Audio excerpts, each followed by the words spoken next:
Whoa, one long time no see, guys. It's been so many hours since we last came on and did a live stream, hasn't it? I mean, geez, wow. How long's it been? Like at least like a whole night's sleep.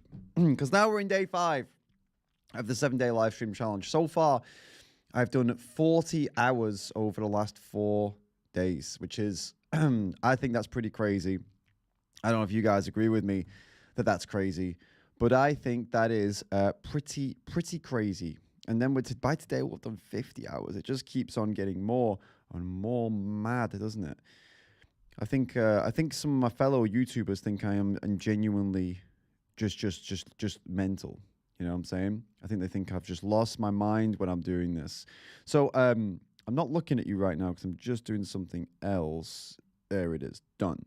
So before we announce today's guests, I actually want to say a big thank you to somebody who sent me a €25 donation directly by PayPal yesterday towards the end of the stream.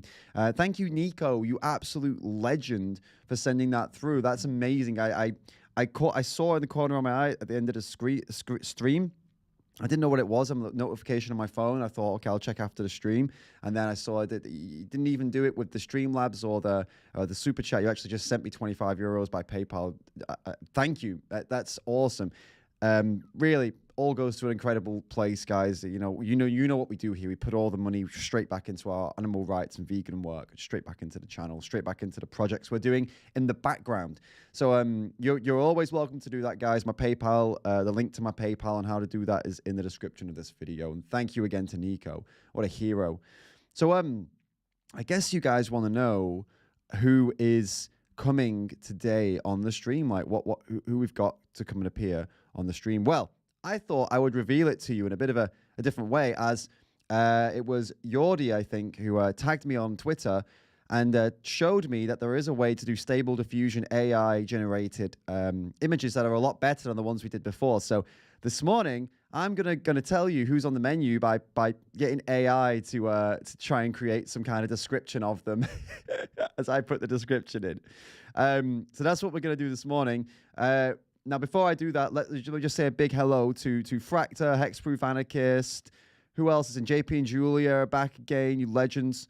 We got The Real Thing, who's here as well. Samuel's in the house. Stupid Vegan is back again. Siobhan's here. Welcome, guys. V17, you've been here all the way as well. You know, you guys are the names that have been here every morning, and I think it's awesome that you guys are always here in the morning and kicking us off to a great start and really setting the tone. So I really appreciate that you guys are here for the start, getting us off to a good start. Right, let's put in then, who are our guests today? So guest number 1 is going to be coming at 3 p.m. Turkey time. All right. Let's describe this person and see what Stable Diffusion can come up with. So I think he is 54 years old. So I think is what he said. So we'll put 50-year-old Irish man talking to people on the street in Ireland. Let's see. Let's see what we get. Let's see what we get here. Oh, it's not a million miles away, is it? It's actually not far off. Oh, that is hilarious. So our first guest, coming at 3 p.m. Turkey time is going to be Cliff Grant. I'm very excited to get Cliff on the show. If you don't know who Cliff is, don't worry. We're going to check out his content later, but he's an outreacher. He's a vegan. He's an activist. He does a great job at engaging with people on the street. He's got a very nice way of doing outreach and doing activism that makes people think, and I'm really excited to bring him on and have a chat with him. I think he's a top guy. I'm very excited. So none of these really look like Cliff, of course, but I mean, I don't know, top right, maybe the closest we're going to get here. But that's incredible that's AI, isn't it? That's mental that's AI generated. I mean, just think about that for a second. That is wild. So that's the first guest of today. Today, we only have actually 2 guests today. We had a 3rd guest, but we're having to try and reschedule the 3rd guest. So I won't tell you who that is, but I will tell you who the next guest is. We'll pop it in here. Okay. Next guest will be, how do I say this? Well, I'll just type exactly, what it is. The I don't know if it's going to even understand what this is, but all right. The communications manager for the popular vegan challenge month of Veganuary. Boom. This is going to be ridiculous. It's not going to give us anything that's going to be useful, I'm sure. Well, okay, that's all right. It's kind of like this kind of Veganuary vibe of images. But yes, our next guest coming in at 5 p.m. Turkey time will be Toni from Veganuary. And Toni is the communications manager of Veganuary. So she's going to be coming on to talk to us about Veganuary, and we're going to get some really cool kind of Toni Vanelli. I forgot her surname for a second. Toni Vanelli is the communications manager for Veganuary, and she's going to come on and teach us a bit about Veganuary, like what's going on, how they're doing, and give us some behind the scenes info. I guess we should hopefully be able to tell us how many people are currently doing it, and the stats about how many people stick to it and actually go vegan from Veganuary, what they're doing to try and make that happen. And we'll get some pretty cool background stuff, and I'm quite excited for that because this will give us a behind the scenes into Veganuary and what's going down. And what we'll be doing before that, we won't be Toni Vanelli. I don't believe she's a YouTuber or anything like that, so we don't have content from Toni to react to. However, we do have lots of videos, well, a couple of videos at least, about Veganuary. Some people making fun of it, some people mocking it, some people criticizing it. So we'll watch all of that, and then maybe we can ask Toni a couple questions about that, how she feels about that. So that's exciting stuff. So there you go. That's our 2 guests of the day, Cliff Grant and Toni Vanelli from Veganuary. I'm very excited to have them both on and get some behind-the-scenes info on both accounts, really, and what they've been up to, and what's going on. So that's the day. Now, what do we want to do to kick the day off? Well, I was thinking, Annie gave me an idea yesterday. She thought it would be. I've got a juice, by the way, guys. If that's what you're looking at in the bottom corner, it's just down here in the corner. Juicing, but don't worry, I'm not going to go raw vegan and become emaciated and malnourished. just juicing in the morning, all right? Just juicing in the morning. So, what should we do now? Well, Annie had an idea of something we could do today.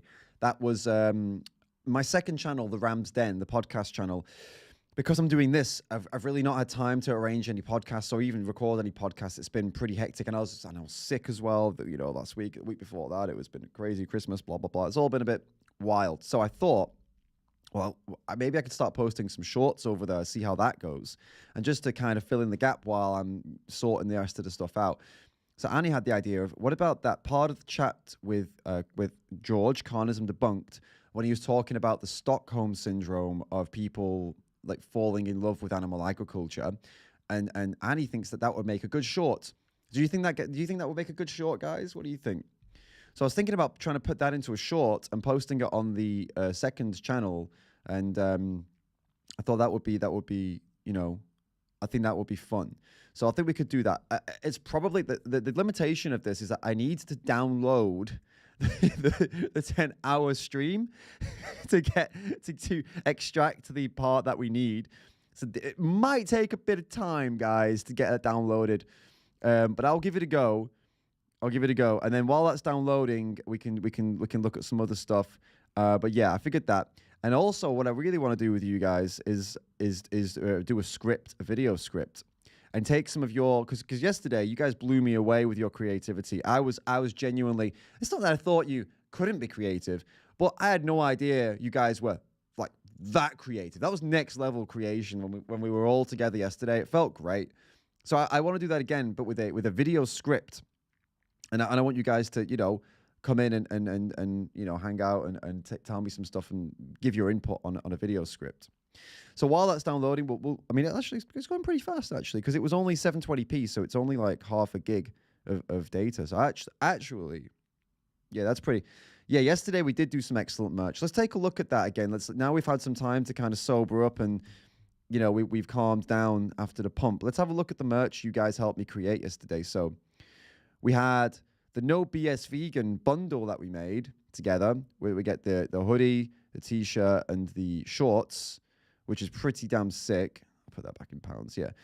And that was pretty cool. But the bit that you came through on, this was with the vegan gangster bundle that we created together. Look at that. How cool is that? The Ram Fam came together on this one. And a couple of you have bought these, by the way. I saw this morning that I'm gonna call you guys out, give you guys some love. I saw that Philip picked up the Vegan Gangster Fam bundle, actually picked up the whole bundle. Philip got the t-shirt, the hoodie, and the shorts. So that's very cool. And also, Julia took the Meat Flake Bingo t-shirt as well, which is here, which is actually, you guys, we all worked together on this one to come up with this list and this design of the most common nonsense that people come up with when we're having discussions with them. So now you can just put this t-shirt on and point to it. So like, yeah, it's very cool that you guys, not only you guys helped create it, but you're actually buying it, you're going to wear it. I mean, that's just special that you can create the things that you want via me, and then you can pick them up off the website. I mean, that's what I've been doing. Like all the t-shirts, practically all the t-shirts that I made because I wanted to wear them. You know what I'm saying? It's just great that you guys also want to wear them, but ultimately I've been doing these as like a passion project because I want to wear them. So it's really cool that now you guys can feel how I feel. You're like, oh, I'm going to create a design, and then I get to wear my design. You know, these designs are as much yours as they are mine, guys. So, and by the way, I also have to pay for my t-shirt. I don't get them for free. So, you know, I'm in the same boat. We're all buying the stuff that we like, which is pretty cool. Can I wear it on stream? Of course I'll wear one on stream. I can't get them ordered to Turkey, but I'm going to visit my family soon in England, and I'm getting the ones that I want to wear ordered to my mum's home so I can pick them up, and then yes, I can wear them on stream, of course. And I'll also be able to, you know, I'm just pumped to wear them. Yeah, I'm genuinely pumped to wear them. So that's going to be really cool. And actually, guys, I want to ask you something. I want your feedback. Okay, guys. So recently, I worked with a very cool guy who helped me come up with a new theme, like a new banner and stuff for the YouTube. I don't know if you guys have seen that yet. Oh, Cherry. Awesome. Thank you so much for the tip, Cherry Cordial. Hi, David. I've been a long-time supporter of your channel. I'm asking that you set up bringing on Victorious Vegan. She is spicy. Victorious Vegan? Who's that?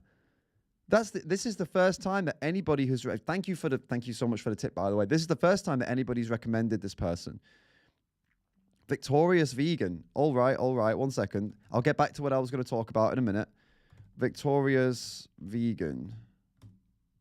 Who is this? Why has this person never come up before? I've never heard of this person. Like, none of you guys have mentioned her to me, actually.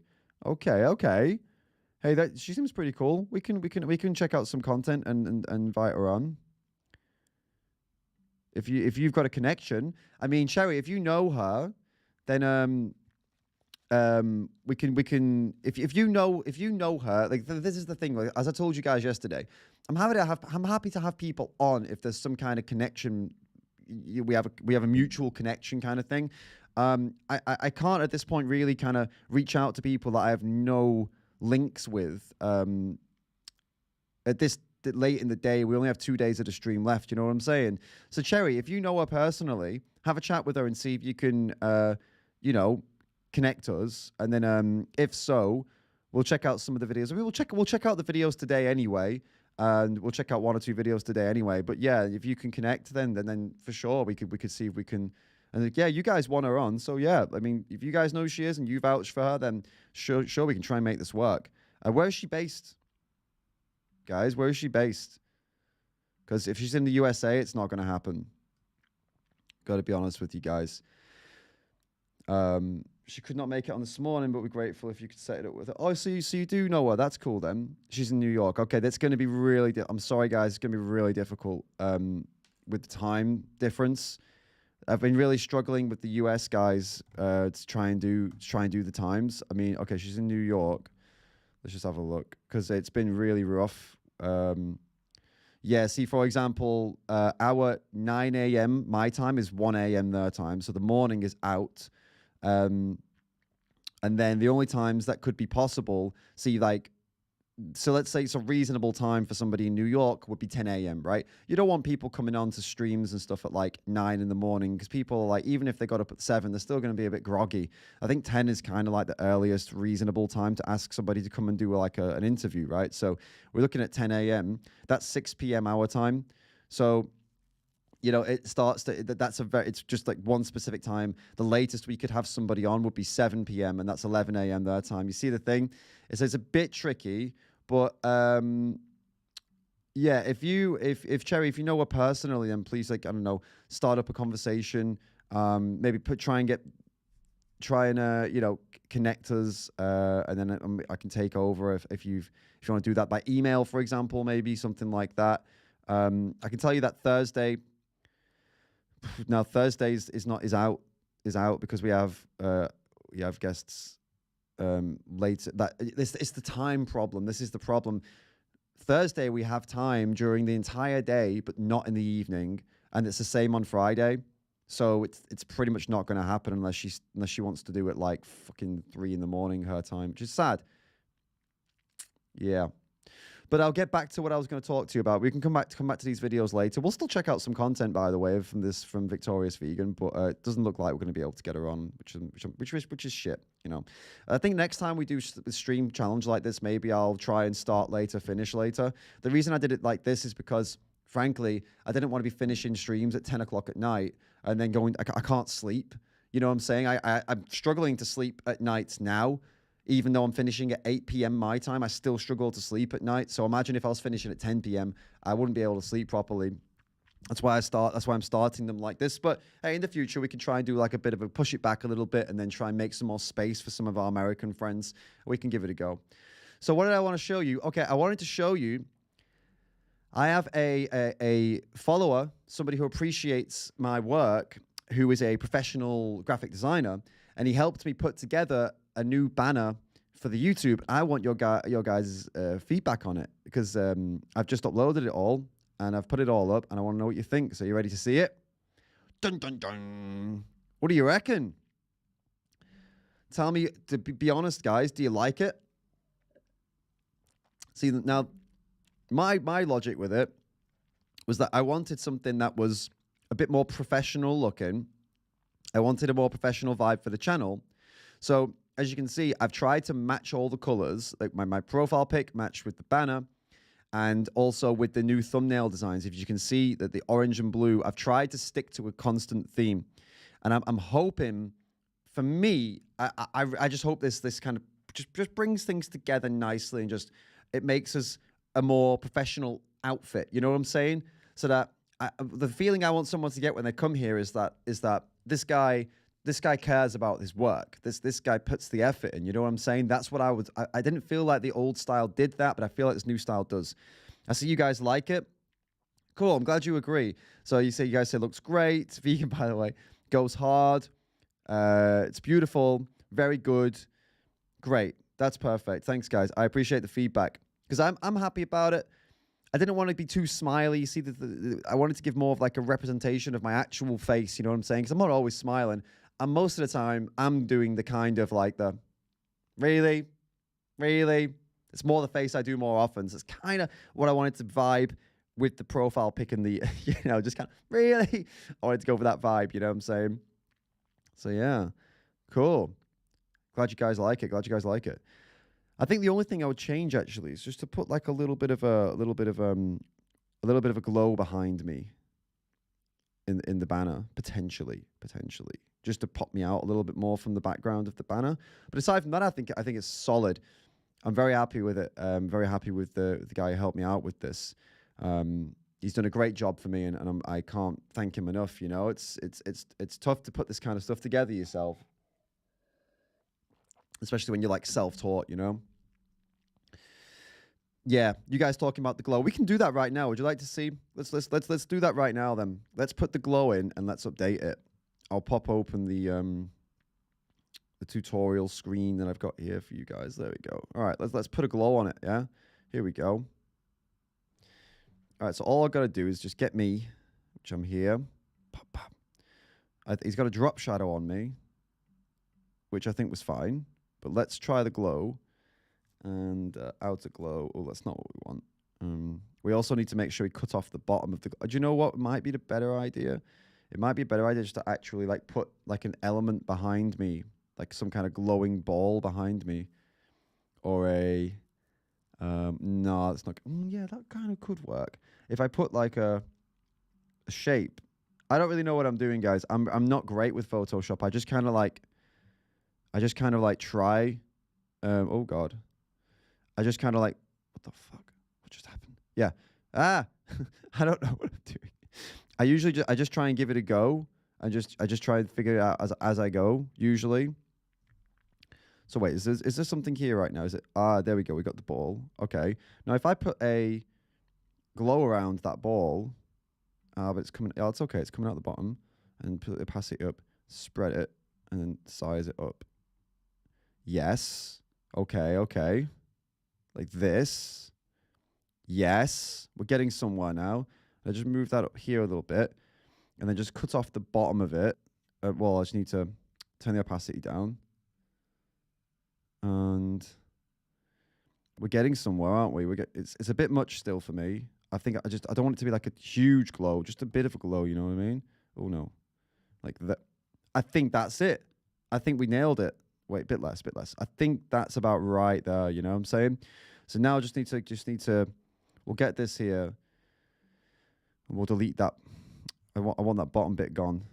Just the bottom of it. Hold up, how am I going to do this? I think I need to like rasterize the layer, yeah. Okay, now I can delete the bottom. Get out of here, you. We don't need you down here. There we go. Okay. Yeah. Pop. Yeah. Whoop. I think we got it. I think it blends. It blends quite nice into... Yeah, I think it's good. Wait, maybe a little bit lower, maybe? Yeah, I like that. Wait, maybe a little bit over. Am I moving it right now? Yeah. I think that's cool. It's just like subtle, isn't it? You know? Before, after.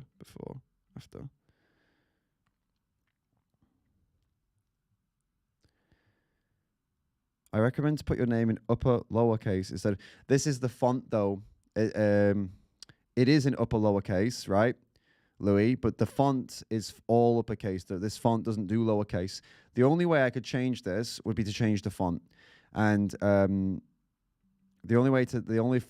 font that would work would be the Poppins font. Actually, I'm just. But I don't know if that's going to look professional. I mean, I like that. I have to find them differently because one of them is that the upper font has this, you know, it's slightly tilted. You mean something like that? I guess that's what you're thinking, like that kind of thing. Which I get, but it's either, you know, that or that. I know what you say. I know it looks. I know the contrast works. I get that, but this kind of now looks to me less like a YouTube banner and more like a business kind of thing. This is just kind of like bam, bam. This is like, yes, signed by David Rams. This one's more like Dave Rams, signed by David Rams. Dave Rams, signed by David Rams. Dave Rams. I think this one's like more. I like this one better. Hey, who knows? We might change it in the future. Appreciate the advice, guys. All right, I think my little thing here is good. I like it. A little bit of glow in the back. All right, let's go for that.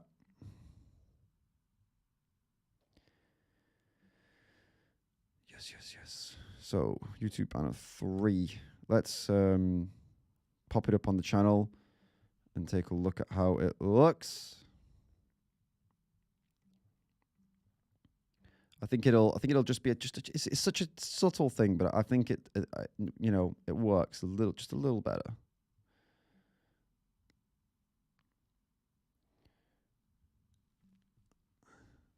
Okay. Let's take a look at the new version. All right, I'll show you the new version now. What do you reckon? I think it's like that little bit of glow. I think it helps. It helps a bit, right? Nice. Happy with this. Also, I think the point about it being lowercase. I mean, it's lowercase with it's here lower. It's lowercase here. So I think it's cool to be like that here. Nice. That's some cool shit. I'm happy about that. Big happy about that. Okay, guys. So we got a couple of hours before our first guest comes on. Quite a few hours. So let's start a video script. Let's write a video script together. Or alternatively, we don't really need to start from nothing. We could also start from AI if you really want. We could get AI to write as a script and we could go off of that. Or we could start from blank, completely blank space, you know, just start from there. So here we go. Okay, Ram Fam vegan video script. So what do you want a video about, guys? This is now where you guys need to tell me what would you like a video about? Because this is your video now. Okay, this is the video that you guys want. You want to do AI. All right, we can start with AI, but for me to pump into the AI, I need to know what kind of what video you guys want. I need to know what type of video, like what topic are we going to cover? What topic are you most passionate about? Let's put some ideas out. You know, full documentary. No comment on that veganism, but yeah, those who know what's up. Do you know that you look like Brandon Farris? That's not that. I'm not going to make a video about that, am I? But who? Okay, fine. But now you've piqued my interest. Who's Brandon Farris? Brandon Farris. I look like Brandon Farris, do I? Who is this? Hey, yeah. Okay. He's a good-looking guy. I don't think we look that similar, though, personally. But yeah, I'll take that. Cheers. Guys, yeah, come on. Crop deaths. We have one suggestion to do a video about crop deaths. Okay. Anything else, guys? Give me some suggestions for video topics, and then we can pump it into Chat GPT. Is it Chat GPT or Chat? Yeah, Chat GPT to kick us off, and then we can adjust them.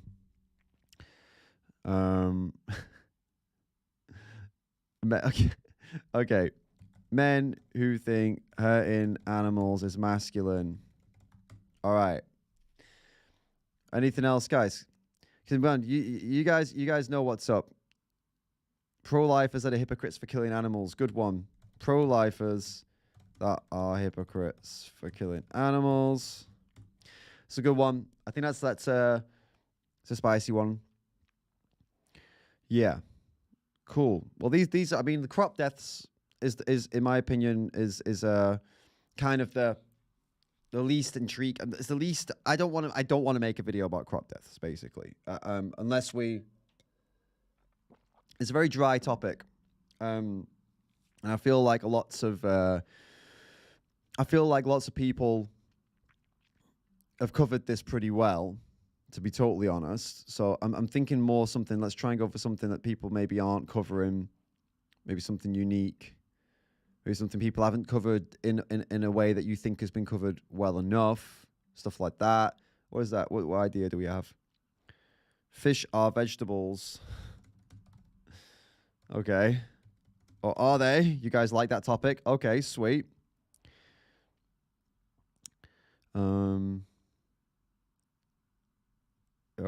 Feeding dogs.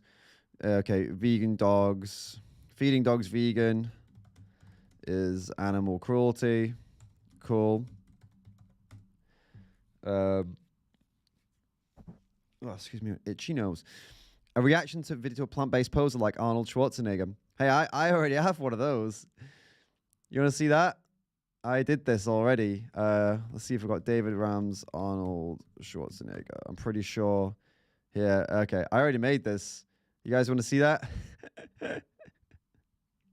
This was a video I made 2 years ago about Arnold Schwarzenegger.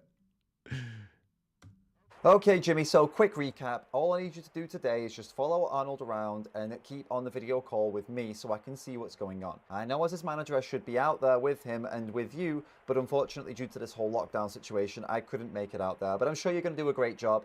Real easy. Just keep that camera on him and just, you know, keep me on the video call so I can see what's going on, all right? Yeah, it's okay, but I am just an intern, sir. Are you sure he's going to be okay with this? Oh yeah, of course, Arnold knows you're there. Don't worry about that at all. Arnold knows who you are. He knows that you're filming today. This is all absolutely fine. Jesus, in my opinion for this, if I was to make this now, I would, there's way too much story setting going on here. I spent way too long trying to make sure, you know, people really understand what's going on. And remember, Jimmy, it's going to be a walk in the park. There's only one thing people love more than a multimillionaire, and that's an environmentally conscious multimillionaire that gives back to the community. So it's going to be absolutely fine. It's going to be an absolute walk in the park, okay? Okay, but I am kind of nervous. Just relax. Arnold knows what he's doing. He's very ethically conscious. He never makes mistakes, you know. He's always very consistent with what he believes in his actions. He's going to make no mistakes today. You're not going to need to step in at any point. I highly doubt you'll need to step in and do anything today, and you're just going to have to film him. So I know what's up, all right? Real easy. I think I'm here. Is this the right place? Yep, that is the right place, Jimmy. That's exactly the right place. Okay, I think he's arriving now. He's arriving now? That's awesome. All right, so just switch the camera and show me what... Okay, great. See the cars coming up there. That's awesome. All right, now make sure keep the camera on his face. I want to see how he's looking. He's looking healthy. That's good. Looking real smart. And listen to those cheers. Lovely, lovely, lovely. All going really well, Jimmy. Great work so far. Okay, sir. Just follow him in and keep the camera on him. I just want to see what's going on, all right? I want to see how things are going. Okay, no problem, no problem. Oh, that's great, yeah. Shaking the hands. Love that, Jimmy. Love that. Look at that. Giving back to the people. Love that. They're so happy to see him. They're so excited to see him. Makes this job. It's a real rewarding part of this job when we get to do things like this, Jimmy. Playing with the kids, always great for PR. And I know Arnold doesn't do it for the PR. He does it because he's a good person. And as I said, consistent person. He really stands by what he believes in the people, believes in the community, believes in saving the environment. And, you know, everything that he puts out, he stands by. And this is another great example of that. Putting his name on this event and getting out there and showing what he's made of. Love it. Absolutely love it. The man always has time for an autograph, doesn't he, Jimmy? Absolutely, sir. He's always got time for that, sir. Really rewarding. And so far, as I said, walk in the park, right? Absolute walk in the park. Everything's going swimmingly. Everything's going perfectly. Absolutely doing really well. He's doing really well here. Now, Jimmy, the next section of the day, looking at the time, is going to be where he's going to get up on the stage and do a little speech. So he should be being introduced anytime. It actually looks like, oh, he's being introduced right now. Yeah, exactly. Yeah, he's going on stage now. Yes, that's great. All right, so just throw the camera on him now. Let me see the introduction. We all may know him as so many different ways. The Governor, the Terminator, but we know most as the friend of the Hollenbeck Youth Center Inner City Games, none other than Governor Arnold Schwarzenegger.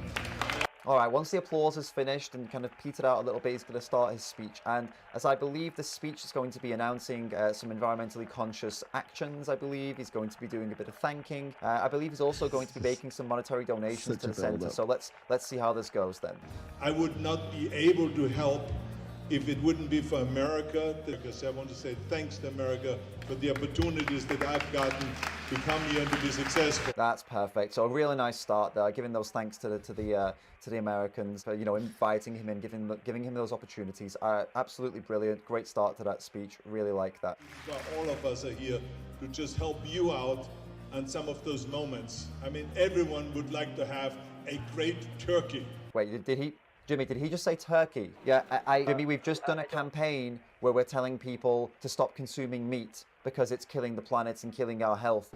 Meat production produces up to 15% of greenhouse gases, and high meat consumption can lead to heart disease, obesity, and other serious health issues. So for the planet and for your health, please consider eating less. Less meat, less heat, more life. Please tell me he didn't just say turkey. I believe he did, sir. Yes, I believe he did. Jimmy, could you just grab Arnold, please? Just grab Arnold. Yeah, I don't feel comfortable with that, sir. That's Arnold Schwarzenegger. I'm just an intern. I understand it's Arnold Schwarzenegger and you're just an intern. I understand. But could you just grab him and just... To eat this delicious protein, and to eat the nice dessert, and the gravy, and the filling, and the mashed potatoes, and the whole thing that comes with it. Jimmy, you need to stop him. Jimmy, you need to... Yeah, I know, but I couldn't... Jimmy, you need to stop him now. This is going against everything with Jimmy. He's just done a campaigning against meat. He can't say these things. Jimmy, stop him. Jimmy, I can't grab. It's Arnold Schwarzenegger. I can't do this, sir. Jimmy, you're killing me here. You need to get over there and stop him now. You need to. So sorry. I'm so sorry, sir. I can't do that for you today. I can't. It's Arnold Schwarzenegger. I'm an intern. I can't possibly step in like that. I can't. I know who he is. I know it's intimidating. You need to stop him. Jimmy, don't let him... And this is exactly what we are handing out here today. Did he just say he's handing them out? We're handing out turkey dinners, the whole package. This can't be happening. He's supposed to be donating money to them so they can buy the things that they actually need, not giving them things that are going to be detrimental to their health and the environment. Two things that he's been claiming he's standing for. Jimmy, we can't stand for this. Please, will you stop him now? Go over and stop him. I can't do that. It's not something, I'm not here for that. I can't. Okay, let's calm down. We can still work with this, all right? It's not like he's handing the turkeys out personally to people, because after campaigning against meat for health reasons and environmental reasons, he couldn't possibly go out and hand meat out to vulnerable people who are most likely going to be suffering from health issues. And these people are also the ones who are most affected by climate change. So there's no way he would directly hand out meat to those people. There is no way Arnold Schwarzenegger is going to personally hand out those turkeys, that meat to those people. Sir, he's handing it out, isn't he, Jimmy? Turkey, come out of here. Hey, turkey. It's good to see you, okay? Sir?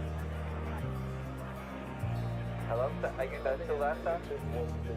Hello? Give something back to the community. Hello, It sir? touches so many Hello? hearts when you do that. I'm David Rams. Welcome back to another 5 Minute Friday. That's older. Back when this was 5 Minute Friday. And listen to that audio. This week is devoted to our favorite action hero, Arnold Schwarzenegger. Damn, the audio on that is a lot worse. A movie hero, but a real-life villain. At least a real-life villain to the 500 turkeys whose throats he paid to have slit to give out to people as gifts. Still can't believe he did this, honestly. Anyone who grew up in the 90s with a love for action heroes loves Arnold Schwarzenegger. I've got to say, I'm included in that category. Guilty as charged. He's the ultimate hero actor. Apart from playing the villain in Terminator 1 and Batman and Robin, but he was awesome as the T-800 and playing Mr. Freeze with those awesome vegan cheesy puns. Let's kick some ice. Definitely made me want him to win rather than Batman and Robin. All of this is why it's so disappointing to see him out there acting all noble and compassionate whilst he's abusing animals as well as paying for others to receive. Damn, that should have come with a bit of a heads up, huh? Be sickened by this whole thing. His selective compassion is nasty. He loves the companion animals he lives with, but he's happy to see other people and compassionate act. He has the I can't believe I used to put this kind of brutal stuff just hidden in a video like that. I can imagine a lot of people would just switch off at those moments. nerve to frame it as some kind of compassionate gesture. Nasty. Don't blame Arnie, it's just a tradition. First of all, any tradition that calls for violence can f right off. You should This should be a short.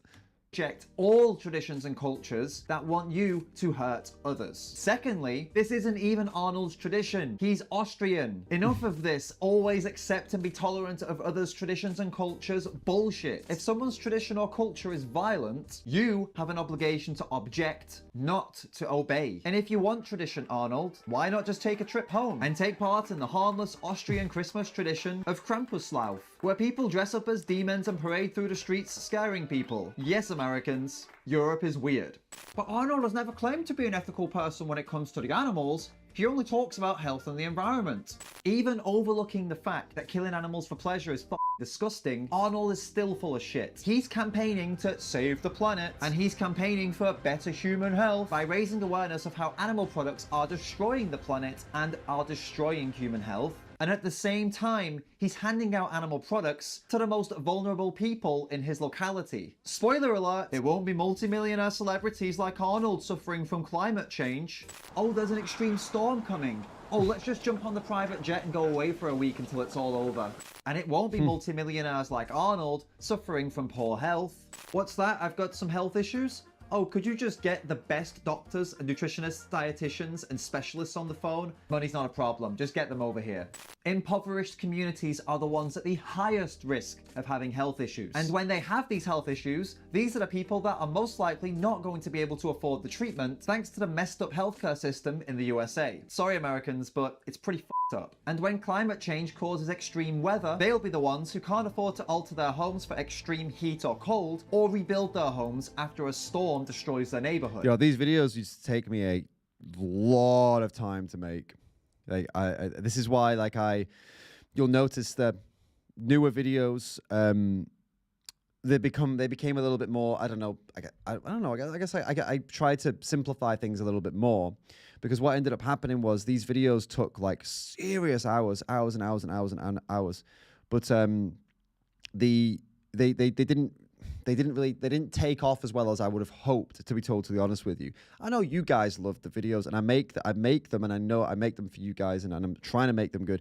And the new ones are a different style, but you'll notice that, yeah, back then, I mean, I suppose if I tried to make this now, back then this took hours and hours and hours and hours. These days it wouldn't take me that long, I think, because of the skills difference, you know.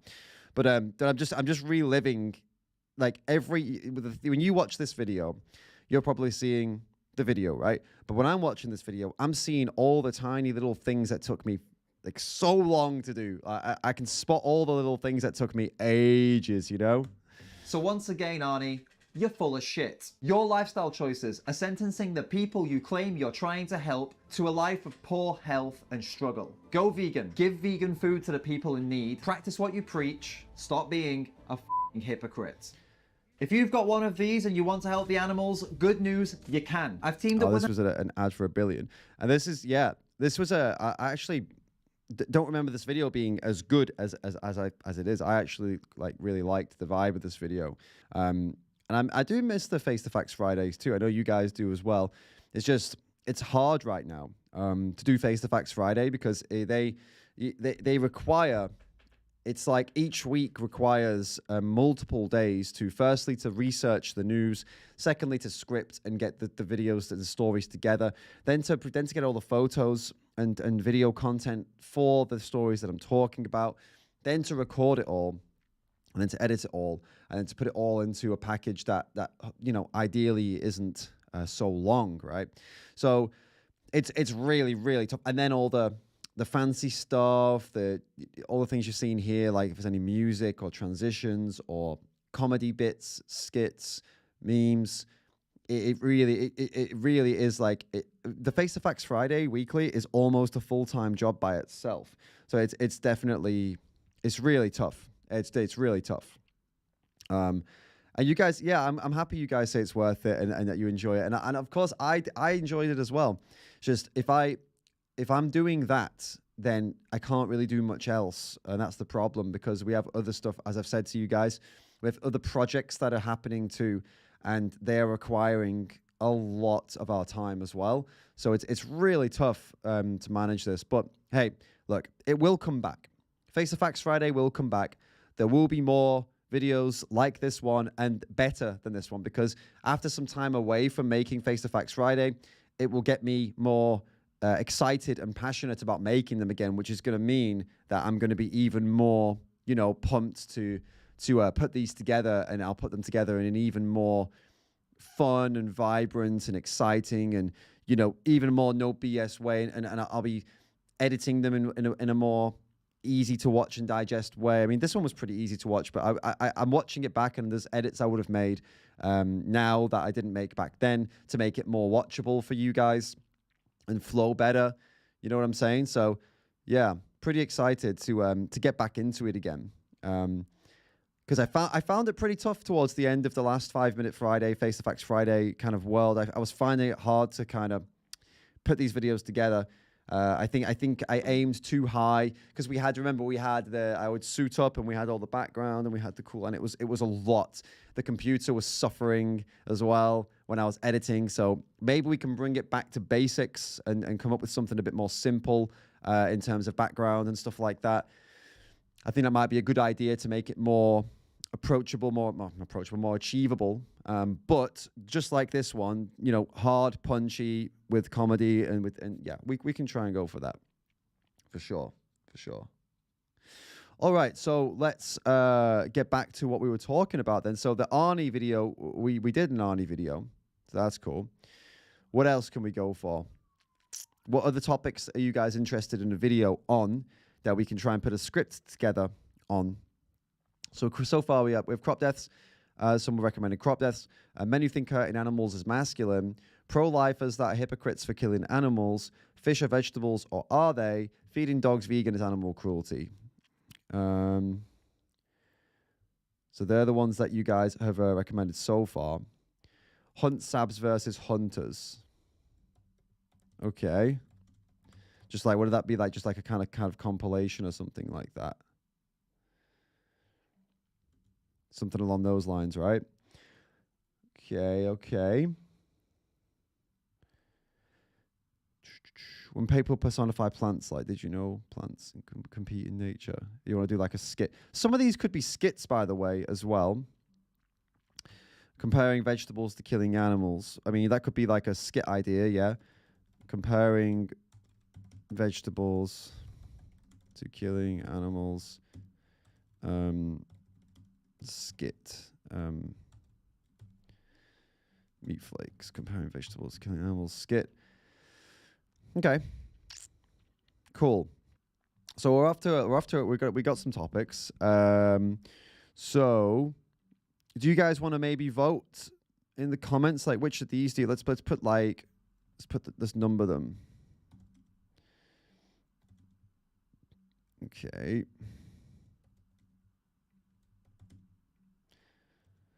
So, all right, 1 through 7, guys. Pick one of these 1 through 7. In the chat right now, put the number 1 if you want a video about crop deaths. Put a number 2 if you want one about men who think hurting animals is masculine. Number 3, put a 3 in the chat if you want pro-lifers being hypocrites for killing animals. 4 for fish or vegetables, or are they? 5 for feeding dogs vegan is animal cruelty. 6 for hunt sabs versus hunters, or 7 for meat flakes comparing vegetables to killing animals, which would be a skit. Damn, we got a real range here. We got 1 vote for 5, 2 for 3. We got kind of 3 votes for 3. So it looks like 3 seems like the one. Oh wow, 3's taken away. Well, okay then, we're gonna go with 3 because it looks like the most people voted for 3 so far. Oh wait, 2's making a bit of a comeback. Oh, all right. This is tough. All right. Well, so far we got 1, 2, 3, 4, 5 votes for 3, and 1, 2, 3 votes for 2. So far it's 3's in the lead. So we're still going to go with 3, and we can come back to 2. Pro-lifers are hypocrites for killing animals. I don't think ChatGPT is going to allow us to do that. Please write a video script about how pro-lifers are hypocrites.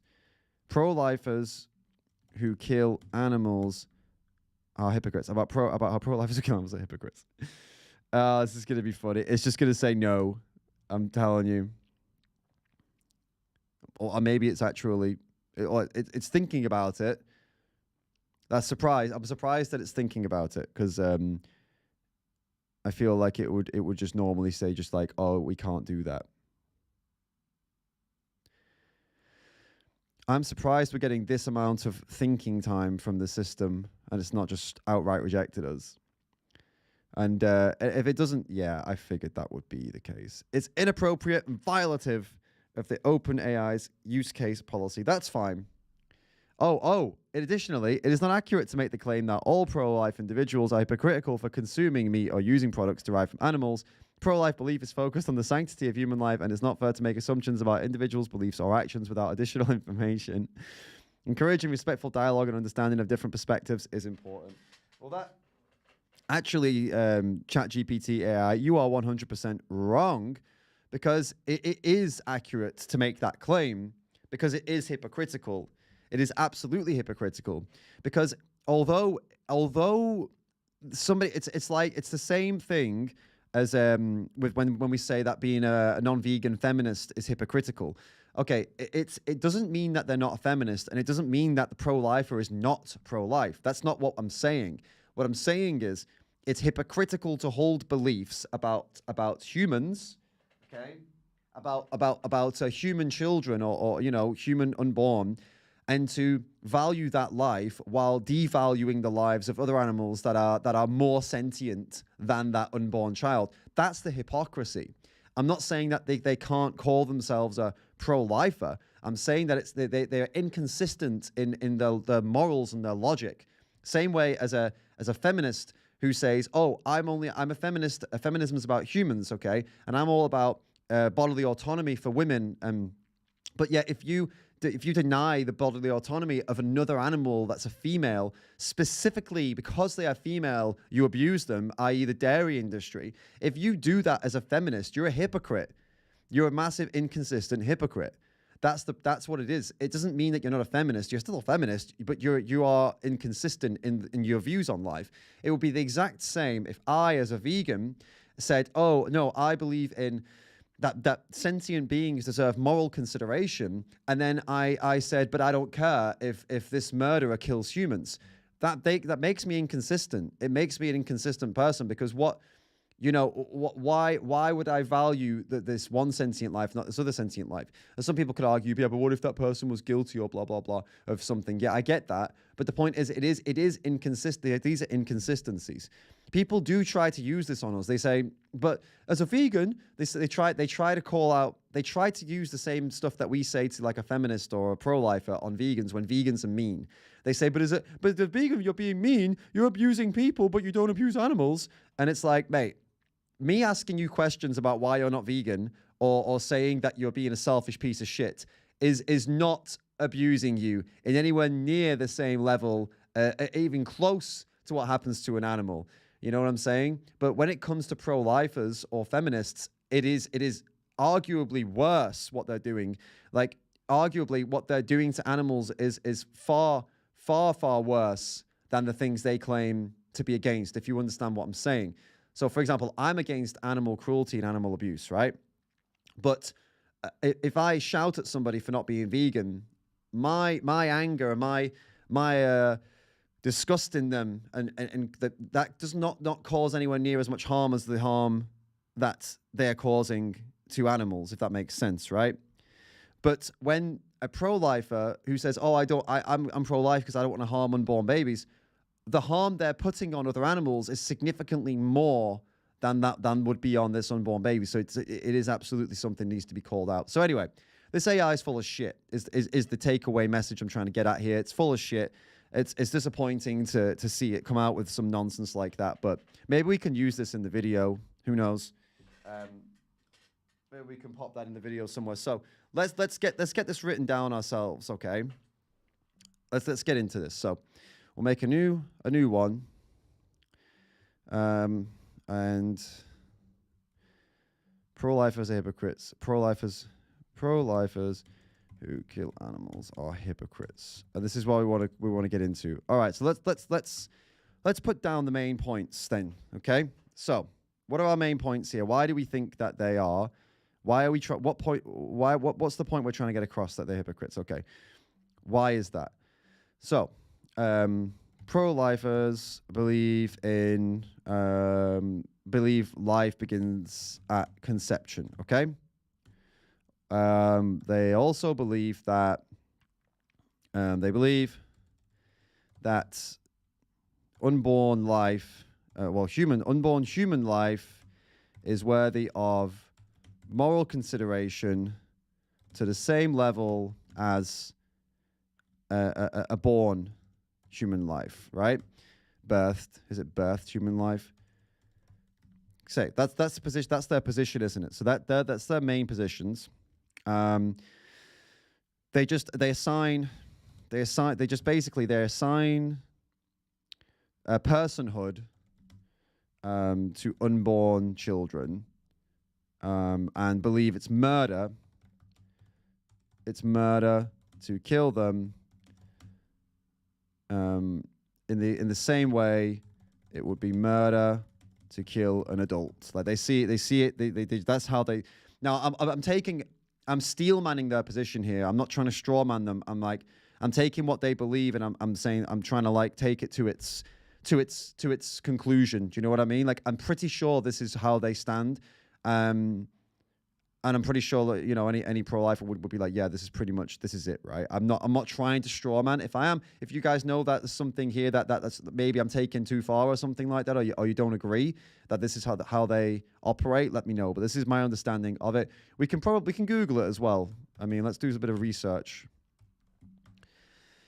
Pro-life meaning people who oppose abortion call themselves pro-life. Okay, that's a pretty simplistic version of it.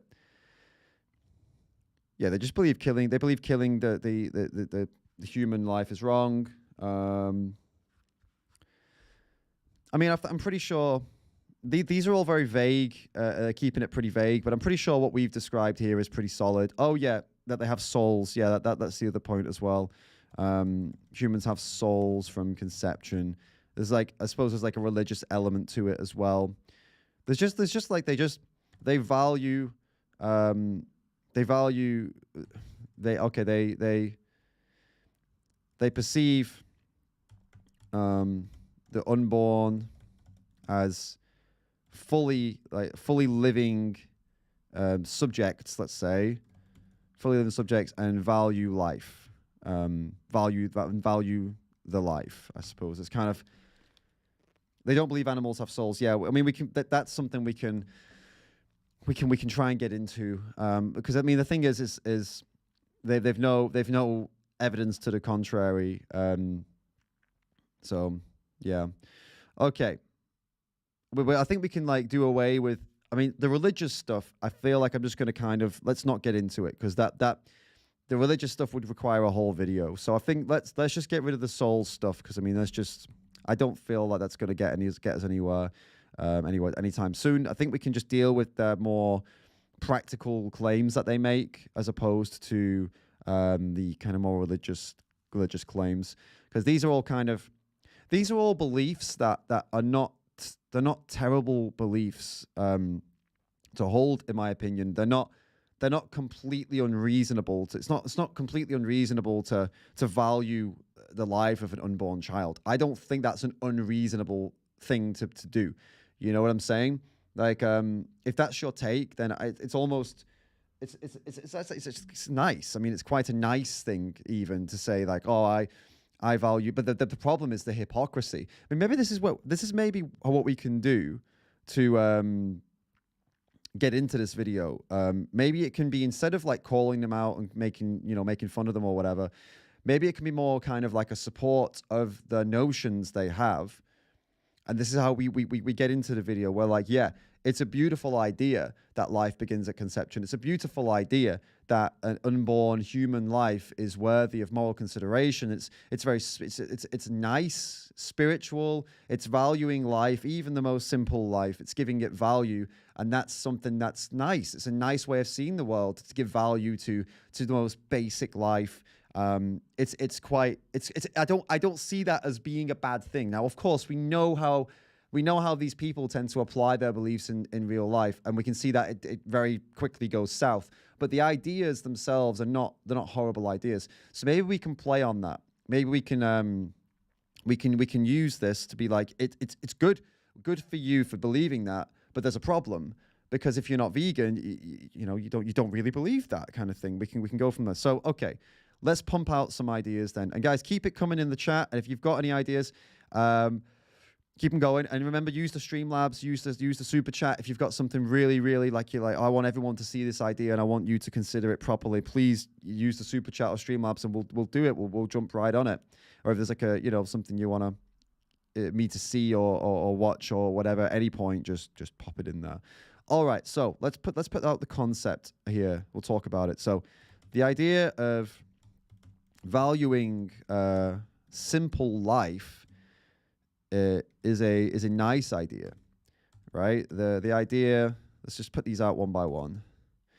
The idea of giving moral consideration to the most basic life form is not a bad idea in theory. You know, it's actually quite nice, quite a beautiful concept.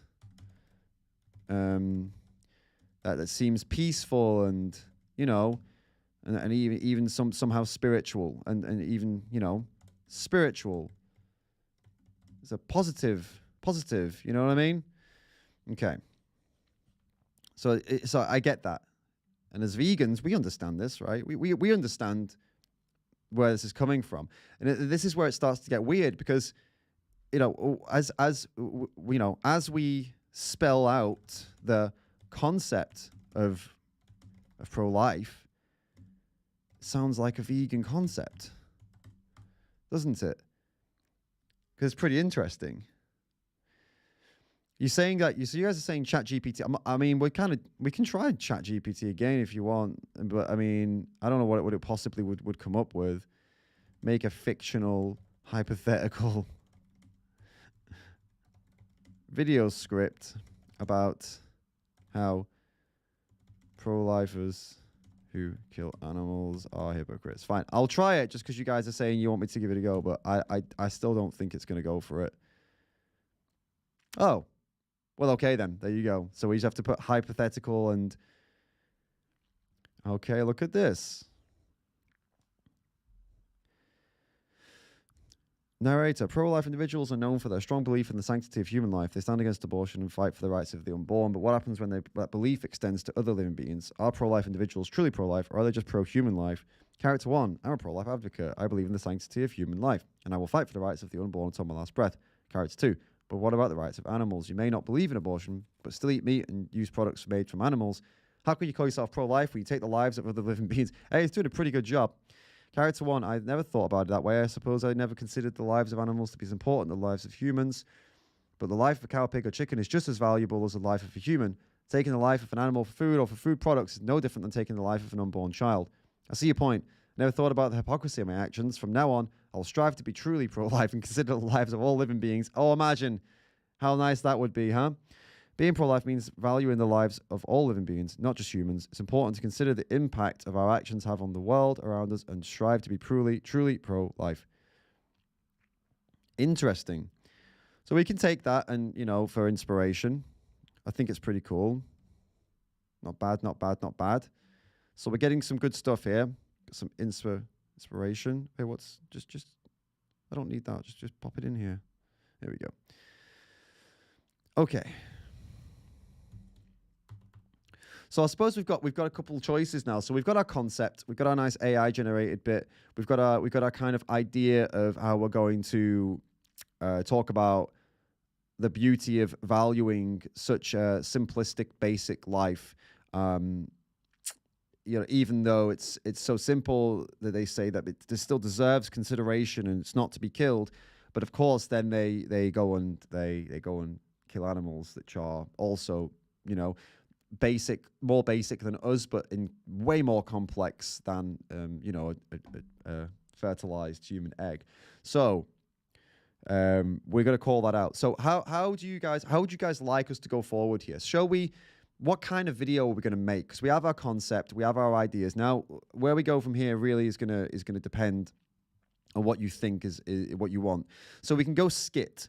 I could do two characters, one who is a pro-lifer and one who is a vegan. And let's say for this skit, the vegan is also a pro-lifer. Let's imagine. So it's a vegan pro-lifer and a non-vegan pro-lifer, and they're having a conversation, and we can make it comedic, we can make it funny, we can make it skitty, but we can make it educational. That's one way.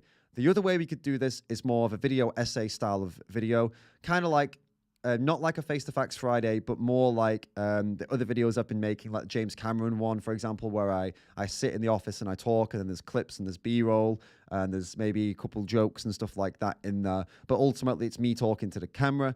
That's the other option.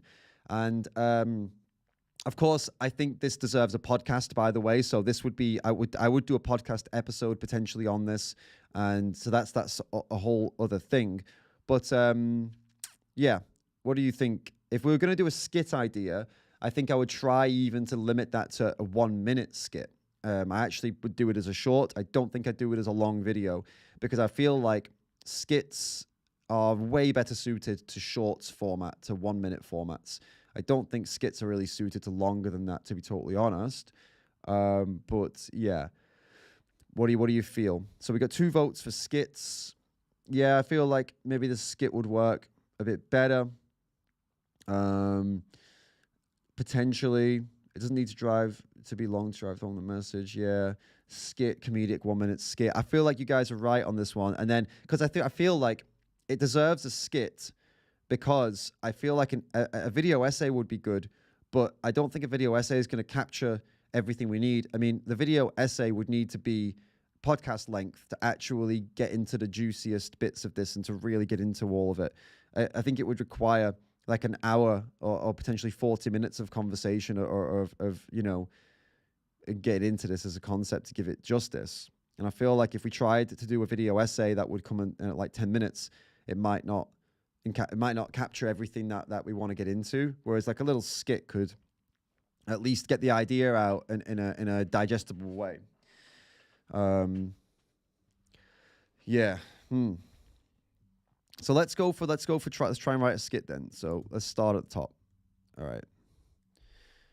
P1, P2. Okay. Person 1, person 2.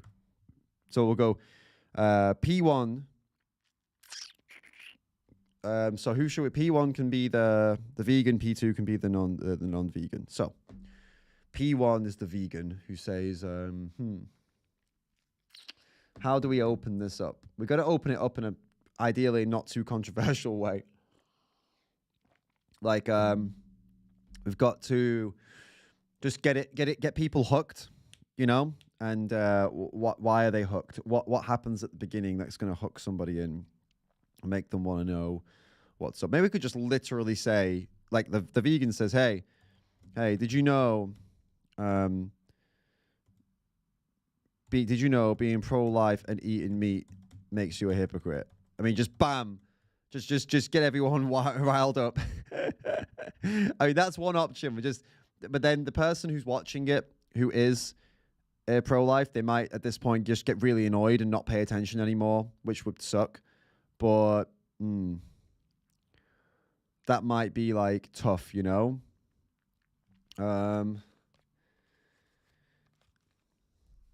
Yeah, it might be a bit rough of a start. I mean, the alternative would be.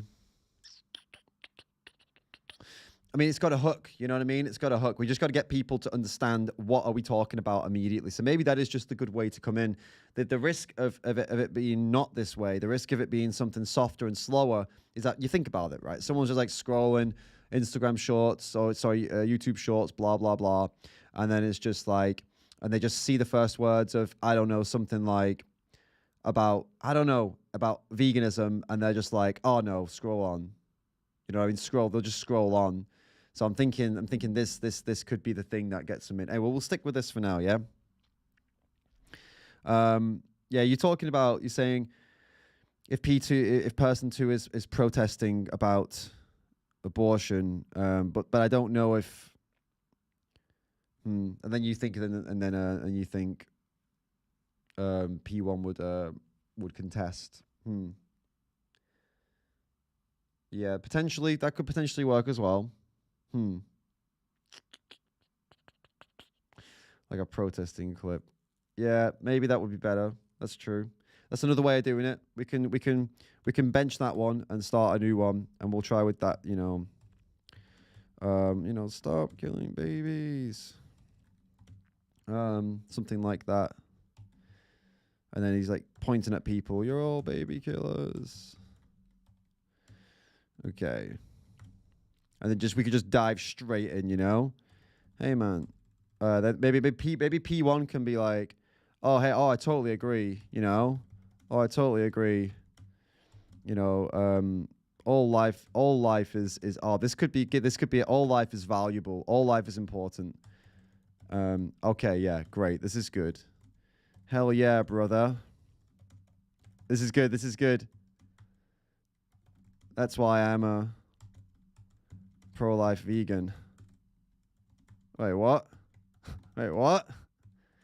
See, that could be good. You know what I mean? That this feels good. Wait, what? Why?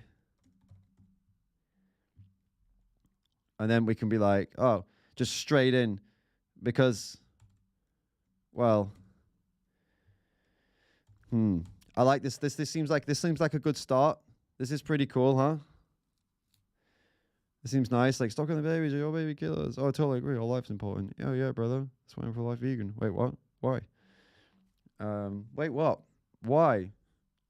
Well, and then just be like, because all life, oh wait, all life is important. All life is worth saving. Something like that. All lives are worth saving. Yes. Why? Because all lives are worth saving.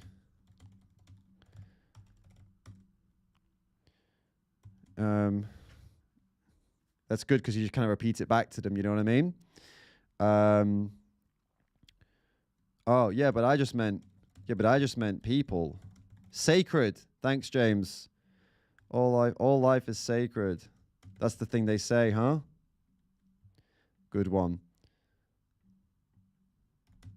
Because life is sacred. Yes. Great. Yeah, but I just meant people. Right, but that's not what you said. Right, but that's kind of hypocritical.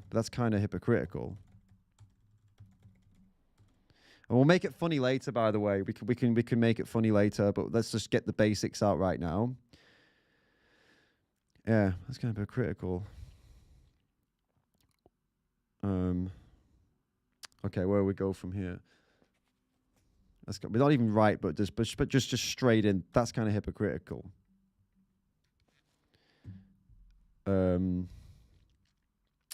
Maybe he can like follow up on it. Actually, P1. That's kind of hypocritical.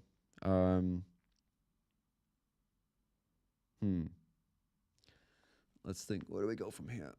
Just he wants to just get the message across, right? That's kind of hypocritical.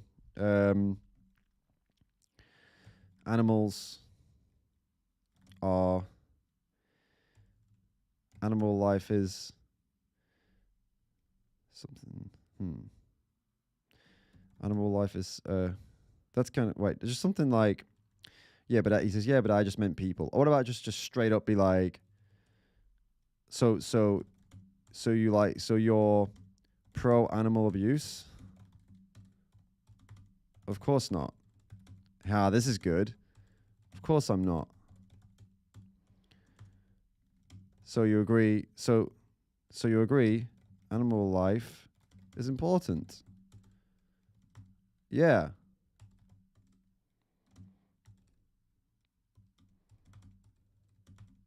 So why aren't you vegan? Okay. But if so, then why aren't you vegan?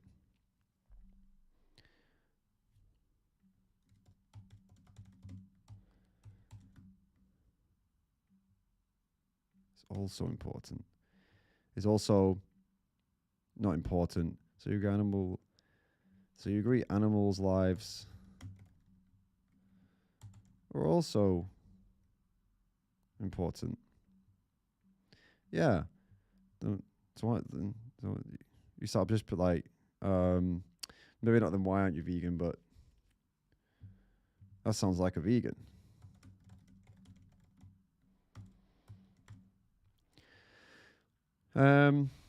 Okay. Okay, yeah, I see that's a good point, maybe. So how is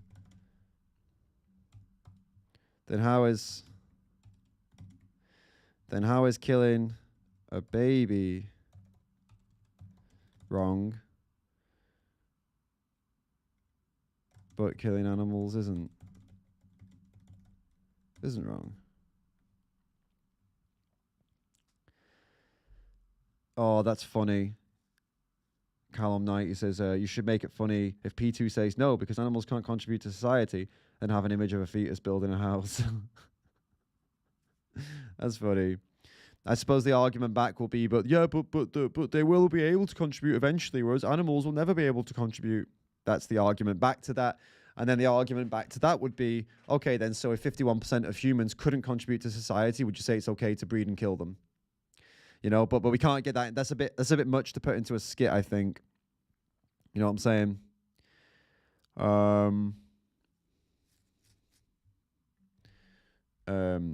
It's just different. It's just different. Oh, I know what we can do. Oh, I know what we can do. I know what we can do. Animals are just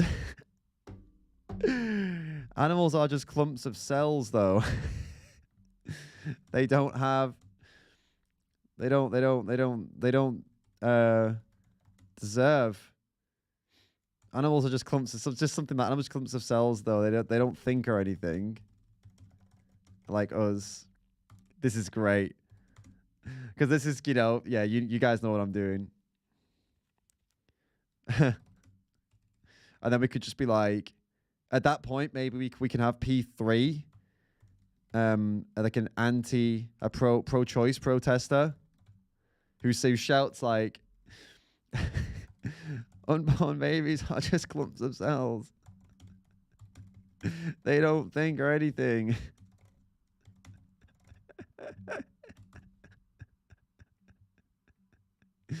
and then this is good. And then P2, P1 just like pulls a funny face, you know, pulls the funny face, which is this, by the way, which is just kind of like the. And then P2 is like, ah, shit. And that could be the end of the skit. I don't think the thing is, what I used to do in my skits, I used to over-explain in my skits, and it would make them long, and it kind of took the funny out of them. But I feel like if this just ends here, it's like, we know the message here. We know what the message is, okay? We don't need to spell it out. We leave it like that, just open-ended, boom. And it's just like, we don't need to close it up. Hey, it's time to go vegan, blah, blah, blah. No, just that's it. That's it. We don't need to over-explain. So let's run through it and see if we can make it any funnier or faster. So we've got P2. Stop killing babies. You're all baby killers. Life is sacred. Oh, I totally agree, man. All life is important. Hell yeah, brother. We make sure we get the brother in there because most likely this person would speak like that. That's why I'm a pro-life vegan. Wait, what? Why? Because life is sacred. Because all life is sacred. Because no. Yeah, because all life is sacred. Yeah, but I just meant people. Oh, so you're pro-animal abuse? No, of course not. Oh, good. So you agree animal lives are important? Yeah. So then how is killing a baby wrong, but killing animals isn't wrong? Pff, mate, animals are just clumps of cells. They don't think or anything like us. Pro-choice protester. Unborn babies are just clumps of cells. They don't think or anything like us. Maybe like us. Pulls the funny face. Like that. Ah, shit. Okay. Cool. Now, how can we can make this better? I feel like we can make it it's very short, and that's fine. We'll switch this around, actually. You're all baby killers. Stop killing babies. All life is sacred. All right. I totally agree. I totally agree. All life is important. Hell yeah, brother. Okay. That's why I'm a pro-life vegan. Wait, what? Why? Okay, this bit's fine. Because like you said, let's do that. Because like you said, all life is sacred. I think that's better because now we're establishing, you're reminding the viewer that he said that. Yeah, but I just meant people, okay? Wait, so you're pro animal abuse? No, of course not. No, of course not. I think no, of course not is better. Oh, good. Oh, good. Oh, good. That's good to hear.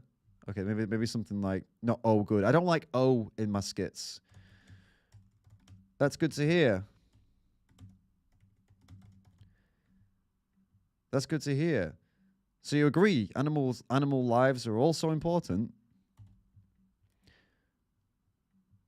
Yeah. Well, yeah. Then how is killing a baby wrong?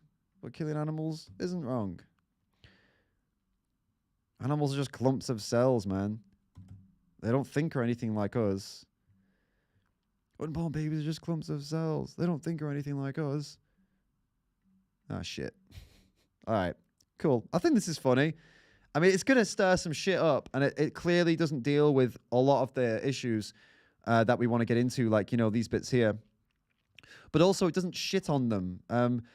It's not shitting on a pro-lifer. It's actually we're establishing that this other person is also on their side. It's just calling out. It's like one side calling out the other side's. It's one side calling out the hypocrisy of the people on the same side. So I like that. Like we do, you think's better. Yeah, that's better. You're right. I agree. Cheers for that one.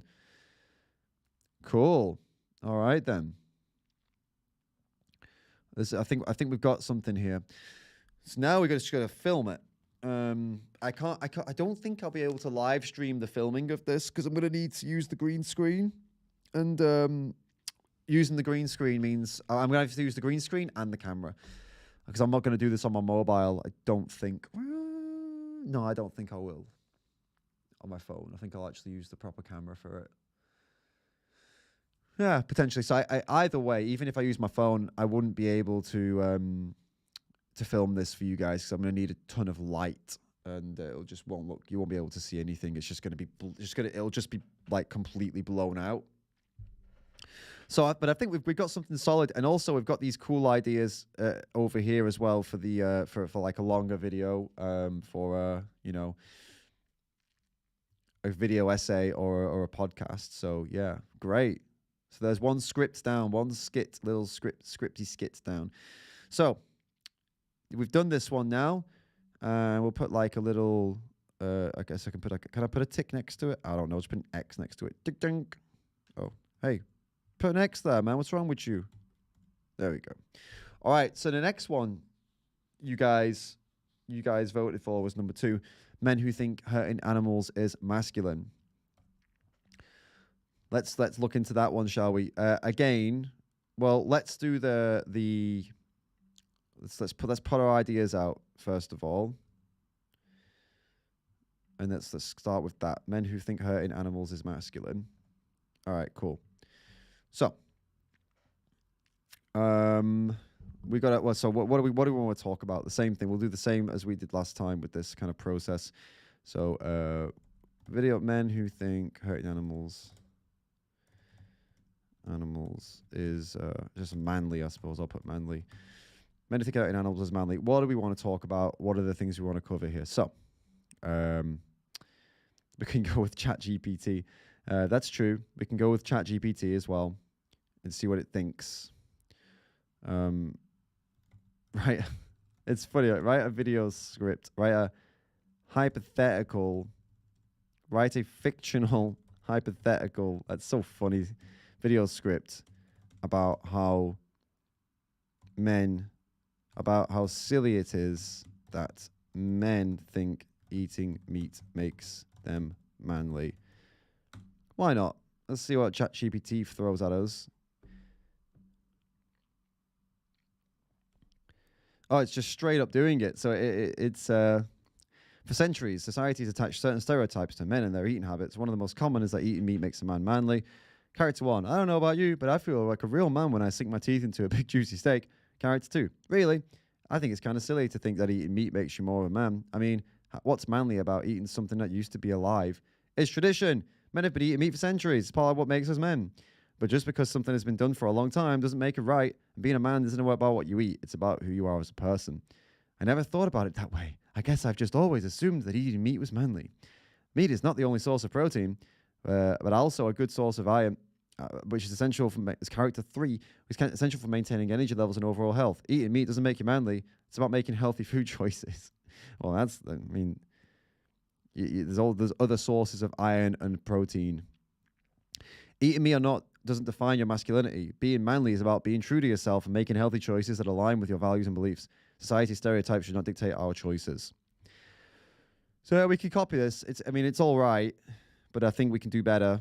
But we can copy it and just keep it as like a, something just to look at and just influence a little bit, maybe inspire our own stuff. Can you please just paste that? Thank you. Okay. But no, the ideas that I want to cover here, let's get rid of that. The ideas that I want to cover here. Okay, so men who think hurting animals is manly. Okay. So eating meat, where does it come from? The idea of eating meat being manly. So it comes from, well, it's aggressive marketing, isn't it, basically? But how do we want to get into this? The ideas we want to talk about here are just basically, okay, eating meat isn't manly. This is what we want to say. Eating meat isn't manly because exploiting those weaker than you and hurting those weaker than you is cowardly. And being a coward isn't part of being masculine or manly. Being manly or masculine means to use your strength, skill, and whatever else you can to protect, to help, to strengthen others who need you. That's what being masculine or manly is. Well, part of it at least.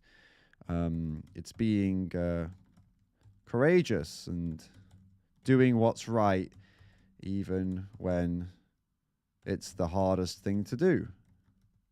You know, like I'm thinking here. What I'm doing here is I'm picking out, like, you know, the traditional. Like there were when I was growing up, there was a lot of like traditional kind of male role models in the movies, you know, action movies and stuff like that. And although these action movies, the characters sometimes had properties and characteristics that were a bit shitty, but they also had some good ones as well. And because they were more closely based on the older movies are happier to show men in doing good things and kind of showing the good properties and the strengths of men when men actually are good, right? But new media, new movies, they kind of don't do that so much anymore. So these kinds of ideas and stuff are, they're trying to. Some people are trying to bring them back, but it's difficult because a lot of media and movies and stuff don't really do it anymore. I suppose the most recent example of this kind of, masculinity or whatever. I suppose if you look at like the recent, or not recent, but I suppose the more older Marvel movies kind of brought it back a little bit, like with Iron Man, for example, with how he sacrifices himself, his life to save millions of people. That I think most people would say, like, oh, that was a manly thing for him to do as a man. Like that was a masculine thing to do. He was courageous. He gave himself up. He used his strength to protect everybody who was weak. This is the kind of stuff that I think most men would agree they would aspire to be like. They would aspire to be the kind of people who would protect the weak, who would defend the innocent. That's another one. Defend the innocent. Defending the innocent is manly. I'm putting out the things that most people would agree would make somebody like a strong man or a good man. You know what I mean? And it generally applies to both, to every to anybody. You know what I mean? But here we're specifically referring to men, so I'm going to say these things are like what makes somebody a good man. But just these things make somebody a good person, to be totally honest. But this video is about the men who think hurting animals is manly. So these are all things that are manly, and basically doing when someone is eating animal products, they're funding industries that do the opposite of all these things. Therefore, by eating animal products, you are the opposite of all of these things. Eating animals and animal products directly funds the exploitation, abuse, and killing of weak, defenseless, innocent animals. This is the opposite. This is the direct opposite of all of the notions of what a good man or real man is and does, right? Okay, so that's the concept. Now again, we have the choice at this point to make this into a 1 minute short skit format, right, which is totally possible, or a video essay. In this case, I think the video essay is an option because it's a more simple topic that we can finish, I think, within the time frame. The other topic is definitely not simple. The pro-life stuff is more complicated and requires more time to discuss it, I think. Personally, that's why I kind of leaned against the video essay. This one I feel is a very simple concept, a very simple idea, and we could do a skit, and that would be super easy and simple, or we could do a video essay, which I think would also be easy and relatively simple. The video essay would take a lot longer to plan, and I would show you kind of like a structure, behind the scenes of like the structure of this kind of long video. But yeah, I mean, that's up to you guys. What would you prefer on this? Would you prefer a bit of a video essay where I sit in the office and I talk to the camera and we do some like clips in, clips out, blah, blah, blah, that kind of stuff? Or would you prefer it to be in a skit short format where we do 1 minute and it's more comedy and it's more just kind of, you know, one guy saying it's manly, the other guy's saying it isn't, and they just kind of go back and forth for roughly, I don't know, 30 seconds to a minute. Tell me which one you want. So you got to put it in the chat, short or essay, and then we'll start to plan out how it's going to be. Short or essay, guys. Let me know. Okay, so Fractor thinks we should switch it up, do an essay. We got one vote for comedy. Yeah. We've got a few. We're mixed votes this time. Mixed votes. So we have 1, 2, 3, 4 for essay so far, and 2 for short. Okay. So I guess let's go for like a, you know, yeah, let's do the essay then. A short essay. Yeah, we can't do a video essay in a short, unfortunately. That would be, you know, 1 minute video essay. All right. But let's go. Well, it's going to be comedy. It's going to be comedy, but we're just deciding on the length and the format. So I can give you a bit of a writing class here. I'm going to teach you a trick that I use that I've never shown anybody else before, and I'm trying to think now. Is there any downside to me showing you this? I don't think so. Part of me wants to kind of save it because I feel like. I don't know. I feel like it's my baby. But then part of me feels like maybe it could help you guys. Let's do this. I'll make you a deal, right? I will show you my baby, my structure, how I do this, and I will give it to you, and you'll have it. You know, you can use it for whatever you want to use it for. But I will only do that if somebody in the live chat right now throws over a super chat or a Streamlabs tip. How about that? If you guys do that for me right now to keep this train going, support me right now in this moment of need, this moment of just we get this boost coming. If you do that for me right now, and by the way, remember, every time you do that, you are literally you're basically donating to a cause for animal rights. So it's, you know, it's not like it just goes in my back pocket and I go and spend it on some bullshit, you know what I mean? But if it goes to the channel, it goes to the animals, it goes to all the work we're doing in the background too. If you do that right now, I will reveal a secret to you. I'll reveal a secret about how I plan videos and how I plan pretty much everything that I make when I'm doing something long. And no one else has ever heard of this before. No one else knows I do this. You'd be the first people to ever see it. But the deal is, one of you's got to send over a super chat or a Streamlabs. Otherwise, if you don't do that, I will not reveal my secret to you. but we will plan out a video without revealing my secret. That's how it's going to be. That's how it's going to be. I feel it's a fair setup. I feel like it's a reasonable request because for me, I'm a little bit unsure about revealing my secrets to you at this point because you know, I don't know. It feels like I'm giving you too. I'm giving you too much of a peek behind the curtain. You've seen the movie The Wizard of Oz. You know that's where that comes from. Peeking behind the curtain. You know what I'm saying? And I'm a little bit unsure. But we can. Oh, Venemoinen has sealed the deal. Thank you so much. Right. Well, in that case, here we go. Then I've got to give it to you now. Venemoinen, you have saved the chat. Now, everybody here in the live chat who's watching, they get to see what you so gracefully and generously made happen. So thank you for doing this for everybody, Venemoinen.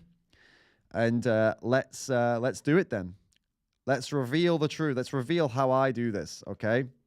So it's pretty simple, and I'm going to walk you through how I plan a long video. And I also do this for podcasts, and I do this for interviews. I've not been doing it for the interviews you've seen in the stream because these interviews have been more lively and more kind of like, oh, we watch a video, then we talk to that person. So I've not really planned out these interviews the same way. But normally when I've got somebody planned to come on and it's not in like a live stream challenge, I will plan out an interview and I'll plan out a podcast and I'll plan out my videos. And this is what I do. Ooh, are you ready?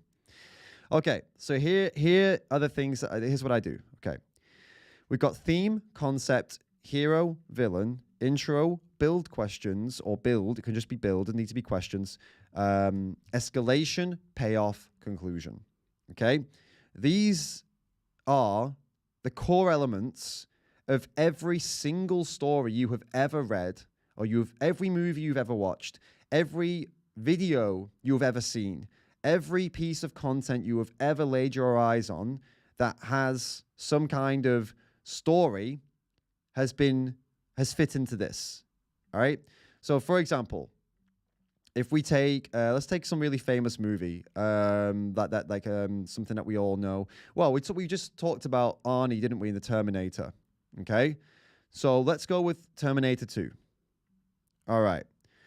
The theme of Terminator 2. Let's talk about what happens in the story. So it's all about time travel. It's about the future's all fucked up. Machines took over, trying to kill off humankind. And then they have a resistance fighter in the future. And they want to kill this resistance fighter when he's a kid so that in the future he doesn't become the leader of this resistance and cause the machines a problem. It's pretty crazy when I explain it that way. But yeah, it's a great movie. Okay. So what is the theme of this movie? It's the very simple theme. It's just good versus evil. Good versus evil. Rooting. It's just good versus evil. That's the theme. Basically, with a theme of something, you want the theme to be as grand and as simple as possible. So good versus evil is a theme you'll see in just countless stories and movies. Countless. So like Batman, good versus evil. Iron Man, good versus evil. Every Marvel movie has been good versus evil. Every superhero movie ever has been good versus evil. That's a concept that is just timeless. You'll see some movies will mix it up and they'll go kind of evil versus evil. So for example, I just watched a movie called Payback with Mel Gibson. And in this movie, Mel Gibson's a criminal, but worse criminals fuck him over. So then he becomes the hero, even though he's a criminal. So the theme has been played with over time, but ultimately, okay, that's the theme of the Terminator, good versus evil. The concept. So what's the concept of the Terminator 2 movie? Okay, so this is, again, you want to make it super, super simple. So the theme is good versus evil. The concept, it's sci-fi action thriller. Concept, sci-fi action thriller with time travel, and that's basically that's like sci-fi action thriller movie with time travel. There's your concept. Okay, that's what's going on. That's the concept of what we're trying to create. So we have our theme, good versus evil. We have our concept sci-fi action thriller movie or thriller story with time travel, and you know that's pretty much the movie, right? The hero, and the hero doesn't need to be a person. It can be a concept. It can be an idea. It can be a movement. It can be anything. So for Terminator, though, the hero in Terminator is actually the Terminator, right? The Terminator, the T1, whatever, Arnie. The Terminator Arnie is the hero, right? The villain in this one, you could say it's the machines. You could say, you know, we could put that it's the machines, but more directly, it's the liquidy fucking police guy. So we just put like police officer Terminator. I can't remember the model number. It's like T something thousand, right? Okay. The intro. So now we're starting to get into the juicy stuff. What is the intro of Terminator? So in the intro to this movie, we have, it sets the scene, it sets the tone. We have the Terminators arriving, I believe, at the beginning of the movie. I think that's how it starts. So or maybe it sets, I think there's a bit of story maybe that just kind of like, I'm pretty sure, whatever. But the Terminators arrive on Earth. We don't know what's going on. We think they're both bad, right? That's the idea at the beginning of the movie. We think they're both bad. The build. It introduces the other key characters. Okay, so the intro is obviously the intro. The build is the build up. It's what is it building to? You know what I mean? So we're just setting the tone. So introduce other key characters, and then Terminators looking for key characters. We introduces some problems too. Introduces problems for key characters. One of them's in jail or in a mental asylum. So that's an issue. Terminator's looking for them. And we get the introduction to everything. Escalation. Okay, key character tries to break his mum out of the asylum. That's what happens there. Terminators engage. Okay. What's the payoff? One of the Terminators is there to help. That's the payoff, because you got the build, the escalation, the engagement, oh my God, one of them's here to help. There's your payoff, okay? Now you've got this cool feeling of, oh my God, that's the payoff. It makes you feel like you've gained something, you've learned something, something's been concluded or achieved. So, oh my God, this Terminator's not trying to kill them. It's twist of the story. There's your payoff, right? And then obviously this can repeat, by the way, over and over again, this section here. But let's just skip to the conclusion. Conclusion is that helpful Terminator wins. And then kills himself. Yeah, this is spoiler alert. And then kills himself to save humanity, to stop them from getting the technology. Like it's a time loop. Okay, and that's the whole movie, right? So that's Terminator 2. So as you see, we got the theme, good versus evil. We got the concept, sci-fi action thriller story, time travel. The hero, Terminator Arnie. The villain, the machines, Terminator police officer. The intro, we set the scene. Terminators are arriving. We don't know who they are. We don't know why they're here. We assume they're both here to go and catch the kid, right? And they're both bad. We introduce the kid, we introduce his mum, the key characters. We see the situations they're in. We see his mum's in a mental asylum because everyone thinks she's mental, thinks she's crazy because of the Terminator stuff from Terminator 1. We see the Terminators looking for these people. The escalation, the key character, knows he's being chased. He starts to think his mum's in danger, tries to get his mum out of the asylum. And that's where the Terminators finally find them. And then you think, oh, it's all over. Terminators are going to kill them. Turns out one of them, and here's the payoff, one of them actually puts his hand out and says, "Go with me if you want to live." So we get the payoff. Oh my God, he's with them. Then lots of stuff happens. Big action. All this shit. We can fill the gaps there. Conclusion. Arnie saves them. He beats the other Terminator, gets it destroyed, and then he destroys himself because he realizes the technology that's inside him, that is actually what causes the machines to win in the future. because the humans get the technology, develop it, and it's time loop. It's a time loop. Like him coming back in time causes the problem that actually set in motion him coming back in time. It's time loop. Sorry, I mean, we could explain time loops if you want, but it's crazy time loop. So anyway, there we go. Now you're probably wondering, how does any of this apply to the video that we're about to write? So I'll just take this and I'll show you how it works. So basically, theme, concept, hero, villain, intro, build. Sorry, it's going to take a minute to clear these out. I mean, I'm sure there's a faster way to do it, but hey, I'm not like, I'm a nerd, but I'm not that nerdy. Did I just, wait a minute. Oops, I went to the next one. All right, we're good, we're good. Okay, so the theme of our video. What is the theme of our video? You could say our video with a theme is good versus evil. I'd say it's more right versus wrong. Our theme is, what is right?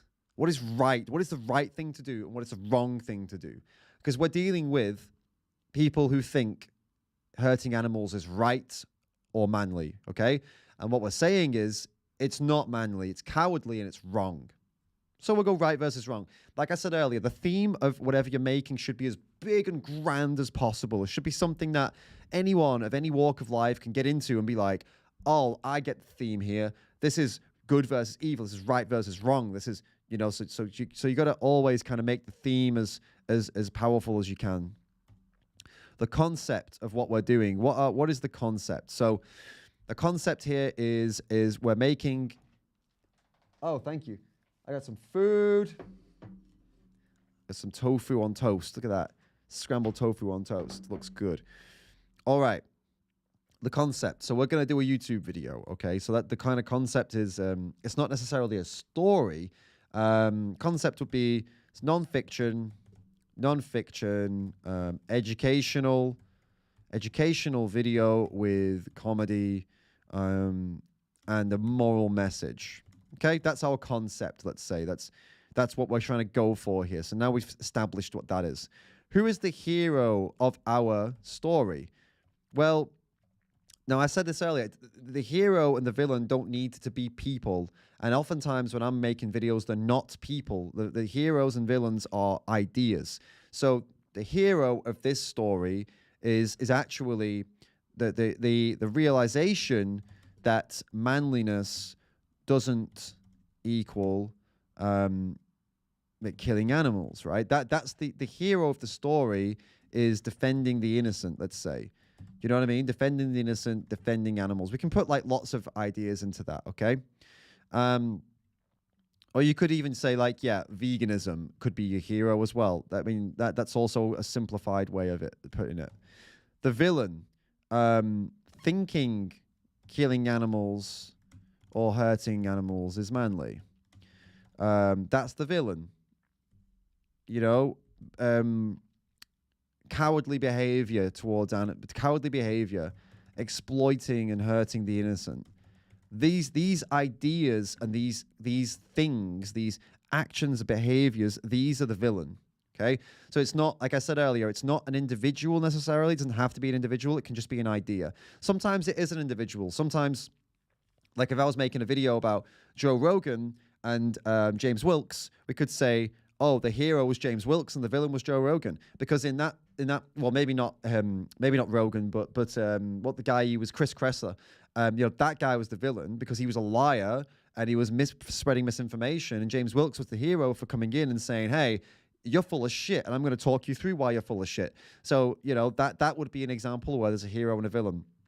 You could say also, for example, you know, lots of other examples there are where there are genuine like heroes and villains you could put into here. Okay, now we're into the video. Now this is where we script the actual script of the video. So this bit isn't a script.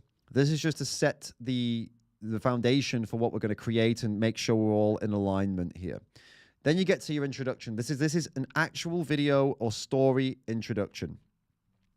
So what I tend to do here is you know, I think about a YouTube intro. I come back and revisit it, sometimes at a later point, but we go for the YouTube intro. So we want something at this point to hook somebody in. That's the point of an introduction. It should be just bam in, and it should hook somebody in to want to watch the rest of the video. Now, what I write here is not always what will actually be end up being the final thing, but it's just, I usually just throw my thoughts down and go from there. So, okay. So we want to hook in the people with what's this video going to be about? It's going to be about the men who think hurting animals is manly. Okay. So we could just start off with something like meat. It's really manly. Okay. Something like, we can just start off with a bit of sarcasm. You know what I mean? Meat. It's really manly.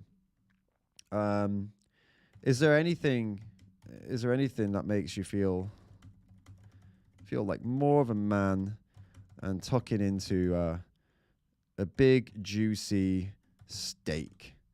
Am I right? Maybe not.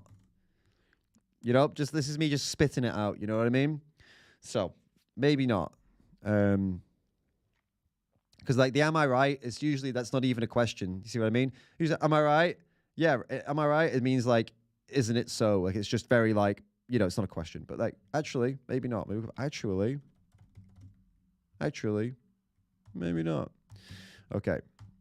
And then we tell them what's going to happen. In this video,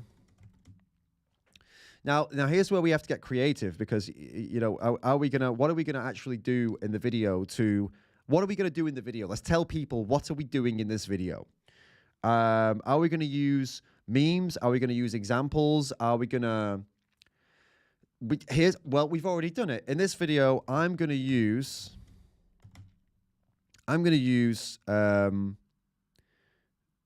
big famous 90s action heroes. Like, we could even do this. Arnold Schwarzenegger. Arnold Schwarzenegger, Sylvester Stallone. And Jean-Claude Van Damme.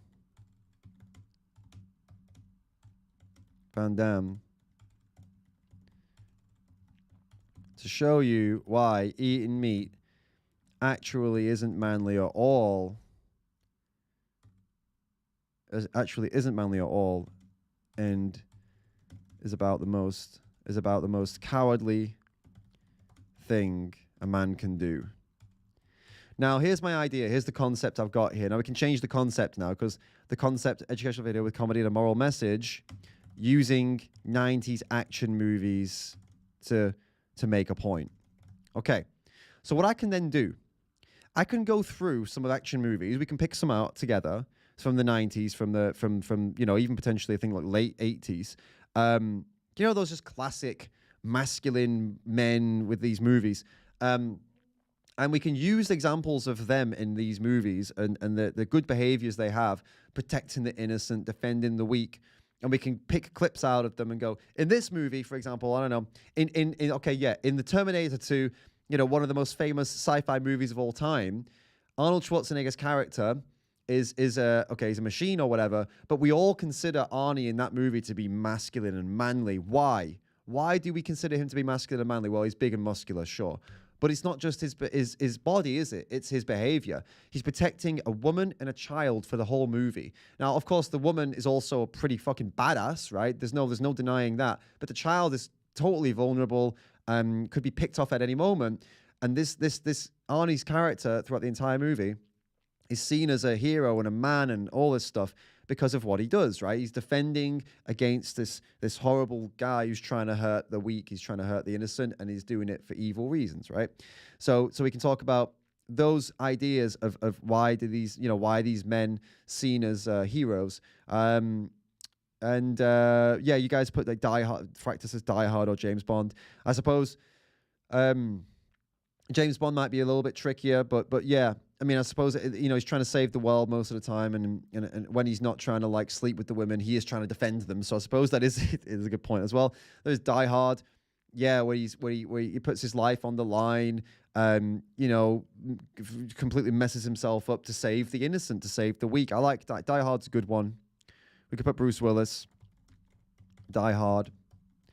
So this is becoming an interesting, for me, I feel. I mean, this is a video for men, right? So I don't know if there's many women out there that are going to like this video that focuses on 90s muscly action heroes. I get that. But considering this is a video that's about how men who think hurting animals is masculine, and we're aiming it at those men, this could be a pretty cool concept, right? So there's the concept that we've got. The intro, like, we can stop there with the intro. I think we'll come back to it if we want to adapt it a little bit more. And the build. So what is the build in this context, right? So the build would be, it's the body of the it's the setup. The build is the setup. So we want to set up the video. So what we would do is talk about the action heroes, right? What makes an action hero manly?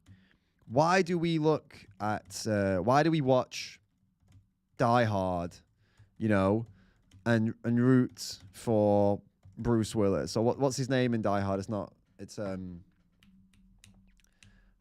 his name in Die Hard? What's the character name? Bruce Willis name. Oh no, Die Hard. Die Hard character name. John McClane. How did I forget that? John McClane. Why do we root for John McClane? You know? Or why do we root for Bruce Willis's character, John McClane? And then we can explain why, right? Well, it's because he's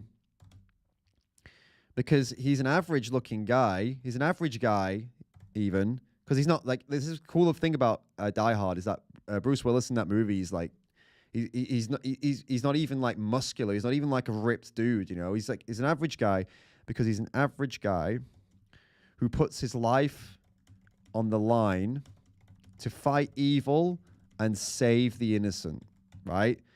And he does it in a badass way. We love that. We love that, right? What about Arnie? You know, what about the most action-packed? You know, I don't know. What about the most famous sci-fi movie ever? Terminator 2 or whatever. I can come back to that later. Terminator 2. What makes Arnie a manly man and someone we all, you know, are someone every young boy and man, you know, was inspired by? Okay, he's massive, which helps, but it's not just that. He spends the entire movie defending a woman and her child. And yeah, the woman is pretty badass. There's no doubt in that. But the kid was totally vulnerable and defenseless against the evil Terminator sent to kill him. Okay. Arnie's character defends him until his dying breath, and he actually terminates himself to save humanity. So we're talking selflessness, courage, defending the weak. These are the things that make Arnie's character a manly man. And I'll put, you know, I'm not going to put the inverted commas over every time I say manly man. You know, like, you know, that stuff's a bit silly, but we'll have more success playing the game than we will trying to convince people that being a manly man is not even important, blah, blah, blah. Manly men won't listen to that. Okay, so, and this is the build, right? So we can give a few more of those examples, but maybe let's jump on to the tofu here check. Thank you. Cheers, appreciate it. Okay. Escalation. What's the escalation So the escalation, I don't even know if I explained this earlier, but the escalation is when shit starts to go wrong, you know, or right, or whatever. It escalates. Something changes. Things get more excited. Okay, things get a bit crazy. So we have our build. We're setting this home. We're setting the scene. Escalation. This is now in this video where we're going to challenge the person watching it. We're gonna escalate things and challenge what they think and what they do. And okay.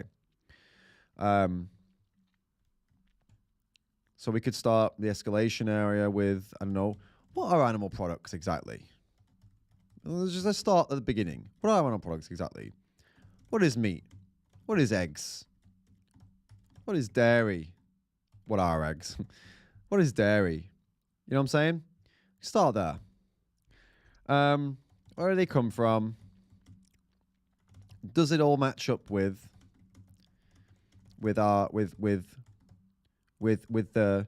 manliness and masculinity, like we just discussed? And then we can just go through. Okay, meat. Meat. Farmers breed animals. Farmers breed animals. We put this in like a way, like manipulate them, manipulate them,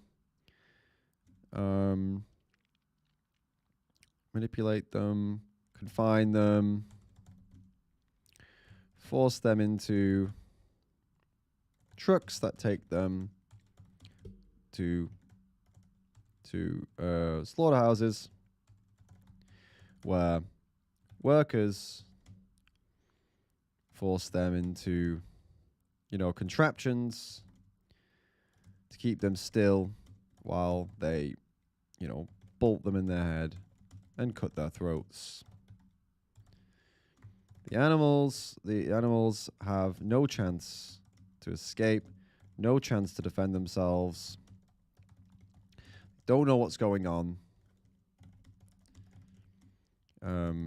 They're weak, defenseless, and hopeless. Completely innocent, and they don't stand a chance against a system built by smarter animals, humans, who do all this for burgers, sandwiches, etc. Basically, it's done for pleasure, not for survival. Okay, so that's an interesting start, and we say, does this match up with the ideas of manliness we just discussed? No. And then we do the same thing for eggs. What about eggs? Can we explain that as well? We can just make it like this so it's easy to track. What about eggs? Meat. What about eggs? Okay. Again, chickens are bred into massive barns, free range, or caged, where they'll never go outside, never see the sun.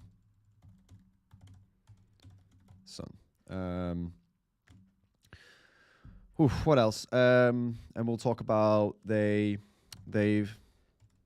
been bred in a way that means they lay 300 plus eggs a year instead of the natural 12 eggs a year they would lay in the wild.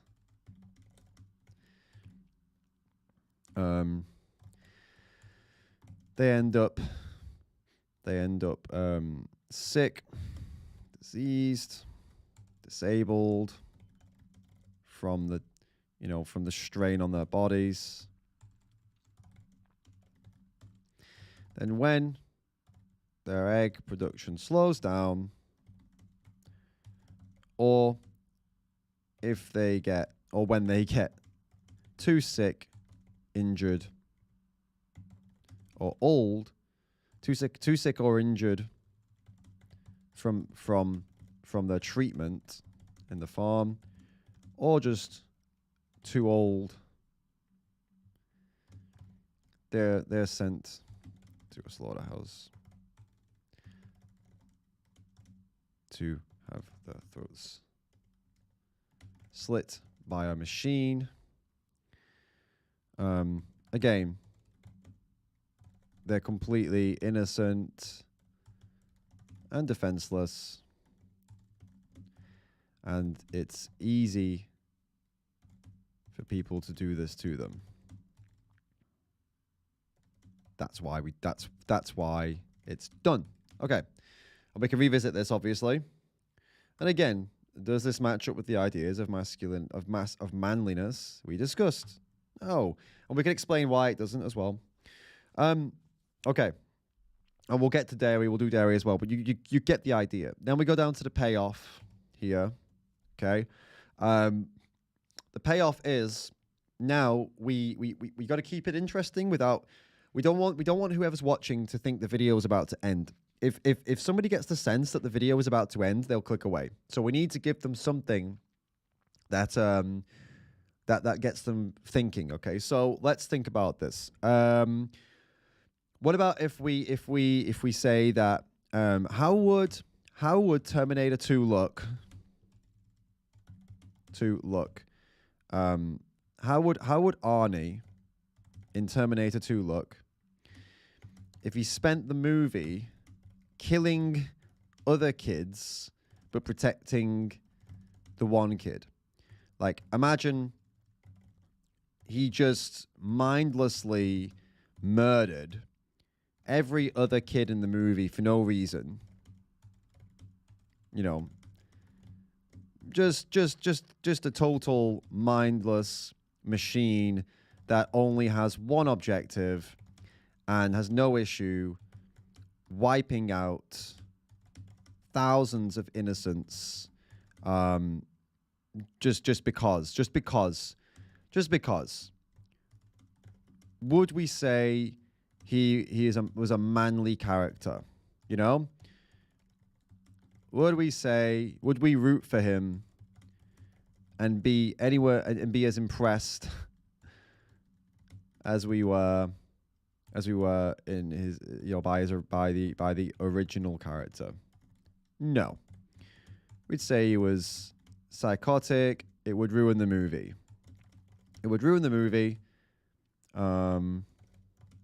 He'd be the villain. He, you know, you'd be conflicted. You know what I'm saying?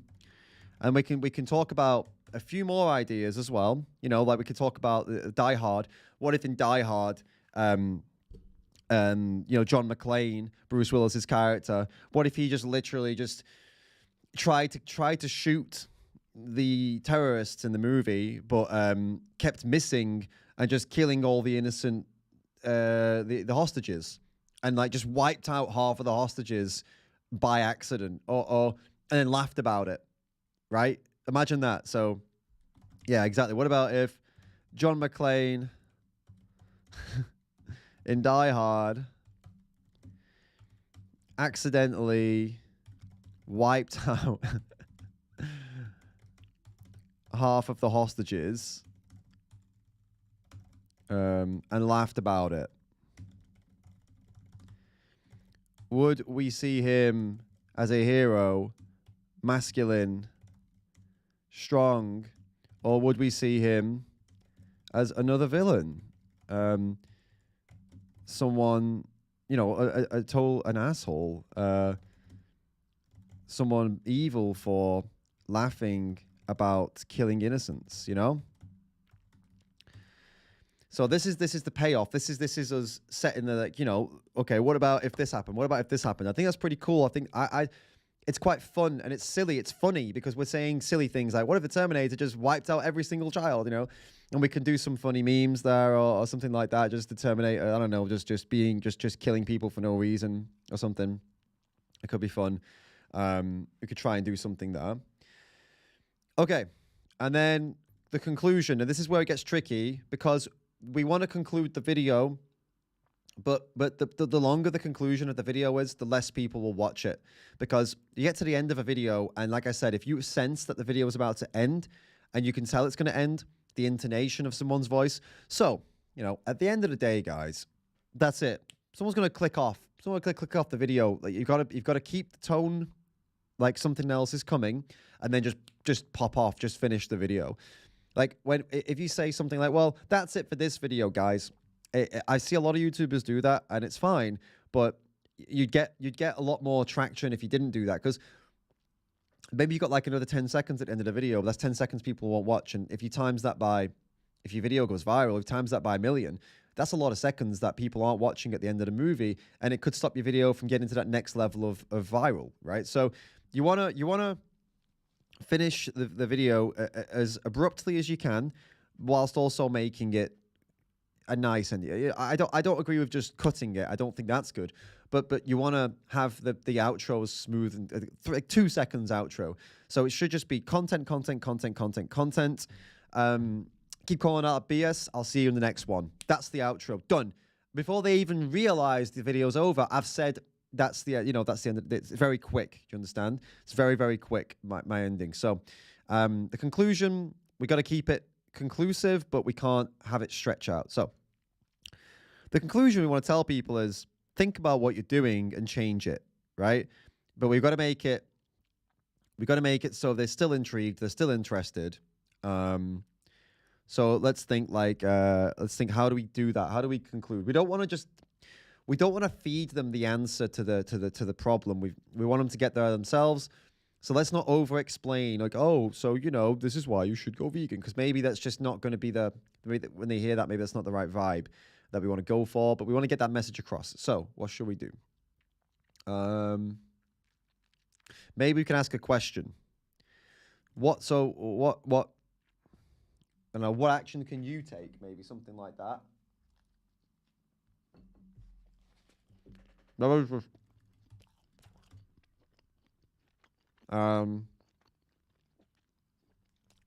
something like you.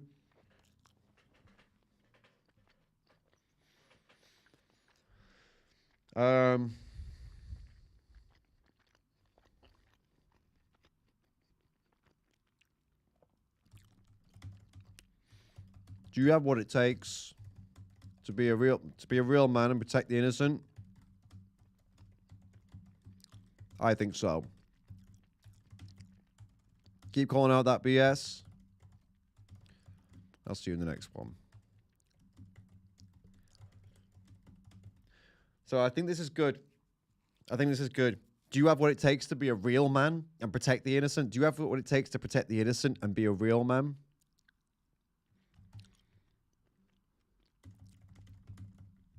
I think so. So why not start today? Boom. All right, there we go. So this is going to be, when this is finished, and I think this won't be like that long of a video essay, unless we really, really make it long and we add lots more stuff. I think we're probably going to end up between 5 and 9 minutes, maybe even less, depending on how savage the cut is. I'd like it to be longer, but at the same time, I don't think there's much more to really talk about,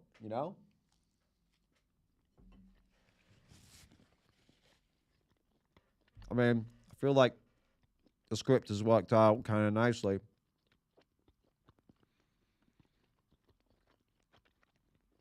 What do you think? Is there any more topics that we can cover in this? Any topics that you'd like to see covered?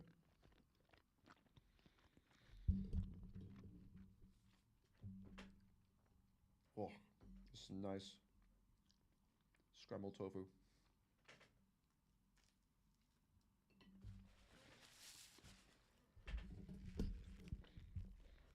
So I think this works because we're using manly characters to explain the story. It's a cool idea.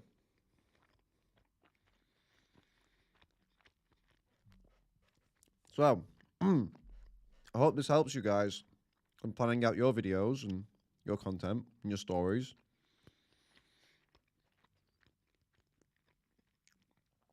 I think this structure is it's a valuable structure. I mean, you can see how easy it is to get the ideas flowing when you plan it this way. Now, after this, obviously, the biggest challenge is, after making the video itself, is getting people to click it, because it's tough to get people to click a video like this. But this one, I actually have an idea. We can do a thumbnail together. Let's do a thumbnail together. Let's have a little look. Because, you know, I would always recommend, and this is hard, I don't even do this, but I would always recommend looking at keywords and thumbnails before even scripting a video. But in this case, obviously we did script first, but now we can take a look at the thumbnail. So let's have a look. Okay. Here is a plain thumbnail. So first things first, we're going to start with a template that I've been using for all my thumbnails. Just let me find it. This is a new video coming up. By the way, a thumbnail for a video that I've just edited, just about finished. As you can see, it's maybe going to annoy some people. But I'm still working on this thumbnail. I'm not quite sure I'm finished yet. I don't feel fully whole with it. Not quite yet. If any of you are like design geeks, let me know if there's anything you'd like to change about this.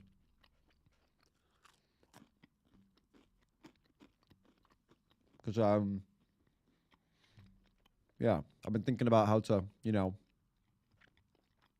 I couldn't think of any like stuff to put in the thumbnail that would make sense. I just thought, well, we have a topic, we have my face. We'll come back to it. Okay. That's our starting background. Now, my idea that I was thinking about was to put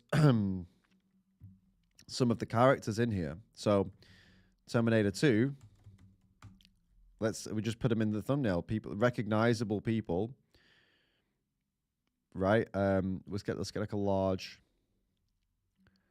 Let's get a large image of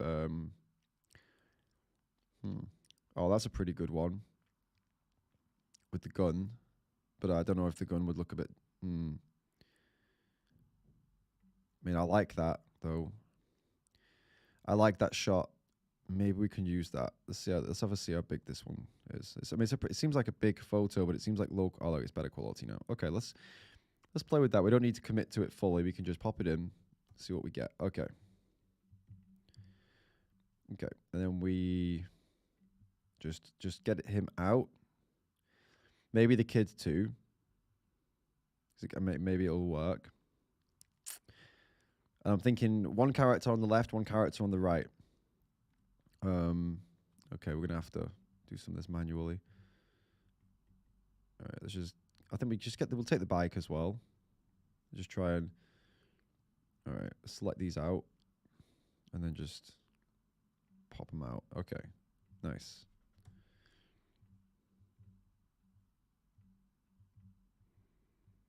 I'm not sure. I'm not 100% sure I want the kid in anymore.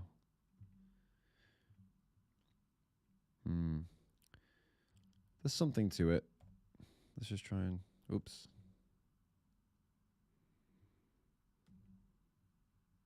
Okay. Okay. So something like that on one side. Maybe even like bigger even. Maybe even just like him. I don't know if I think that's just to kind of like... I'm not sure. Maybe this could be okay. We'll just go with it for now. And maybe we could do Die Hard, you know, John McClane.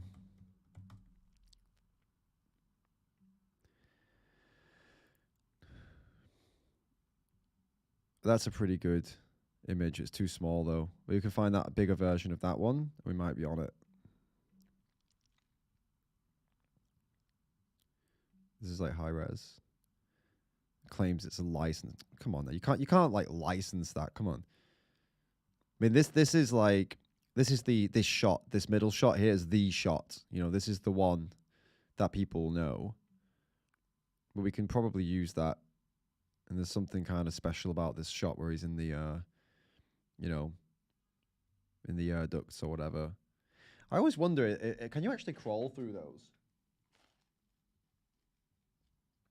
I mean, I think that's strong.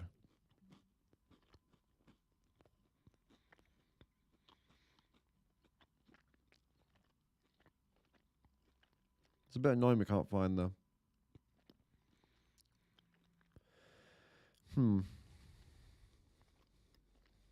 Maybe this one looks all right.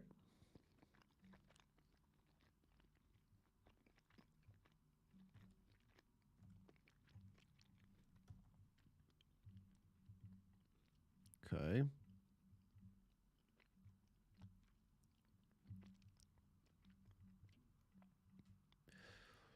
It'd be something like this anyway, that's what I'm thinking.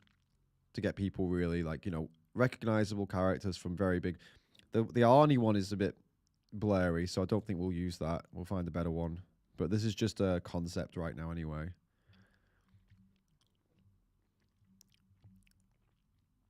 Maybe... I want to get his badge in. It'd kind of look a bit cooler with the badge, wouldn't it? Like that kind of thing. Okay. And we can obviously just make him a bit more, like, normal looking. Maybe that's a bit too much. Like there or something. The color seems very off as well. Can fix that. He's a bit red. Let's bring him over to the yellows. Okay, it's looking better. Cool. Okay. So yeah, I mean, something like this would work. I mean, you guys can see my screen right now, can't you? I've not messed up again, have I? You've been watching this whole time. Yeah, you have. Good. So cool. So I feel like maybe this gun's going to get in the way of text. Oh, it would have been cool, but I think there's just... I don't know if we can make that work with text. The text. Possibly it's not going to work. Oops. Just get this like a bit like cut out a bit better. I mean, it's a sick scene, but it kind of looks like he's pointing the gun at Bruce Willis's character, which doesn't really explain anything. It's not really the vibe I want to go for.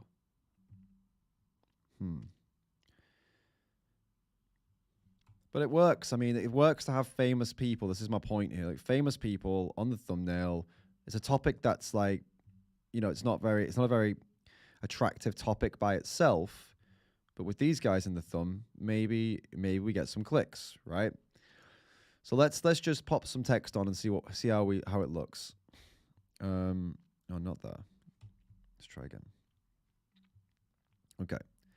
So I use my Babus new text. Just pop this up. I don't know.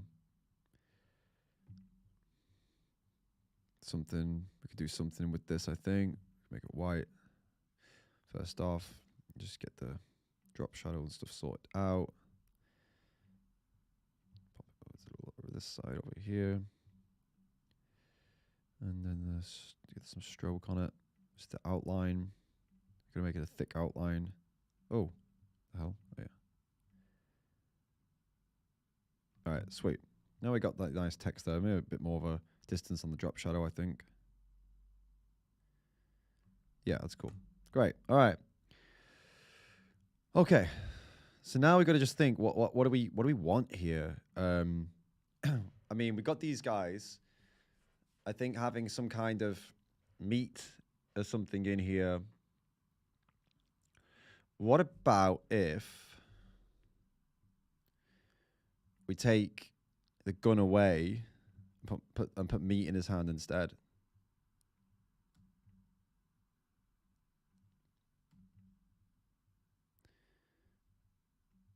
That could be pretty interesting. Let's go and look for like a piece, like a. I'm sorry, we're gonna have to search for this, guys, but it is what it is.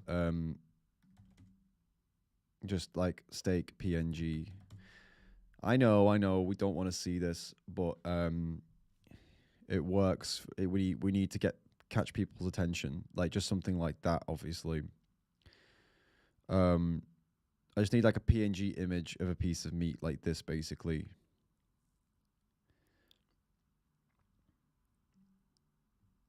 Just give me the bloody. Come on. Let's go. All right. All right. Just put this into the system here. Into the It's very big. Okay, we don't need that big. And we want to have him like, I don't know, holding it or something. Nah, it doesn't really work so much. I mean, I can make it work. I can like take away the.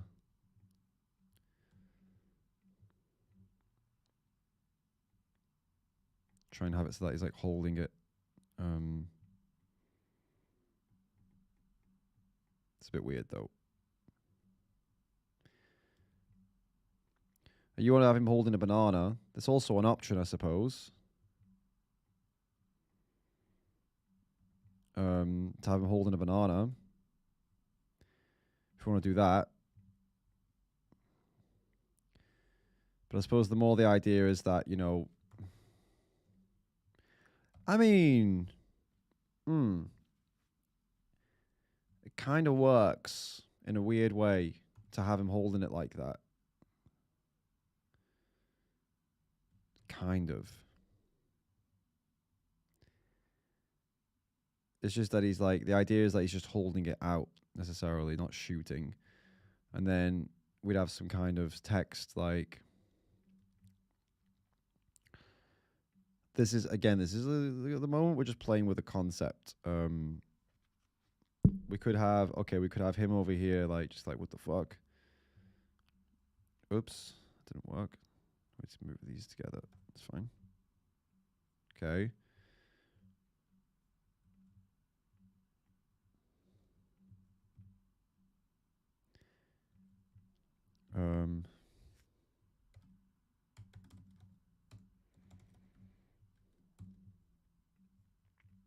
Don't know why it's split them up so much. That's weird.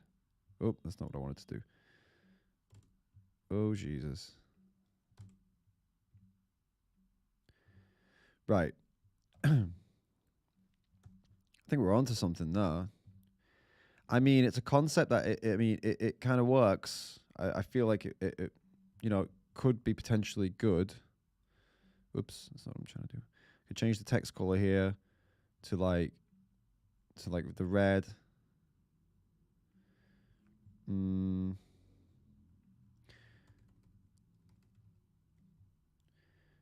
There's something here.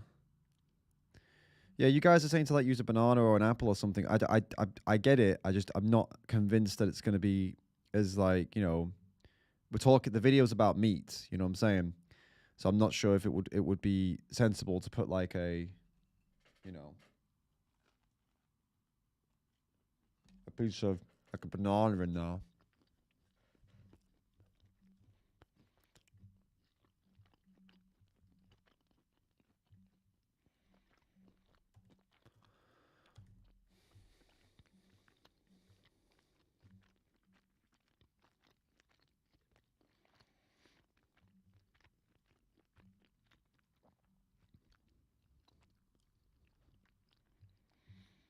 Yeah.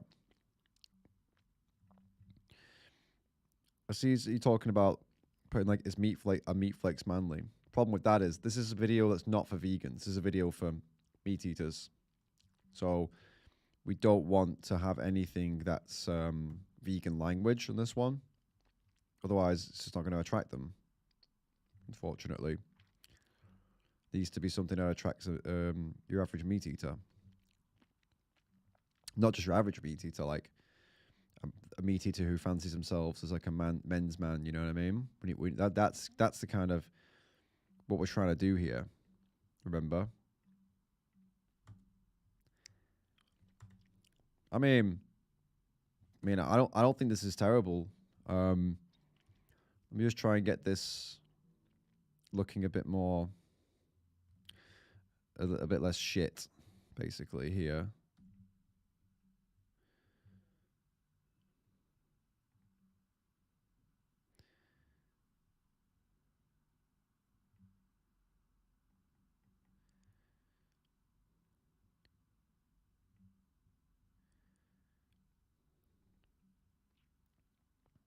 Add shadows, separate the characters. Yeah, I've added like a bit of glow, which is helping a little bit, I think.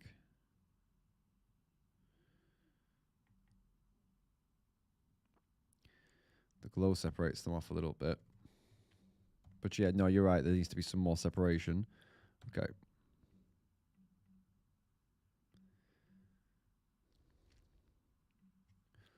I just want to try and sharpen him up a little bit, actually, as well. It's going to be tough because it's quite a low res image, but I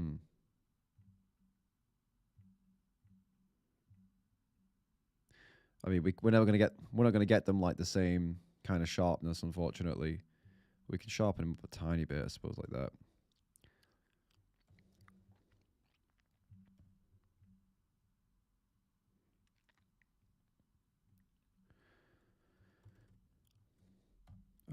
We need like we need like just a touch of separation between them two. Maybe I can try and put like a little bit of like this on here. Just like a touch of it, just a little bit onto that, so that it kind of. But it would be great if it was actually black. The problem is I've got the glow behind it, so it's not doing it very well. Layer knocks out drop shadow. What does that do? I don't know. But that works. It works a little bit better with that in there. Just separates them a tiny bit. But yeah, so I mean, yeah, the steak should be floppy or like wobbly. I get what you mean. It would help. But that's not a terrible thumbnail, I don't think. I mean, I don't think we're quite there. Yeah, you're saying the steak isn't like working there, but if you look, there's no fingers to add. You know what I'm saying? Like the gun is originally there, so it's really not possible to kind of add fingers there. He's holding a gun. I'm aware it looks silly. Don't get me wrong. But it can be silly. You guys want dripping blood. Okay, we can try that too.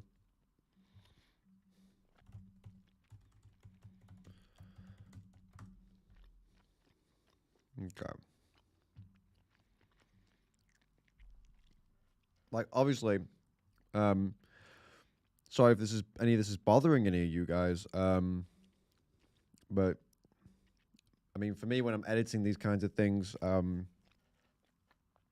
I just kind of try to see them as just images as opposed to what it really is, because otherwise I wouldn't be able to edit, would I? You know what I mean? You got to like kind of, it's for a good cause, you know what I mean? To get this video out, to get people to watch it. I saw one of you said use plant-based, like a plant-based printed steak or something like that. I'm not sure about that. I'm not sure if I'll be able to find a high-quality PNG image, but yeah, you guys say it's nice. Don't overthink it. Yeah, I mean, I think a little bit of like fake blood splatter would work. I'm just trying to find something that makes sense. Or the drip. There was one like here that seems to be potentially okay. We can try that. Let's see if I can get a hold of that one. Where did it go? I wanted that specific one that was in the picture. That one. Oh, that's grim. It's just basically, it's clearly paint though, isn't it? But yeah, we'll try and get it. Oh, that was easy enough to get. Okay, okay.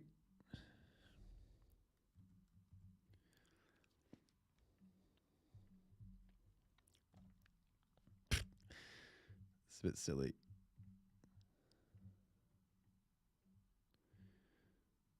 Ugh, it's just, this is pretty grim.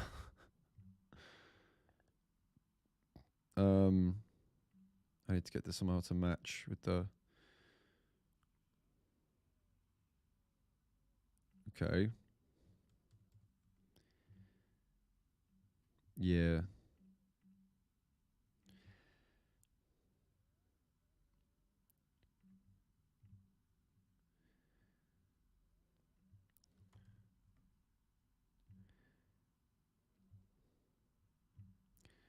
Yeah, I mean, I could see something like this working, but like you guys are saying, it might be better just to keep it simple. I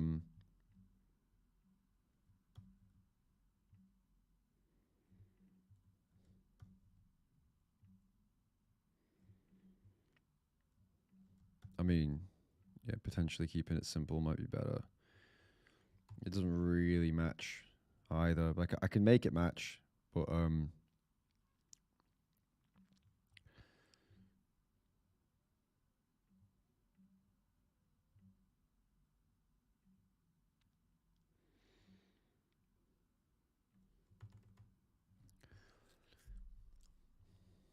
smaller with a few drops.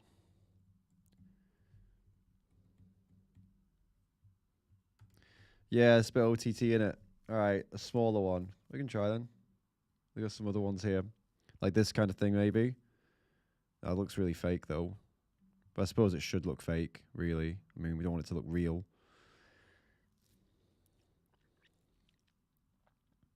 What about that one?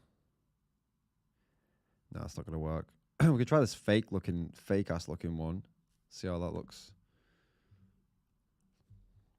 It's gonna look really bad, potentially. Oops.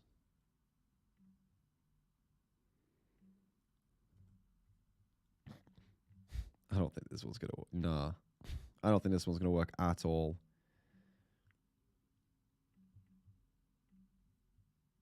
Maybe like make it really small.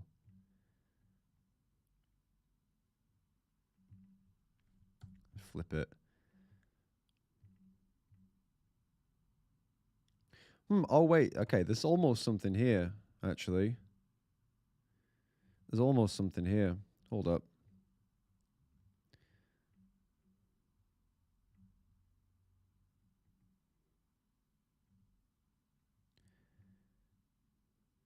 Hold up. Let me get in here. I need like distortion thing. No, give me the perspective warp. Maybe that's the one I was after. Aha. There we go. I think there's something to be said here. Yeah, I'll change the color in a minute. Don't worry. I'm on this. Okay. There's something to be said for this. This is potentially working. Switch up that color a little bit.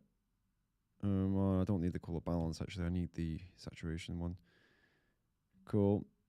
And just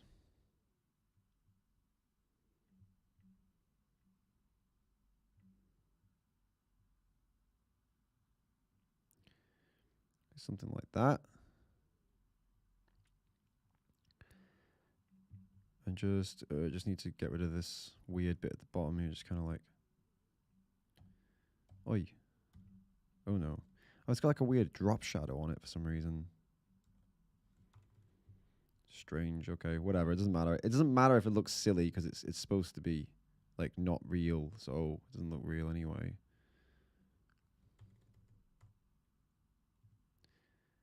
Meh.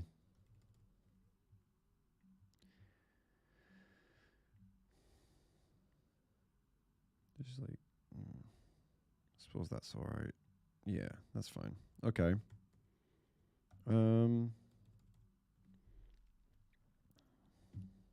Yeah. It looks dumb, but it's fine because Is there anything we can do here to make it like less dumb? Light and screen, no. There's like a luminosity one that's no. Okay. I think multiply or screen, no, multiply is probably the one. Linear color looks pretty good. It's got more texture to it. Yeah, that's probably good. That's pretty good. Yeah, I mean, it looks all, it's interesting. At least it catches your eye. I mean, when you zoom in, it looks terrible, but we can also actually edit this a little bit more to make it fit the scene more as well.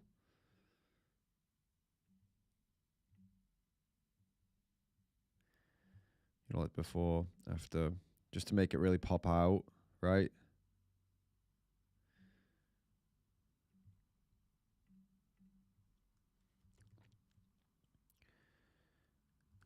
I mean, I think I could possibly put an arrow in here too to make it really stick out. Also make him like a bit angled, so he's like kind of looking. That looks pretty good. I'm thinking potentially could we use an arrow maybe? Just one arrow maybe? Let's try it. I think I'm just gonna have to go open a different one because I'm sure I have an arrow, one of these. I think I just remade the Billie Eilish one, but that's not the kind of arrow I wanted, but we could try it. We'll just close this for now. Yep. Okay. Okay.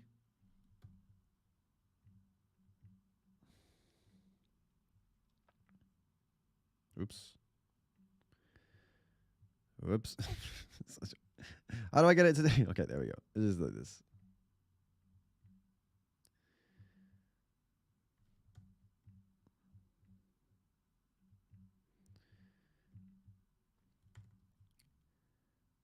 I mean, that kind of works. I mean, it's very clear. We got some silliness going on with the meat. We got the simple message. We got the cool manly people, the celebrities. Got the text.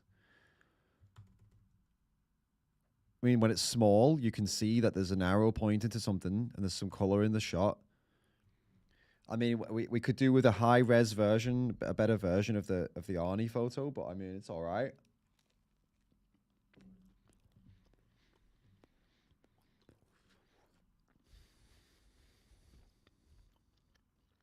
Yeah. It's very clickable, right?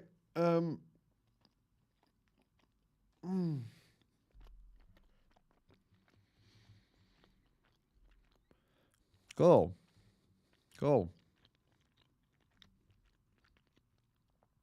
Well, all right then. We'll save that as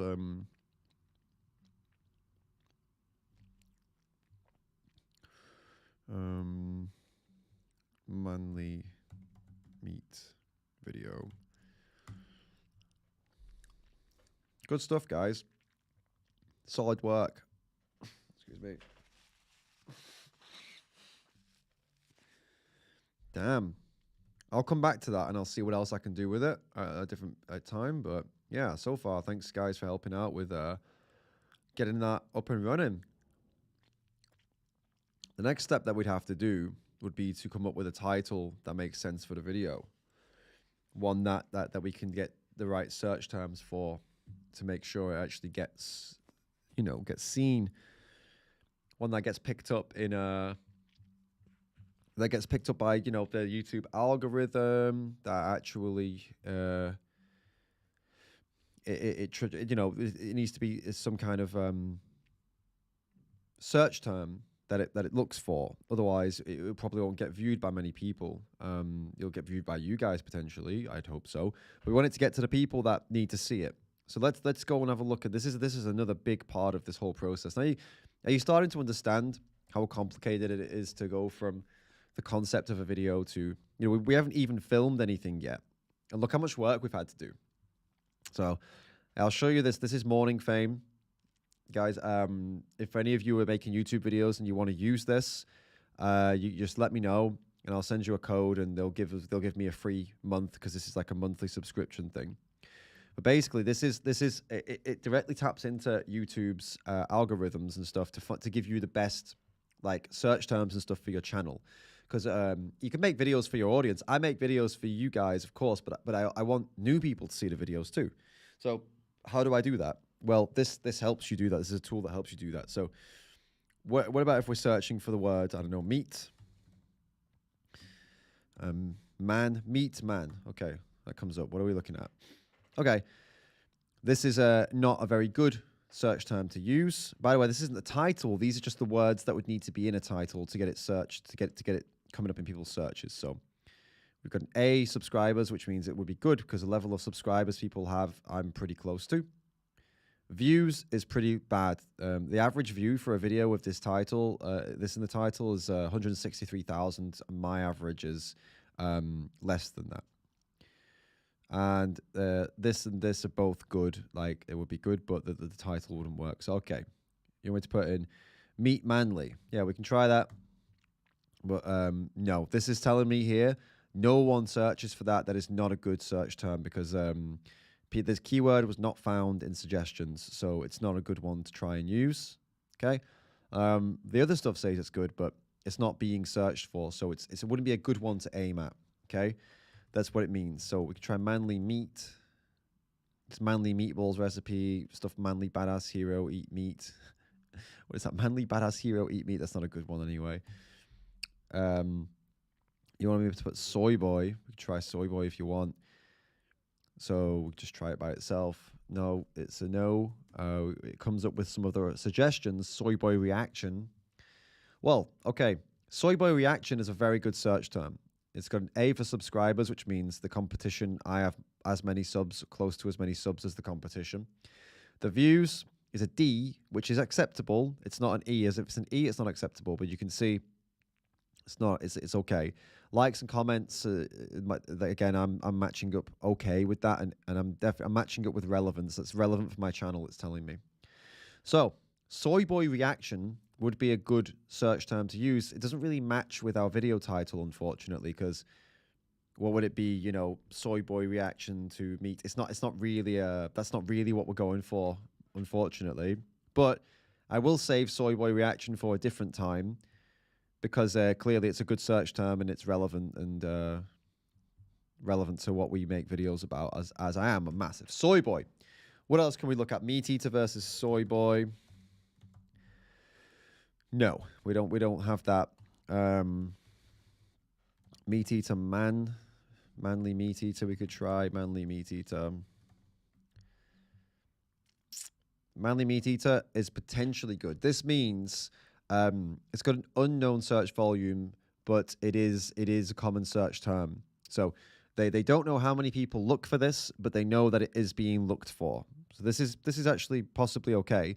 But I mean, look. Someone made a video about this 6 years ago and it only got 17k views. He has 3.3 million subs. So it tells us that potentially it's not going to go like so well. We've got this Ethan Bishop as a vegan YouTuber. Eating meat is manly debunked. Only 200 views, and this was a couple months ago. So we're seeing that, unfortunately, the way that people are putting it out currently isn't working, right? This one did all right. It's 5 years ago, though. So there's nothing manly about eating meat. Look at that. 11 years ago, 200 views. So we can see that, okay, it's tough. It's tough to get people to click on this. But manly meat eater is for sure a search term that we can keep a hold of. We can come to it later. We just need to come up with a package that all the other videos didn't do. It's not that it's a bad search term necessarily. It's that other people are not executing in a way that makes it clickable. Okay, so alpha diet, we could try alpha diet. Nope, that's not coming up. Alpha man, that's good, but it's too much competition. I would not be able to get my video up there with that. Alpha male, again, it's a good search term, but my channel can't compete. The ones who make videos on this, look, 300,000, 300,000, 19,000, 50,000. It's telling me that the average video that the average channel posts these videos gets like way too many views and comments, etc. My video would not compete. So basically, somebody would search for alpha male and all these other people's videos would come up, and mine would be like 3 pages in, so it wouldn't work. Is the alpha diet we talked about? What else was there? I mean, we tried that, didn't we? We could try alpha male diet. Oh, no. Alpha male diet. Spiders? What does that even mean? I don't know what that means. I don't know why I put spiders after it. Anyway, whatever. Alpha male diet. Alpha male diet is a no-go. So you see how much bloody work goes in even just to this bit. Meat masculine. Meatloaf masculine. No. Meat masculinity. No, not a search term. So far, we do have one search term, so. Lion diet.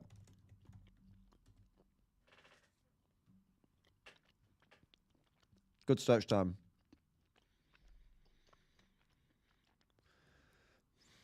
Right, well, this is a good search term, but it might be tough to figure this into, you know, our video title. So, So lion diet works, but I don't know how we would use it. So, for example, the words lion and diet need to be in the description, need to be in the title, okay?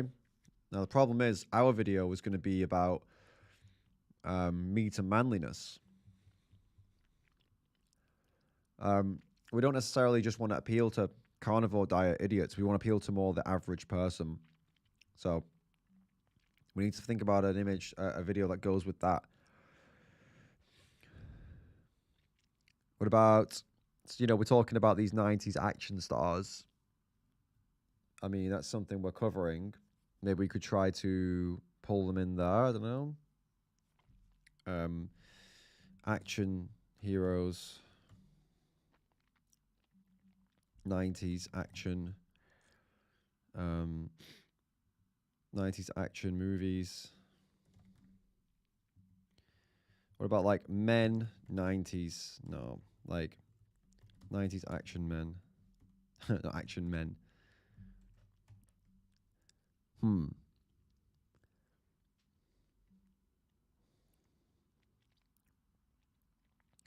90s action heroes. Oh, okay. Aha. Now see, look. Now you're seeing here, the thumbnails are starting to match up. Because the thumbnail we've just made, it's kind of looking like these ones. And I said 90s, and I think I was actually looking at the 80s rather than 90s. Because Terminator 2 was in 89. So we might, and Die Hard was in, Die Hard release date. When was Die Hard out? 90. Oh, it's tough. So I think we could possibly go 80s action heroes instead of 90s.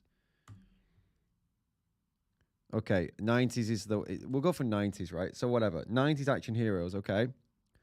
So we have something here. Let's try next step. Okay. Okay. Oh, Terminator 2 is 91. Okay, so great. So we'll go for 90s action heroes then. Okay. So we've got 90s action heroes, and we need to put some of that. We need to put some of those words in the title, okay? What are we going to go for? So in the thing itself, in the thumbnail itself, we already know that we've got is eating meat manly, okay? Now we're going to come up with a title that's clickable, that has something to do with action heroes and, you know, veganism and action heroes and meat and something along those lines that makes them clickable. Okay. Oh, I don't know. It's tough, but the thumbnails do match. So it's kind of like we're inserting ourselves into a different niche here, which is kind of cool. And it could fail, but it could also work. So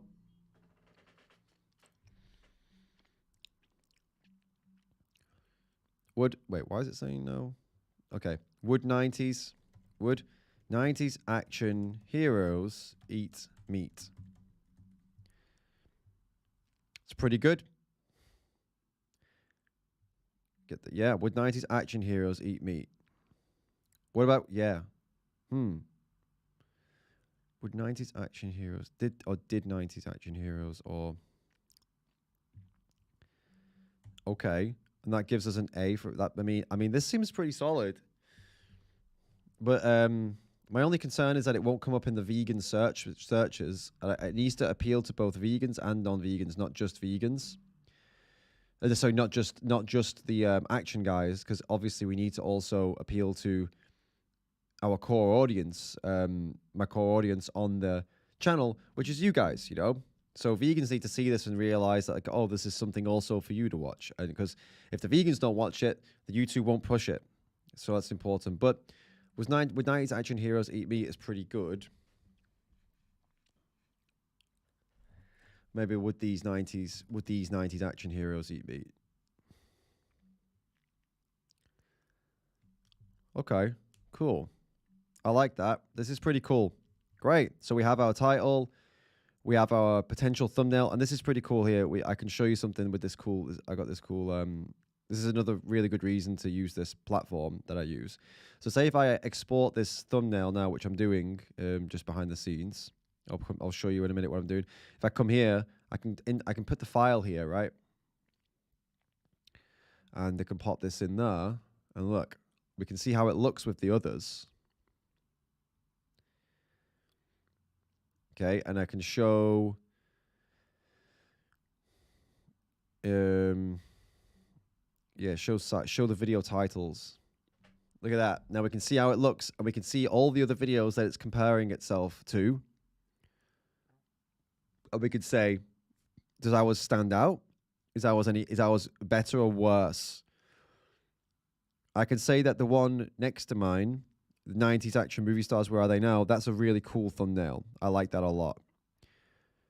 So it would be tough. It would be tough to compete with that. All we could do is make. I feel like if we made the characters bigger, it would be better potentially. So they're more really like really in the shot. So we can give that a try. Let's go back. Let's go back and try and make these characters bigger. So I'm gonna switch the screen up here so you can see. Here we go. All right. Let's take everything we've just made, and let's just group it and then make a copy of it. So we've got the original. Now let's just play with the.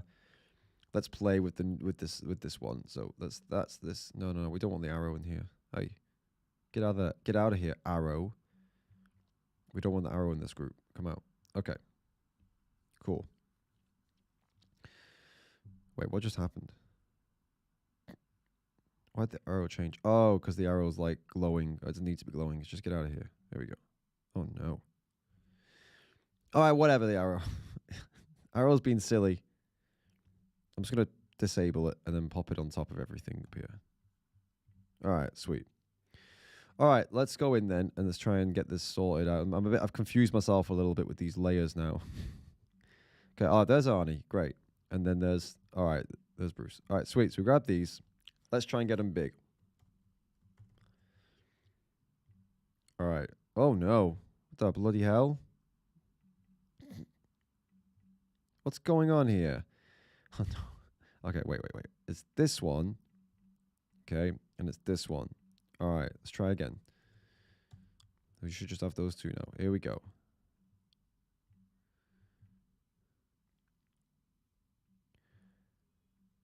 Okay.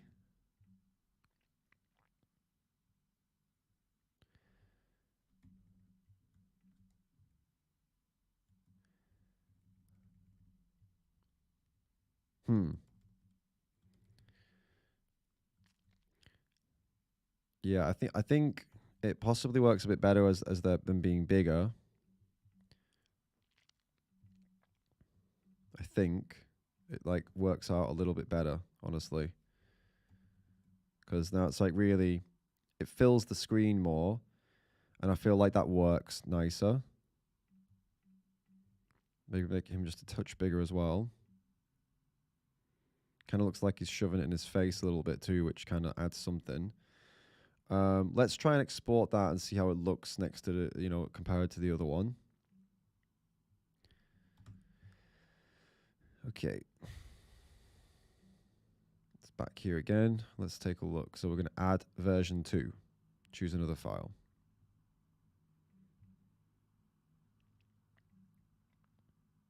Oh, yeah. That looks way better. So now I can show you version 1, version 2, version 1, version 2. Sweet. Okay, then.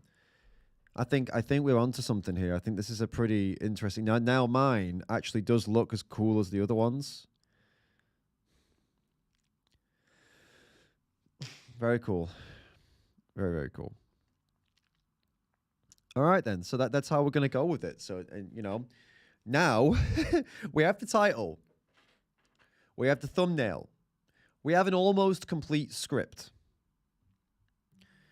You know, all that's left to do now is just make the video. just the hardest bit of the whole thing. And look how long this took us. So, you know, how long, you know, have we spent on this? Now you're really understanding the amount of work that goes into every single video that comes out of this channel. You know what I'm saying? And so when you're wondering, you know, when you guys send through a Streamlabs tip or a super chat, or when you join the Patreon team, or when you join the YouTube memberships team, when you become part of this team, now you're seeing some of what you are putting your funds into. You're seeing this is where the time goes, and you know you're only seeing here the groundwork. You're not even seeing the actual video editing the filming and the video editing process, which is incredibly time consuming, and we haven't even finished the script yet. And I will, because you guys have been here this whole time, because you've been supporting me and you know, sending through tips and supporting the channel, and I hope you continue to do that, by the way. Thank you. Because you've done this, those of you that are part of the team, so those of you that are in the YouTube memberships team, and those of you that are in the Patreon team, unfortunately for you guys, when I do make this video, when I do record this video, I will do a behind the scenes for you because you've been part of this. So for those of you that aren't in the Patreon team or the YouTube membership team, you won't be able to see this, and because this is going to be exclusive content, all right? So all you got to do if you want to see it is join the team. You can join here on YouTube or on the Patreon website, and you'll get access to this. Let me show you, actually show you what Patreon looks like for those of you that don't know, because I know some of you don't want to put money through YouTube or whatever, so I understand that. Patreon is a good one for this if you don't want to do that. So you can see here's my Patreon page. And wait a minute, it's showing me as a, okay, hold up, I want to open this as not as a member so you can see what it looks like. So just bear with me a second and I'll just load up the page as if you would see it. You know what I'm saying? Okay, here we go. I'll share it to you now. Give you a second.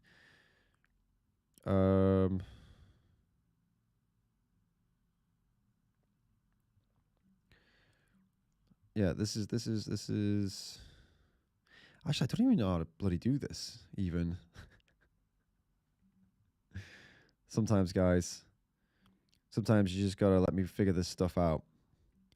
So I'm just gonna make a new one of these and then I'll show you exactly what we're talking about. Don't you worry.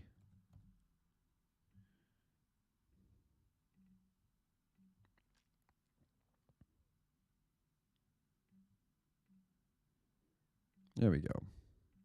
It's up now. Cool. So here we go. This is what the Patreon page looks like.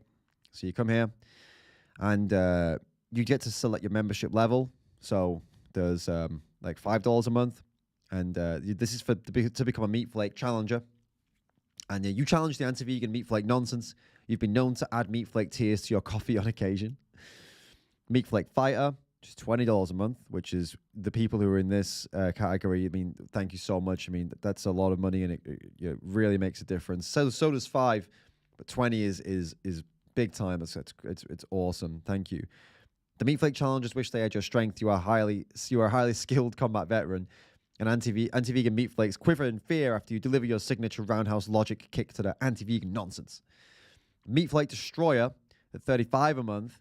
You have so many meat flake tears, you wear them as perfume, pour them over your breakfast cereal every morning, and sell the salt from them as an alternative to traditional table salt. When you are finished with an anti-vegan meat flake, nothing is left, apart from a strong desire to go vegan and fight for animals. And finally, Meat Flake Annihilator at $50 a month. We are all mere mortals, and you are a tolerant but ruthlessly logical god. Your voice brings even the most meat flakery, anti-vegan meat flakes to their knees, weeping uncontrollably as they are tormented by the memories of their anti-vegan meat flakery nonsense, becoming instantly vegan. So this is these are the Patreon levels that you can go for, and yeah, this is just Patreon is just like a good platform to well, lots of people use Patreon to talk to me directly in the DMs. This is something that I cannot give you over YouTube and Instagram. My messages are just, I mean, it's a nightmare on Instagram. I don't know who you are on Instagram. I don't know. I can't tell the usernames. Sometimes they're different. Pictures are different. I don't know if you're a Patreon or not on Instagram. Same as like Facebook. I don't use the messages on Facebook. So I think the biggest benefit of Patreon is the fact that you can directly contact me, and Patreon messages, they always notify me, and I can talk to you right away. And I because obviously Facebook is open to everybody, Instagram's open to everybody, my emails are open to everybody, my Discord's open to everybody. I simply just can't reply to everybody who messages me in those places, and I don't prioritize those places for obvious reasons. Whereas Patreon, I prioritize the inbox. I prioritize the messages because you're in my Patreon team. So if that sounds attractive to you, like something that you want to talk to me, directly, like inbox DMs, then that Patreon would be a solid place for that. If that's something you really would find very useful and very, if you'd find utility in that. I talk to you about anything, like the stuff that we've been covering today, anything you want to ask me about, family, friends, anything. Literally, that's a benefit you get by being in the Patreon team, that I will give you time and respond to you. And the Patreon messages is I prioritize it basically. I'm whereas in other places I simply can't prioritize them. I can't answer everybody. So that's a really, really big benefit.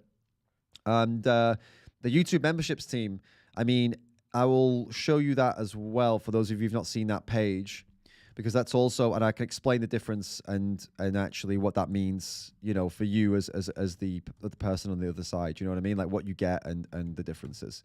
So let's have a look. When you join here, I'm trying to, it won't let me show you without signing in, so it's not really going to work. Bear with me a second and I'll pull that up for you. It's just I see it from a different side of I see it as from my side. I want to show it you from your side, what you see when you click on it. So I'm just going to try and set that up for you now and get that right for you. So what do you get with the YouTube memberships team?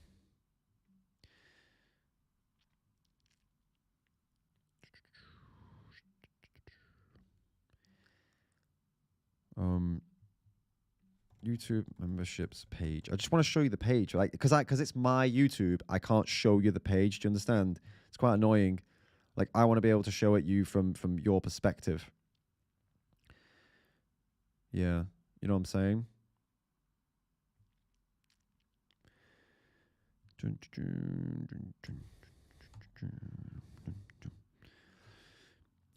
Quickly while I'm figuring this out, I see some of you talking about something being wrong with Patreon's policies. Yeah, I can't speak for that. That's something you guys can look into yourselves and check out. For me, I don't really, to be totally honest with you, I don't have big concerns about that kind of stuff. And it might sound silly, but simply because when you sign up to Instagram, Facebook, when you even sign up to a YouTube account, when you're pretty much signing away all your rights to any of your information. They all do this, you know what I mean? So I understand if anyone has concerns about that stuff, and that's fair enough that you guys would figure, if that's something you're passionate about. But ultimately, everyone's everyone's screwing us these days with our information. Everyone's screwing us, like, no matter where we go. The only way to get around it is, like Fractor just said, if you sign up to Facebook and you don't want information to be taken from them, don't give them real information. Just give them a fake name, fake everything. And yeah, and basically that's something you could do across the board. I know there are, so I use the bank Wise, and they allow you to create digital virtual cards so that when you sign up to something online, you're not actually using your real card, you're using a digital card, and then you can just delete the digital card whenever you want, and then, you know, use a physical card. So there are ways around this stuff if this is some things that you care about, but I just want to make it clear that, like, I wouldn't put too much. I mean, I'm just saying if this is something you want to start focusing on, you're going to be very horrified at all the things you find. If you read every privacy policy of every social media platform, if anything that you sign up to, you'll find that they're all capturing data and they reserve the right to share it and stuff. So just, you know, just keep that in mind, that it's really unavoidable in today's day and age. And let me just show you anyway this. Let me show you the memberships page. I'll try and just like load it up on my side and I'll show you. Okay, here we go. Oh man, it's quite okay. Here, okay, I've got the link now. Aha. All right. Well, mine's in. So mine's coming up in liras. All right. So basically, here's the situation. Here's the situation for the YouTube memberships, and I'll tell you the difference. All right. So because I'm in Turkey, it's showing me in lira. But basically, look, the top one is coming in at, this one's $1 or €1 a month. All right. Meat flake detector, I've called it. Now, to be totally honest with you guys, like I said this last night, this section, this meat flake detector, this is mainly for people who have already joined Patreon, but they want the benefits of the YouTube memberships team. All right. If you're in neither the Patreon or the YouTube memberships team, I would request that you join the Meat Flake Challenger category, not the Meat Flake Detector one, okay? But what do you get? With all of these, Meat Flake Challenger, Detector, and Fighter, you get the loyalty badge. This is the green ram, and your name turns green, okay? So you get that in the live chat. Everybody sees that you're a member, and that's a pretty cool thing, which is why, rightly so, anybody who's already in the Patreon team should absolutely join the Meat Flake Detector team, and that at that €1, because then that's great for you. You get that badge, and that's a pretty cool perk to get just for €1, isn't it? I think that's pretty solid. I think that's a good deal. You also get the custom emojis. And also, you know, as it says here, you're a bloody legend, right? And the custom emojis, by the way, these are just some emojis that the Discord community made, and they're just kind of like cool, funny reactions, and you get access to those if you're in the team, on the YouTube members team. Now, the Meat Flake Challenger, this one's at $5 or €5, I think, a month. I think it translates roughly the same. And the plus you get to this is priority reply to comments, which means that when I see you, I come onto my channel, right? And I look for you guys. I look for the Meat Flake Challengers. I look for the YouTube membership members, and I reply to you guys as a priority. That's something I do on a daily basis. And guys, people with the YouTube membership, can you vouch for that? Like, let me know in the live chat right now. Do I reply to your comments? Have I ever missed your comments, or do I reply to them? I may have missed maybe I missed like 0.5%, maybe something like that. But I respond to you like 99% of the time, right? You guys know that. And that's because you are in the team, and I can see your comments. I can filter and find your comments all over my channel, no matter where you make them, and I can respond to them, and I can love them or respond to them. That's what I do with you guys. That's what you get. The Meat Flake Fighter, which is the next step up from that, which it's 100 liras, which is on my side. Sorry, I have to translate this over. Wait, hold up a minute. This doesn't make bloody sense. Oh, it's giving me some like, okay, fine. It's giving me weird things because it's liras. It's translated the stuff over to liras. These are not These are not correct numbers. Whatever. Okay, the Meat Flake Fighter is the top level, which will have a price that depends on where you are based in the world. But it's 1.5, and I believe this one was $20. This is how I set it up, but it's different in Turkey because Turkey has, the pricing here in Turkey is different. But anyway, what do you get here? Well, if you're a Meat Flake Fighter, then we can connect on social media. This is something I'm offering here.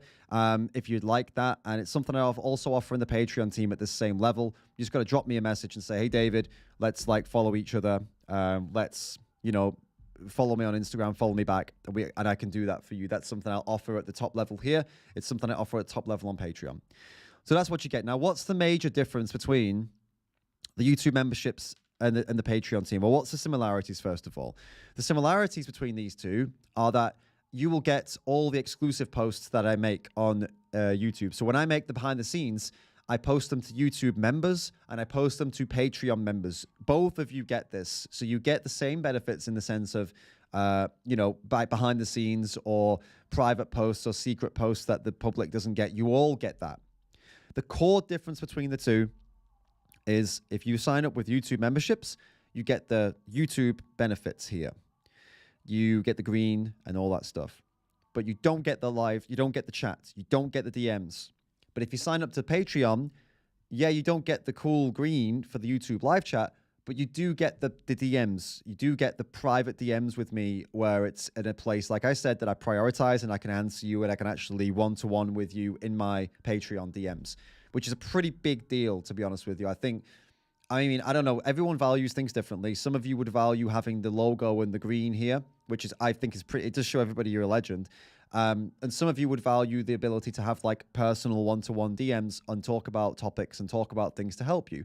So it's just down to what you value more. But you both do get the priorities of having the behind the scenes. Both of you do get the exclusive posts like this one, which was a members only post. You both get that.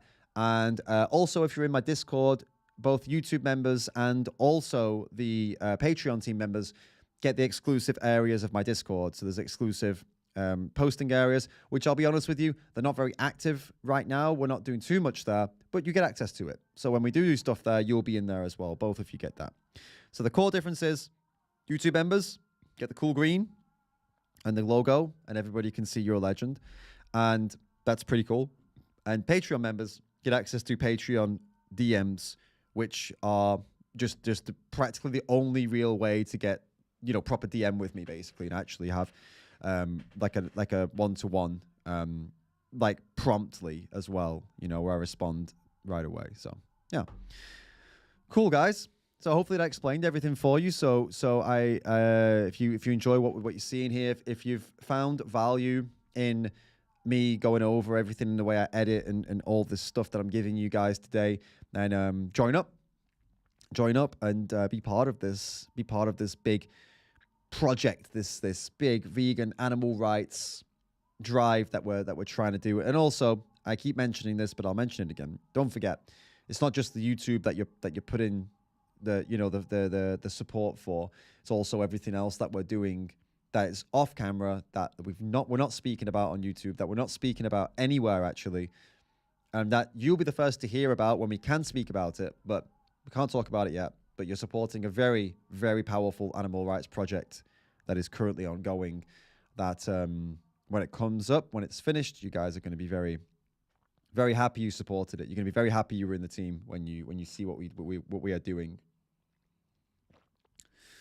And that will, when it does come out, it will be in a format, it will be something that you can have and engage with, and that you will have funded. It's going to be a thing that you can tangibly use. Okay, so it's going to be very, very important. Okay, just want to make that really clear. Cool. So that was a great little session. I enjoyed that. We've got Cliff Grant is coming on in a couple hours. So in about 40 minutes or so, we'll start having a look at his content. We'll do about an hour or so of having a look at what Cliff is, some more of his videos, what he's been up to. And then we'll have him on to actually come and talk to us about what he's been up to. So that's going to be fun. In the meanwhile, I can see that my download did finish you know, we were downloading the stream and we were going to make a little short from it. So let's do that then. We just close Photoshop because we don't want to overload the system, and then we'll dive in and take a look at this this potential short for the second channel of George Martin when he was talking about the Stockholm syndrome, because it's a pretty cool clip, and it might be nice for the second channel to have its first short. Well, I mean, it will be nice to have its first short, and this one doesn't require me to film myself at all. Just need to edit, which is always nice. It's always nice when you can do a short without filming yourself. You know what I'm saying? Because sometimes you just kind of like, you know, you don't feel like doing a selfie video. All right, Stockholm syndrome short. All right, well I will show you my screen and we'll get into it right now. Soon. There you go. Right now. Okie dokie. We downloaded this. This was the one, yeah. So 10 hours we got to get through to find George's part. There's Lawrence coming on for our discussion. Where's George? Okay, here he is. He's coming soon. All right, here he is. Here he is. So he's right near the end. So just cut that in. All right, so we've got an hour of George here, and we just got to get through this hour and find out when he talks about Stockholm syndrome. Oh, I have an idea. Let's do something. Hold up. Okay. If I just extend this back out to 10 hours. Well, first of all, let's just go into the YouTube. Okay, over here. And let's pull up the video itself. And I think we should be able to find George's bit where he talks about Stockholm syndrome by loading up the transcript. If YouTube has been able to transcript my video, which is totally possible. No, wait. Has it not managed to do it? I don't think it has. It would show here usually. Oh, wait. No. They've not been able to. It's too long. They've not been able to. Oh, no. I guess there's some lag right now.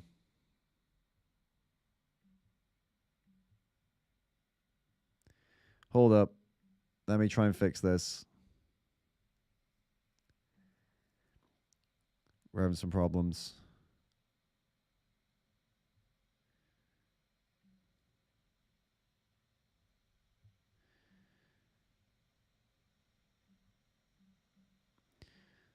My laptop is very angry. I guess you guys can't hear or see me right now, potentially. Or is it like lagging? How is it for you guys? Tell me how it's going on your side. Yeah, is it bad?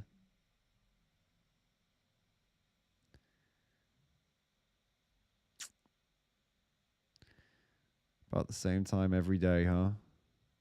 All right, guys, I'll go try and fix this, and I'll be back when I can, you know, try. I'll try and fix it, and I'll come back once I figure I've fixed it.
back.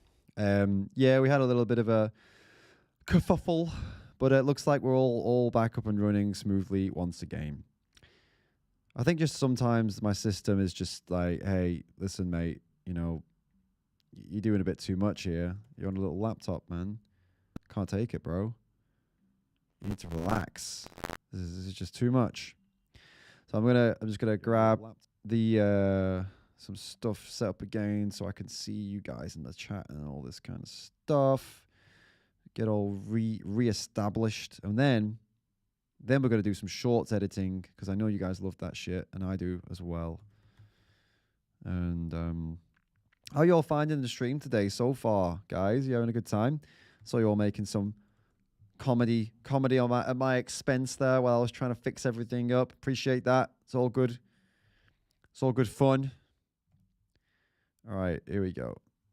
Right, we're all good to go. Let's have a crack on Final Cut Pro this time and see if we can get it going. See if we can get it going better this time. All right. Sweet. We're back. So we were up to, it was here, right? Okay, let's get George's section sorted out. Just put it in a compound clip, and so let's just dive into this and try and find out the bit where he talks about Stockholm syndrome. Difference, you pull them apart, you would not be able to tell the difference. Smell them, can't tell the difference. Eat. Okay, it's me getting all excited. I'd be pretty pissed. You see, and then you look again, and it's clever. You guys can hear this, right? As a vegan, I love it, but as a non-vegan, I could get annoyed at that. Being told from day one to drink cow milk and stuff, they have to drink cow milk or their bones will break. No deception there no, or man. anything. And, no, you're totally right. Let's just try and find the bit. Their lives, and they haven't killed them yet. And here we go. It's here. Okay. No, they're straight up lying, and they're. Yes. Yeah. The deception's over in seconds because you realize the pack. You guys can hear this, right? Am I losing my mind here? You guys can hear George. You can hear me. No, they're straight up lying, and they're trying to hide the lies. It's like so.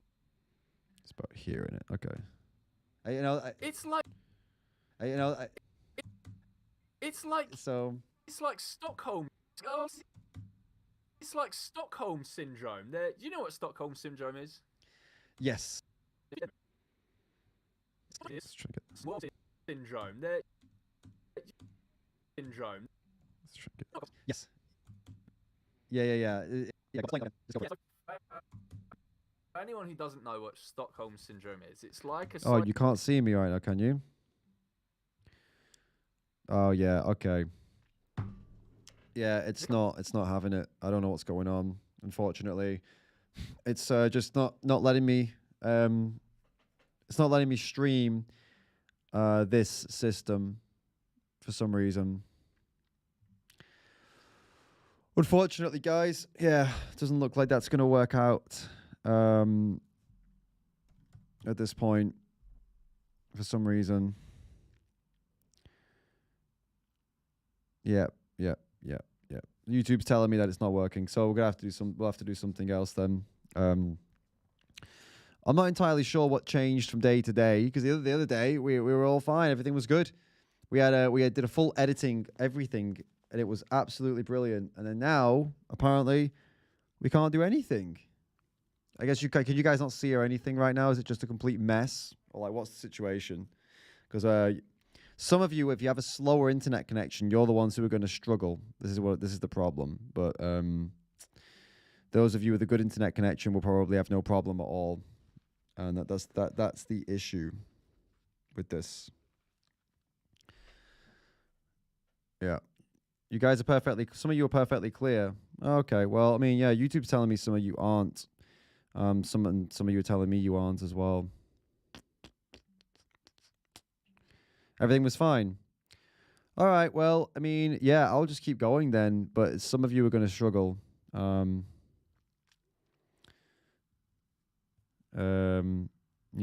some of you are going to struggle. That's the problem. Unfortunately. So Samuel seems to think if we edit this and cut it down, well, if we cut it, export it, then re-import it, you think that's going to make it better. The problem is if I do that, I mean, I can cut it from here or something. But the problem is if I do this and re-import it, it's going to be a bigger file because there's actually already a tiny file. But if I edit it, if I export it, it'll be bigger. It'll be even bigger than it is now because the original file is only 500 megabytes. I'm not working with a 4 gig file. I'm working with a 500 megabyte file. The file's tiny. It's a 720p super compressed file. So it's not actually that big at all, unfortunately. All right, guys. Well, I'm just going to keep going. And, you know, hopefully you guys can see it's already, guys, the file's already compressed. It's already a small file. It's downloaded from YouTube, and YouTube compressed the shit out of it, and it's a small file. So this is what we got. Stockholm syndrome. For anyone who doesn't know what Stockholm syndrome, it's like a syndrome, like a psychological phenomenon where you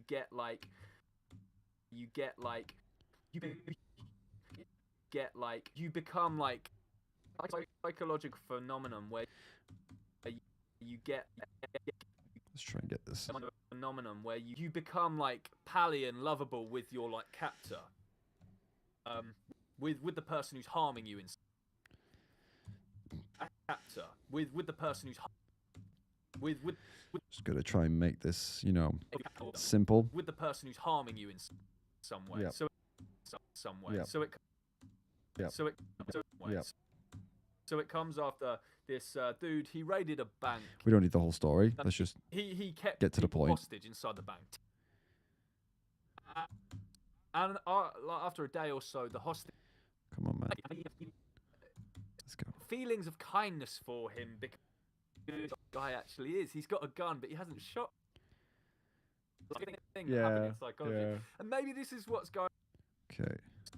Harming you in some ways. Yep. And maybe this is what's going on here with Animal Ag. Like, Animal Ag are taking the piss out of them. They're absolutely bullshitting them from day one.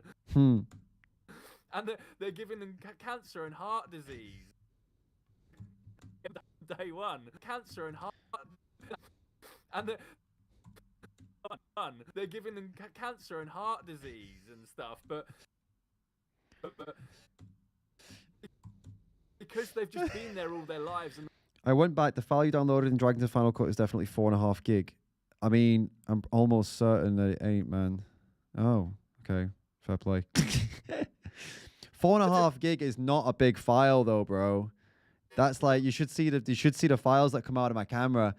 But no, I appreciate that you were right on that one. But YouTube, when I downloaded it, it definitely didn't tell me it was 4.5 gig. But I think I know what happened. But yeah, no, I appreciate that. It's still a small file, though. I mean, 4.5 gig is not a big file at all. Usually, when I'm editing like 20 gig. And also, yeah, the other problem is if I'm going to render this out, like you said, it will be bigger than 4 gig because I need to render it out as video audio and not compress it. Otherwise, it'll look shit when it's finally compressed. Because they've just been there all their lives and they haven't killed them yet, and they're giving them this tasty product. It's like that's so funny. Kind of like that's so funny. Everyone's like crying about these hardworking farmers, and it's like, mate, what are you? This is Stockholm syndrome. This is actually it. That's hilarious. It's also potentially Stockholm syndrome with the people who like, you know, love government. So that we switched to, okay, we got 35 seconds there. This works. It's like Stockholm syndrome, like a psychological phenomenon where you become like pally and lovable with your like captor, with the person who's harming you in some ways. Yep. And maybe this is what's going on here with Animal Ag. Like, Animal Ag are taking the piss out of them. They're absolutely bullshitting them from day one. They're giving them cancer and heart disease and stuff. But because they've just been there all their lives and they haven't killed them yet, and they're giving them this tasty product, it's like that's so funny. Kind of like that's so funny. Everyone. That's pretty good. These farmers, and it's like, mate, what are you? This is Stockholm syndrome. This is actually it. It's like Stockholm. Cool, that works. Okay, so let's get the audio on this sorted out because it's it's a bit, it needs to be compressed, and I'm not going to be able to do it the usual way I do it because of the stream. But been there all their lives, and they haven't killed them this yet. is better. Yeah. All right, sweet. Okay. Everyone's like crying about these. Okay, cool. All right, I think we're on to something there. I'm just gonna now make the make it all like bigger or smaller or whatever, because we want to make it fill the screen. I'll just put like George on that side there. Okay.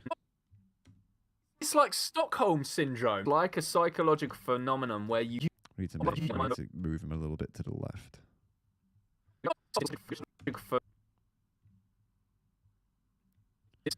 It's like psychological phenomenon where you become a captor with the person you with your like captor with the person who's harming you in some way. Yep. And maybe this is what's going on here with Animal Ag. Like Animal piss at me. Animal Ag are taking the piss. And then my laughing. They're absolutely.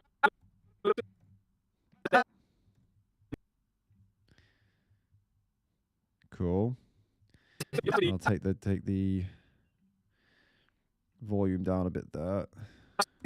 Animal Ag are taking the piss out of them. They're absolutely bullshitting them from day one. They're giving them cancer This is quite funny, actually. and heart disease and stuff. Oh, did I just put the compressor on top of that again? Yeah, I did. Whoops. Cancer and Did heart. I do it all the way around? No. Alien. Did I? I did. Annoying. Let's just sort that out. Double compressed some of these by accident. What do you think? This is looking interesting so far? It's good for the second channel, I think. God, I did that all the way along, didn't I? That was dumb of me. All right, sweet. Oh, no, 3 times on this one. Oh, my goodness. All right, so. And stuff, but because they've just been there all their lives and because they've just been there all their lives and because they've just been there all their lives and Okay, just put that here. We just want the position. Okay, bump. stuff, but because they've just been there all their Put that over here. and stuff, but because they've just been there all their lives and they haven't killed them yet, and they're giving them this tasty product. It's like That's so funny. Tasty products. It's like That's so funny. These so funny. kind of like That's so funny. Kind of like That's so funny. These like That's so funny. These everyone's like crying about these hardworking farmers, and it's like, mate, what are you? This is Stockholm syndrome. This is actually it. It's like Cool. Okay. Nice. I think we got something good there. Stockholm syndrome. I'm gonna sort out my annoyingly fucking, for some reason, poorly color balanced teeth are going to get fixed now. It's because it's too warm. My camera temperature is too warm in here, but I don't like cooling it down because then it looks too cool.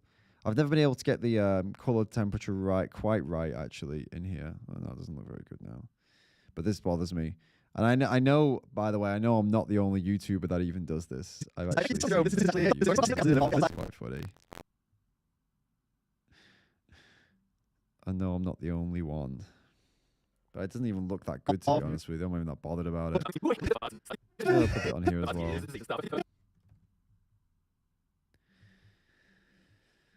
Hey. I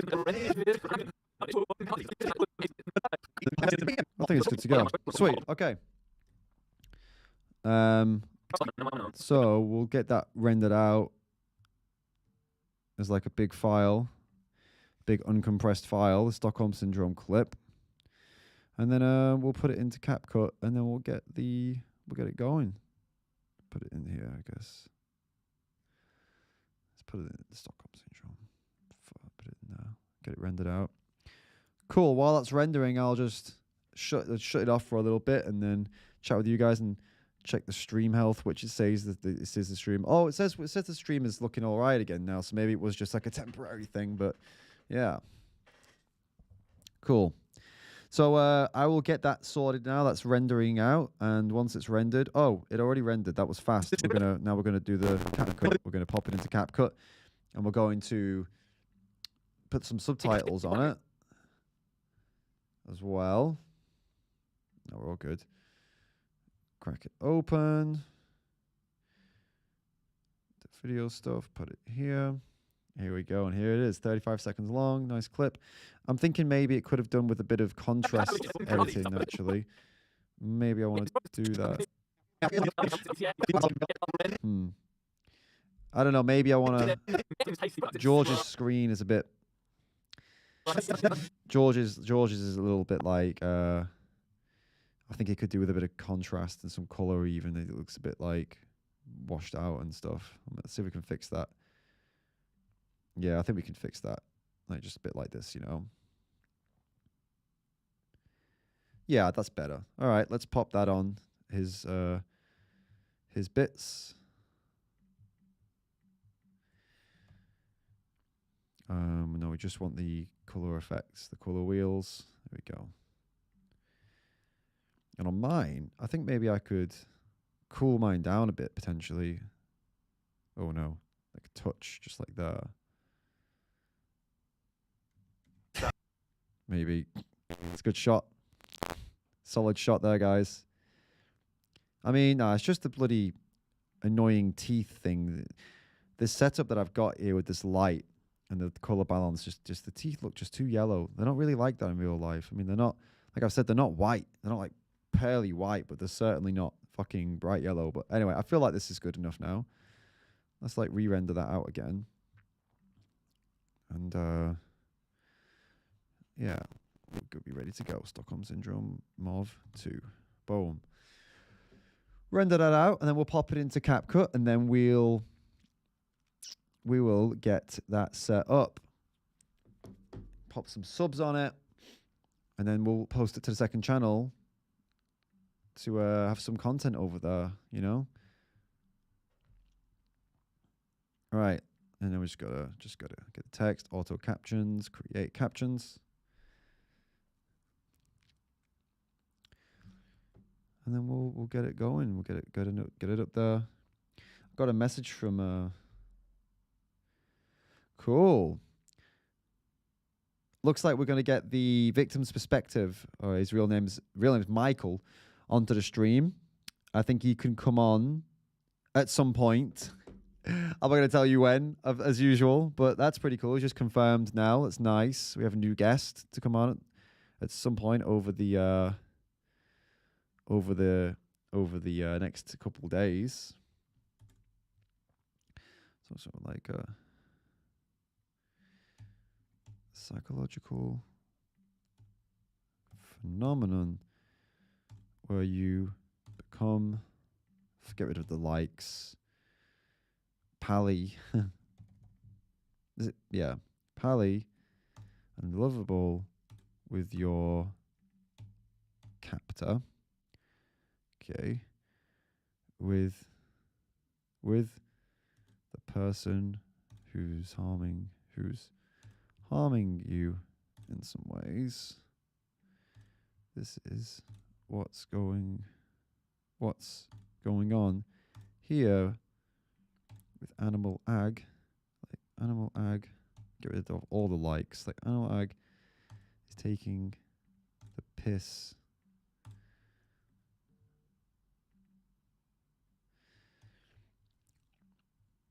I thank you so much, Finemoon, and I can see. Thank you so much for saying that nice work, and thank you for the support. I appreciate it. They're taking. Wait, was it taking the piss? The piss out of me. The piss out of me. Piss out of you. The piss out of you is what he says, though, I think. Is it piss out of you? I'm taking the piss out of me. Taking the piss out of you, I think it is. I think it's that. The piss out. Out of you. They're They're absolutely they're absolutely bullshit, is it? bullshitting them. They're absolutely bullshitting them. Oh, is it taking the piss out of people? That's what he said. Absolutely taking the piss out of people. I'm pretty sure that's what he said. We'll go with that. They're absolutely bullshitting them from day one. They're giving them cancer and heart disease and stuff, but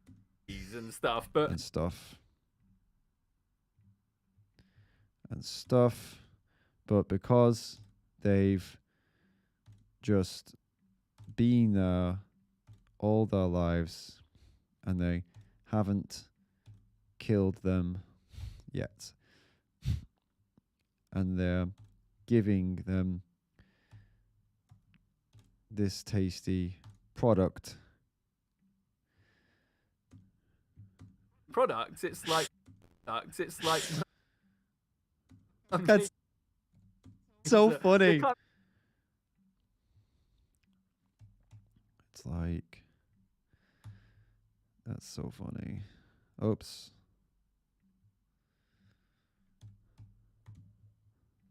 That's so funny.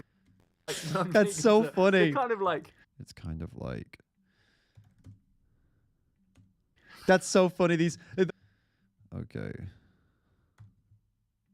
So funny. These. Everyone's like. Everyone's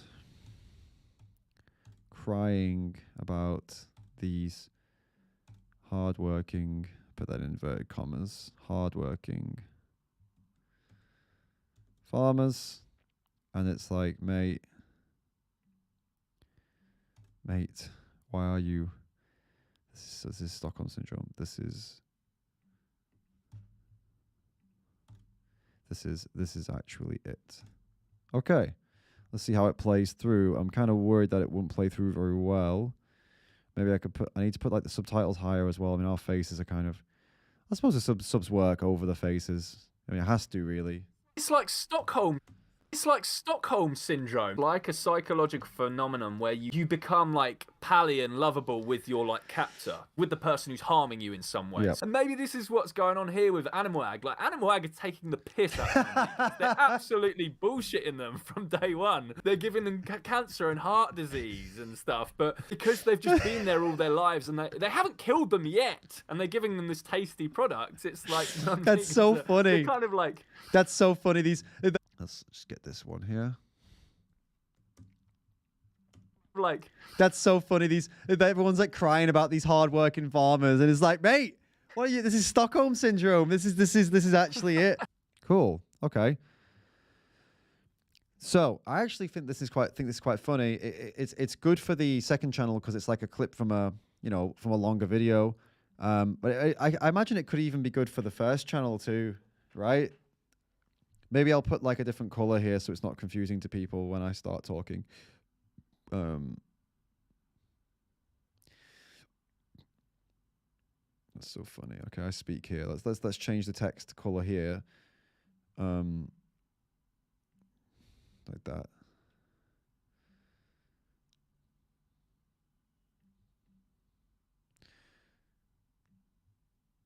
Yeah. Like that. Just so people can see that it's a different person. Yeah, that's nice. Okay. And then he can put we can make some of this stuff red. It's like Stockholm Syndrome, a psychological phenomenon where you become pally and lovable with your captor. Yeah, this is good. Let's color it up a bit. Harming you. Okay. That's what's going on with Animal Ag. Make that red as well. Animal Ag. Okay. He's taking the piss out of people. They're absolutely bullshitting them. Bullshitting. Make that red. from day one, giving them, you know, yeah, cancer. This is turning out to be a nice little clip. It's probably like because they've been there all their lives and they haven't killed them yet. Yep. Okay.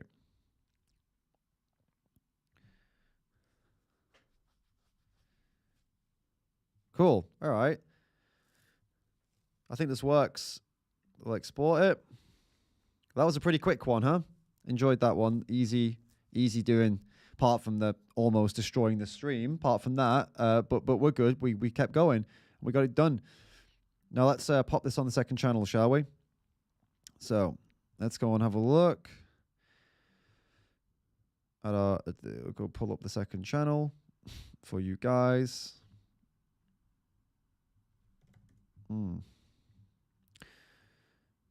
I'll just switch it up here. Okay.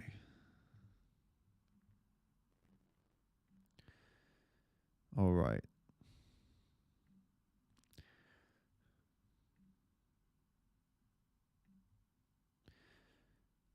Okay.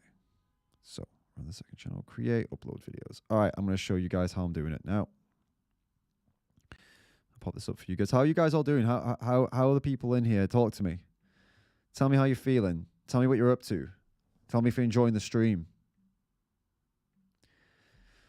All these things are important, guys. You gotta let me know this stuff. I need to know you're having a good time.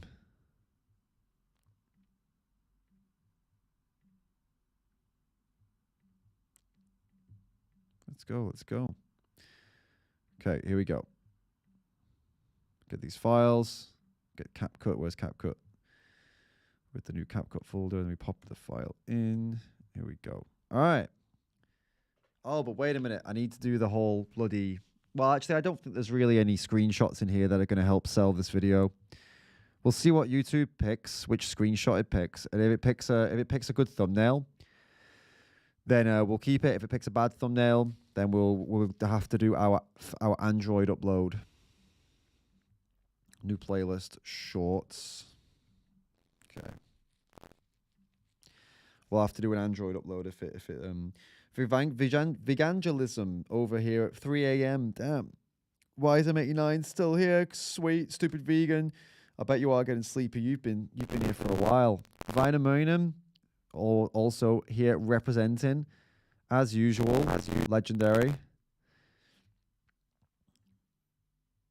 You guys are legends, huh? Callum's in the room. Very cool. It's picked a pretty shitty fucking thumbnail. Look at that. And stuff. Oh, yeah, someone's really going to want to watch that, aren't they? And stuff. Jeez, man. Come on, bro. Well, that's just very annoying. So I will have to upload this with the Android Studio instead. Which you guys already saw that, right? You saw my trick. My Android Studio trick to get this up there. Well, I want to post it, so we're going to have to do it. And I don't know if I've already showed you guys this or not, or if you guys were here for the time where I did show you this, but I can show you again if you'd like. So here's what we got to do. Got to get the app. We got 5 minutes to do this. Then we're going to start looking at some outreach stuff. So we've got to get the app, the Android Studio app. We've got more actions. Click Virtual Device Manager. We open up a Pixel. Pop. Here we go. Also, we've got to upload the video itself to the, not here, but we've got to upload the video itself to my drive, my Google Drive, which I have a lot of. All right, we've got a file upload, and that's the newest one. There we go, then it's uploading. That's also not what I want to show you again. Keep doing that. Okay, go back to here. All right, sweet. So, then we go in here. We go to Drive here. And download it to the phone. And then we got to upload it through here. Oh, ethically based omnivores having a couple of hot dogs. You got those corgi hot dogs or something different? Hui. All right, so now I don't want to open that one. I want to open the new one that's on its way. It's not uploaded yet. once the video is uploaded here, I'll be able to access it and download it here. Just waiting for that to happen now. There we go. It's just popped up now. Just gotta wait a minute. Wait till like YouTube processes it. Sorry, till Google Drive processes it. Yeah, we're processing this video. Please check back later. It probably won't let me download it because it's processing, but we can keep trying. Come on. Come on, download it. Don't make us wait. Don't make us wait. Let's go, let's go, let's go. Download it to my fake file. My fake phone. Fake Android phone. So this is how we got to do it, and it's the only way to do it. So we can choose our own thumbnail. This is how the way it goes. Oh, it tells me it's downloading up in the corner here. Come on, then show me what's going on here. Yeah, see, it's there. All right, so it actually is there's some movement going on. It's doing some system updates or something. Oh, is it downloaded now? Does that mean it's finished? Did it tell me it's done? Yes, it's done. Great. So then we just got to open up YouTube.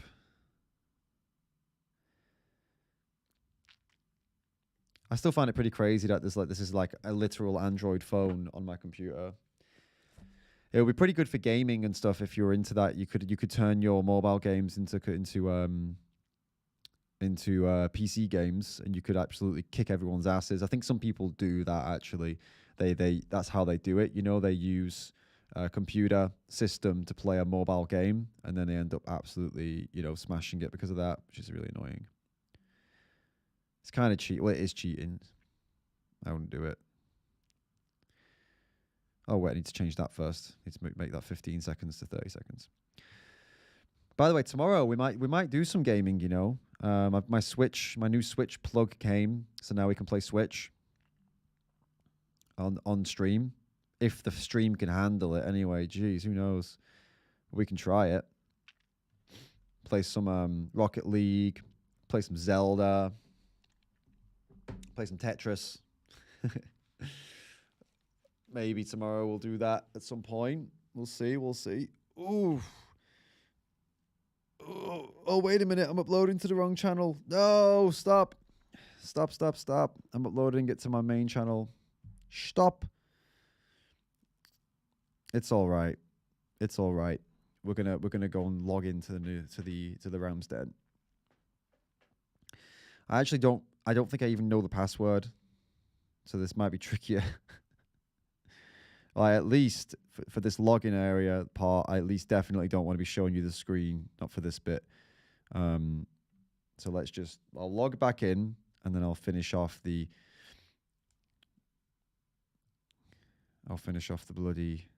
thing. So, okay, let's log into the YouTube here, switch accounts. Oh, no. Yeah. Yeah, so are you guys saying Vegan Gaze is good at Call of Duty? I can't play Call of Duty. I can play Call of Duty mobile, but I don't have any system that can play Call of Duty properly. The Switch doesn't have it yet. But apparently they're planning on doing it. Are you guys into the gaming stuff? I've heard they're actually planning on bringing Call of Duty to Switch, which sounds mental, but apparently it's happening. So that would be very exciting, I think. If it's true. Let me know if anyone's heard about that. Are any of you guys like Switch players, by the way, or is it just me who's playing on that? I mean, I got a Switch because of it being so transportable, because they're just, they're properly cool little systems. You can take them everywhere. You could play Zelda handheld, and it's like a full-on. It's like a full-on game. It's not just like a handheld version of a full-on game. It's legit like the proper game. It's crazy. I just find that to be madness, to be honest with you, like pretty wild.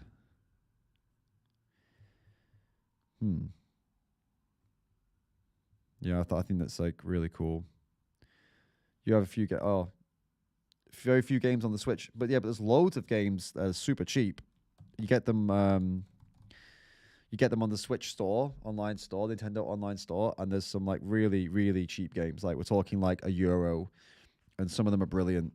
And I highly recommend.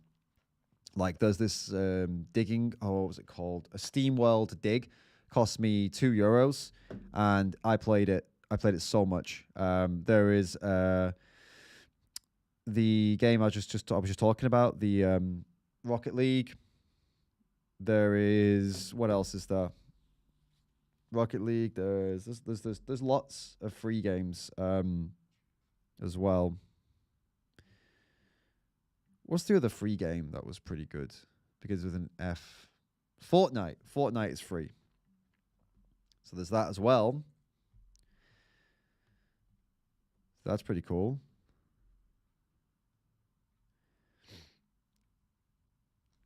So I recommend that for free. I mean, just Google best free Switch games, and you will find some pretty solid ones. And that one I just told you about, Steam World Dig, that is like almost free. It's like €1 or €2, which is very affordable, and it really. I played it. I finished it, completed it. I was very happy with it. All right, we're back online, guys. So I'll show you. Well, we're logged in, so I'll show you now what I'm doing.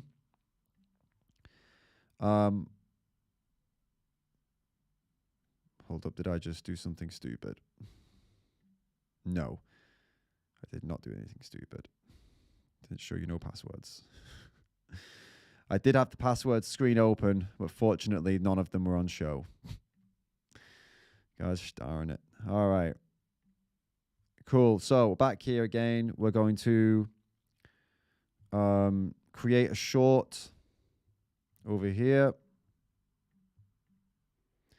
Not here, obviously. That's the way we were going to do it. But that's where we tried to do it. We didn't do it well, so we're going to do it here with where we can pick the actual thumbnail.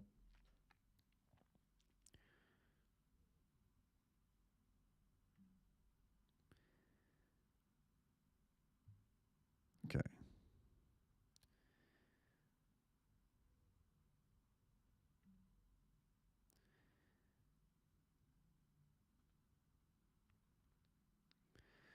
There we go.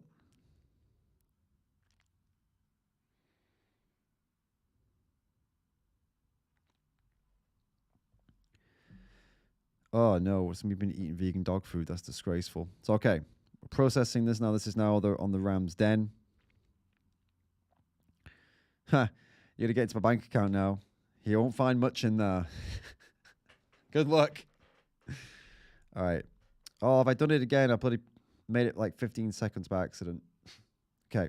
I need to switch that to 60 seconds. Yeah, it's a cumbersome process, guys, but it's worth it when you see the potential reach of this kind of content. So we'll delete, start again.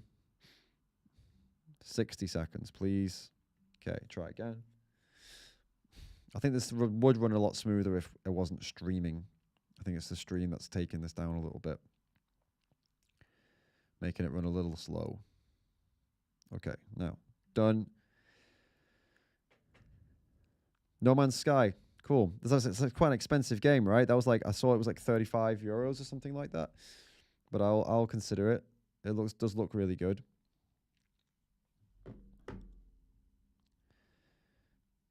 Come on, let's get this done so I can start reacting to a bit of Cliff. Because Cliff's on here in like an hour. So prepare yourselves. Prepare your messages. Prepare your questions. Get them ready, and get them ready with the super chats and the Streamlabs tips, because that's where your questions are gonna get prioritized, and I will ask every single one of them to Cliff if you do that. So get them ready, guys. Get ready to make him feel welcome. All right, come on, let's go. We're almost good.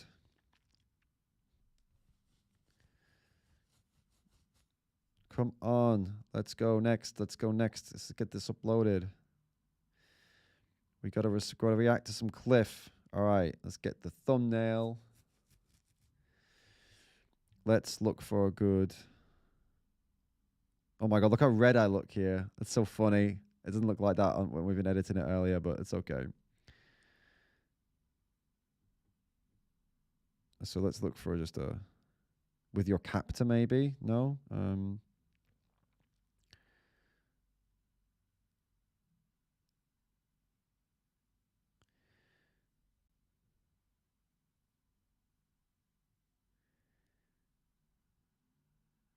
Okay, let's go with this one. There we go. That's pretty good. I think that's a good thumbnail. Killed them. Looks dramatic. Let's go for that. It looks a bit unhinged in that clip too. This scene, so it's quite good. Like it's you need to know what's going on, right? That will do. Come on, let's go. Let's go. Don't crash on me now, bro. Oh man, it's like it's just stopped doing anything. Oh, we've been here for all this time. No. Don't do this to me, Android emulator. Don't do this to me. How dare you? All right, we're going to have to just come back. Oh, wait. Okay, it was just that little... Okay, thank goodness for that. All right, let's try again. Okay, killed them. There we go. We got the same clip. Done. Now, please select the fucking thumbnail. Bro! It keeps crashing at this one moment. Look at this. Can I keep moving it around? No, I can't do anything. What about if I just like wait here for a second? Was it that the problem? There's something wrong with the thumbs area, look. It's not loading anything, you see? Something's gone wrong here.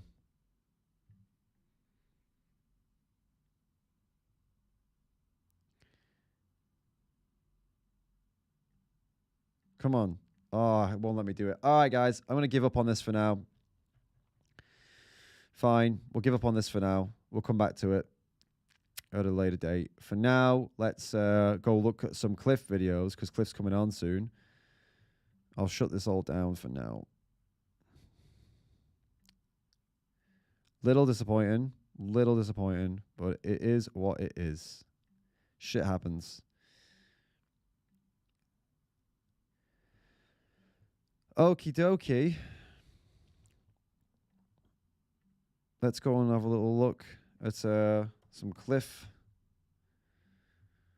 videos then.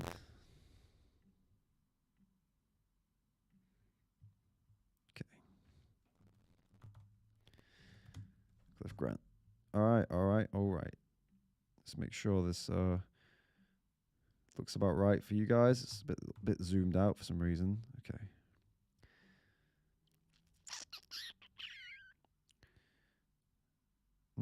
Okay, so it looks like this is like a follow-up. There's actually a vegan activist versus dairy farmer, open and honest. Let's watch that one. That looks like his biggest video. Is that his biggest video? No, that's his biggest video.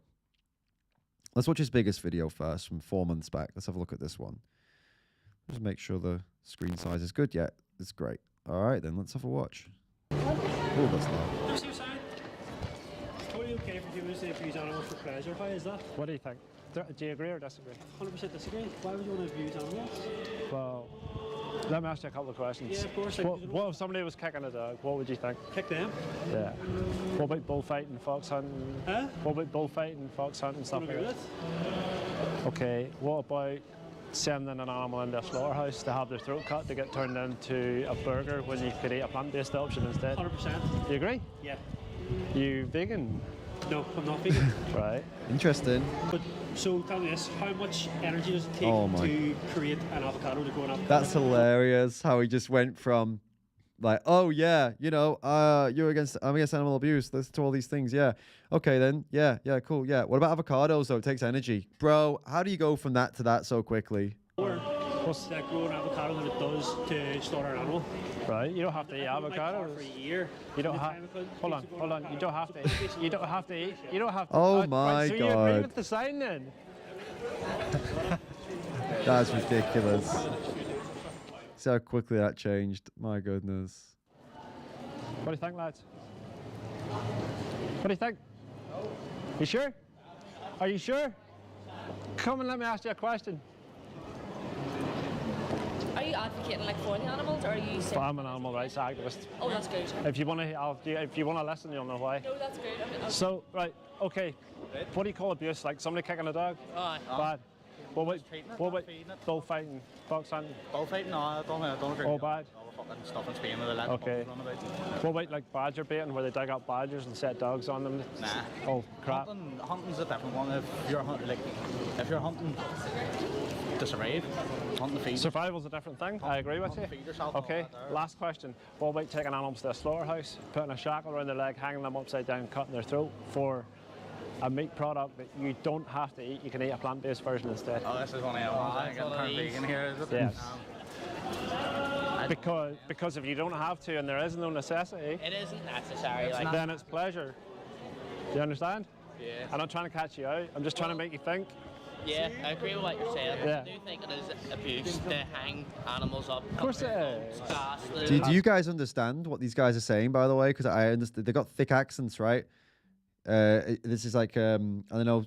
Some of you guys aren't like from England or from I guess even from like the States or Australia could potentially struggle with the kind of Irish. So if you guys aren't sure, we can look at one of his videos where he puts subtitles up, or I could even put subtitles up. Maybe that might make it a bit easier. But I don't know if YouTube can pick up the. I don't think YouTube can pick up the Irish accent here. We can try. Sorry. Whatever. God, we're doing that again, are we? Else to do to Yeah. them, Man, I've been to all slaughterhouses and watched the whole process start to finish. Not just slaughterhouses, farms as well. I'm an animal rights activist. Right, nice one. And what happens to animals, man? Do you know how we kill pigs in this country? No. Would you be surprised if I told you we throw them in the gas chambers? The gas pigs? The gas. What about halal? What about the halal meat? All that stuff. I've seen it both. Right. Both are terrible. What we do and what halal do. The animals are terrified. They both get stabbed in the throat. The difference between us and what they do with halal, they turn them upside down. I think it's called a Cleveland something or other. They turn them upside down, cut their throat. Peaceful or something, don't Peaceful, my ass, man. It's right. horrible. The animals suffer terribly. What we do is we shoot cows in the head with a captive bolt. It's not a gun. Springs into their head. The lines are moving so fast that oftentimes they miss the brain. So I'll knock the cow off their feet. It's like a boxer punching you in the head. I'll put them off their feet. 40% of cows, fat, go into the slaughter line are fully conscious. Hung upside down with their back leg. Somebody sticks a knife in their throat and cuts their throat. While they're bleeding out, they'll go around and cut their leg. The knives they have are super fucking sharp. They cut their legs off, and then they put the knife in their back and they pull it down from the back of their tail right down to the bottom of their spine, and then they pull their skin off. 40% of them fully conscious while they do it. Jesus Christ. Fucking brutal. So we're throwing pigs in gas chambers, we're shooting cows in the head and cutting their throat. Man, it's fucking terrible. It is. And all when you can go into any KFC or McDonald's or Burger King or Euro or Starbucks and buy a vegan outfit instead. Only out of Burger King. Yeah. But Burger King do. I think when we ordered it, it actually said you can have the burger we ordered vegan version. Yeah. So. Have you ever tried it? I haven't, no. And I'm not judging you, by the way, because I used to pay for it too. I just know information now that I did not have before. I've actually always do bad. I'm at the Greg's. Whenever I was working, there was no normal sausage rolls. I don't know what the fuck you just said. Yeah. That's what everybody says. They actually are. And I'm not going to say I got none of that, by the way. I've no idea what he just said. Vegan food is nicer because it's preference, really. It's like meat products. Some you like, some you don't. Yeah. Some vegan products you like, some you don't. You find the ones you like, and those are the ones you eat. And like, you can go anywhere and eat a vegan option now. And people think, oh, weirdo vegans. I am vegan because I would never hurt an animal. And I'm certainly not going to pay somebody else to harm an animal when I don't need to, when I can just eat a vegan burger instead. That's the thing, isn't it? We're paying for it in a way. Supply and demand. Supply and demand. Listen, if you pay somebody to shoot your sister or your mum or your dad or a friend, you're as complicit as the person that pulls the trigger. Yeah. So that's how I see it. So I would never harm an animal. Yeah. I would never hurt a dog or any animal for that matter. So why am I paying people, or why would I be paying people to do things to them I would never do myself? The thing is, you're never going to get everyone to stop. You're not. Yeah. You're not. Number one, there's a hell of a lot of people eating animals. Yeah. But number two, I can talk to some people, and so if you get it and you understand it, you can take personal responsibility. So for me, the right thing to do is if you see an injustice and you think something's wrong, is to abstain from it. That's the least you can do, is abstain. If you care for animals, you don't want them to be hurt unnecessarily. And again, survival's a totally different thing. If you had to eat an animal to survive, it's not even a conversation. Yeah. People do what they need to do to survive. You don't need to. If you go to McDonald's and buy a $1 £1.19 McPlant instead of the normal burger, and apparently it tastes pretty much the same. Even if it doesn't, even if it's 10% different, 10% difference for an animal to be hung upside down, have their throat cut, you know? Does that make sense? What you're saying, 100%. So that's why I'm here. This is reverse psychology, because I honestly believe 90% of people love animals and would never hurt an animal themselves. Okay, you get psychopaths. There's people working in slaughterhouses that enjoy stuff like that. Or So what I'm going to do, guys, is when I pause it and play it, it's I'm having a bit of a bug on the system, so I'll be right back. I want to get this sorted before Cliff comes on, but I'll be right back. Going to restart everything. You'll see a black screen for a couple of seconds, and we'll see if we can fix that problem. Don't go anywhere.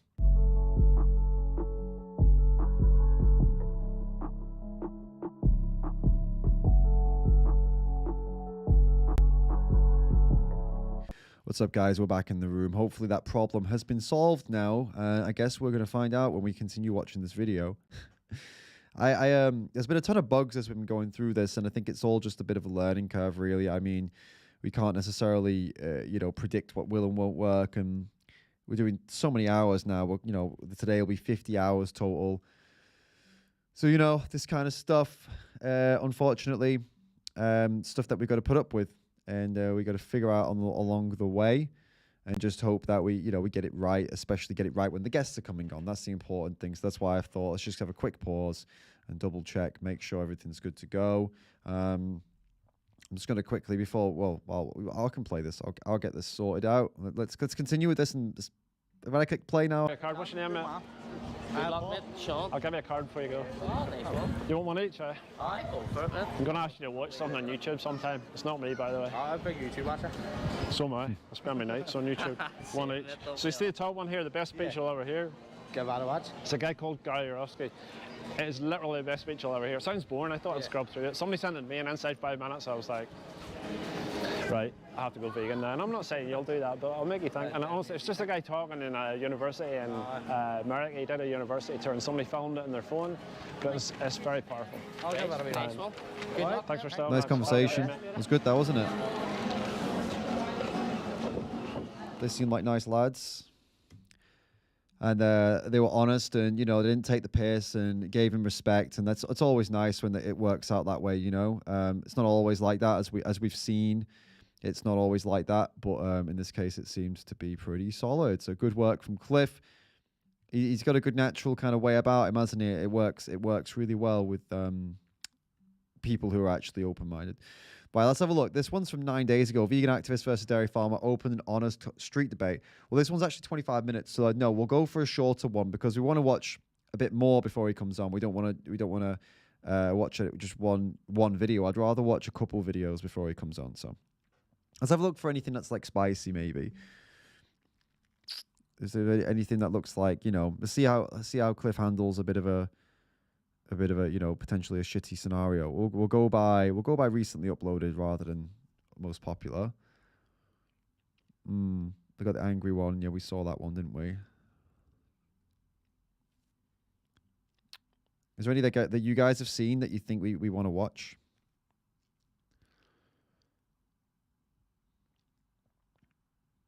Anything that's like a solid one? Oh. Ex-dairy farmer, shop owner. That one looks interesting. So a lot of these are pretty long, and it's good. It's okay to watch a long one. It's just I want to watch a few before he comes on, but it doesn't seem like we're gonna. Did she go for 4 months later? Let's have a look at that one. So, hey everybody, I was in Belfast today doing some activism. I was there for about a couple hours, and I was just making my way back to my car, and I heard a shout of hi, and looked across, and it was Mia. Mia? Yes. So I interviewed Mia in the street about 3 months ago, I'm sure now. It must have been May, April. Yeah. We did that was the Be Kind to Animals one, the 3 questions. So, Mia, tell everybody what you just told me. I'm still vegan. Since that day? Yes, since that very day. Wow. And you're still alive? You haven't died of any protein deficiency or calcium deficiency or anything like that? No, not that I can see. That's amazing. That is amazing. So, what was your reason for going vegan? Because I love animals, of course, so Yeah, and I got that from you that day. So, transition-wise, from being non-vegan to vegan, did you find any problems that way? I wouldn't say it was really hard. There were some things that were sort of like, oh, I can't have that. But once I got over like sort of learning to substitute those things, no, it wasn't very hard. So, for example, like lip balms were kind of difficult because a lot of lip balms have beeswax, but once I got over that sort of thing and sort of like stupid things like that, then no. How did your family and friends take the news that you had passed over onto the dark side and went vegan? I will admit, so some people were like, kind of like, what the fuck? Like, you know what I mean? Like, they were kind of like, why are you doing that? And then as some people, to be honest, perceive it as me wanting to be skinny or me wanting to go on a diet, and I'm like, no, it's not a diet. I'm not the healthiest person. I'm not a healthy eater, like, at all. I just eat what I want, and for me, it's like being vegan is not trying to be skinny. You're not trying to be healthy. Obviously, it's a healthier option, but that's not me saying, I'm going to count how many calories I have today, and I'm going to not eat this so I can be skinny. It's because I love animals, but other than that, like, my family have been so supportive about it. Plus, my family often will eat like plant-based meals with me, and they'll make plant-based meals for me, so it's really good. That's good. I remember you saying that at the time, and I'm going to set you a challenge now to it's your mission in life to make the rest of your family and your friends go vegan. Nice. What would you say is your favourite vegan product since you've gone vegan food-wise? Food-wise, I love the Vivera kebabs. It's like a Greek-style kebab. I love that. And I actually just tried something today. I was in uni and I tried Alpro. It's like a Greek-style yogurt. That was absolutely lovely. It was really nice. I think that's the misconception about veganism. People think when you go vegan you're going to miss out on a load of stuff, but I actually think I eat a wider variety of food and a better diet. I thought that when I became vegan, I thought I was incorporating more vegetables, and even like when I was eating, say, like a vegan burger, like there was vegetables in that, like that was all made of plants. So, and I just found that I didn't just feel as like shit after I ate. Like I didn't feel, do you know what I mean? Like just heavy, and like I didn't want to move. I felt more actually energized after I ate, which was... That's great. It's funny how people respond when you go vegan. I often think it's like holding a mirror up to other people, that they somehow think, well, they'll make fun of you for being vegan, but I think that it's because it's, like I say, holding a mirror up to them, and you're intrinsically saying, I was doing something bad and I'm not doing it anymore, and you're still doing it. Does that make sense? So let's go. Apparently there's two parts to this. I saw in the chat. So we can watch we see that she's now vegan. She seems very convinced, which is great. So where is the first version of that then? From that days with the Vintage 2. So does he have the actual? Is the interview with her somewhere else in here? Or, because that would be really cool, wouldn't it? To see, like, let's look at the conversation that did it, right? Is that in here somewhere? Yes. You guys say yes. Okay, where is it? What's the name of the video? Does anybody know the name of the video that did it? Oh, you say, okay, it was 4 months before that one. Okay. So that's here. So we're looking for something 7 months ago then. But again, it depends when he posted it, didn't it, as well? Check the description of that video. That's probably a very smart... That's a pretty smart thing to do. All right, let's have a look. Okay, it's in the comments, he says. All right, sweet. Let's watch the OG video and see what he did. We're filming this, by the way. You okay with that? Yes. Cool. Right. Okay. First question is, do you love animals and why? I love animals because they just make life so much better. Like, animals, in my opinion, are better than people. I have a cat. Shout out to my cat, Luna. I love her so much. Hi, Luna. So that's not the same. Luna. That's not the same girl, is it? Is she? I don't think so. Thank you. My cat is... This is Did she say Luna? Oh, okay, that is the same girl. Yeah, okay, that's the same person. She's my world, my baby and my child. She's gorgeous. So they just make life so much better. You can't be sad. When you're sad, an animal will be here for you, whereas some people wouldn't be. I'm just going to put this down a second while I'm talking to you, but because it's going to blow away, but I'll continue the survey with you. First, right? Second question is, what do you think of animal abuse or people who abuse animals?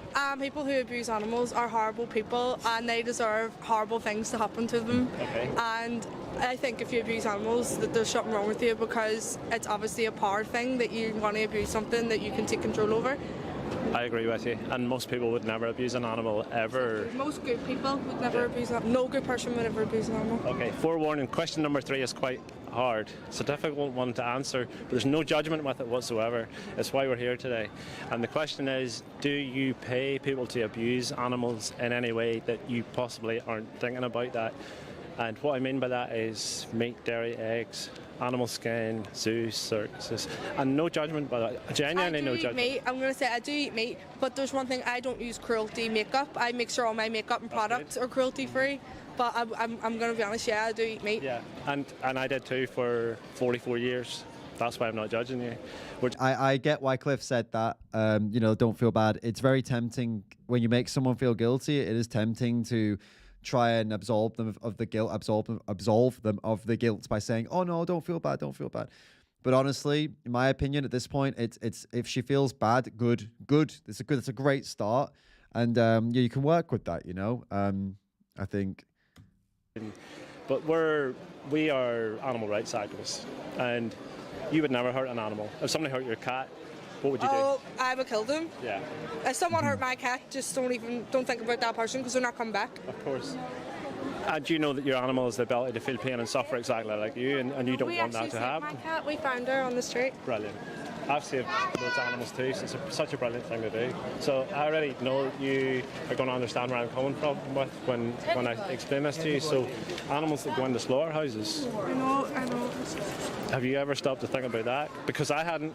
No, at a certain point in my life, and then somebody sent me a speech on YouTube, and I watched it, and I thought, shit, I love animals. I would never hurt an animal myself. I know. Why am I paying other people? Because it's supply and demand, you know? So when you buy the product, you're paying somebody. Like, for an example, do you know how we kill pigs in this country? Yeah. Do you know? They send them into the slaughterhouse. Yeah, but do you know what we actually do to them when we get there? Would you be surprised to find out that we throw them in the gas chambers? So terrible. Yeah, it's really bad. So there's Cranswick and Ballymena and Carlow and Cookstown, and between them they gas about 6,000 pigs every single day. I've been there and listened to them screaming. It's fucking horrendous. Really pigs bad. are like humans as well. They're super intelligent. And they're so cute. Yeah, I know. So I know I dropped the bomb on you, but I'm also trying to make people think, if that makes sense. Yeah. We just do loads of different types of activism, and I'm just trying to get people to think, because you're taught by society from this high that eating animals is normal and it's needed and it's necessary. Well, I know that sounds hypocritical to say people abuse animals or bad and I'm eating them. But don't feel bad about it, because that means you're feeling it here in your heart. You're understanding the conundrum that, hang on, it's probably the first time you've probably thought about it. With chickens and all, the chicken one makes me really sad. Yeah. Because they're like, and even like milk, because like they take the wee babies off the mummies. Yeah. Like, I know the dairy industry's probably even. I would. Thank you, DJ Lernal. Thank you so much for the tip and for the support. Thank you for streaming so far, David and Annie. I really appreciate that. It means a lot. Yeah, we're far in now. Jeez, we're like day 5. We've got about 4. Oh my god, I can't do any math right now. 5.5 hours left. So that'll put us on roughly 44.5 hours of streaming. I don't know if that's right. Yeah, it is right. 44.5 hours total of the 70. Oh, it's going, isn't it? It's going. It's been it's going, and definitely it's definitely been tough at moments, but I'm feeling pretty good. I'm just noticing that for some reason the donation goal isn't up anymore. I'm gonna try and fix that now. Get up there. Oh, Vinemoon also says with a $10 tip. Thank you, mate. Love your activism. You're the real legend. No, you guys are the real legends. Come on. You guys are the real legends. What the hell's going on with this? Why is it not working anymore? Oh no, that's not what I meant to do. Come on, come back. donation goal. Why is it this is not working any? There's always something that's just not having it on here. The goat is not popping. Oh, really? Nothing's working. I guess you guys know what that means. It means we have to restart again because it looks like my system, for whatever reason, is not having it. I will be right back.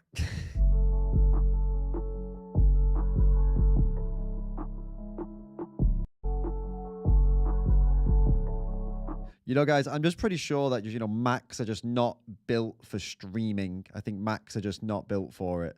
I don't know if you caught the first part of that, what I was saying, but I was saying Macs are not built for streaming. Now, do we have the goat? That's the real question here. Is the goat working anymore? Well, it appears it isn't. It appears for some reason we have no goats. We have no alerts. For some reason.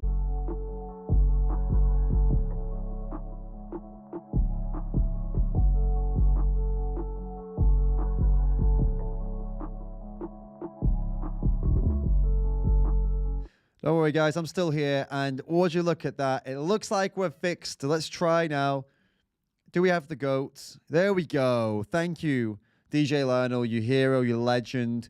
Thank you so much, and thank you also, Venerli, for saying those kind words. Thank you both of you for the kind words and for the support.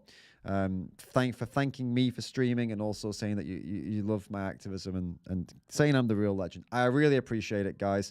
And especially, you know, thank you guys for sticking around through the bloody technical nonsense that we're going through. I just think that, as I was saying, Macs, unfortunately, are not really built for the streaming, I suppose.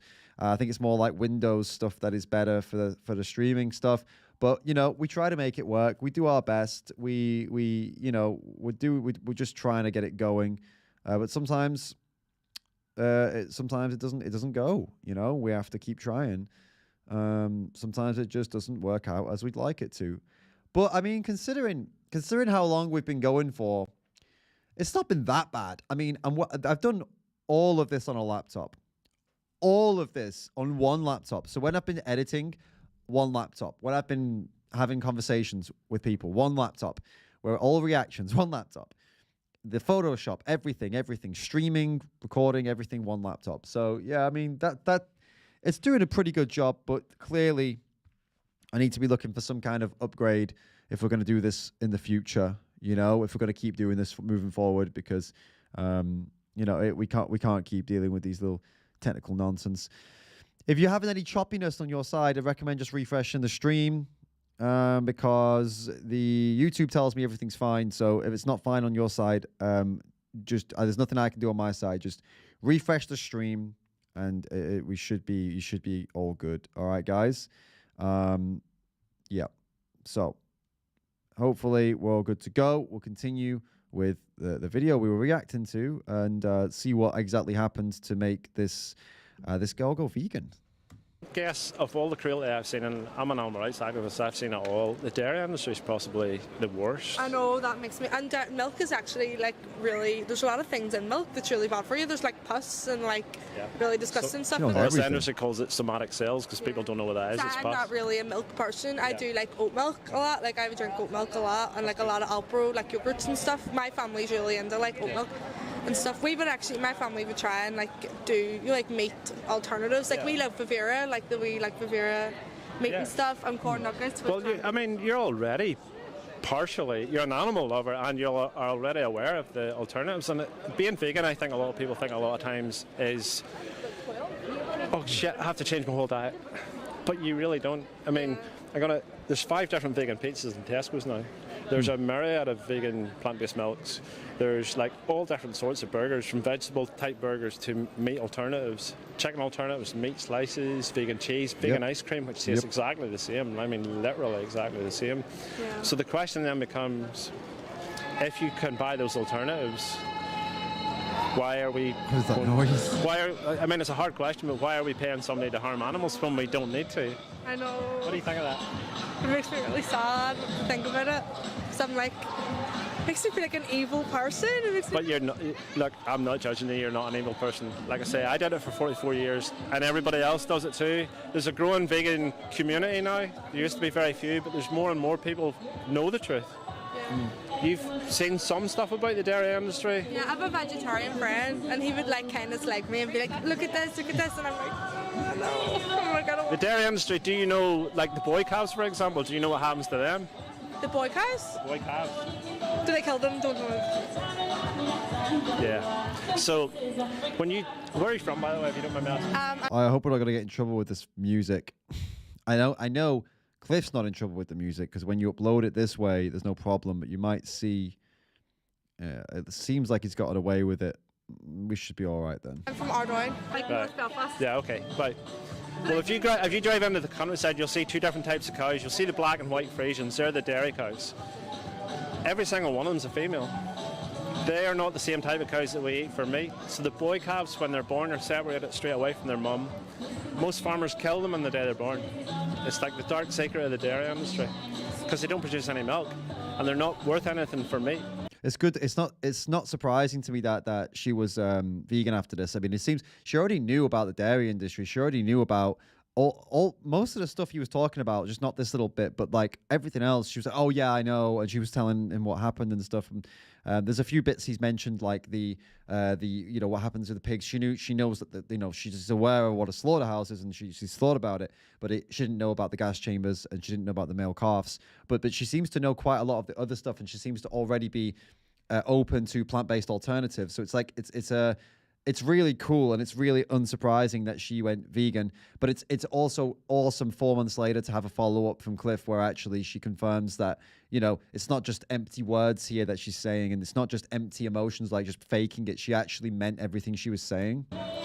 So they will either shoot them in the head or put them on the ground and hit them over the head with a spade or a shovel. It's called blunt force trauma. It's completely RSPCA approved. So in the UK last year, between 120 and 150,000 baby boy calves were killed on the day they're born. Like that. It's terrible. What do you think of that? It's sad, like, you think about people that, like, wear... I would never, like, my family, we don't wear real leather or anything. Like, we don't do anything like that. That makes me really sad, people that wear leather and people that, like... So, yeah, I'm going to give you a card in a second. I mean, you're talking about leather. Even in here, they have a full vegan range now. Every shop you go into now, if you go into Starbucks, they do, like, a myriad of vegan alternative foods, plus all the plant-based milks. You've tried... You're still giving them money though, and they like a lot of people. I always get like people go to McDonald's and like get vegetarian stuff, but then I always say to my vegetarian friend, I'm like, but you're still giving them money, and they're still gonna. I'm gonna answer that in a way. We don't live in a vegan world. See, that's intriguing though, isn't it? That she brought that up. She's saying like, oh, when you're going into McDonald's or whatever and buying the veggie burger, you're still giving McDonald's money. Look, guys. I mean, at the end of the day. I understand both sides of this argument, and I've become a lot more open-minded, and I see the nuance in it. So I get that. The one argument is you want to go in, you go buy the vegan option, and there's a few benefits to that. You buying the vegan option is not really going to. You buying the vegan option. It's not really like an ethical thing, and it's not going to make that big of a financial difference necessarily, because every single vegan isn't going to go and buy that option, and most vegans won't. So it's like the reason we boycott animal products, it's partly because we hope that we can get enough people to do it and obviously financially bankrupt them. But also, it's an ethical thing that you refuse to fund things you are ethically opposed. Even if you're the only one in the world that does it, it's worth doing it. Okay, so let's put that out of the way. With McDonald's, the vegan community doesn't have the buying power to change, to make a dent in McDonald's, right? Those items are not for us. They're actually for flexitarians and blah blah blah and stuff like that. So it's not necessarily that we are going to make the difference. However, there are benefits to going in and buying these things, because, well, as a vegan, we shouldn't tell vegans. I don't think we should tell vegans you shouldn't do that. It's wrong, because then we're making veganism harder. We're making that pill, that tiny little pill that you swallow, like to go vegan. We're making it bigger. The bigger you make the pill, the harder it is for people.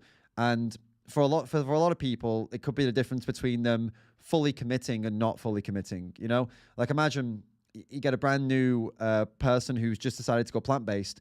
Maybe they're not vegan ethics hasn't really crossed their mind yet, but they're interested in a plant-based diet.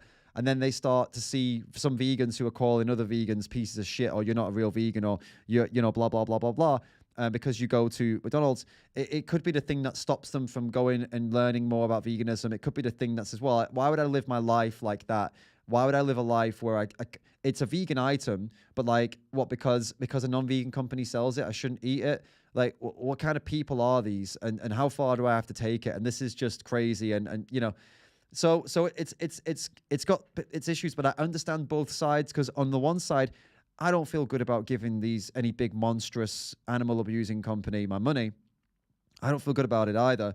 But on the other side, I understand the other side of this argument, which is, hey, look, we have very short lives on this planet. We have short times on this planet, and in that short time, we've decided to be vegan, and that is putting a limitation on the things we choose to buy, but for good reason, for ethical reasons, and I get that.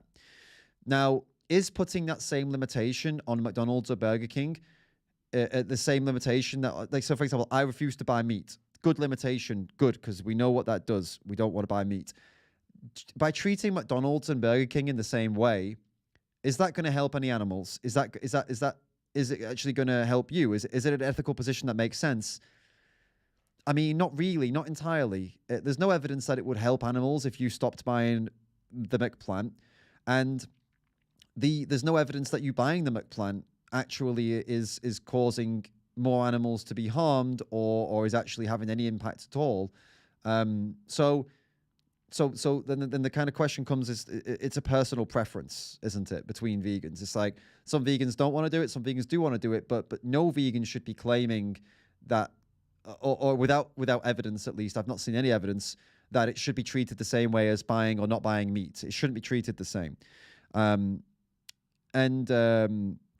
We have to remember that we are vegan and we're doing a lot, and you know, like we have to. We also, this might come as a bit of a shock to you guys, but even though you are a vegan, okay, or an animal rights activist, you still have to enjoy life. You do realize that, guys? You still have to have the ability to enjoy and try new things and try things that are nostalgic. Like, for example, if the new chocolate bar comes out and it's a vegan version of a chocolate bar you grew up with, some would argue that you eating that, because it comes from the same company, that you know, some would argue, and I have argued in the past, that the companies play on your nostalgia to get you to buy something from them when actually they're still a shit company. But now I would potentially argue that, well, okay, yeah, fine, that's what's happening, but you're allowed to cut yourself a break. Okay, guys, you're allowed to buy the vegan Mars bar. You're allowed to buy, if you really want, the vegan McDonald's. You know, it's you've got to be, if this is something that's nostalgic for you, if this is something that you like and something that's going to make you happy, then don't deny it for yourself. I mean, it's a vegan product. It's a plant-based product. Yes, the company that makes it is, you know, potentially horrible. There are lots of horrible companies out there, but it's up to you whether you choose to buy it or not. And you know, if it's going to make you happy, it is technically a plant-based product. So okay, have it and treat yourself. You know, go nostalgic, whatever. Because you've got to. We can't just live life constantly limiting ourselves over and over again over things that we can't even prove cause harm or not. You know what I mean? Like, you can't actually. There's no evidence to back that point. So just bear that in mind, guys. That it's not about you are allowed to enjoy things as a vegan, right? And I think we need to put more emphasis on that vegans can enjoy life, that vegans can enjoy vegan products, that potentially, you know, like from McDonald's if they want to, from Burger King if they want to, from Cadbury's chocolate, whatever, if they want to, vegans can get this stuff and have this stuff vegan and enjoy it, and not have to have a philosophical debate every time something like this comes up. I think it's important, because we have to be a likable. It has to be attractive to go vegan. It's an ethical position, I understand, but people are not robots. We do have to make sure that we are still providing an attractive solution to a problem. You know, the main attraction of this solution is that you don't contribute to these horrors. I get it, but people are not so calculated like that. We've also got to follow up with like, oh, and by the way, you can still have a fucking awesome life. You can still have an awesome life. Go and get you can get vegan everything. You can get everything you enjoy now and love. You just slightly alter it and you can have it in a vegan way. Like that is a big selling point and will help push a few people to making that decision faster versus telling them, yeah, so you're a vegan. Well, okay, so every fast food chain is out for you. Also, don't go to supermarkets either because, you know, some of them own slaughterhouses and farms.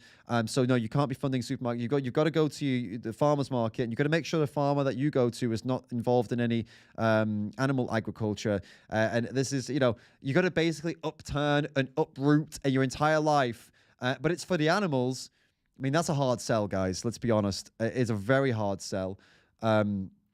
And especially when, like I said, I've not seen any convincing or compelling evidence, like actual hard evidence that a vegan buying one of these products is bad, if that makes sense, that it causes harm to animals. All I've seen is theories, philosophical and moral kind of arguments, you know, back and forth, which as I said, I see both sides. And I'm kind of torn, and I personally won't buy from McDonald's or Burger King simply because I just don't want to. But I will never tell somebody else they shouldn't. I have done in the past, but I won't say it now. And I'm just surprised here that this girl brought that up. Actually, that was interesting that she brought that up. And it's impossible to be perfect. So personally, I don't buy from McDonald's because it's just like You're giving them money. I'm so against it. Yeah. But at the same time, I don't mind that some vegans do because they're creating a demand and they're showing McDonald's. Like Burger King in Leicester Square, I was in London 3 years ago and we did a protest in Burger King in Leicester Square. It's the flagship store, which seems a bit probably mad to you. Me and Thomas were there 3 weeks ago and the entire store had been made completely vegan. Burger King's flagship store was completely vegan. You could not buy an animal product in there. Really? Yes. That's really good though. They did it for a month. But now they're assessing if they can continue to do it because every time we walked past it was packed full of people. So And the thing is, yeah, and this is really important. Cliff is getting onto this that I've just said. He's confirming what I just said. The Burger King that went plant-based for a month was packed full of people. How many of those people were vegan?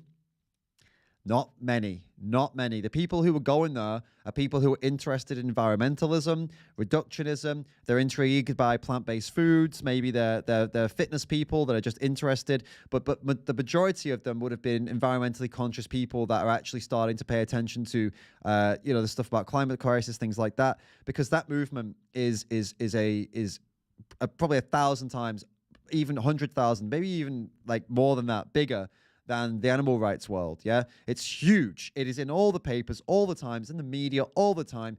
And the biggest, most famous people in the world are all talking about environmentalism. So Cliff is right that this place was packed full of people, and Burger King he's right. Burger King is looking into doing this, but it is not because of vegans.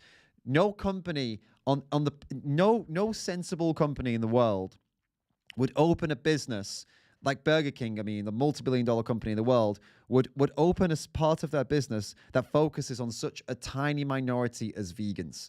Because we are a tiny minority. The market share of vegans is tiny. That's why vegan companies often, like vegan companies that are hardcore vegan companies, let's say, they often close and fail because they're not attractive to the flexitarians, to the vegetarians, or the environmentalists, right? The vegan companies that succeed, they are attractive to those ones. Like, for example, you go look at VFC, look at their marketing. Their marketing is working. They're attracting not only vegans, but they're attracting more people because of all their claims, and they're attacking KFC publicly. Their advertising is funny, and they're claiming that it's just like chicken. So meat eaters are like, oh, it's just like chicken. And they're able to do some activism stuff in there as well. But if VFC was just purely aiming at vegans and was just like, yeah, we only want vegans to buy our product, VFC, this is vegan fried chicken, they wouldn't exist anymore. They'd have gone already. So we've got to consider that the argument that vegans need to buy these things because otherwise it won't succeed when it comes to something like Burger King, it's just not true. Burger King is definitely not making products for vegans. They're making products for vegan interested people, environmentalists, etc., because there's just millions of them that will come to Burger King because of that. And Burger King has spotted that these places, these little hipster places, are popping up everywhere, making a ton of money off of hipsters and people who care about the environment and whatnot. And they see there's a market share to be had, and that's pretty much what's going on. But yeah, so this is an interesting conversation. I didn't expect it to go this way. Change is happening.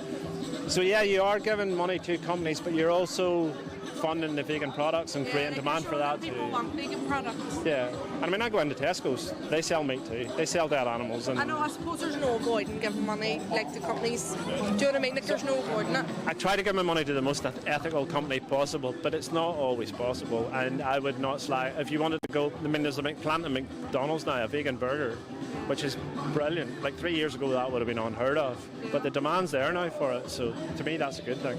Even eating eggs sometimes, like, I always think about, like, the wee chickens, like... Jesus, the egg industry's so cruel too. I'm going to spoil your day. Do you know the egg industry works the same way as the milk industry? Like, force all the baby boys do not produce eggs, and they're not. So the ones we eat for food are called Cornish cross. They're quite dense, heavy animals. So the ones we use for eggs, they're slightly darker, the boys. So they come down a conveyor belt. A person picks them up really fast if you see them doing it. Boy, girl, boy, girl, boy, girl. The girls go into the industry, they get their beaks cut off, and they'll either go into a battery cage or one big cage with 30,000 other hens that they'll call free range. They're not outside. Okay, guys, listen. We're going to have to pause here because Cliff is going to come in and talk to us. So don't go anywhere, guys. I'm going to put you on a quick little intermission screen. And when I come back, we'll have Cliff Grant, the man in this video right here, on to have a little chat with us.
Cliff, welcome, mate. It's great to have you here. Welcome to the stream. Hey man, how's it going?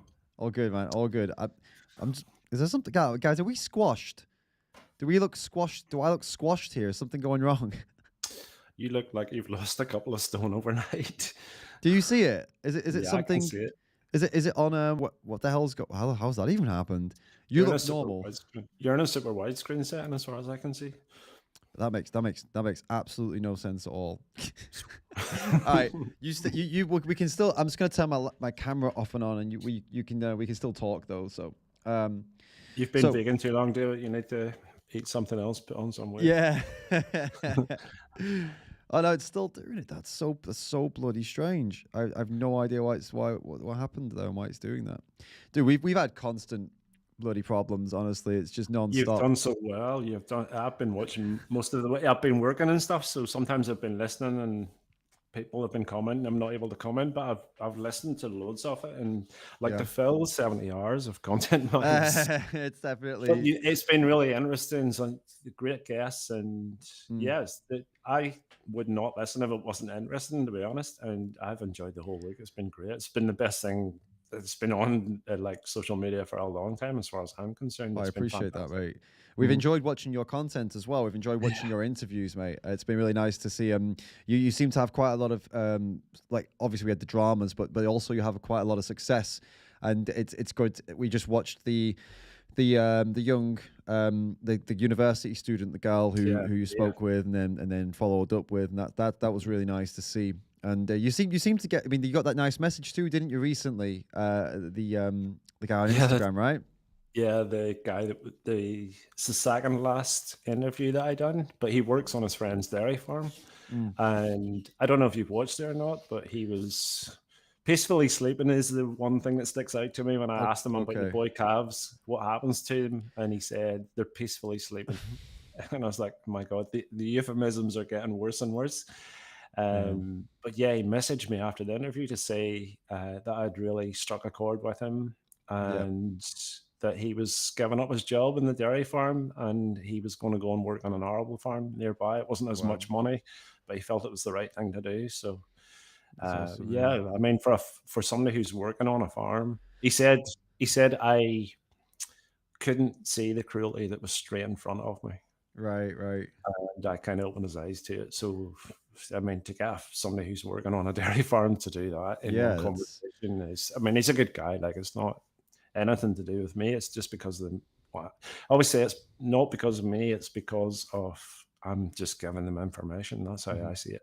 No, definitely. And, well, you're giving information in a digestible way, and you're obviously approachable to these people. That's why it works, and that's you have a similar. I can see why you recommended Sheena, Very Vegan Mom, because I guess you've got a similar way of dealing with the outreach and stuff like that. It feels like almost maybe like you guys are kind of cut from the same cloth a little bit. Do you like discuss this stuff and then you go out and you're helping each other, or did you no. Were you inspired by her? She was inspired by you? Because it seems like you kind of take the same approach to talking to people about animal rights. Well, personally, I take inspiration from loads of different people.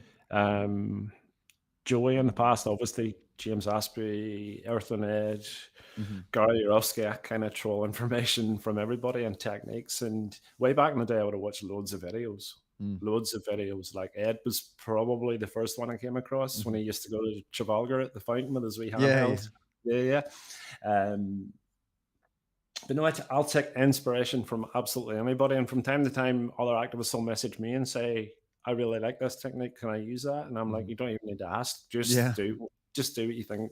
I think people are very precious about their own work and their own stuff. I just want people to get out there and do what works. For sure. Yeah. So if I inspire somebody else by using a certain technique or certain questions, I think we can always learn. That's one thing that's very important. I've been at Cube events in the past, and obviously we all say the same things. Like, conversations are quite similar sometimes, but I've walked past people who are talking to somebody else and they've said something in a different way, and I'm thinking, right, okay, that's actually better than what I'm saying, so I'm going to adopt that, and next time I have that conversation, I'm going to use that. So yeah, we should always learn from each other all the time. Definitely. No, definitely. I 100% agree with you. I think, but I'd say, I mean, I would contest you on a little bit. Like, I'd say you aren't, I mean, you're inspired by those people that you mentioned, but I definitely believe that the flavor of outreach that you're doing, and that Sheena's doing, is of course inspired. I can see some inspirations by those people, but it's definitely, you're not just doing what they do. You both got the what I would call, I said to Sheena, a disarming nature, and I guess that's You have to. right, but you see, Joey doesn't, and Ed doesn't either, actually, and James didn't. So this is what I'm saying. Their goals when they talk to people, they're not disarming with them with like charm and to being so kind. They disarm, but they're going in, and they're usually, it's debate. They're going in for debates. Whereas with you and Sheena you go in with, it seems like you actually, you're not threatening and you're not intimidating. You're actually you come in as more of a pal or a like disarming, like your disarming nature. So I'd say, like, although I see some inspiration from those people, you guys are doing it in a different way for sure. Well, I've been doing outreach for much longer than, like, 7 years. I've been an activist. I just haven't put any content in. And what actually held me back was what you guys were taking the mick out of me yesterday for, was my accent, because I thought people are going to hate my accent. So I'm not putting any content up. But I've learned loads of, over time, learned loads of techniques when I'm talking to people that I actually think work. And most of them are personal to me. But you were saying about disarming people. If you speak to somebody and they put a shield up, that's the worst thing that can happen. My objective is not to make I mean, it's great to have those 2 dairy farmers that came up a couple of weeks ago, because people watch that and it's great content. But my objective is to get the person I'm talking to go vegan. That's my number one goal. So if I point fingers at them, if you point fingers at somebody, they immediately do this. They put a barrier up, a shield, and they step away, and they feel judged. So I heard you saying 15 minutes ago, I always say the same thing. I'm not judging people. I kind of do, but I also have to realize that I was paying for these products as well, and I wasn't an evil person. In fact, I was one of the biggest animal lovers that you can ever imagine. Yet I was paying people as well. So I tend to judge people more when they do have the information and you have told them, and they go, well, I don't give a fuck. That deserves judgment, in my opinion, because now you now have crossed the arbitrary line into being a bad person. If somebody, you look at this is absolutely atrocious, and they go, I don't give a shit. That's not a good character trait. But if it's the first time you had speaking to somebody like me, who is obviously a good-hearted person, then you can't judge them, because they're just going to put a shield up and walk away from you, and then you've lost. And they go away thinking vegans are dickheads, I get what you mean. No, it's I think that it is a good tactic that you use, and the disarming kind of nature, it does allow people to be more I guess be more open-minded, have a better conversation. You mentioned about your accent though, and that holding you back, which is a shame, because I mean, obviously, Americans would struggle and Australians would struggle, but your accent is pretty sought after in the UK, at least. I mean, it's an accent that, like, I mean, in UK media, I'm not sure if you know, like, but often if somebody needs to sound important, they use an Irish person, like, you know what I mean? Like they do, like, or like I say Irish person, an Irish accent. They use like the kind of slow, smooth Irish accent when they want to tell you something is good, or you should buy this medical related product. It's usually that kind of accent that's associated with, like, oh, this is important kind of thing. So I think you might miss the mark on that one, man. Like, I think your accent's good for this. Well, my accent's strange because I'm actually from the countryside as well, so I'm not from a city. So it's kind of and it's colloquialisms as well. People here use loads of them, words that are not familiar to. So somebody the other day was like, "What does wee lamb mean in wee pig?" Okay. So wee over here is W-E, and it means small or little. Yeah. But most people don't know what the heck that means. Sure. I see your point. But it was good that you did the newer videos you've done. You've put some translations in because they are. I mean, sometimes it is required, not from you, from them. You need to translate. Most are okay. Most are okay. They use the odd words like Mia in that last video. She said the word slag. I don't know if you know what that means. It probably means slag in the UK. Probably means it's like you are speaking badly of a woman, probably. But slag or slag somebody off here means you are like keeping them going or winding them up. Okay. So if you were slagging me yesterday whenever you were doing my accent. I've not heard that one. Yeah, so those words are very like it's just a small part of the population use them. Maybe in Scotland as well, some people. Yeah, I heard that. And those dairy farmers when they were saying hur. Owl means old, and her. That was it. Yeah, they're like next level to me. They're proper. Oh my god! There's some people here, David. If you were talking to them, you would not understand them. You wouldn't. It's yeah. So I'm trying to bridge that gap, and what I'm doing now is subtitling 15 or 20-minute videos is hell. So I do now a subtitle where I listen and I think, okay, is that understandable? And if it's not, then I'll put subtitles in because to do the whole thing is just. Yeah, I know, man. I'm with you on that. I don't know. You've probably seen if you've been watching, but I've shown people CapCut. I recommend that. It's auto subtitling. I thought that was just for the short 1 minute shorts. Can be long videos too. Like it does. It can auto caption in 20 minutes if you need it to. Obviously, you can't guarantee it's going to be perfect, but it's very easy to edit the captions. Much easier than doing it manually. I mean, manually is just not happening. Headaches. I don't think people realize how much effort goes into subtitling manually and moving it around and getting it to the exact spot and listening back to hear exactly what they said. Oh, that's a nightmare.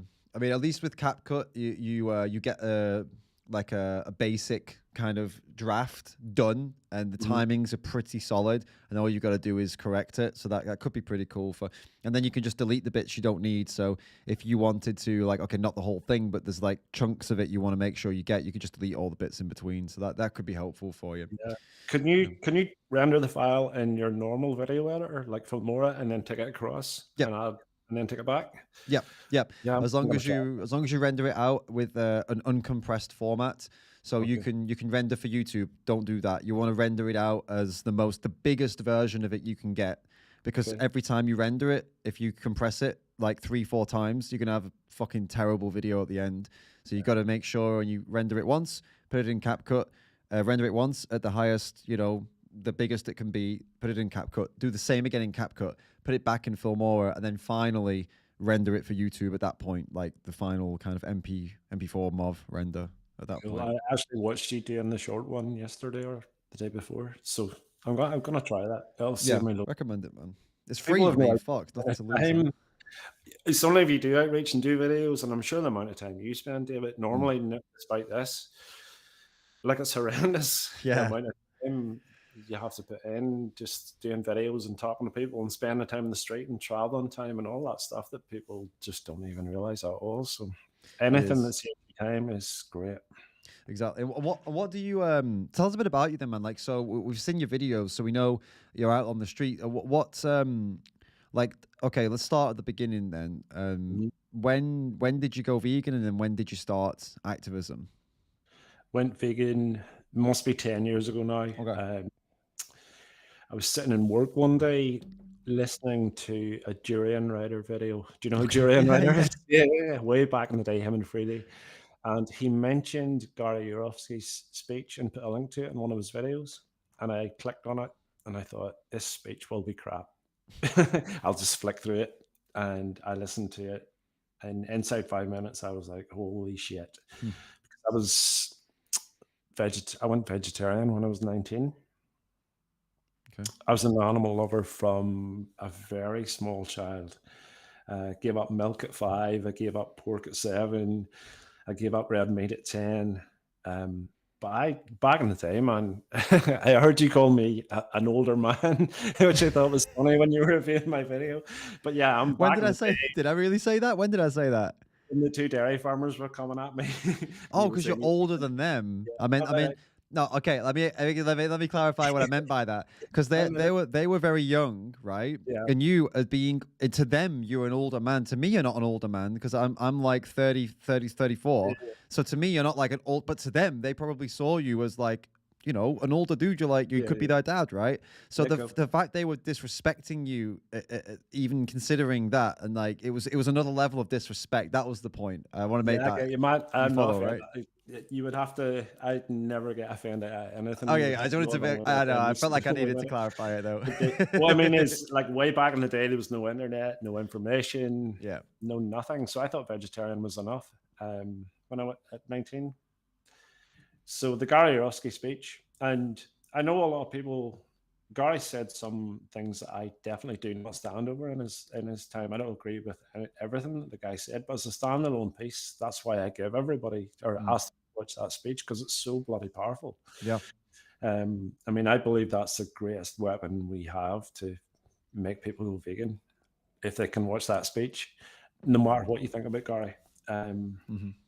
So yeah, when I watched that speech, I immediately went from vegetarian to vegan instantly. Came home, threw out leather shoes, leather belts. Just, I know some people don't do that, but I just wanted it all out of the house. I felt ill. Yeah. I'd spent so long in my life paying into these industries when, you know, man, I'm an animal lover. And you probably heard me say it in the last video. You don't have to be an animal lover to be vegan. You just need to understand injustice. But I would, for me, hurting an animal is one of the most heinous things that anybody could ever do. And I paid for it all those years. So that's what made me an activist. I feel like it's a penance somehow that I was doing things for a long time in my life that I feel guilty about. So I think that's one of the things that drives me to do activism, to go out there and make a change and make up for that somehow, if that makes any sense to you. Of course, yeah, of course.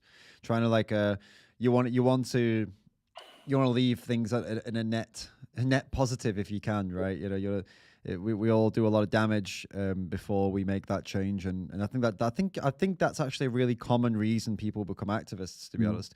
Obviously, the injustice itself is enough to drive most activists to do something, but a lot I've met have this inner drive that says, wow, you know, I was so ignorant for so many years, and I feel like I've got to correct some of that. I've got to put the scales to the other side. At least before I die, I want to go knowing that I tipped the scales more towards the good before I left. You know what I mean? And it drives some people, like, well, it's driving you on, and it makes sense, mate. It makes sense. Yeah. Plus, there's another side to that is I wish somebody had told me earlier. So I always think that, especially when I'm talking to somebody like Mia, who you were watching. Yeah. She was very close. So, like, I was lucky enough to come upon a piece of information that I found it myself, but I think there's loads of people out there that are close and they just need a conversation. Yeah. And I wish I had met me in the street 20 years ago, you know? So yeah, for sure. Yeah. We've all been in that position, I'm sure. Well, I'm sure lots of vegans have been in that position where a little kick up the ass would have just done it.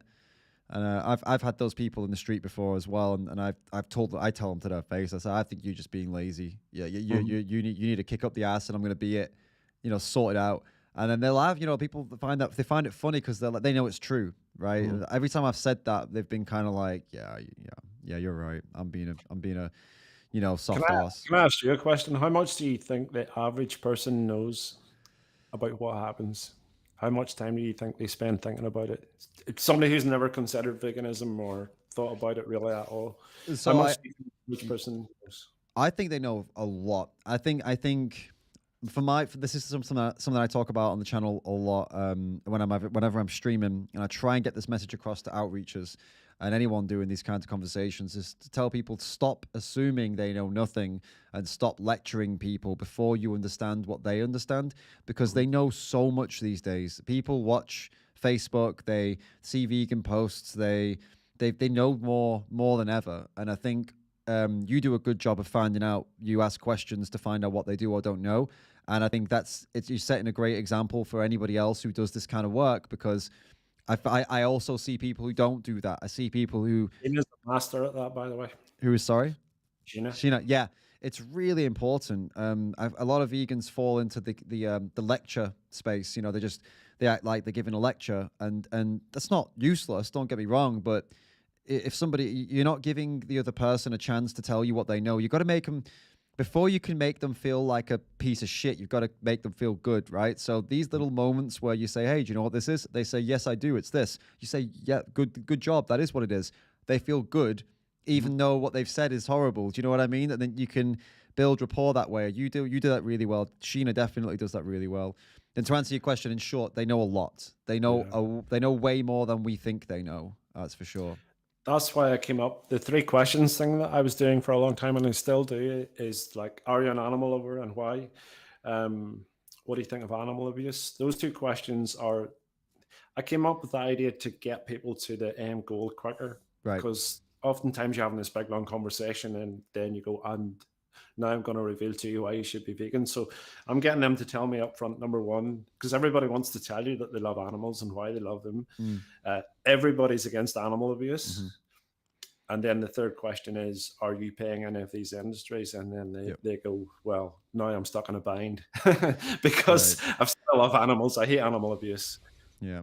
And now I'm paying for this. So, but Cliff, but avocados, Cliff. Oh, so much energy goes into avocados. You know, so although your questions make sense, you got to realize it takes more to grow avocados than it takes to run my car, Cliff. Do you not understand? I can't possibly go vegan.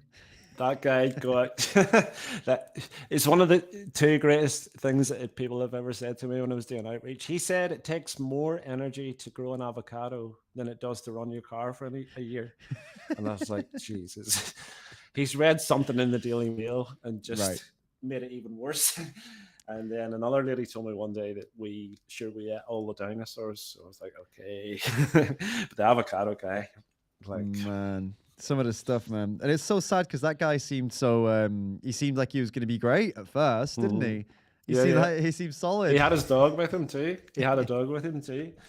But yeah, I mean, some people, I tend to, when I'm having my conversations, I'm lucky. I tend to attract people.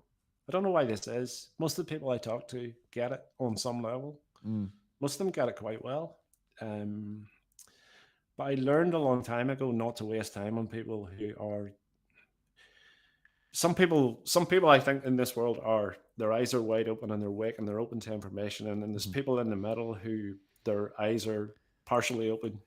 And then there's people that are completely, brain dead's a terrible way to say it, but they're not open at all.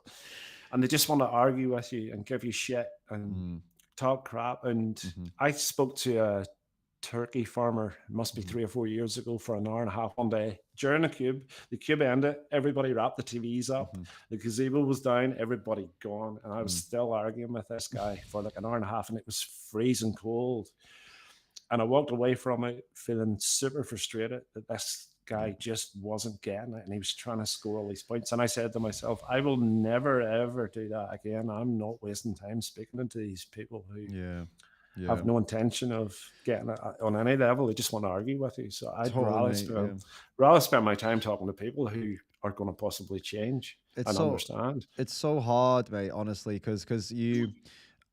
Yeah, I found myself. I know what you're saying, and I've seen myself in these positions before. But then here's the tricky bit, though: is I've had it loads of times, more than I can count. Where that's how it's ended. Where it's just been like, what was the point of that conversation? And then you got to kind of pick yourself back up.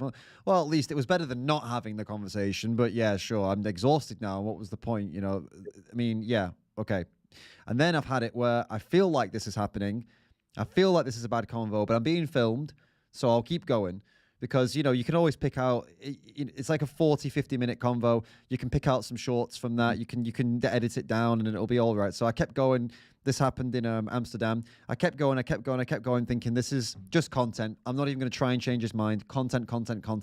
Got to the end and I thought, here's where he tells me to fuck off. So I was like, hey, mate, so yeah, would you be interested if I had something you could take away and give you all this information and just kind of confirm everything I've said? You do your own research. I'm thinking he's going to tell me, go fuck myself. He goes, yeah, what is it?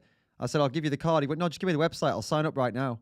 Seriously? Yeah, I was like, oh, there you go. And he's like, yeah, okay. So yeah, just this, yeah, put that in. Yep, sweet. Yeah, thanks, man. I'll do it. I'm going to do it. I was like, mate, we spent 40 minutes arguing. I thought you were being a prick. It got to the end, and he's like, yeah, totally, I'll take it. Yeah, this is great. Let's do it. Couldn't believe it. Just shows you can't really pre-qualify people. You just have to. You can't, man. That video's on my channel, by the way. It's like the 6 worst excuses against veganism or something. I put it as, and it was slimmed down to 9 minutes, but there was a lot. I took out a whole religious debate because I was like, fuck, I'm not putting that shit up, man. Because he was Muslim. And but even imagine that we even had a religious debate, and he still wanted to do the challenge, the challenge 22, even after I, as a non-Muslim, argued with him, a Muslim, and he. So I thought it was over after that. I thought he was just, you know what I mean? Because usually when this happens, they're just, you know, they don't. That happens to me a lot here too. I always tell people that the north of Ireland is it's like Texas because it's all cattle farmers, and religion's a big thing here, as you know. So people come all the time, and I get people who pretend that they want to speak about veganism, but then they want to turn it around to, they want to tell me about God, you know? Oh my God, man. I've had this stuff too. I've had people come in, they come in with their own agenda. They're like, yeah, vegan stuff. Anyway, and then religion or anyway, sometimes they want to talk about global, like poverty in global issues and the war. And they want to bring up this, you know, these guys asked me, those guys I just told you about, the ones that I told you felt like a useless conversation. They were asking me like, it was Pride Month or Pride Week or whatever in Amsterdam. Everywhere, Pride everywhere. Everywhere you look is just LGBT everywhere. Like they really go for it in Amsterdam. So these guys, they were like, "What do you think about the Pride?"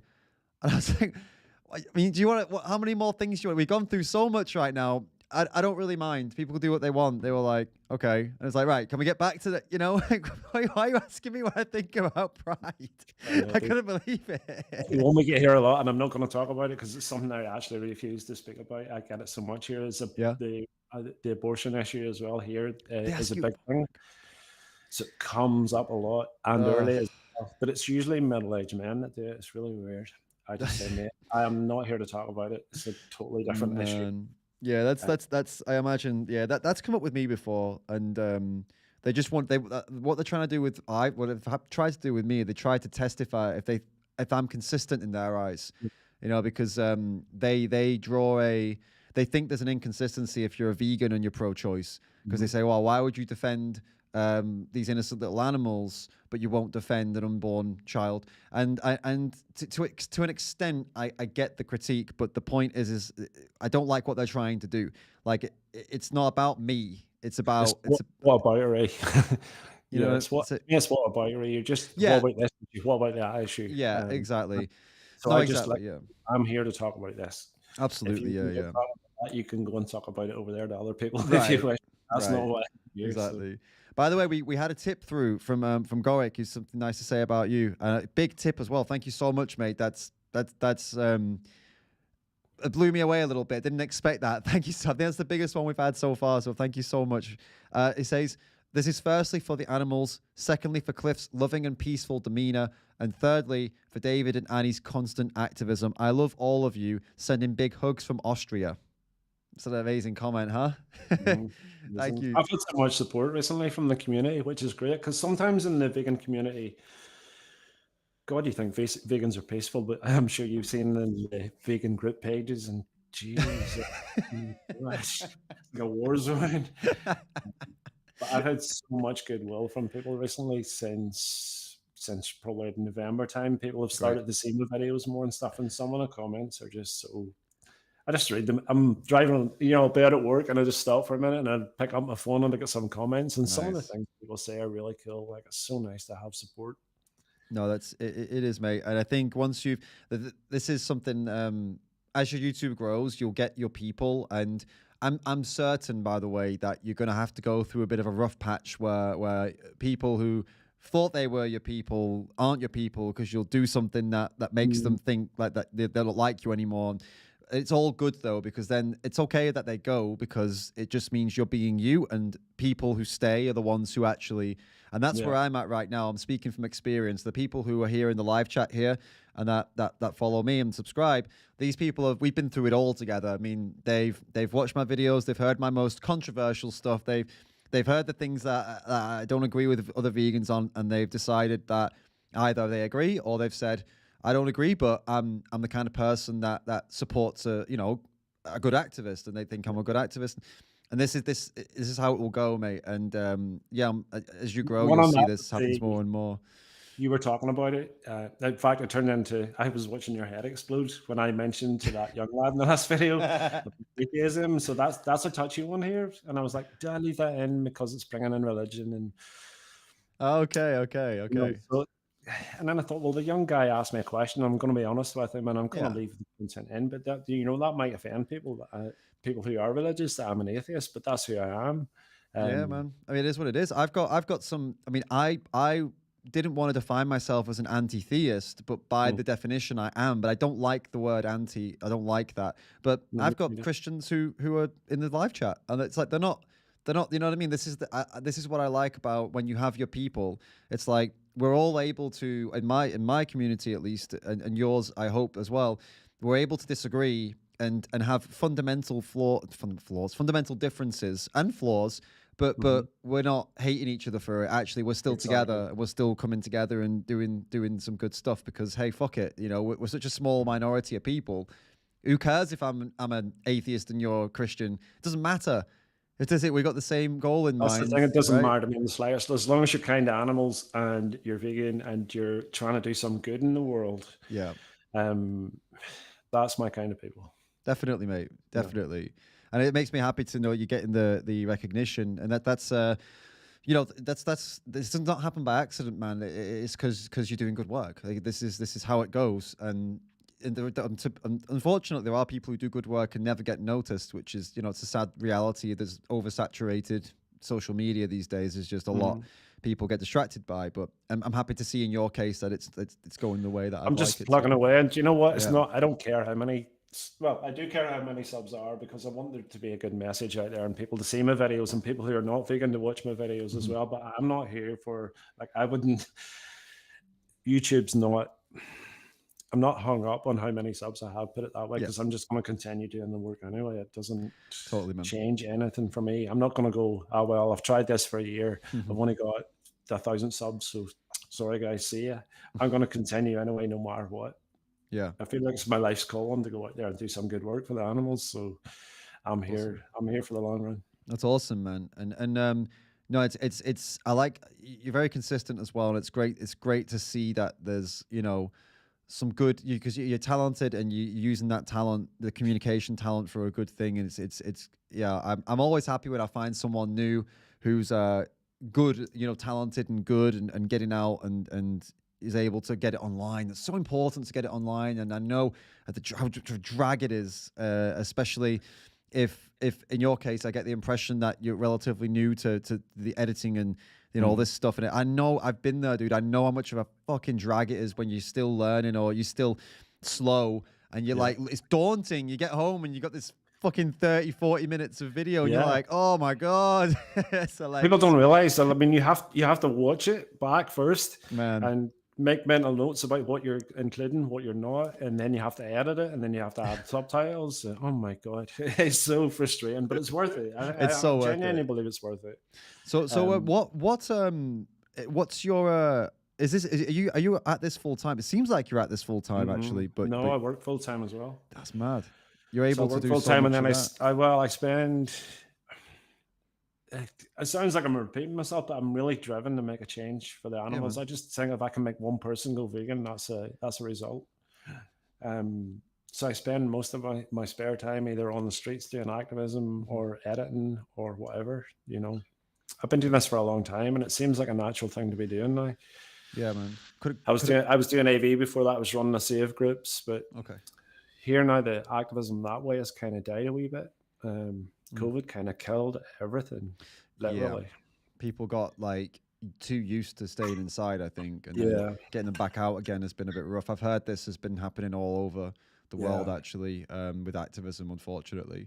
I'm just curious. Could I ask what do you do as a profession? I work for Sainsbury's, so kind of So that's pretty low intensity. That's good though, because then you can when you get out there and do that, then you've got all your at the minute it's just subsidizing me doing my activism. My long-term goal would be to be a full-time activist.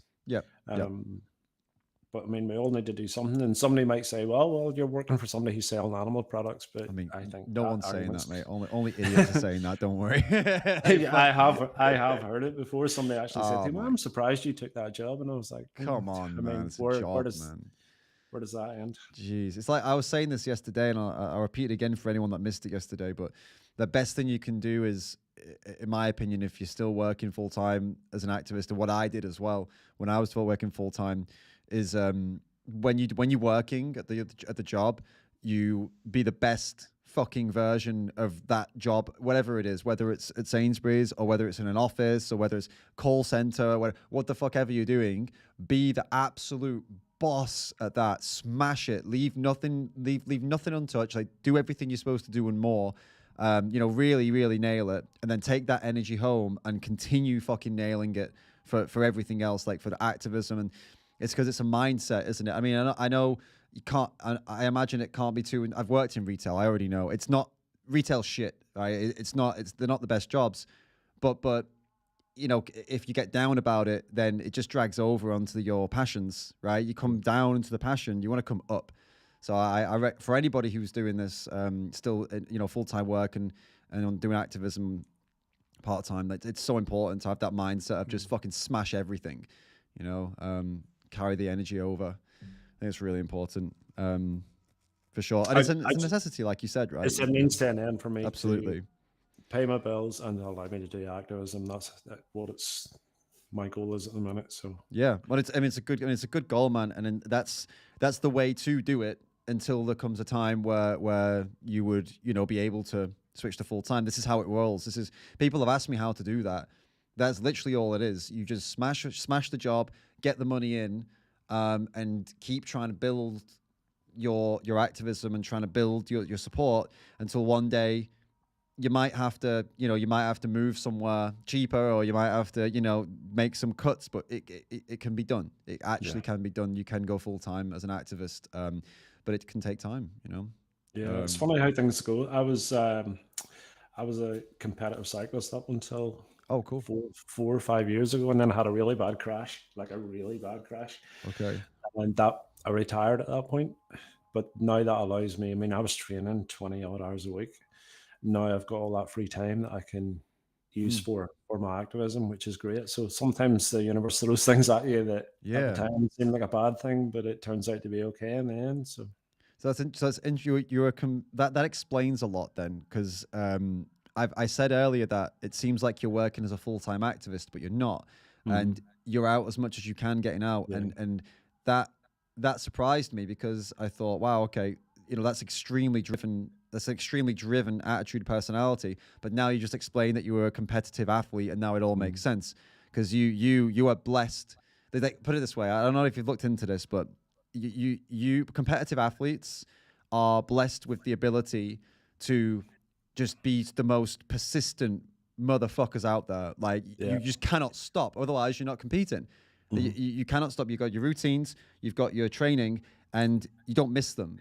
You just don't, right? Because you can't. That's how you compete. If you miss them, the other guy wins. Simple as that, right? That's exactly it. So if you have that mindset for that, it is not surprising to me that you've applied that same mindset to activism, and that's exciting, mate. It makes me excited to see what comes next, because there's not many people like you who've come from that kind of. I've never actually thought of that before, but I mean, if you can sit in I don't know if you know what a turbo trainer is. So it's a winter trainer for cycling. So you'd set it up to a wall somewhere, and you just, like, in the evening time in the winter, 2 or 3 hours, just if you can do that mentally, I think you can apply yourself to anything mentally, because after like half an hour, 40 minutes, it's just like shit. But I mean, it had to be done. It was like 24 hours a week.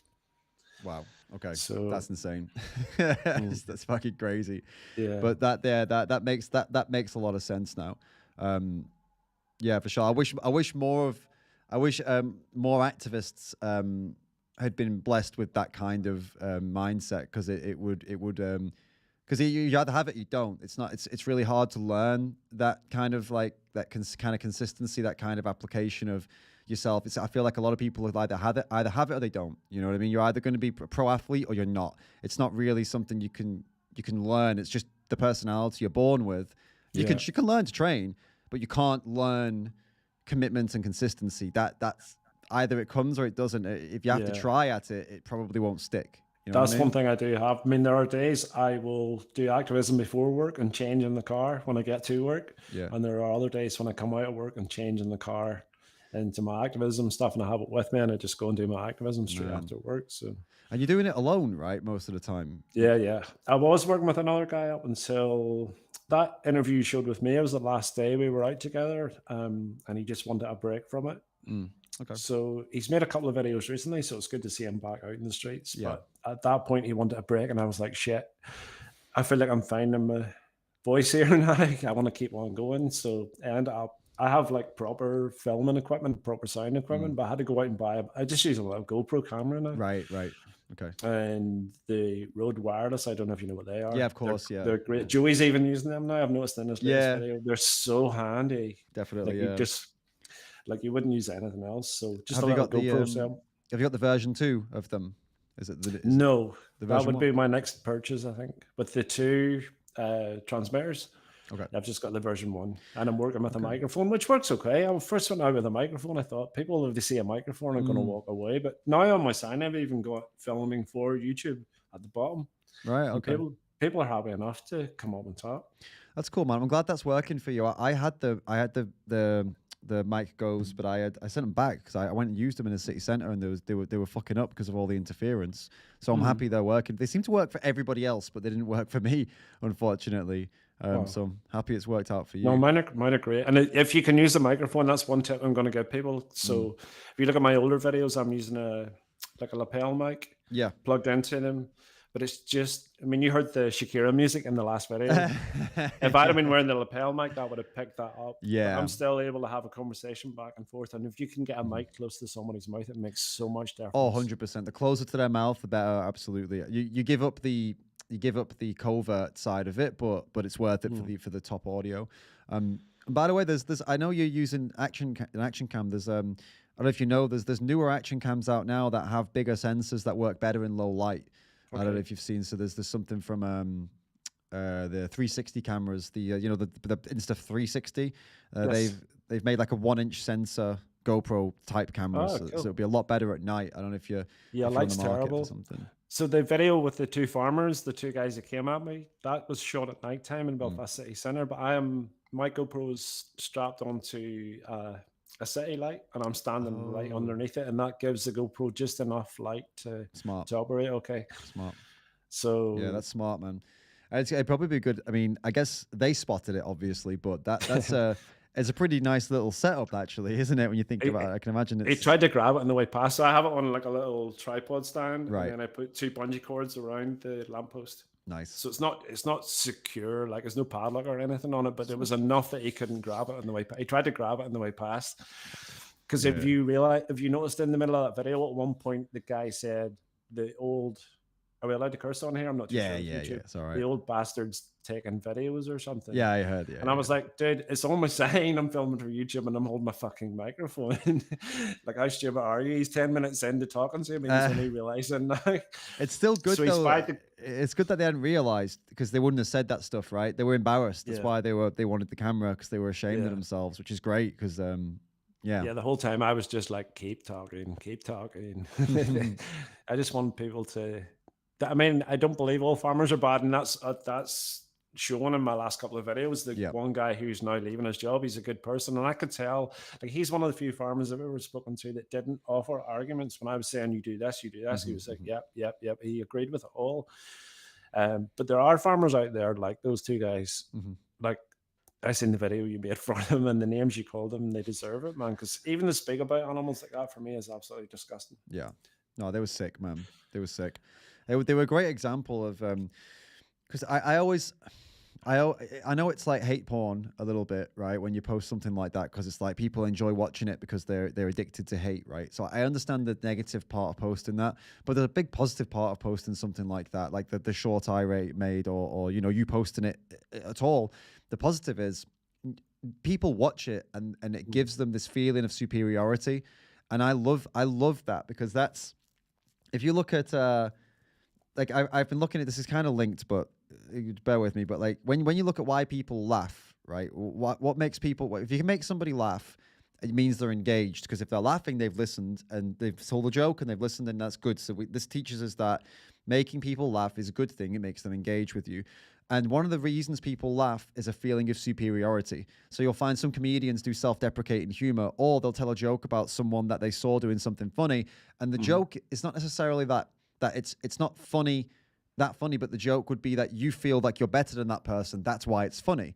And that makes people loosen up, because they're like, ha ha ha, what an idiot. That's hilarious. I'm so much better.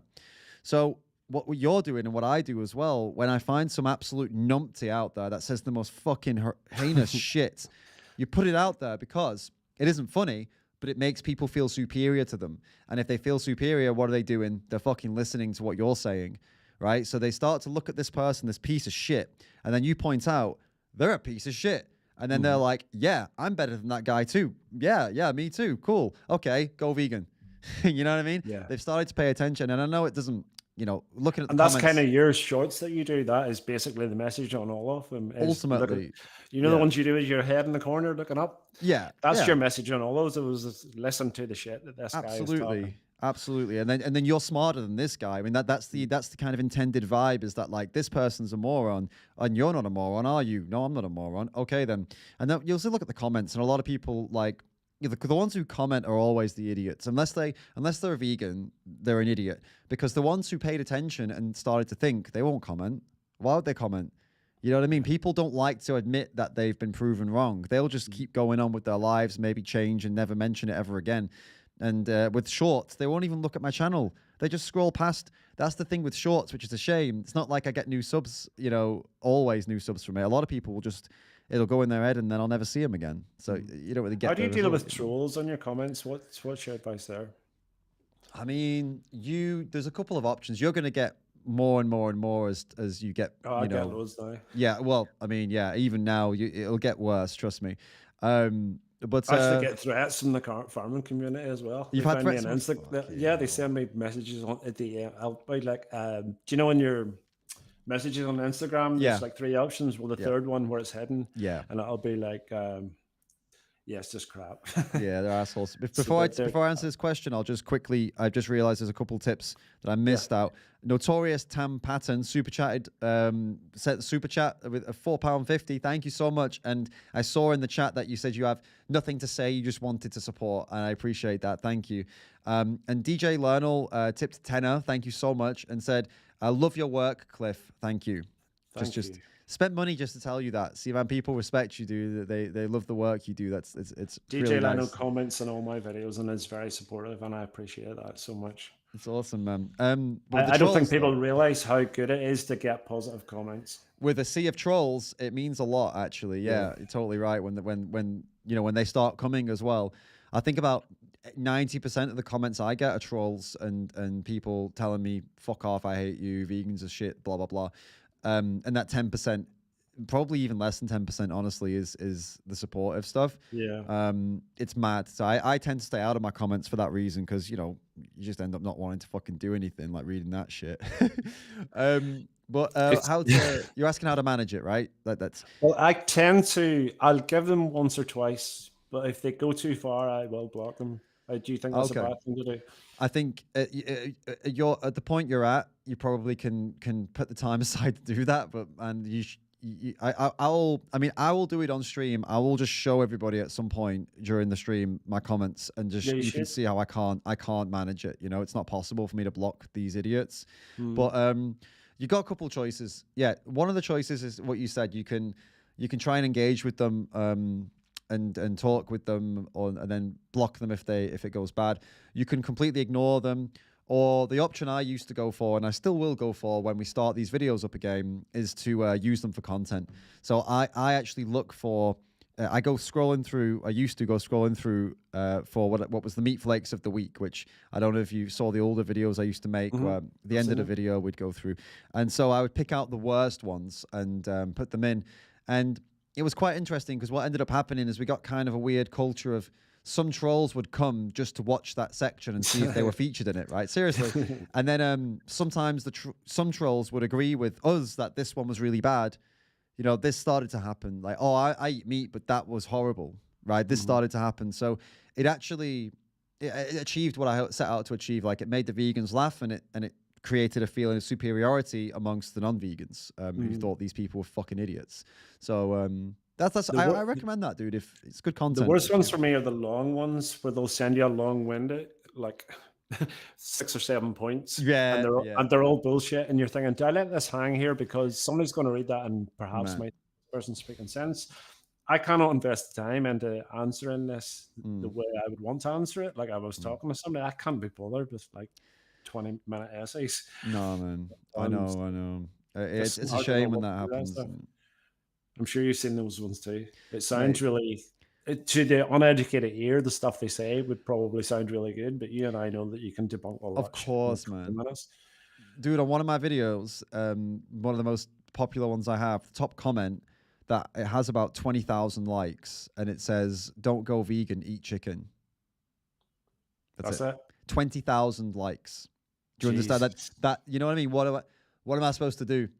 You know what I mean? Like I can't. There's nothing to be said there that's gonna. See, yeah, you just got to kind of suck it up and just realize that sometimes there's going to be a comment that everyone's liking, and they're trying to do. I don't know if you know this new lingo with the kids today, but they try to do this thing called ratioing. Have you heard of this? No.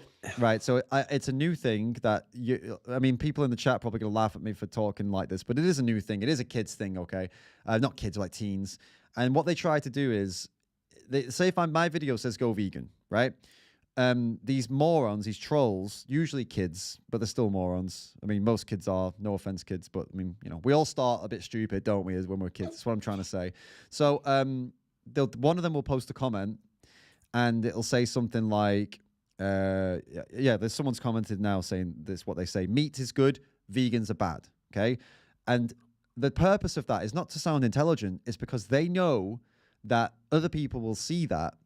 And because it's a vegan video, the idiot kids want to ratio it, which means they want to get more likes on this comment than the video has. Wow. Right? So the video will get, maybe, say video gets 1,000 likes. Their goal is to obliterate that with like 10,000 likes on that comment. And some of them, they won't even agree with the comment. It's all about fucking over the person who made the video. It's not about whether they disagree with them or not. They just want to screw them over. This is what ratioing tends to be. Sometimes it can be legit though. Like if I don't know, say some Instagrammer posts a photo of them hunting, and most people don't like hunting. So sometimes it can be a solid ratio where there's a comment at the top that says, hunting is disgusting. I'm not even vegan, but I think this is wrong. And then that comment might get 1,000 likes and the photo might only have 500. That's where it's like a ratio where it's naturally happened because people are upset. So it depends on, but on vegan videos, usually the ratio is just young idiots trying to like ratio you because it means something, that's social media or having a conversation with somebody on social media by messaging back and forward is such a shit way to I don't know, it just flies my head. I just can't deal with it sometimes. So man, massive respect to anybody who goes into the comments and answers these guys and tries to debate them. It's just crazy. Oh mate, yeah, we took a little dive into mine and we just got out real quick because we were like, this is shit. It's just depressing, honestly. But I'll show them again at some point in the next couple of days. We'll take another dip into the cesspool. Man, I have so much respect for anybody doing any sort of activism for veganism or animal rights and stuff, because the shit that you have to deal with from all sides is unbelievable. I mean, you even have to listen to it from your own community sometimes by saying one small thing out of place, and then you're like, oh, God, somebody came at me. My sign says, "What are your thoughts on animal abuse at the minute?" And somebody came at me and said, "Why does your sign say abuse? That's welfareist." And I know it is because we should be talking about use. Oh, my goodness. I had to try and explain to them, I'm trying to drag somebody into the conversation here. Somebody wants to come and talk to me that they're against animal abuse. If I don't use that language, I'm an abolitionist vegan. So I have to say things sometimes. I have to amend my conversation depending on who I'm talking to. Yeah, and it's also, a lot of vegans are a bit short-sighted on this because they don't realize that like welfareism is firmly on the path to abolitionism. And I don't mean that as in okay, what I mean is it's a tactic, and it can be a tactic, because when you force welfare laws on farmers, a lot of farmers go out of business. So therefore, it definitely contributes to getting rid of these systems. The more expensive and difficult you make them to run, the harder it is, for these people to keep doing it. So it's incredibly short-sighted in the fact that they're saying this to you when you're outreaching, which is just ridiculous. But even if you wanted to, you could even say that. You could even say, by the way, this is just to have conversations. But even if I was promoting welfareism, you do realize that the welfareism shuts places down. And isn't that, as an abolitionist, what we want? Don't we want places shut down? Yes, we do. So, okay, then what's the point exactly? What exactly are you trying to say here? You know what I'm saying? It's just people. I read somewhere once that the people who criticize you will always be people who are doing less than you, not more. And I don't know why people do it. It's so crazy. Like you can misspeak one single word and people will come at you about it, and it's mate. It is. When I say all the time, I can't get it.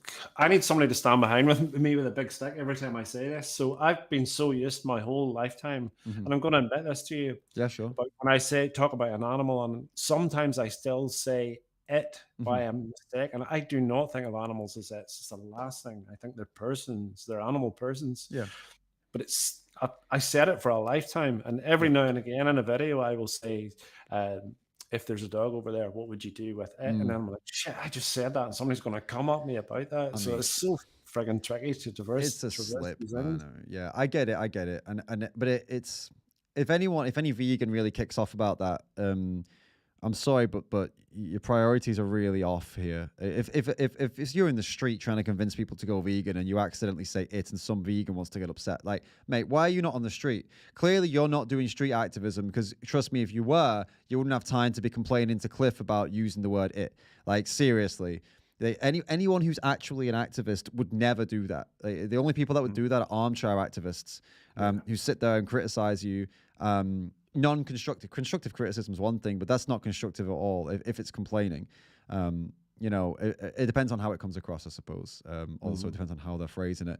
But even then, it's a minor thing, isn't it? In the grand scheme of things, it's a minor thing if you slip up on a few words. I tend to think the greater good by a long way is going out there and having conversations and encouraging people to go vegan. And I mean, here's one thing I know that the conversations I have with people work, because I put 70 odd videos out last year, and I have at least 14 or 15 of those people who have messaged me to say they're now vegan. So that's awesome, man. I mean, I know it does work. It doesn't always work, but it's pushing people down the road a long way. So for sure, man, for sure. Well, do it. Keep it up, man. It's been cool to get you on for a chat, and it's been as chill as I expected it to be. I'm kind of laid back, as you can tell. Yeah, man. Are you planning on going to the vegan camp out this year? I'm doing a talk at it. Of course you are. Fuck yeah. Sorry, I already knew. Yeah, man. I'll see you there, man. I'll see you. I'm also cool last year, but what's his name? Andrew, is it Andrew you talked to about that? He took so long to come back to me, and then I couldn't get the time off work. He's terrible at answering emails, but yeah, I'm speaking at it. I'm not shouting him out. He's busy. He's a busy guy. Just calling him out. No, he's fine. I know he's a good guy. I don't know him very well, but when I've met him, he's been a really nice guy. And I'm better mates with Jordan, actually. He's the one who set me up with Andrew for the activism stage. But I'll be there with you, mate. Who knows? Maybe I'll be like right after you. We'll see. I'll definitely see you there. My talk, I don't know what I'm going to talk about yet, because it's a strange one, because generally I go into schools and stuff. I didn't tell you that, but generally you're talking to non-vegans. So speaking to a room full of vegans I have to start working on what I'm going to say, but it'll be chill. I'm pretty laid back about that stuff as well. Yeah, man. I recommend if I would like to see you give a talk on if you want to know what I'd like from you, at least. I'd like to see I'd like to see you give a talk on because you've got tangible results. You've got actual results of people coming back to you and telling you what they've changed. That's quite rare, because there's lots of ego involved in that. So you must be genuinely very approachable for people to come back to you and openly tell you, like, oh yeah, you helped me. People don't like doing that. So maybe if I were you, I would put down on paper why you think that's happening, what you think you're doing that's making that work, and then put that into a talk and show people, okay, I've been doing this the X amount of outreach, X amount of hours, and X amount of people have come and told me openly that they've changed. And I'm going to explain to you what the fuck I've been doing for the last X many months. And I think that for me, that's a hook. If you hooked me in with the results, I would want to know the process. So like personally as a viewer, I would be like 100% in for that. And I'm pretty sure everybody at the camp out would want to know, what's the fucking code? How do we do this? Like, come on, man. Thomas, the guy I used to work with, said he listened to me and he said it's like you're telling people the worst information, that like their granny's just died or something. It comes across in that way. So maybe it's, I think I feel that people feel it in their heart when I'm talking to him, because I get emotional sometimes when I'm talking about it. So they feel, people tend to mirror your energy. Yeah, definitely, man. Definitely. Well, please consider that. I'd like to see that anyway. If you don't come up with something better, I'd like to see that one as a talk. I'm sure that would massively fit at Camp Out. People would love that shit, guaranteed. So and let me know if you want any help with that, by the way, like putting something like this together for vegans. I've done workshops and talks for vegans, so I don't know if you wanted me to like run over when you write it out. Well, I've done the same as well. I used to do like workshops every 6 weeks. Oh, great! Belfast. So you know what you're doing then? Yeah, sweet. Yeah, but sweet, I don't know. It's just the vibe of Camp Out. I've never been there before, and I'm excited to go. So yeah. When you say an activist stage, I was kind of like, okay, well, what will I talk about? So you're obviously different than the main stage. Treat it like the main stage. Yeah. Treat it like the main stage, bro. That's what I'm doing. I'm literally, no, seriously, man. I'm starting to write and practice as if I'm on main stage, because for me, it's just as important as the main stage. So I'm gonna go and treat it like the fucking main stage. Yeah, of course. You know, and I'm trying to make it a big event. I'm gonna try and make it a big speech, a big event, something that people get excited about, same as they would on the main stage. So I'm gonna try and do. Cool. I'm looking forward to it. I'm looking forward to meeting up with loads of people. Disappointed to hear Ellie wasn't going yesterday. Oh yeah, it's a shame, isn't it? Man, she helped me. I want to give her. I want to shout out you, by the way, for everything you've done this week. This week's been fantastic, and all the great people you've had on. Tash and Jack and George, who I know, just Shayna and everybody's been on. Man, I appreciate Activism so much. It actually makes me feel emotional when I think about it. I am not joking. People who go out there and speak for animals are my people. Yeah, man. So it's been fantastic, and I love every single one of you for doing what you do. Thank you, man. And you know, it's been cool to see you in the live chat as we've been going as well. And you know, nice to be having the reactions to your videos. And then yeah, it's cool to see that. Yeah, we've got all the shit, like you said, we've got all the shit in the groups and all the people being shit to each other. And right here in this little corner of the internet, that's not happening. Everyone's been nice to each other, supporting each other. It's been a great experience doing this. And you know, we're reaching the 50th hour. And so far, it's pretty much just been good stuff. Just everyone having a good time. Couple trolls, but you know, it doesn't matter when everyone else is so solid. You know, all the vegans. And man, your energy after 50 hours is great. Like, I expected to watch you. I expected this week, where by the end of you, just to be like, oh come on. But yeah, man, your energy has been fantastic the whole way along. So I will see what happens at 70. All right, cheers, mate. We're going to let you go now, but everybody get over there and subscribe. Annie's, oh, there you go. She's already posted it. Brilliant. Cool. Everybody, please get over to Cliff's YouTube and subscribe. And I'm gonna quickly go take like toilet break, guys, and then I'll be back and we'll be watching some videos about Veganuary, because our next guest is Toni, the head of communications at Veganuary. She's going to talk to us about how the hell Veganuary's been going, because that's interesting, right? We'll learn a bit about that and ask us some questions about what's going on. And so don't go anywhere. And thank you again, Cliff, for coming on and having a chat with us. Love to everybody. Thanks, mate. All right.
guys. I was so squashed before, and now I'm confused. Is it normal now?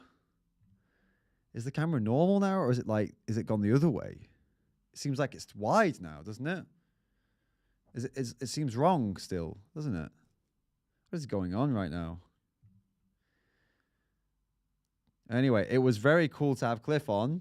That's for sure. Really enjoyed that. Really, really interesting guy.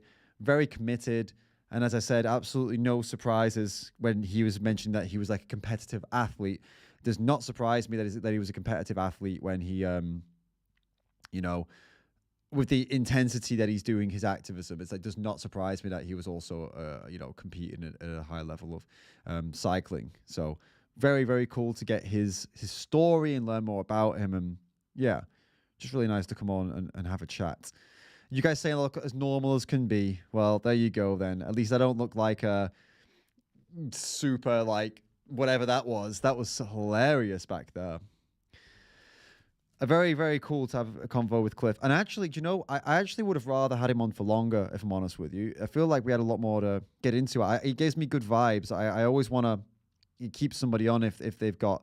I mean, there's people you naturally vibe with, there's people you don't naturally vibe with. With Cliff, I feel like we had good vibes. We had good natural vibes, you know what I'm saying?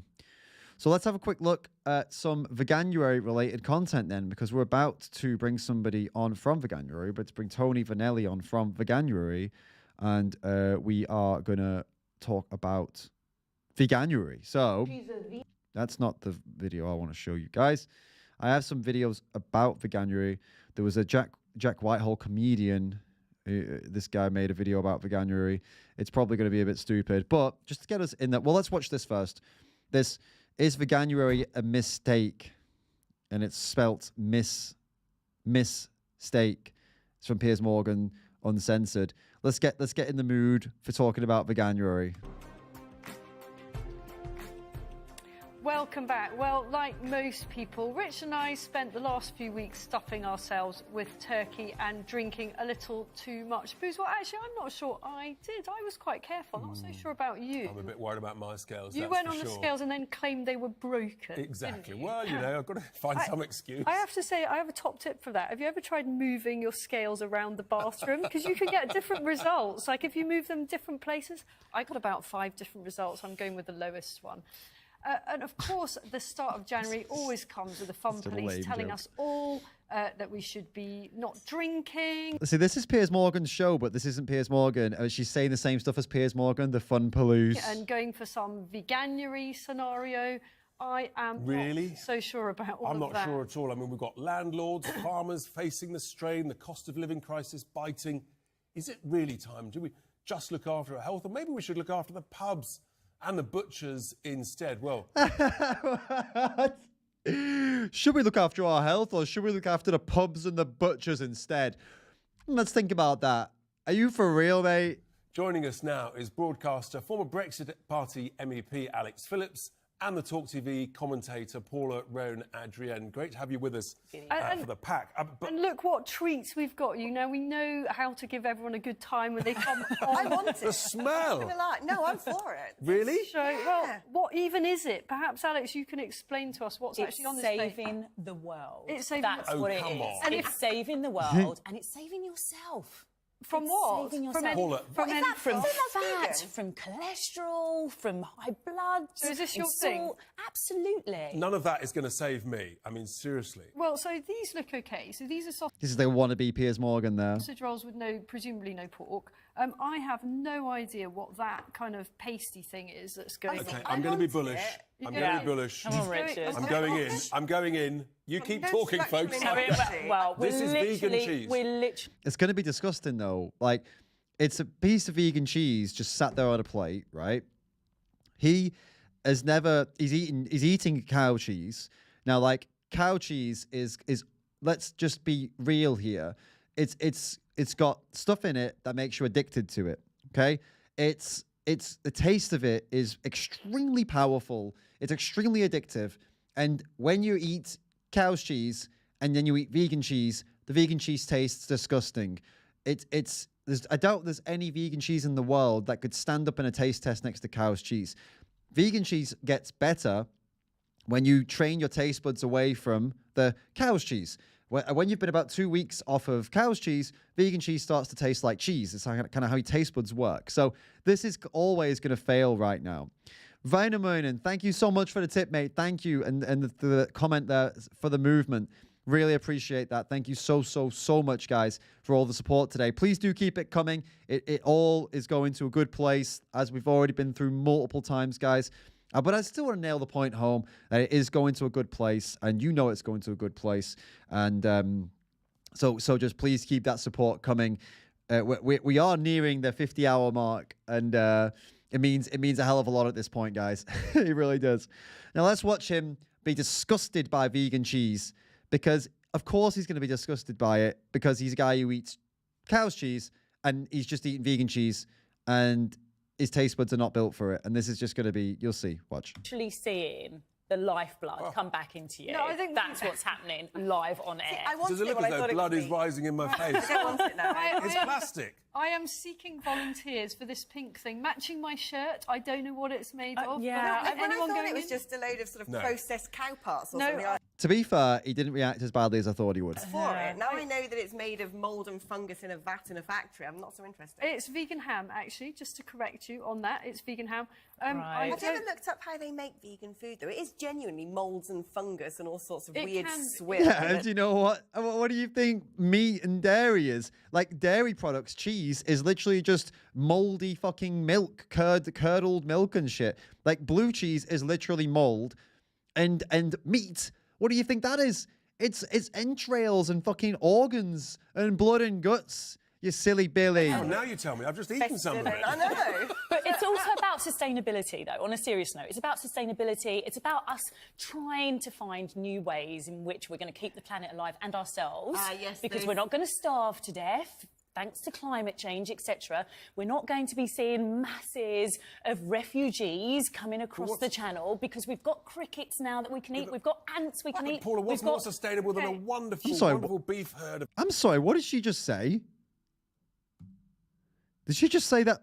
Like, was she being serious? In masses of refugees coming across the channel, because we've got crickets now that we can eat. We've got ants we can eat. Paula, what's We've more got- sustainable than a wonderful, wonderful beef herd of Aberdeen Angus, creating delicious I'm sorry, meat? why is no one saying anything about what she just said?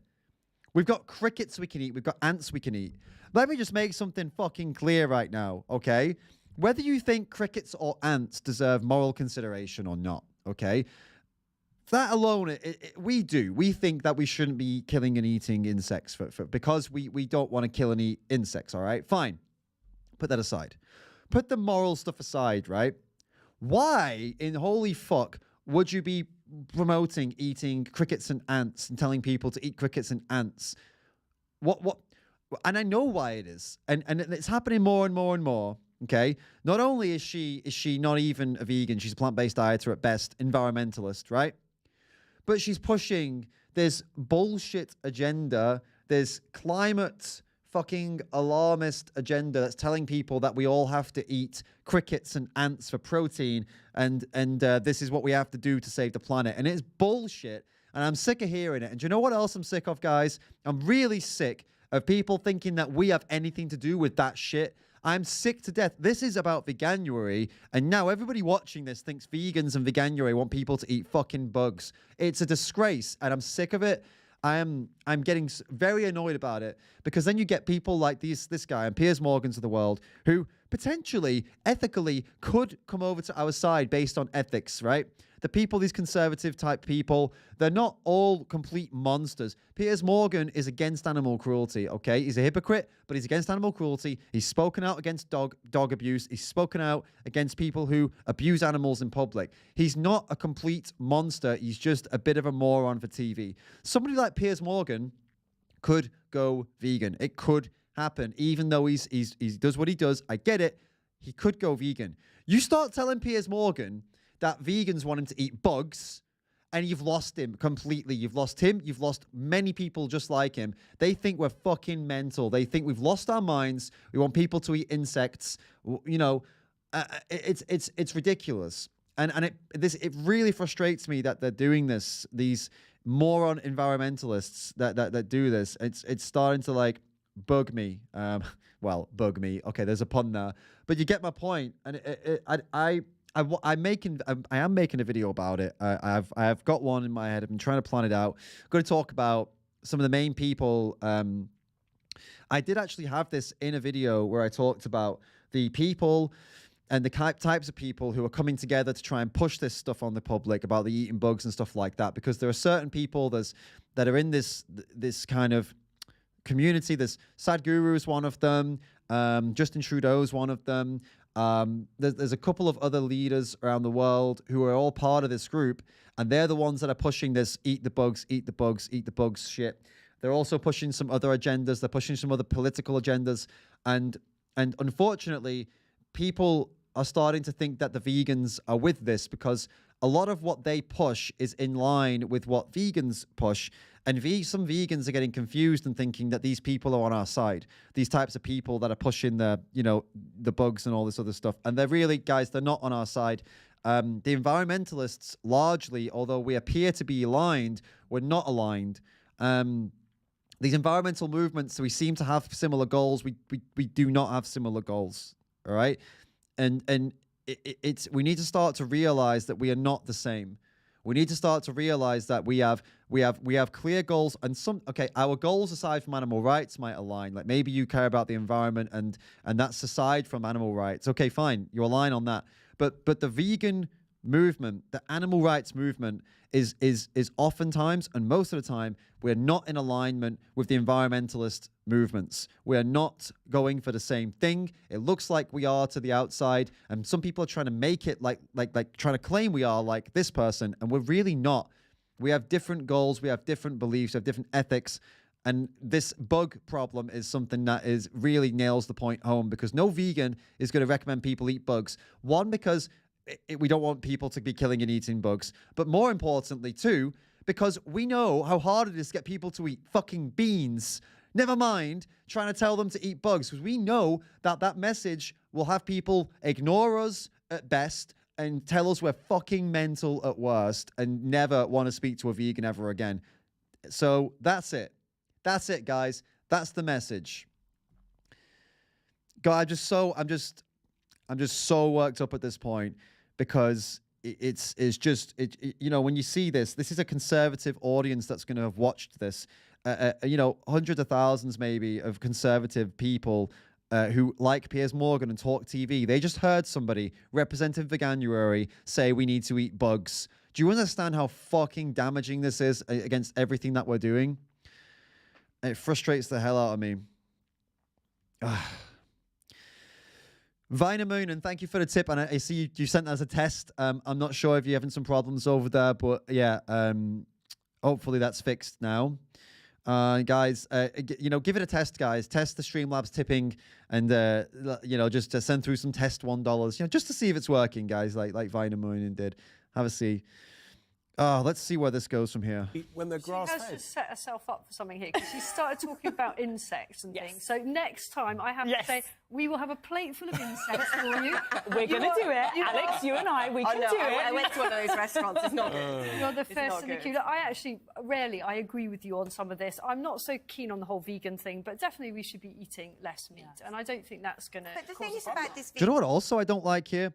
I feel like the way they just took the bug topic and played around with it like a joke makes me feel like this,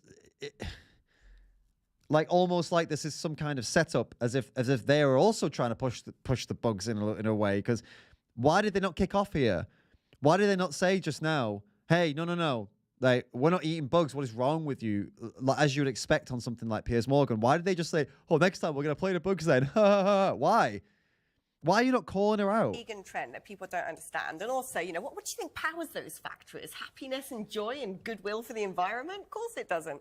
Wind. The thing is about stuff like... It gives you wind, I'm sure. And when it's yeah, exactly. That'll give me plenty of wind later on. The thing is about these trends...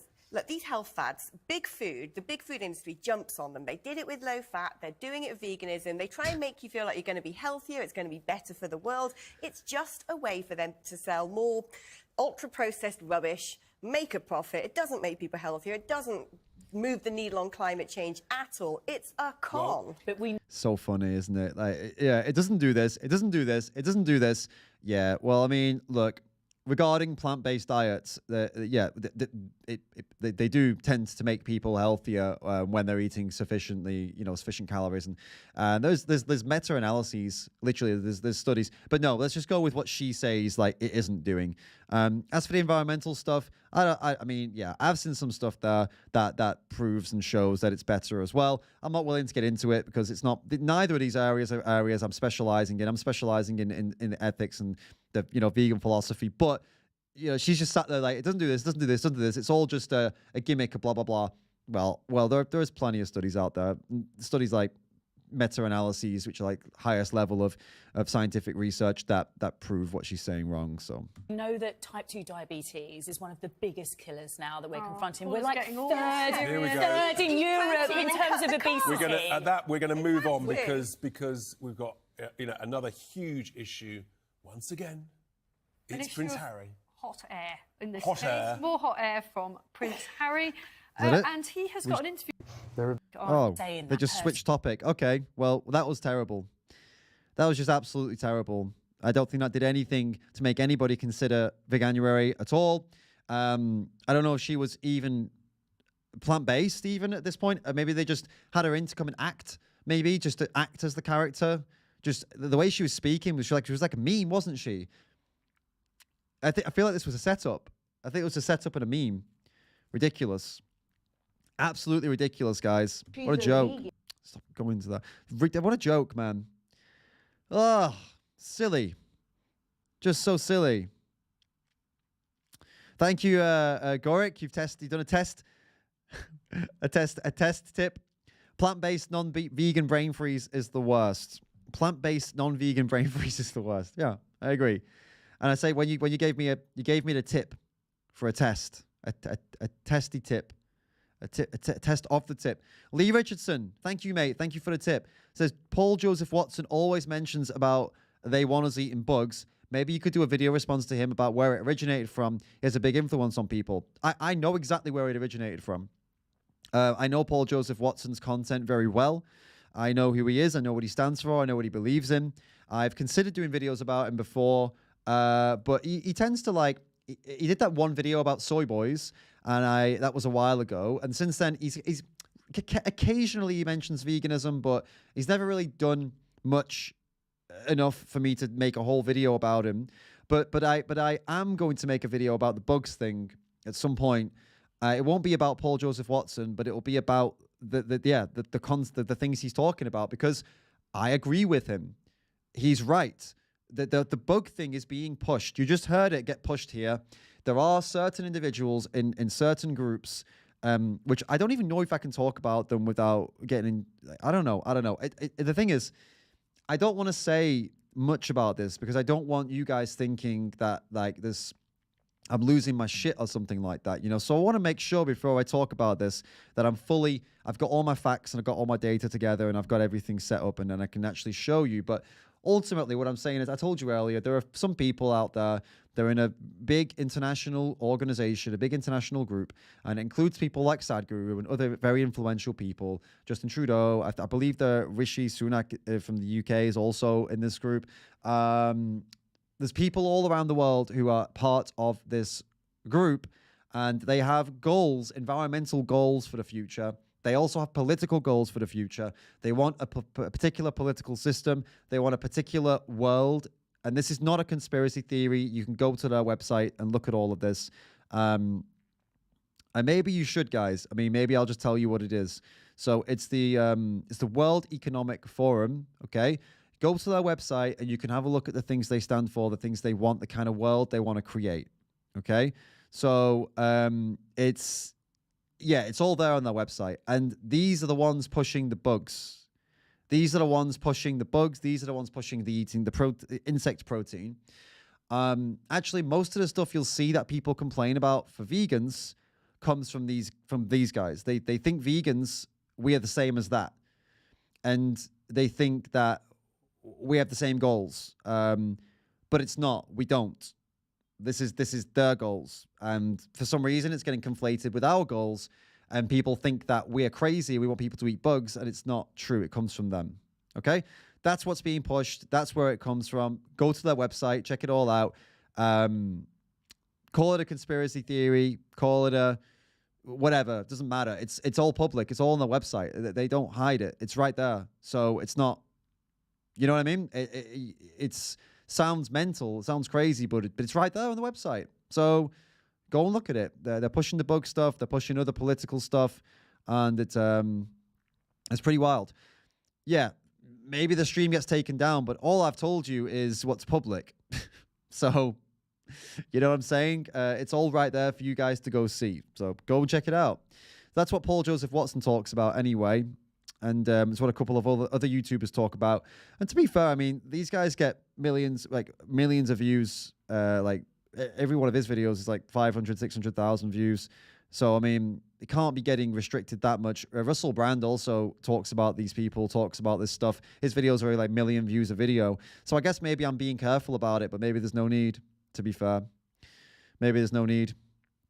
Go check it out, guys. Look into it. If you wanted to know where it was coming from, yeah, Lee, that's where it's coming from. And that's where the push is coming from. It's the people I just mentioned. So you should. It's good for us to be knowledgeable about this stuff, because then when next time someone says the bug stuff, you can tell them no, and then you can explain where it really comes from, and you can say we have nothing to do with that. We don't want anything to do with that. This is not us. This is not vegans. We want this. You know. All right. There was another video about Veganuary that we wanted to watch. I think it was the Jack Whitehall. That I hope we can actually watch this through. Let's have a seat. Had the vegan Impossible Burger the other day. Oh my God, amazing. Here's the twist. Tastes just like a regular hamburger, but it's the price of 2 hamburgers. And guilt-free. Plus you could get any topping you like. I went for bacon and foie gras. Because that, of course, is the answer. We should all be going vegan. My flatmate Hugo recently, of course. Hugo, I'm just a normal guy. No, the Hugester, he's great. He lives in the East Wing, and anyway, he's a vegan. But here's the thing: he didn't want to call himself a vegan because he was worried that some of his friends might give him. So, instead of calling himself a vegan, Hugo decided that he was going to identify as, get ready for it, because it is a humdinger, plant positive. I don't think I can put up with this guy. I think we already reacted to it before, and I can't. I don't think I can put myself through this. It was torture the first time. It was torture the first time. It's torture now. It was just terrible. I thought it would be. I guess it is about Veganuary at some point. Maybe we can just do some searches for Veganuary and see if anyone's saying anything interested about Veganuary, because he certainly is not. It's just annoying. Oh, Veganuary is actually doing like a series. That's interesting. A series of videos about veganism. You know, that's cool. Look at that, like a daily. But we want to watch something like, you know, someone complaining or something like that. I think that's, you know, or something, discussion. Or I mean, that was a bad discussion, wasn't it? Jeez. British newscasters can't handle Veganuary. I think, yeah, so people have been making videos about that.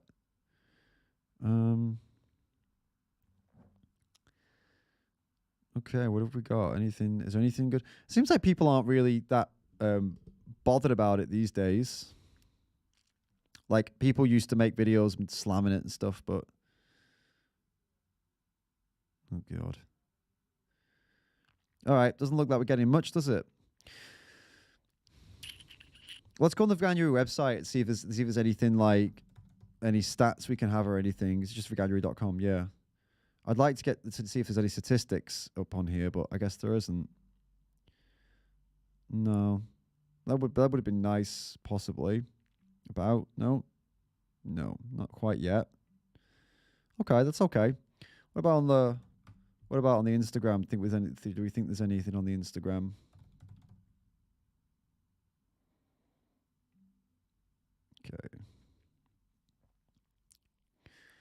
Okay, yeah, there's some stuff here. I worry about the music on Instagram, though. It might screw us over. Oh, look, see, we got some stats here. The majority of past participants cited animal welfare as a motivating factor for taking part in Veganuary. That's pretty cool. That's interesting.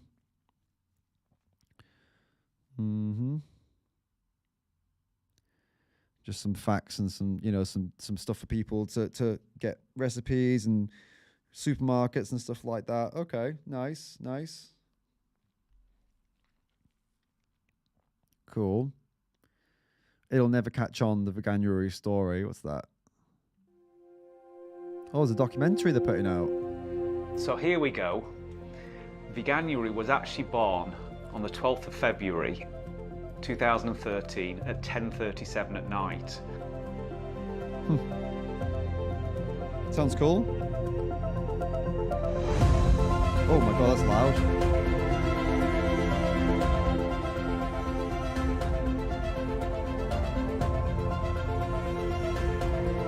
Seems cool, huh?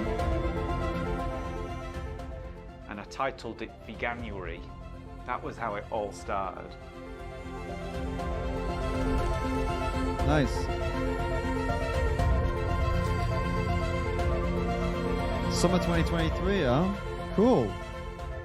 Gotta watch that, definitely. That sounds very cool. That seems very, very cool. And you know, we had Matthew on the podcast. I don't know if you guys know about that. I'll show you. You should go watch this at some point.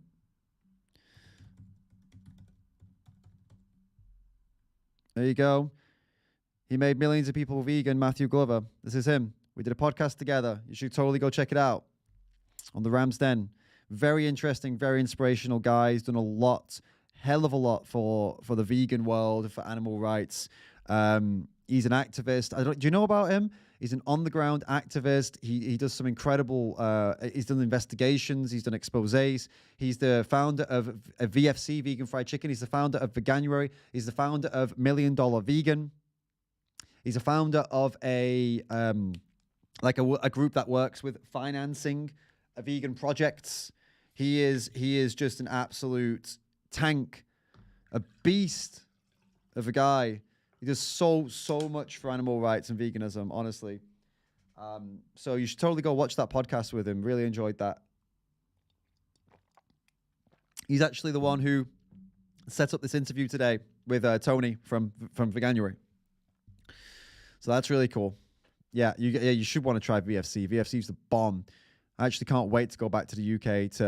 I said I'm going back to the UK to see my family. What I'm really going back to the UK for is to buy some VFC. I mean, that's what's really driving me there. Obviously, I'm kidding. Obviously. What else we got here? Whew. Yeah, it's just pretty solid, just like recipes and stuff like that, which is pretty much what people want and need for Veganuary. They just need to know what the bloody hell to eat, right? I mean, that's ultimately what the thing that people mostly don't know what to do. I mean, even I've been vegan now for 13 years, probably, I think more. I'll work it out, but sometimes I don't even know what to eat. Like, we're talking, Annie and I talking, like, what's for dinner? What should we have for dinner? Don't know. So even, and it's not like, obviously, it's not like we don't know how to eat vegan, but sometimes it's hard to just come up with something you feel like eating. And so imagine that if you've just gone vegan, most people struggle to know what they want to eat, even when they're not vegan. They go vegan, and they're like, what the fuck do I do now? I have no idea now. So Veganuary putting all this stuff up here is really, really useful for all those new vegans. Goric, thank you so much, mate. Just double checking. Yep, still working. Come on, guys, donate and become a legend. Hey, that's a great message, Goric. And that's a message I wholeheartedly agree with.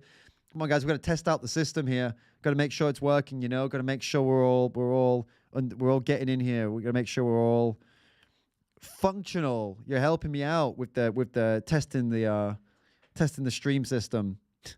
Testing the stream gods, making sure they're still allowing it, So in about 5 minutes or so, we're going to have Toni Vanelli from Veganuary on with us for a chat. and we'll talk about, well, we're going to find out, well, you guys can find out whatever you want. You guys can send me some questions using the Streamlabs, using the super chats, just like you did with Cliff. That'd be awesome. But I hope I'm going to find some stuff out about, how Veganuary is going. I don't know I'd like to know what she does as the head of communications. And yeah, I won't give too much away, but I've got some ideas in my head of what I want to talk about. It's exciting times. And then after that, what will we do after that? After Toni's only going to come hang out for like 30 minutes or so. Very busy right now, as you can imagine, because for January, it's literally January. After that, we got a couple hours. We got 2.5 hours or so. We'll try and re-upload that short. I guess we'll try and do that. Maybe we can take another look at the script that we were writing earlier. Maybe fresh eyes. We've not looked at it in a couple hours. We can revisit the script that we were into. That's an option. What else? What else could we do? Yeah, we got some options. We could do that.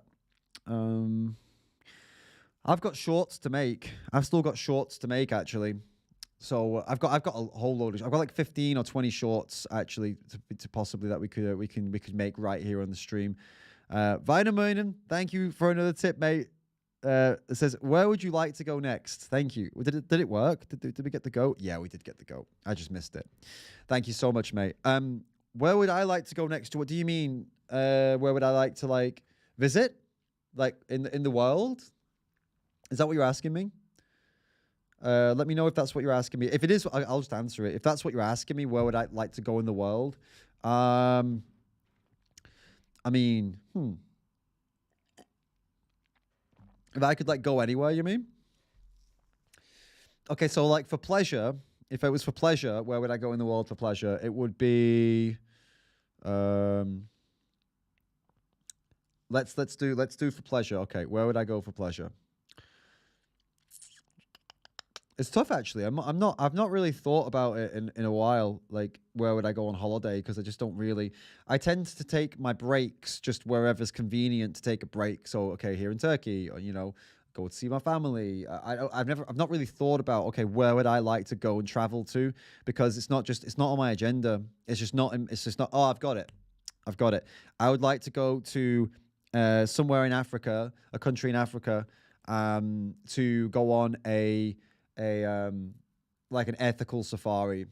I'd like to do that. Ethical safari, really important. So it would be say some place where they're saving animals from the poachers, for example, like Damien Mander works with, and where your money goes towards paying the people's wages, let's say, who are defending those animals. And that would be, I would love to do that. That would be a dream come true, because it would be you'd be making a donation basically, right? And then you get to go and see animals, the most incredible animals on earth in the natural habitat. That would be what I would do. Absolutely. If I was thinking, where would I like to go for work wise, to be able to, if I could choose any country in the world where everything's paid and I can just live there and work there, I'd probably have to do so. Even though I don't like the US, I'd probably choose the US or the UK. The reason I don't like the US is I just find it to be just this big dangerous place. But the UK also, simply because the people speak English, and in both of those places I could do really good outreach and street work. So I hope one day that we can afford to actually live somewhere where it's English speaking predominantly, or an English speaking country full stop.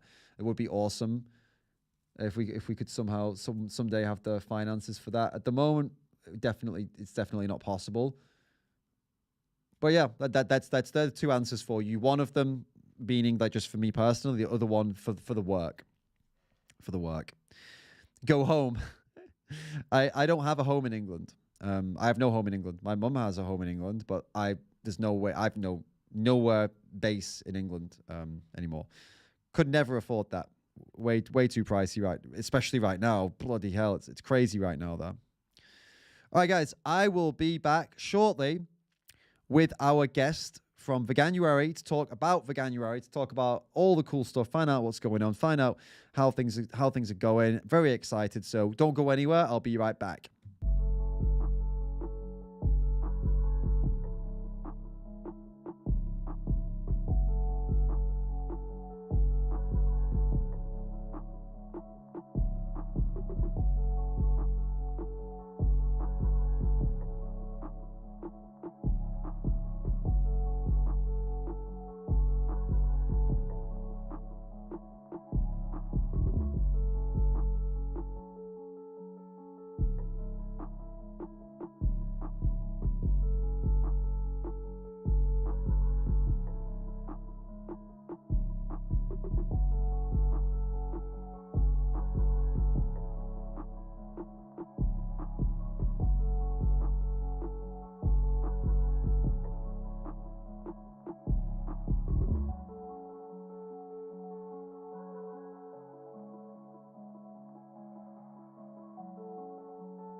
Awesome. So, Toni, welcome to the live stream. It's great to have you here and to talk about Veganuary and give us all some information on how it's all going. How are you today?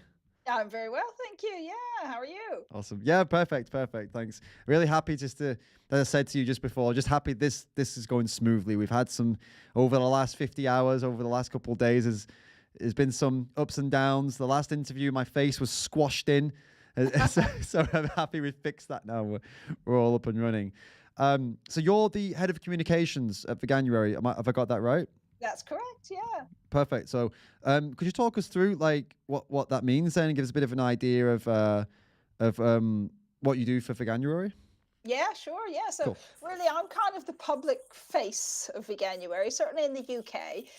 So I do all of our media engagement and outreach, our talks. So in fact, I just did a talk. It came straight here from doing a talk Nice. for a workplace. So we've got loads of organizations that sign up to do a workplace challenge where everyone in the organization does Veganuary. And then we offer to do talks to encourage them along and give them some tips. So I just came from doing one of those. Nice.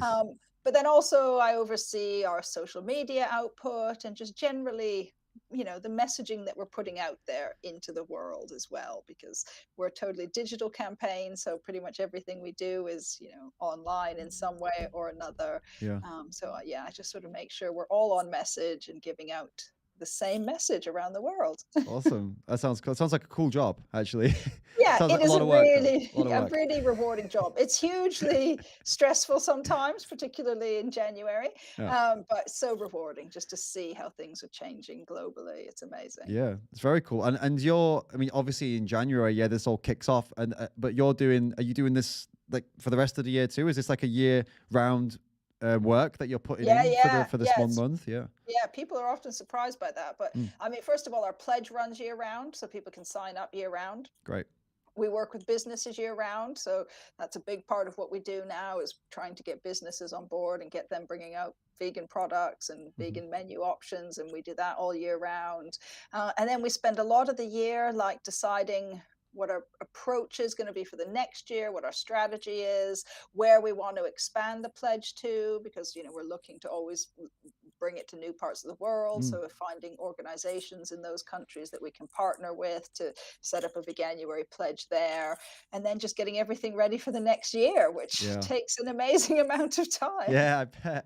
I can imagine because it's in the UK especially. It's colossal now, isn't it? It's phenomenal. Massive. Could you give us some numbers on that? Like what's do you have the numbers yet for No, like... we Okay. don't, not for sign-ups for this year, Okay. but we do have some incredible stats because this is actually the 10th Veganuary.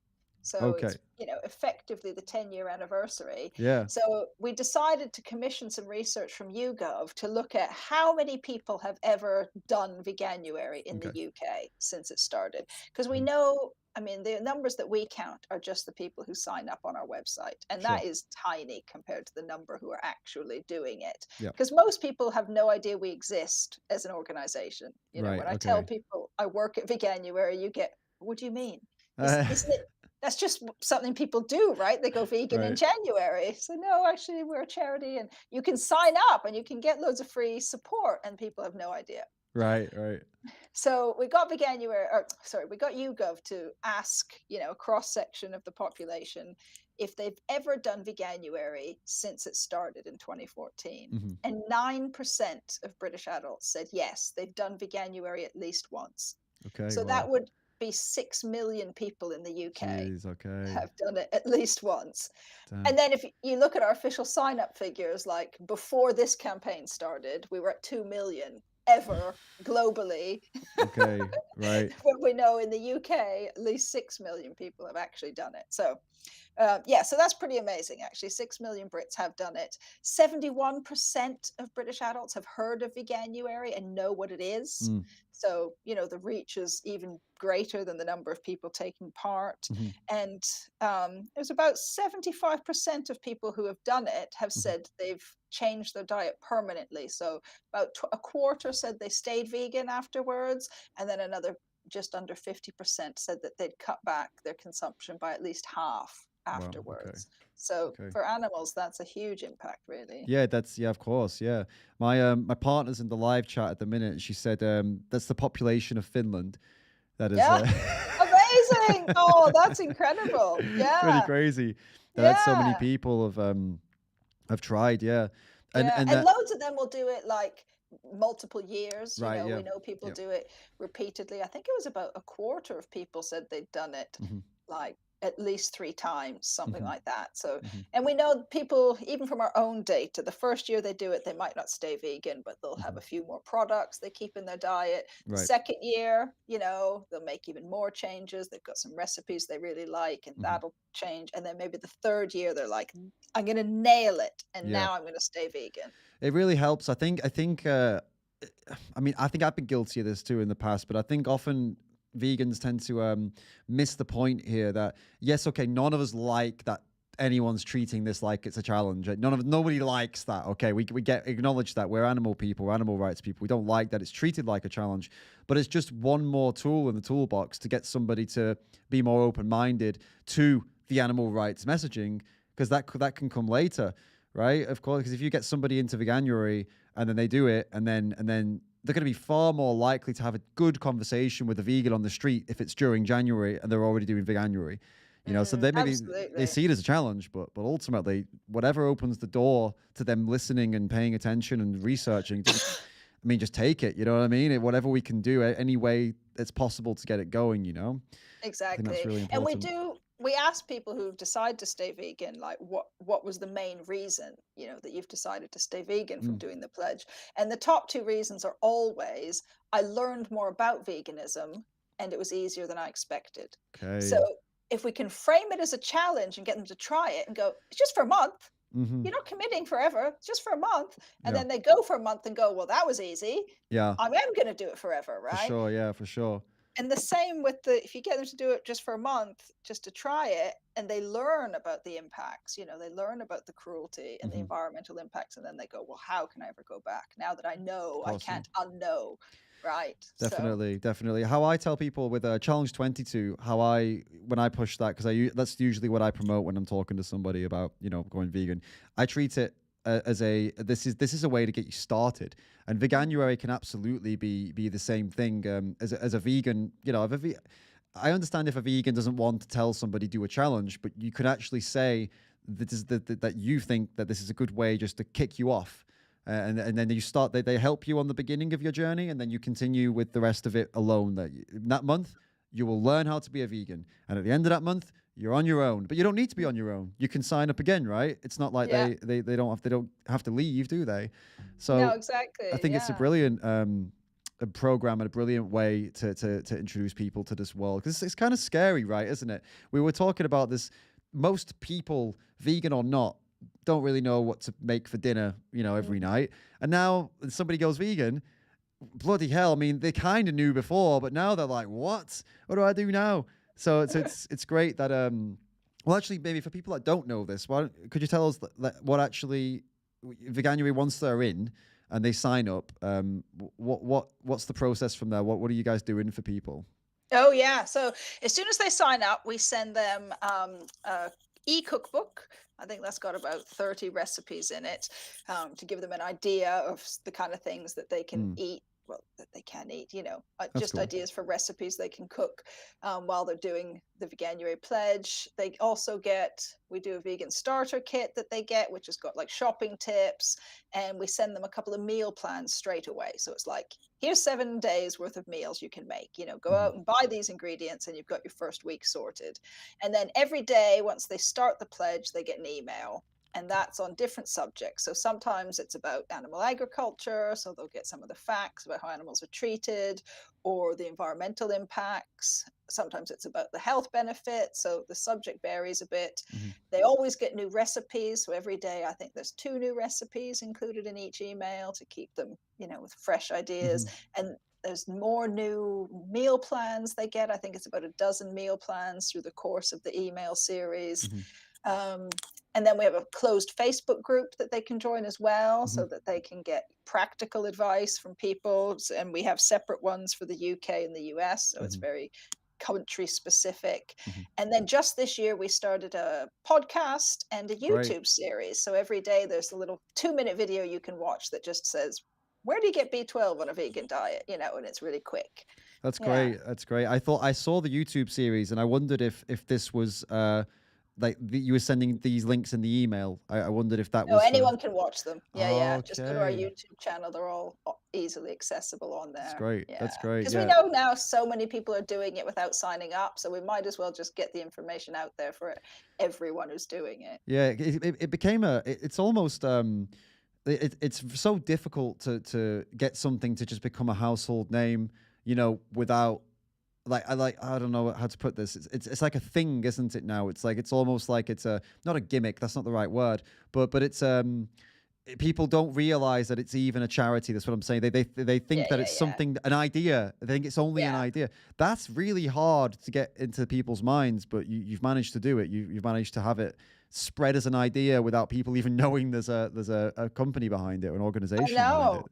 I mean, it is remarkable. I was saying this just to some of the team the other day, like, I really need to sit down with Matthew and Jane at some point and just say, do you realize the impact your idea has had around the world? Because I'm the one going through all the media clippings, and like I'm taking stuff from Serbia and Sarajevo and, you know, Russia, where you just see it's in a foreign language and then veganuary in perfect English in the middle of this article. And it's written about like, you know, well, it's January, so that means that millions of us are now, you know, trying out a vegan diet for the month while we do veganuary. It's just, it's not even a question now. It's just, this is a really normal thing to do around the world. Yeah. It's like, I mean, I went vegan 32 years ago. You were a freak. Wow.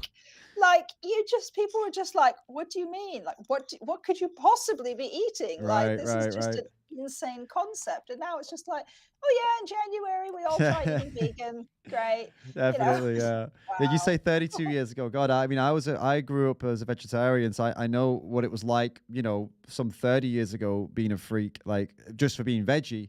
So, you know, a bit, but that's because I was raised that way. So you've really experienced it, you know, you know, like you must have had it twice as bad as me.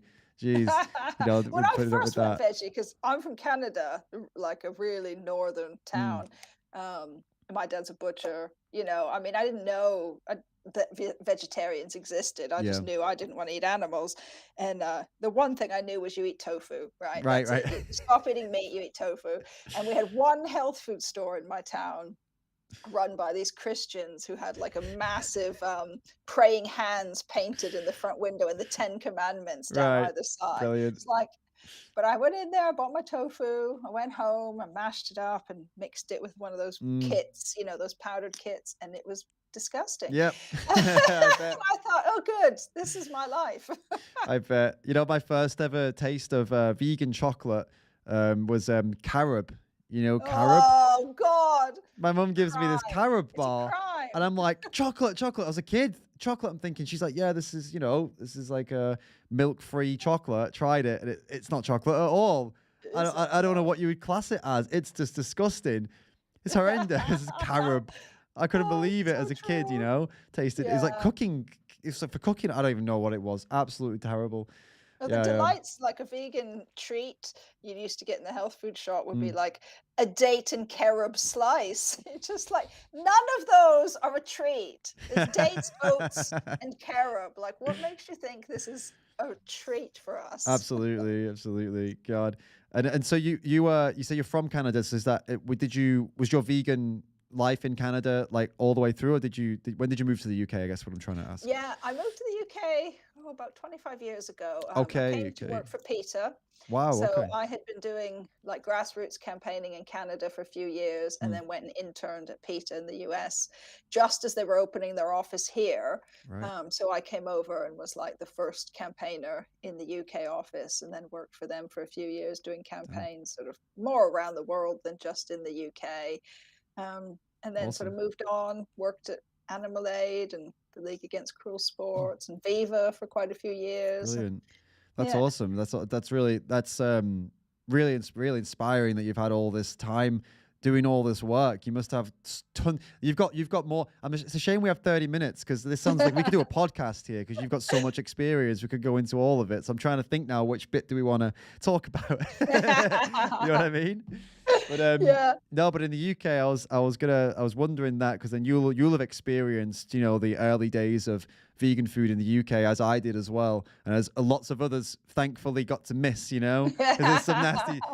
Did you were you one of the we used to have there was an accidentally vegan salad cream that we used to have instead of mayo. Was that you as well? Yeah. So It was the funny. Tesco one, wasn't it? Yeah, Tesco's yeah. own brand one. Yeah. And that was the only kind of white sauce you could get. There's no vegan mayos. There's literally nothing else at all. You wanted a ready-made kind of whitish sauce for something.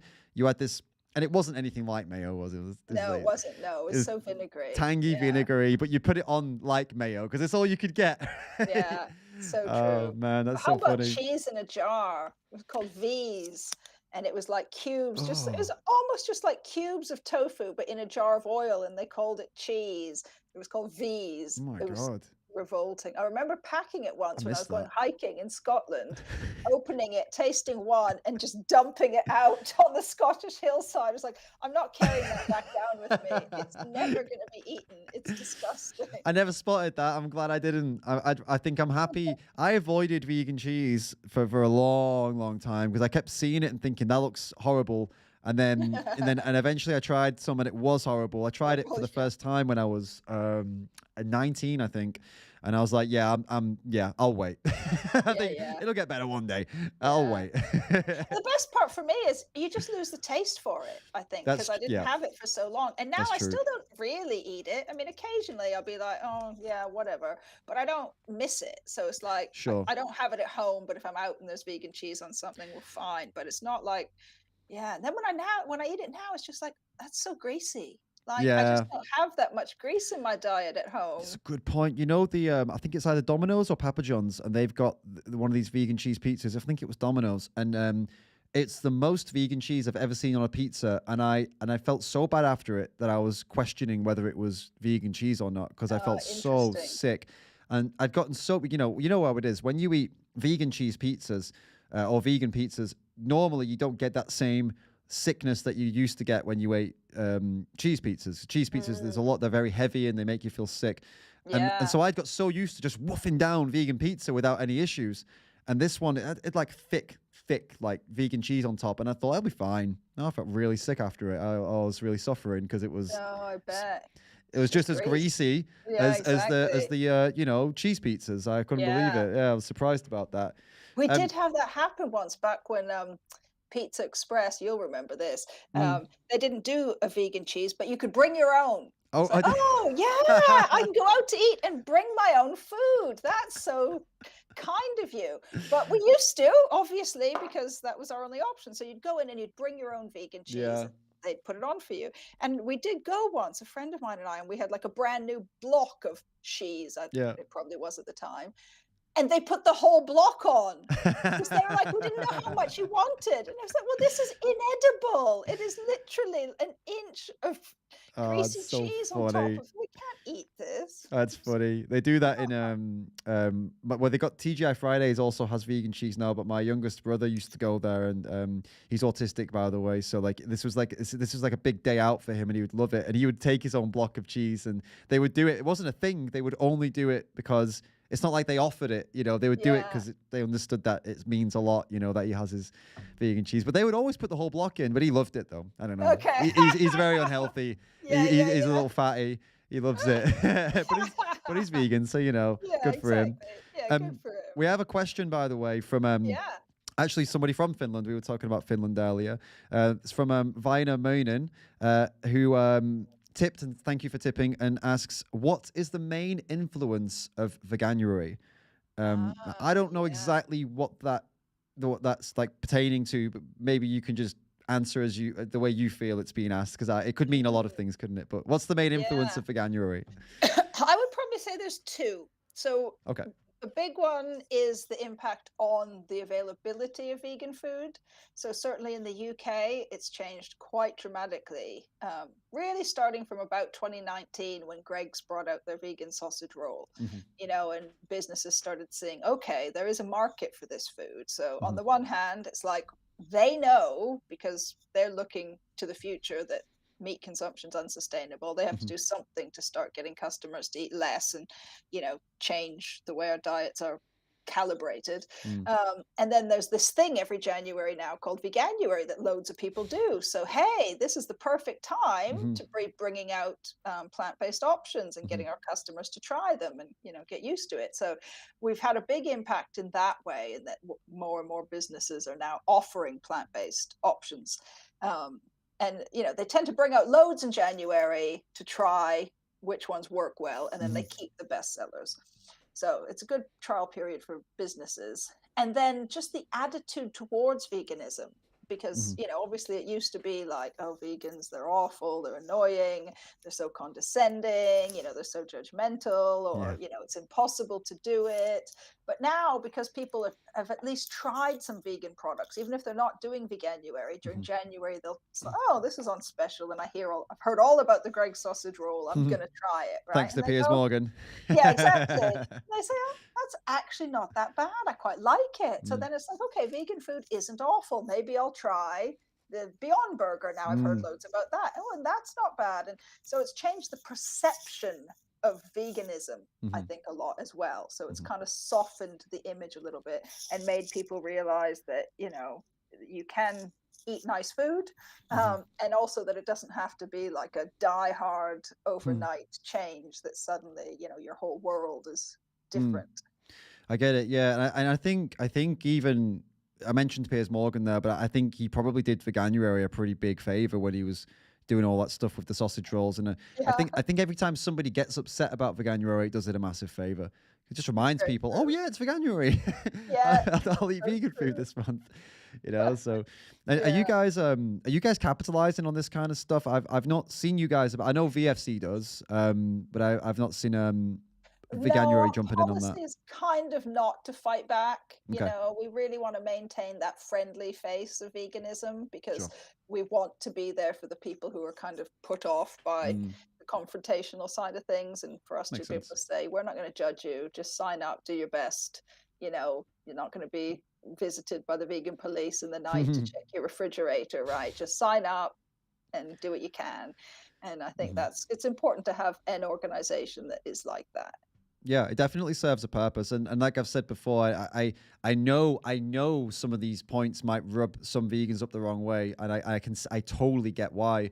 But it's important to just realize that this is just, like I said, it's a tool in the toolbox. That's all. That's what we're doing here. It's not like Veganuary says this is how you should all do it. It's like no. It's one way to get people just to consider some stuff they didn't consider before, and open a door. It's a door, isn't it? It's all we're trying to It's exactly it. Yeah, absolutely. Totally. And at the end of their pledge, we always say, here are some other great organizations you might want to check out. Great. You know, if you want to find out about animal testing and, you know, animal experiments, you know, check out this group. If you want to find out about avoiding animals in clothing, check out this group. You know, that kind of thing. Yeah, and I think Veganuary, and I think it sounds like what you do is quite similar to Challenge 22. And obviously it is very similar, actually. I think they operate in a similar way. And I personally, like I said, what I really like about these programs being out there is that, you know, someone like me, and I'm sure someone like you as well, in your personal life, we are driving home an ethical message. We are driving home uncomfortable truths. So when someone gets that side from us, it's great that then they can go to Veganuary or Challenge 22 and have a complete people who are still pushing the same message, but it's not in the same way that we did it. You know, it's in a more soft way. So it's kind of, I don't know. It's good that there's both angles coming. You know what I mean? There's an option for both ways, and totally. Yeah, the hardcore activists can send them to places where they're going to have a lot of love and care and attention. Where maybe that's not really in my repertoire. You know, like it is the one thing I can say I definitely believe 100% from 30+ years of campaigning is that you need it all. You know, that's what makes a movement. And some people will be put off by the hardcore stuff, but attracted to the softer stuff, and vice versa. Are you okay? Because I just came from doing a talk. My throat's gone quite dry and my teacup's empty. Oh no, it's okay. Well, don't worry. I know you only had 30 minutes, so we can wrap up now. It's a good time to wrap up anyway. Obviously, guys, this is because she's vegan. You know, we just so malnutritioned and sick all the time. That's it's see, everyone knows you with veganism. You have a lack of water. It's just just falls out of us. Well, Toni, thank you so much for coming on to talk to us. It's been really cool to have you here and to give all this information, and it's very inspiring. Please keep it up. Keep up the awesome work, and keep in touch. Hopefully, we can get you on for a podcast at some point. And, talk more about you. You know, like your life, because it sounds really interesting, and I think lots of people, vegan and non-vegan, would love to hear more about you. So. Yeah, no, always up for it. I think it's good for people to hear that anyone can change. You know, if the daughter of a butcher can become a vegan campaigner, then anyone can change. Absolutely. Yeah. Right. No, Well, thanks so good much luck with for the rest of having the us. month, and Good keep in luck with touch. the rest of your live stream. Thank you. Thanks so much. All right. See you Take later. care. Bye bye. Cheers. Perfect. Cool. Just making sure we got off there offline. Yeah, that was really nice, huh? That was a really cool interview. She was very interesting, and God, I really did want to get into more of that. I really wanted to get into more of her background, of her history. I mean, God, listen to all the work she'd done over the last 20, 25 years or so, or even longer than that. It was crazy. Wow, and really impressive. I really hope we can set the podcast up and get into more about where she, her growing up, how to growing up with butchers as parents, and ended up working for. She said Peter. Who else was it she was working for?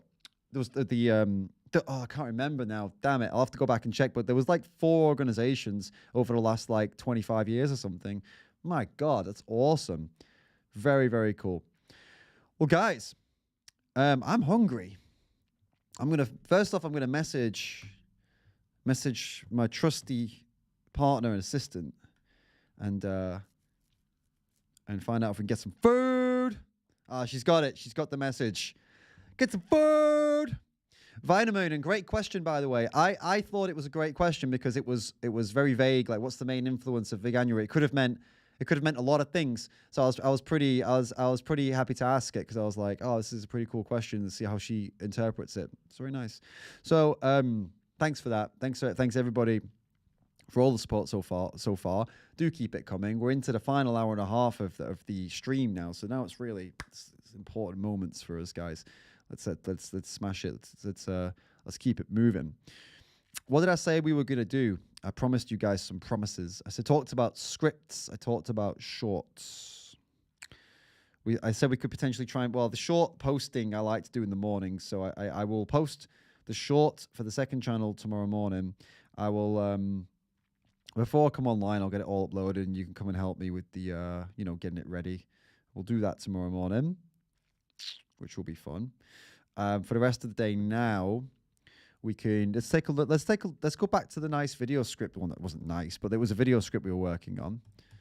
Let's go take a look at that and have some more. Is there some, because I feel like are there some new people in the chat right now?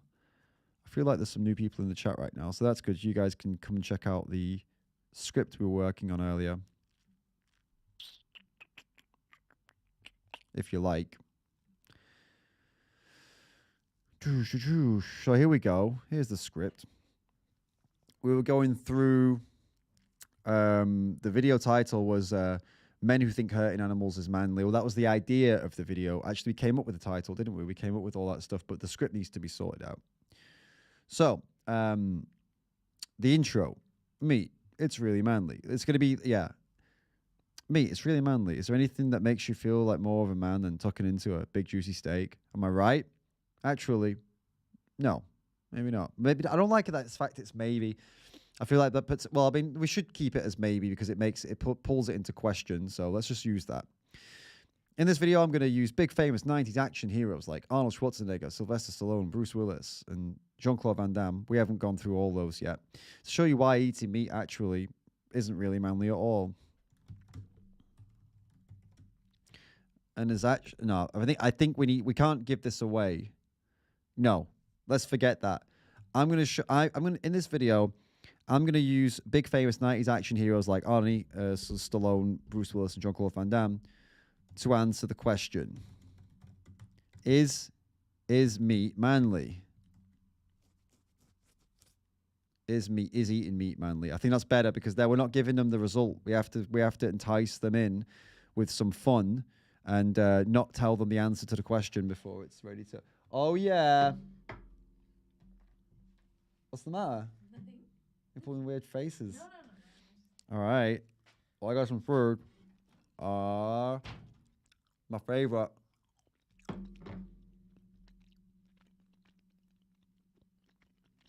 Okay. Got the build. I think the intro is pretty solid. Very short. Good to go. So, Bill, what makes an action hero manly? I like that. What makes an action hero manly? Why do we watch Die Hard and root for Bruce Willis's character, John McClane? Okay. When we watched Die Hard, why did we root for Bruce Willis's character, John McClane? Oh yeah, this is bugs, guys. Got some bugs here. Smashing the bugs. Just some ants and some... Oh yeah.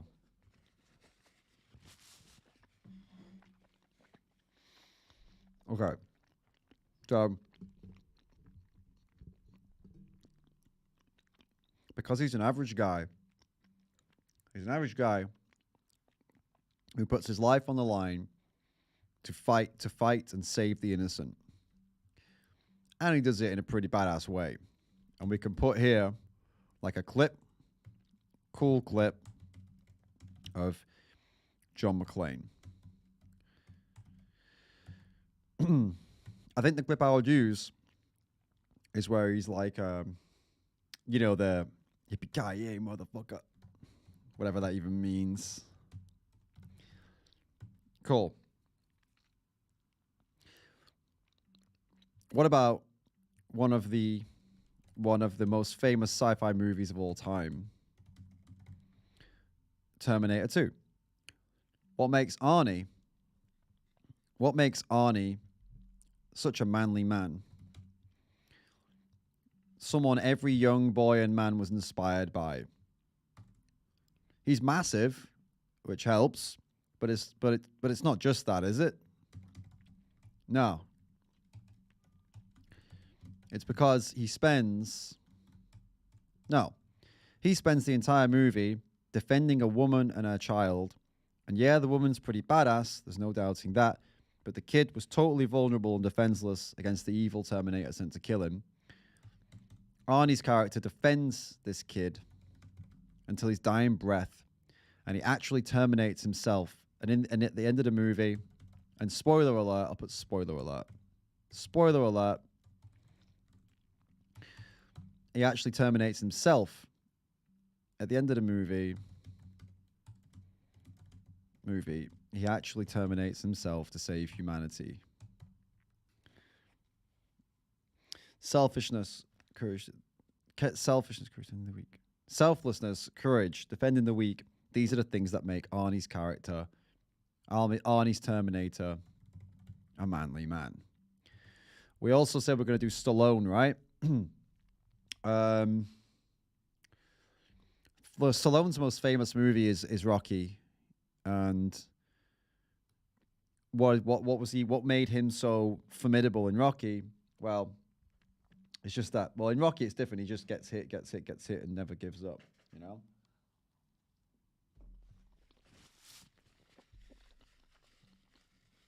But I'm not sure Rocky really matches up with this.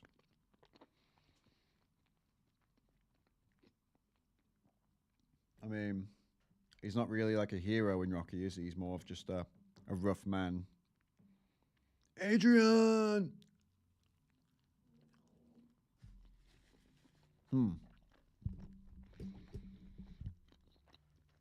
I can't really think of a Stallone movie where he's like the hero of the movie. Well, it was Rambo, but he's pretty bad in Rambo, isn't he? He just fucking kills loads of people.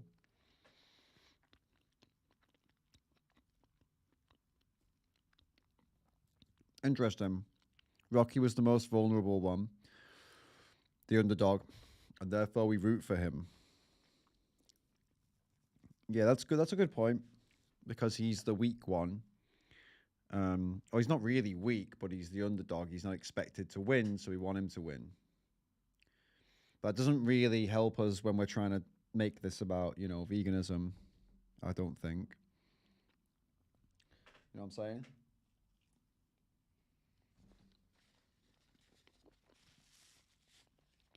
Arnie and Jingle all the way.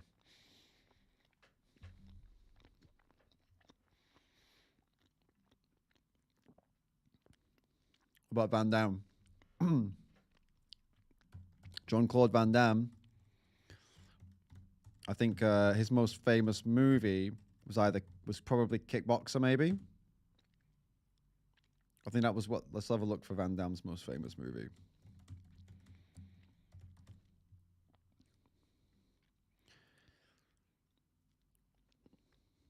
Bloodsport was pretty sick.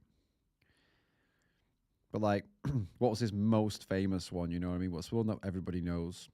What's the Van Damme movie you guys know? I thought it would be Kickboxer or Bloodsport. I figured those would be the ones that people would know, the most. He did a lot of bad movies, unfortunately.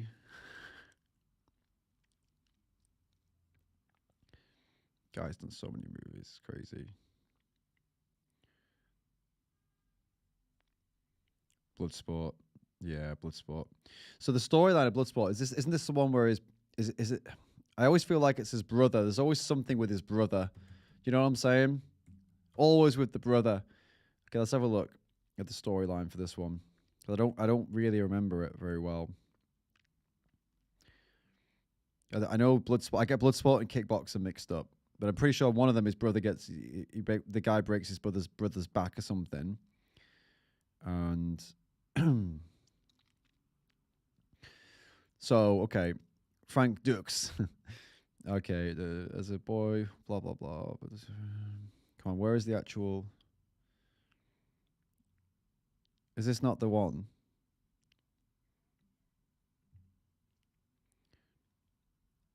I'm sure this was something with the brother in this one. I'm sure it was. No? It must be Kickboxer then.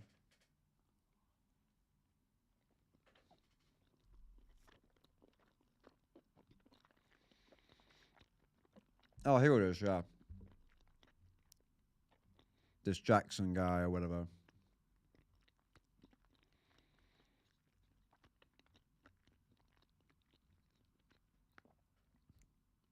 Yeah, that was the brother's spine Kickboxer. Yeah, good point.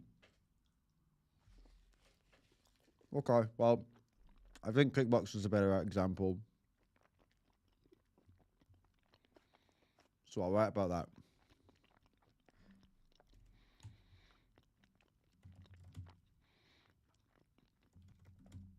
In the martial arts movie, Kickboxer, Jean-Claude Van Damme's character watches his brother, sees his brother brutally attacked and paralyzed. Brutally attacked and paralyzed while being defenseless in a fight. Seeing this injustice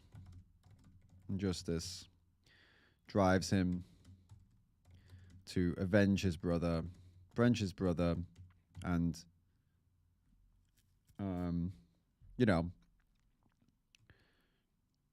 and fight for his honor. We see him as a role model and a hero because he's defending and avenging the weak against a stronger, more violent opponent who is violent, a stronger, violent, and ruthless opponent. Ruthless opponent who shows no mercy and plays by no rules.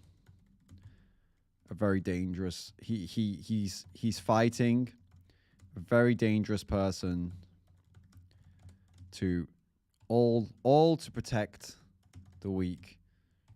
You know, so we love that about him in that movie. We're very happy about that, you know? We want to see him win.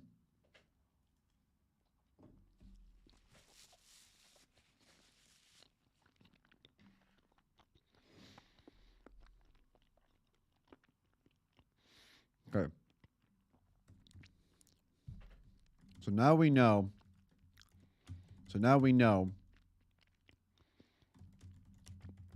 what we're looking for when we talk about manly men.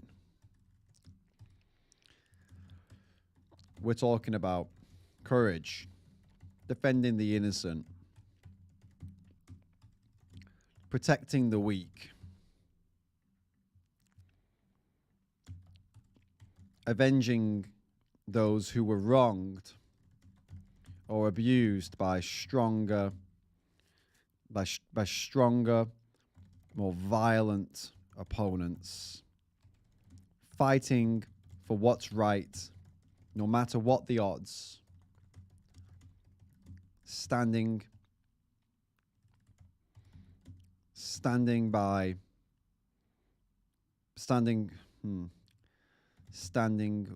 up for yourself and for others who can't stand up for themselves. Okay then. Pretty solid, huh?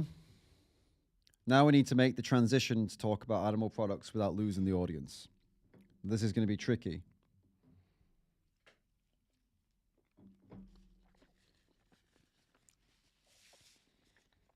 Okay.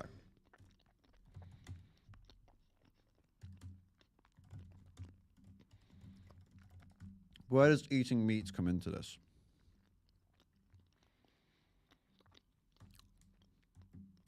To answer that question,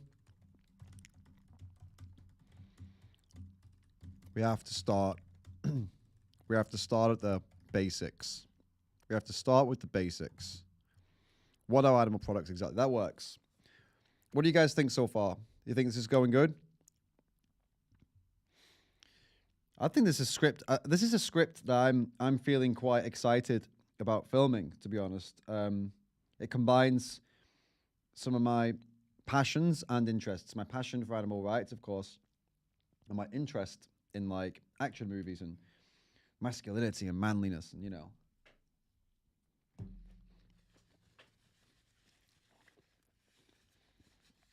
Manly vegan. I think it's pretty good.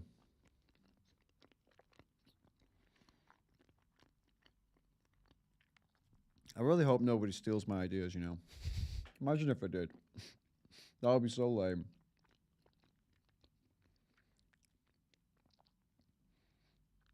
This is good food, guys.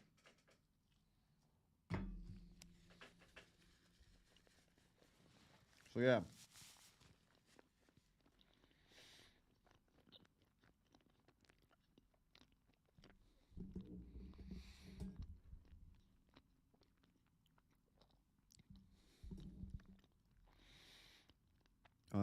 Okay. I'm feeling like I've written a bit. I'm going to come back to this again.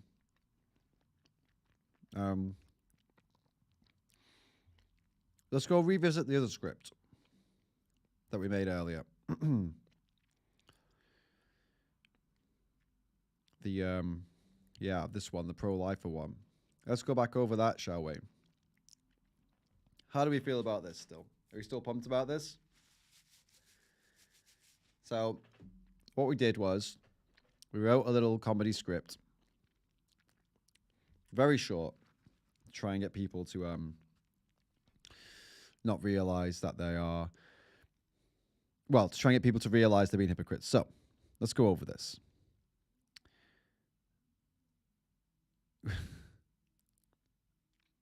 One day, a guy named David Lambs is copying your stuff and has a channel called The Lambs Den.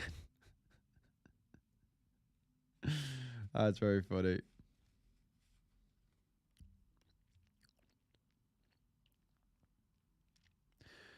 All right. Oh, wow. Oh, my goodness. Did you hear that? They were crunches. So, person 2, which is going to be the the non-vegan pro-lifer. Person 1 is the vegan pro-lifer. You're all baby killers. Stop killing babies. All life is sacred. He's protesting. I'll put in brackets. Protesting. Outside of some clinic. Let's say. Pro-life vegan. Hey, yeah, I actually agree. All life is important, right? Hell yeah, brother. That's why I'm a pro-life vegan. Wait, well, why? Because like you said, all life is sacred. Yeah, but I just meant people. So you're pro-animal abuse? No, of course not. That's good to hear. So you agree animal lives are also important? Well, yeah. And how is killing a baby wrong, but killing animals isn't wrong? Look, animals are just clumps of cells, man. They don't, like, think or anything like we do. Pro-choice protester. Unborn babies are just clumps of cells. They don't even think or anything like we do. Funny face. Ah, shit.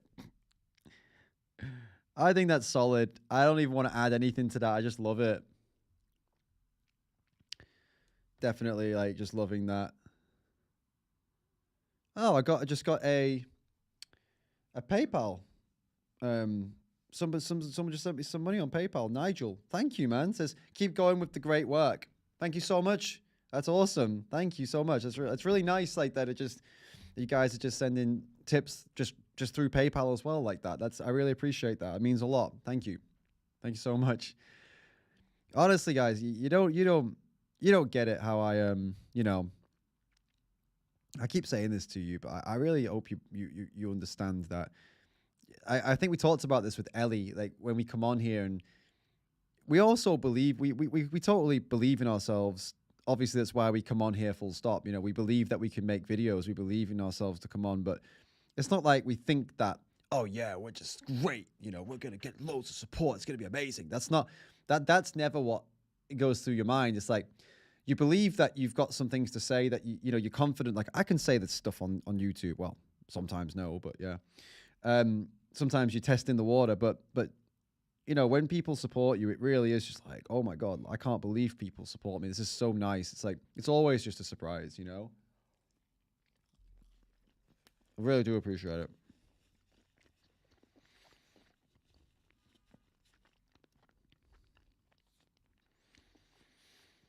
Very good. So, this is a pretty cool video script. I'm excited to put that one together, actually. I'm sure it's going to stir some shit up somewhere on YouTube. But it should stir shit up. You know, it needs to. Sometimes you need to just, you know, say things that are going to stir people up. That's how it goes. Hey, excuse me. Earlier, I said we would react to the YouTuber that you guys sent me.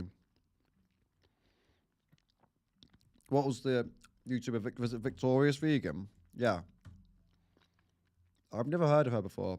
But you guys seem to like her, so we can watch some if you want.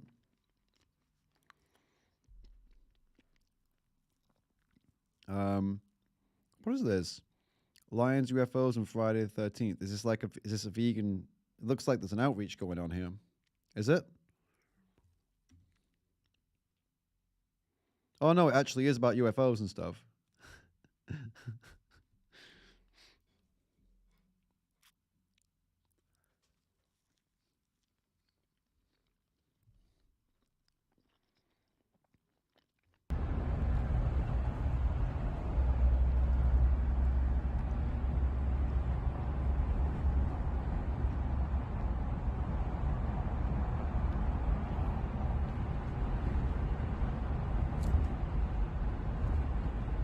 What are we looking at here?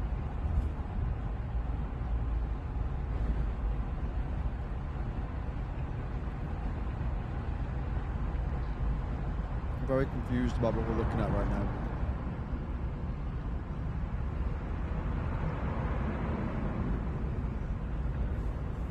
Oh. Okay.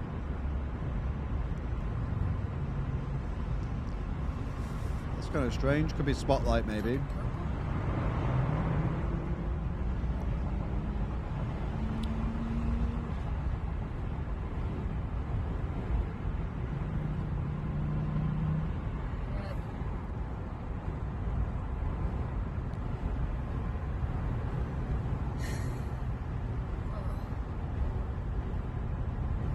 That's very weird.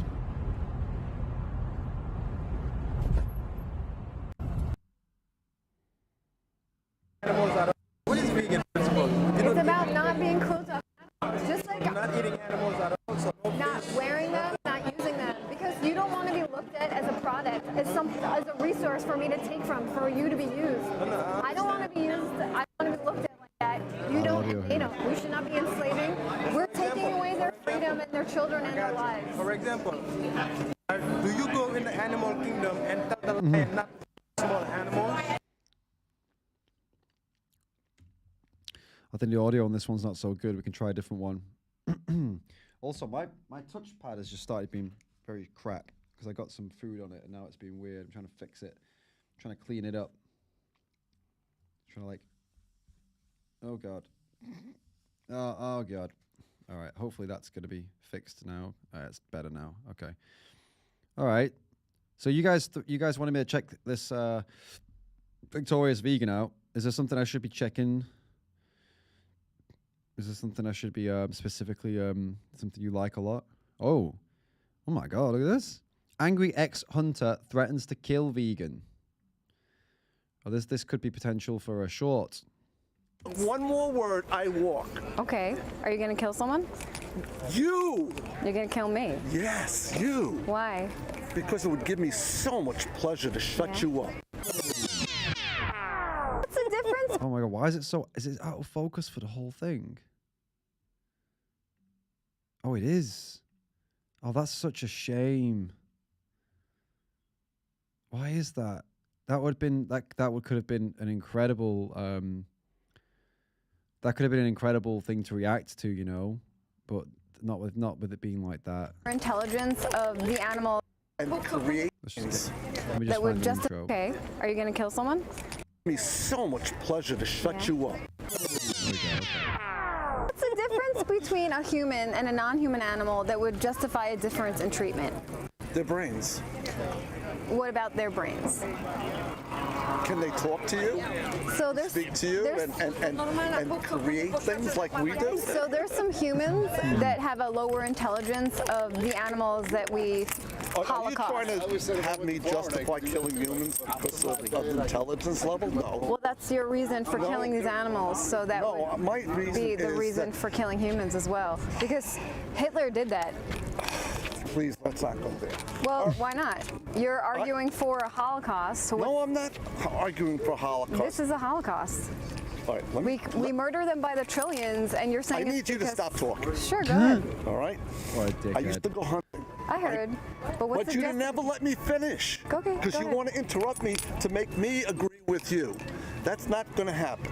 All right? So now that that's said, all right, I grew up in a family, all right, that went deer hunting every year. So when I turned 16, I couldn't wait to go with my father, all right, to go deer hunting. So we went. What made you want? You need to not talk, and you need to listen. And when I finish talking, then you ask a question. Otherwise, I leave. That's fine. All right. And you want to, Can you imagine how the animals feel getting their throats slit? I don't give a shit. That's the issue. That's apathy, and that's why Hitler killed humans. If you talk one more word, I walk. Okay. Are you going to kill someone? You. You're going to kill me? Yes, you. Why? Because it would give me so much pleasure to shut you up. I need to talk and get my point across, and you don't let me. I'm waiting for your point. Oh, I was telling you about my father. all right? And that was the family thing. guy's insane. We used to go hunting, all right? I couldn't wait to go with the family, all right? Because as a kid, that's what my father did. That's what my uncles did. So we went, all right? And the second year, I shot a deer, okay? Now, my grandmother would cook the deer, all right? At Christmas time, we would go over there and they would cook the deer. There would be a pot of sauce, tomato sauce and meatballs, but it would all be deer. Oh, one year we did that. Nobody wanted to eat the deer. We're doing here. They decided that they didn't like the taste. That was the last time I ever shot any animal, because there was no point in killing an animal for the sake of just killing an animal. Okay. All right, so I stopped hunting. I ended up eating the whole thing myself because no one else wanted it, and I felt bad for the animal that I killed if no one's going to eat it. There was no point in that. All right, but the head's hanging up in my house. What about sensory pleasure? Is that a justification to kill someone? What's the sensory pleasure? Taste pleasure? Well, yeah, I'm going to go have a hot dog now. So sensory pleasure is not a justification for murdering It's a hunger someone. thing. I got to eat. I have to eat food, and I don't want to just live on vegetables. You don't have to just live on vegetables. Well, what else do you eat? There's a lot of other things like to eat. fish, okay? Because they swim around, and that's fine because they're fish. They don't know any better. No, they're animals. Okay. So. What do you eat? Not animals. But you don't need to care. What I'm saying is, think about it from justification purposes. You don't have to care about other humans to not violate them. Just like you don't need to care about other animals to not violate them.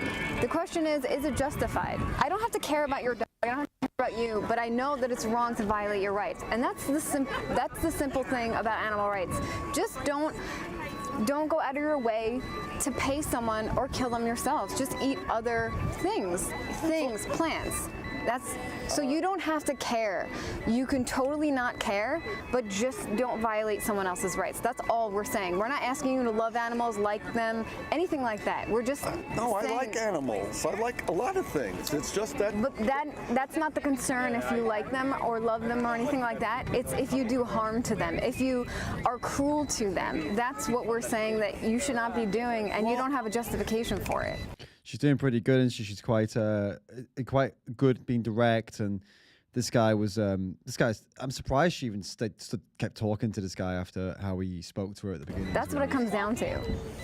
So all we can do is give you resources in ways in which you can eat other things that don't suffer for you unnecessarily, and it's up to you to make that decision and go forward with it. But there is no. You know what? I understand what you're saying. All right, and I appreciate what you're doing, and that's a good thing. All right, but at my age, I'm not changing. I make sure that I don't hurt any living human beings, but I am still going to eat meat. And when I leave here, I'm going over there to get a hot dog that I've been dying to have. Well, they've been dying to have that. You literally have not been. Okay, I'm not literally physically dying. But they have. They are. And that's. And I'm glad they did, so I can eat them. Okay? That's a psychopath. Yes, Yeah. I am. Sorry. All right, but the head's hanging up in my house. What a freak, huh? A nasty piece of work that guy was. See that I'm sad that was such a so out of focus. Maybe they did it on purpose because they wanted to hide his face, but it would have been great to use this. Like I was saying earlier with Cliff, that these types of people are good to use because we can use them to show other people that they don't want to be like that. Other people, even meat eaters, would look at this guy and say he's a scumbag. Meat eaters would look at him and listen to him and be like, "This is horrible. Like this is actually horrible." So it's a good example. It's a good way to show people that, hey, don't be like this guy. The vegan's being quite reasonable here, and this is how she gets treated. Nasty.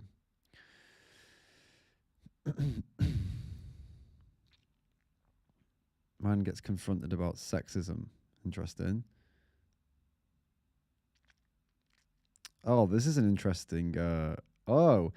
She's holding a sign that says, "Females are just pieces of meat and baby making machines." Change my mind. Okay, I'd like to see how she's doing this. You can change your mind. Yeah. I just don't agree. Why don't you agree? I mean, I personally don't agree, but I agree with you that the perspective is there within society. Why is this not your perspective? That's a good question. I wanna answer it correctly. For me. Sure. Did you feel that way? Like sincerely? I might, but I want to hear your objection to this. This is Victorious Vegan that we're watching right now, guys. Victorious Vegan, and the video is called "Man Gets Confronted About Sexism." I can, of course, I only can argue personally, but sure. Every woman I ever met that I was interested in, making babies or just seeing them as pieces of meat, just it wasn't the first thought. Okay. I think there's other sides that come to my focus before thinking of babies. Babies, that's like the third, the fourth, the fifth step in the relationship. But okay, so would you agree that there's more to a female than just objectifying her? Of course. And using her as a resource? Sure. For your benefit? I mean, you should. Of course, it can be a resource, but at the same time, what you're taking, you're giving back. I mean, that's the core of a relationship. Consent and respect as an individual? Sure. Okay. Of course. Can you hold this position to be against this if you support meat, dairy, and eggs, that industry? Sorry? Can you be against that if you're paying for forcible impregnation of other females in the dairy industry? This is standard legal practice. Okay. So a male gets forcibly ejaculated, then they take the semen and they force it into the female. So they're raping her because they're objectifying her. 9 months later, she gives birth to a baby. What do they do with the baby? I like how she just kind of walked him over to the screen, didn't even tell him that they were going to watch something. She's just like, "Hey, yeah, so can you really do that, opening the thing? Now watch this." It was like, he just kind of went with it as well, didn't he? It was quite interesting how he just was like, "Okay, we're watching this now." The same. I mean, dependent on which gender, of course. Right, so if they're male, they'll be murdered right away, or perhaps sent for veal. So not even meat. Sometimes they'll Just don't need them. Right. Okay. Yeah. And then the cycle is even worse for their sisters or her daughters. That's pretty bad. So can you disagree with this statement, but then support it with other females? I think it would. It's great that she's done this sign, and the part of me that wants to see the world burn is telling me that I would love to see a guy go out with this sign. Can you imagine? Can you imagine a man stood there with that sign? I think even though the tactic would be the same and it would technically be exactly the same just with the guy, I don't think they could have possibly, I don't think anybody could possibly have a normal discussion like this if she was a dude. Like if I did this, I guarantee I would just get hit. Like it wouldn't be a question. It would just be like smack. Like someone, a woman, potentially even a man, but more likely a woman, I think, would walk over and slap me because they would feel like they were defending women and that I'm a horrendous piece of shit. That's what I would worry doing this myself. I would worry that someone would just not even talk to me. I think most people would just threaten me and not actually talk to me. And it would end up being very difficult to come back from the violence, the anger. Whereas I think if a woman's holding this sign, then it's more curiosity. It's like, oh, you're a woman. Like, what? Why do you believe that? Like that seems a bit weird. Why would you say that about your own gender? Your own sex. Like, why would you say that? So that's why I feel like it works. But like I said, the part of me that wants to see the world burn, the part of me that wants to really cause some shit, wants to go out with that sign. And do the same. Are you not I get your point. objectifying an individual who values their life? Yeah, I get your point. Wants bodily autonomy? Do you know if this is Standard legal practice. Standard legal practice. Yes. in the US? Or This is from Australia. So this is her baby boys. Do you think there's that's pretty bad. a nice way to rape someone, to steal To her? rape? No, of course. her But I mean, babies the and whole to murder dairy them? industry. I mean, I can't target the whole dairy industry. I mean, this is pretty bad. This is common practice. They even sifted through the footage. You can find so much more just- egregious, but this is standard legal practice. They get stunned. Here today. I mean, people are aware of that. People what? Are aware. Aware. This happening. But why is it happening? Just because you want to have the cheapest price on your dairy products. Well, it's not even, it's the cheapest. It is what it is. You can't get around enslaving, objectifying, and causing cruelty to someone because you're just doing it and you're using them as a resource. Yeah. She's quite good at talk. Well, she's not quite good. She's very good at talking, actually. Very clear and calm, and it's been great. You guys have been sending me over some very good people that I didn't know existed, you know? So this is really good. And, you know, just from this video, she definitely deserves more attention, more subscribers. The video views are pretty good, though, on this one. She's got 1,000 views on it. And so that's pretty good. You know, it's like people are getting here, but the subs aren't coming in. This is a good angle. I've never heard this one before, that holding a sign that says something like that. Like, that seems like it's about women, but you know, she's actually talking about cows and other animals. So that's really cool. Thank you for putting Victorious Vegan on my radar. You're right. So can you support buying animal products if you're against objectifying other individuals? I mean, I feel. And using them as a resource? Okay, so. The thing is like with this, the audio here, I think lots of people don't realize there's great stuff out there. There's great software out there to fix that. So guys, let's pause for a second and let me show you this.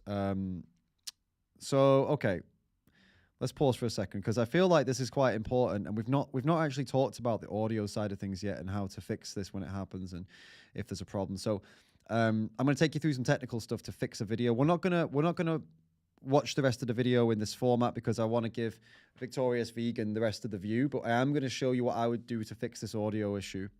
Okay, so here we go. Let's share my screen and let's kick some shit off again, right? Let's have a look.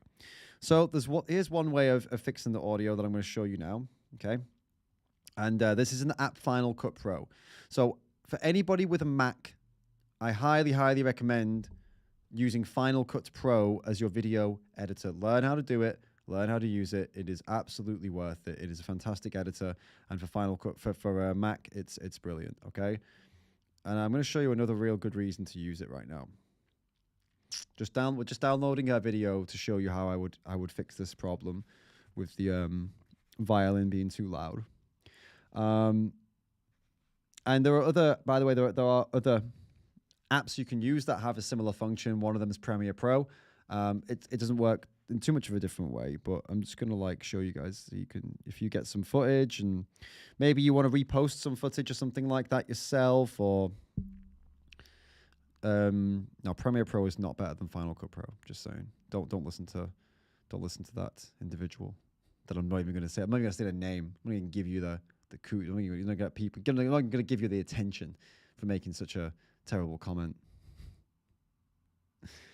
Okay.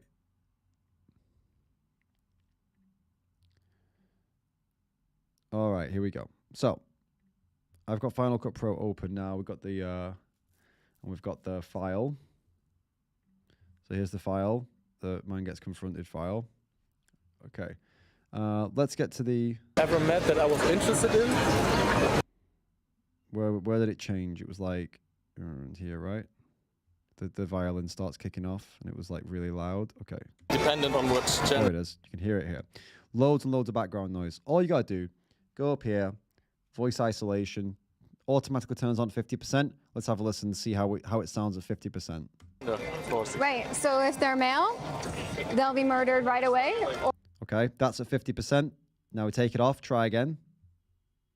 So if they're male, they'll be murdered right away, or perhaps. Hear the difference? Now you can turn that up too. The problem is if you turn it up, it starts to cut out a lot of other noise. But like, let's put it out at like 100%. See how we sound at 100% voice isolation. Same. I mean, dependent on what gender, of course. Right. So if they're male, they'll be murdered right away, or perhaps sent. How crazy is that? So we can take that down to like, I'd say probably 75%, and we're going to be in a sweet spot there. The same. I mean, dependent on what gender, of course. Right. So if they're male, how is that? They'll be murdered right away, or perhaps sent for reveal. So not even meat. How crazy is that? It's sometimes they'll. Now I'll turn it off. Don't need them. Right. Okay, yeah. And then Turn it back on again. the cycle is even worse for their sisters or her daughters. So there you go. I highly recommend Final Cut Pro. That was one click, which is literally voice isolation. Boom, done. That's it. It's over. It sounds great. It's AI controlled. It's AI operated, and it would have made the audio on this video a lot more bearable. And if I do a short from any of Victorious Vegan's videos, I'll definitely be doing that. So that's cool, huh? Thank you, Gorick, for the tip. Thank you so much, mate. And says, best to be really sure, David. Test. Yep, still working. Next test is coming up in 3, 2, 1. Thank you for continually testing, because we've had so many technical issues today that, I'm just pumped that, you guys are still testing for me and making sure we're all working and it's all functioning. So thank you so much. Thank you. Keep it coming, guys. Keep testing for me. Another way that you can edit audio is through there's another audio app called Isotope RX7. So that's another way you can do it with Isotope RX7.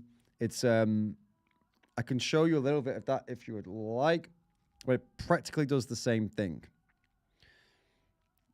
So I'll open it up and you can try and bad lag. Yeah, I know. I can see on my YouTube on my screen it's telling me there's something going down, but very much I can do about that. How is everybody else doing with the lag? Is it bad for everybody? Yeah, okay.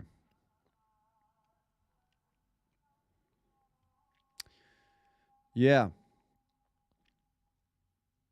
Don't know what to do really, guys. Is everybody losing me right now?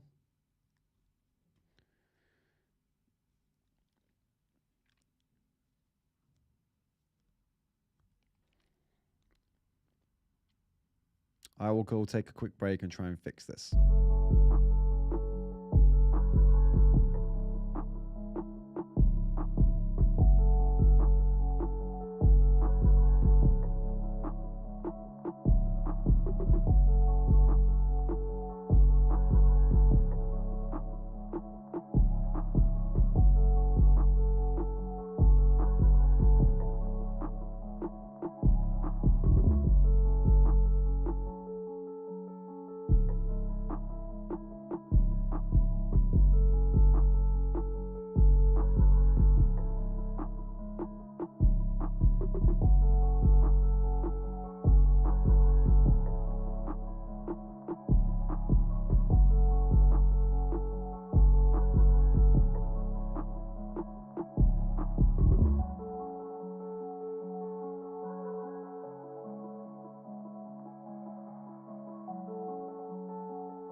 All right then, guys. Seems like we're all good again. It's weird, isn't it? I mean, we did Final Cut Pro the other day, and there was no problem. We edited for hours in Final Cut Pro, and we had no issues at all. And then today, don't know what's going on. Just doesn't seem to be playing ball with us. But either way, we can get back in here and carry on reacting to the video we were reacting to with the violins, though. I just don't want to get just out of here, but I am a vegetarian. This is the but dairy, this is dairy industry. I know. It's but, even more cruel. It's yeah, perpetual rape, perpetual but you gotta start kidnapping. somewhere, right? I mean, you can't end animal cruelty just from one day to another. If I was, let's say, a man, a big strong man, and I wanted to rape females, take their babies and eat them, should I start by maybe decreasing it, or maybe only do that? Should I start with maybe only killing Mexican females? Is that okay? Or should I just understand that it's indefensible and not do it at all? Yeah, as an individual, I can just stop doing it. I totally agree. But so what do you think is in your way of not abusing animals and living vegan? Not objectifying other individuals? Yeah, I mean... Because that's what you support. Of course you're right. And after... It's good that he's just like saying, of course you're right, and not trying to argue. It's nice. Well, she's kind of done a good job here of kind of bypassing the defenses with some stuff in the beginning, and him not realizing that it was going to go this way. But now he's seeing, he's seeing what he's contributing to, and it's yeah, he made a silly comment earlier, but now he's kind of I think he's realizing himself that it's silly, but there's still like 5 more minutes, so it could go south.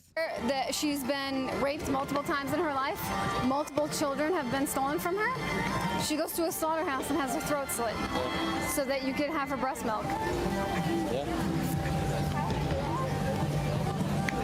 I mean, I know you can tell I'm not from here, I'm from Germany, and quite from a rural area. So I see the cows, I'm getting the milk from on the farm next to where I live. So do you think if she was getting her throat slit next to where you live, it would make it okay for her? Do you think this is okay if it's right next to you, right in front of you, right behind you? That's a different kind of farm, I think, to what you're thinking. Where I'm from, those are little farms. They're like 20 cows on the field. And they all get their throats slit. Oh. What happens to them? They're still being objectified, no? Why are they there? Yeah, I mean, of course, they're there to produce milk. That's where do they go then? But they're not. That is exactly objectifying. For me as a female, just like any other mammal, we have to be pregnant in order to give breast milk. Yeah. So they force that upon them. And even if that wasn't the case, genetically modified, the males are useless. I know that. How, as you as a vegetarian, support that? The most egregious. Of course, I don't support that. But well, you do. I'll just go forward because the audio is so bad. I don't justify this. So what individuals? More female humans. It's more comfortable for a man to do whatever he wants to another female. Dude, of course not. Should you behave like that? I'm not objectifying any point you make. That's all. This what I was talking about the mic right now. This is what I was talking about with Cliff about the road, the what little wireless goes, because this is how they fucked me over with this kind of stuff, and I think she's probably using the same system. This is really bad. Wow. Wrong, but I think one is still more wrong than the other one. That's not how we view things, right? When we view injustices, we don't say that everything else is the past except for the most egregious things. Yeah, but there are still like steps. There's no way of avoiding where the each will ever. Yeah. Okay. Can't be dealing with that. I'm sorry. It's she's doing a great job, but yeah, it's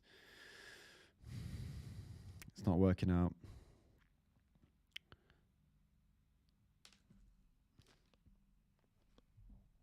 My laptop is upset with me right now. It's a bit warm, I think. It's suffering, guys. The laptop is suffering right now. It's been a long day. It's just been such a long day for a laptop. But there's really not much open, So, well, we can try this other one. She did the same action here. Let's hope the audio is a bit better here. Would you like to change my mind? Yes.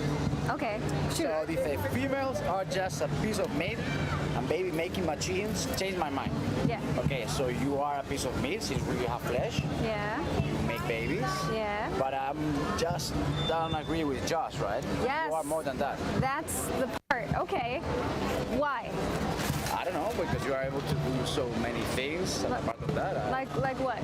Like thinking, loving. Okay. Thinking and enjoy loving. life, appreciate life. Okay. Being kind. I don't know. Do you think you can hold that position if you pay for other females to be exploited, raped, murdered, had their children taken away from them and killed? Or is that contradicting? It's kind of contradicting. I don't know what you mean with that. Yeah. So my question to you is, do you pay for animal products? I do. Meat, dairy, and eggs? I do. Okay, so do you recognize the hypocrisy? Can you hold that females are not just pieces of meat and baby making machines if you pay for other females to be just that? Yeah. What do you think? Yeah, I agree. Yeah. If you look at it that way, yeah, definitely. Is there a difference between me as a female human and a cow or a fish or a chicken? Can they think? Can they feel? Can they love? Do they value their lives? Yeah, they do. Yeah, they do. But I don't know. I'm not sure how. Yeah, I can't. I'm sorry, guys. I can't. She's doing a great job, and it's a great idea. But like, the videos themselves. I'm sorry. I don't mean to be rude. Obviously, if Victorious Vegan, if you're watching this, but it's quite difficult to watch. It's actually, you know, and it seems like it's a continuous problem with the audio across a couple of your videos. It's really sad because I really do want to watch your stuff, but what am I supposed to do? You know, it's not really bearable for me, unfortunately, guys. Oh, yeah, I can't really take that. I can't really handle that. But yeah, she seems great. She seems got some great content. So yeah, thank you. Thank you for putting out that awesome work out there. Really appreciate the work, and lots of effort obviously gone in there. It's a real shame about the audio, but hey, it happens. It's happened to me before as well. Jesus. This shit happens. It sucks. I've not posted up some videos that I've had with this really bad audio before, actually. It's happened to me before where I've got home and like all the audio has been shit. It's just a fucking nightmare, honestly. Nightmare. So what do we have here? Do we have anything interesting here? I saw this video, how not to go vegan in 2023. I thought that was something intriguing, a complete breakdown of mistakes. Should we watch something a bit interesting like that? I don't know who this guy is. Do you guys know who this guy is? His name's Healthy Crazy Cool. You guys heard of this guy? Video's got like 27,000 views. Do you know who this guy is? Let's watch this guy's video. I feel like that's probably why hundreds of thousands of people left. Vegans are dropping like flies. And there are reasons for that that go way beyond nutrition. Oh my god, what the bloody hell's with the audio all of a sudden?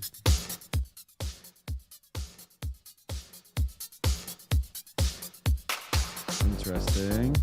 I'm gonna go places where vegans don't usually go because they're just gonna get criticized for it, but you know, at this point I really don't give any shit. By speaking in this way of actually being critical of some of the biggest vegan arguments is a positive thing. Number one, remember when you're watching this, I am vegan myself, have been for like way before I started YouTube, probably like 7 years now. I don't know. So obviously I stand for it, I stand by it. I've never deviated from it, and there's a reason for that. It is a simple thing that people should be focusing on. But to get there and to realize what this is actually about, people need to cut through so much crap, so much vegan propaganda. And I feel like in 2023, it just needs to stop. Because without the bullshit, there wouldn't be so much flippity, floppity, backity, forthity. My goal is not to tell people that if they're not vegan, then they're a bad person and blah, blah, blah, blah. Not at all, but I do want to help those that want to go vegan or are vegan and want to stay vegan. So just sit back, sit in your place, and just a reminder as well, because I don't even for my regulars, you know, I don't often center videos around veganism much. You know, it is a big part. Well, it's not a big part of my life. It's just a part of my life. It doesn't identify me, which is, I think, a big problem for some people, which we'll get into. And when I'm getting kind of sick of the waffling here. I want to get to the point. I'm going to speed him up until he gets to the point. No offense, mate. See problems going on with that, and people really struggling with things that should be very obvious, then I'm going to be here to unleash, okay? I'm also going to admit I'm going to be a bit of a bitch in this video, but it's for a good reason. A really important part of all of this, which is where most people get lost, is personal integrity, your own morals and values, and why you're really doing this, you know? Regardless of what anyone else is doing in the world, you're doing it for yourself, and you're doing it because you believe it to be right. Because the thing is, right, that's the underlying factor. If you don't have that, you will fail. Point number one, I'm fed up. Okay, we're at the points now. We'll just go back to 1.25 speed. Oop. Right, of people falling and spreading ridiculous vegan propaganda. And I personally think that this has been the biggest problem in the kind of rise, I would call it the rise and fall of veganism, because I feel like we have to ask ourselves, why is it that veganism has such a shit retention rate, right? Why is it? It can't just be because people decided to stop caring about animals. It can't be just because everyone felt so unhealthy. I don't. Where's he getting this like veganism has a shit retention rate point from? Is he getting it from this like 86% of vegans or whatever it was like quit veganism when it was based on like really bad numbers? Is that where he's getting it from, or is it anecdotal, or like where is that coming from? When they were eating a healthy, balanced diet, like it can't be either of those two things. Link down below. I have decided that this year, as a dedication to all of my followers, I will be making a reel of every single recipe in my ebook. So later in the video, say to you, and to be honest, you know I'm that kind of person. My mind cannot be swayed, right? I'm such a stubborn person. It's a mental illness. I fully own it. Even I was so persuaded by these books at the time. And again, the one that comes to mind because it's promoted so much as like the most comprehensive study on nutrition of all time, the China study. And the thing is, it's so convincing, right? When you understand that it's written by a very intelligent man. It's based on whatever they say, however many years of research. They're studying other cultures. Like everything about it makes you want to believe everything about it, right? And again, the argument for that book isn't even an ethical one, it's a health one. The answer and the delivery of that book is that everyone should be vegan, and it's arguing for a fully vegan diet, and specifically a low-fat vegan diet. Like you don't even have to like do any digging. It's kind of like right there in the book that they weren't even studying people that were fully vegan. Yes, they ate a plant-based diet. Yes, they ate a low-fat diet. Yes, they ate a high-carb diet. Yes, they ate a load of rice and veggies and all that kind of stuff. But they weren't 100% vegan. For the most part, people in Asia, they don't just eat rice and vegetables, right? They're also eating small amounts of fish, of eggs, of meat, even things like pork. So I feel like not only is it just stupid, it's also just very misleading. I mentioned this book specific. I said that with passion. Book. What I'm saying is there are many truths in the book. But I've known so many people that have gone vegan because of that book, and then realize, oh, actually, this is completely flawed, and they do one, right? Again, if that's their belief system, and then they realize it's a flawed one, well, why would they stay? This brings me on to, and this is going to be a controversial one as well, Dr. Gregor. And Dr. Gregor, I love you. Like, honestly, I do. I love your work. I have nothing but respect for that man. However, let's not pretend that he also doesn't cherry pick. What I want you to take from this is that don't believe everything that you read. I think especially with books, you have to remember they will always have an agenda. A book is not a conversation between two people. A book is not a podcast. A book is telling you what it wants to tell you. When I say propaganda as well, it's this whole thing of like, people make these claims like, you can get more, you know, protein from broccoli than you can from beef. Yeah, if you eat 65 heads. Veganism has so many positive points towards your health in so many ways, right? We don't need to make up false crap. We don't need to sell it as a cure for all. Don't hold any book as your gospel. Don't put them on a pedestal, because as soon as you realize that one thing that they've said doesn't make sense, then... That's not what I understood from the China study. From China study, all I understood was that they were able to express that what the standard American diet or the standard Western diet is not the optimal diet. I mean, that's from what I understood from the I've not read this book, the China study, but from what I've understood from watching videos about the results of it, the main takeaway was just that the idea that the principles that, oh, we need to have X amount of meat and X amount of dairy, X amount of eggs, like loads of each of those things or whatever, was just that it wasn't necessary. I've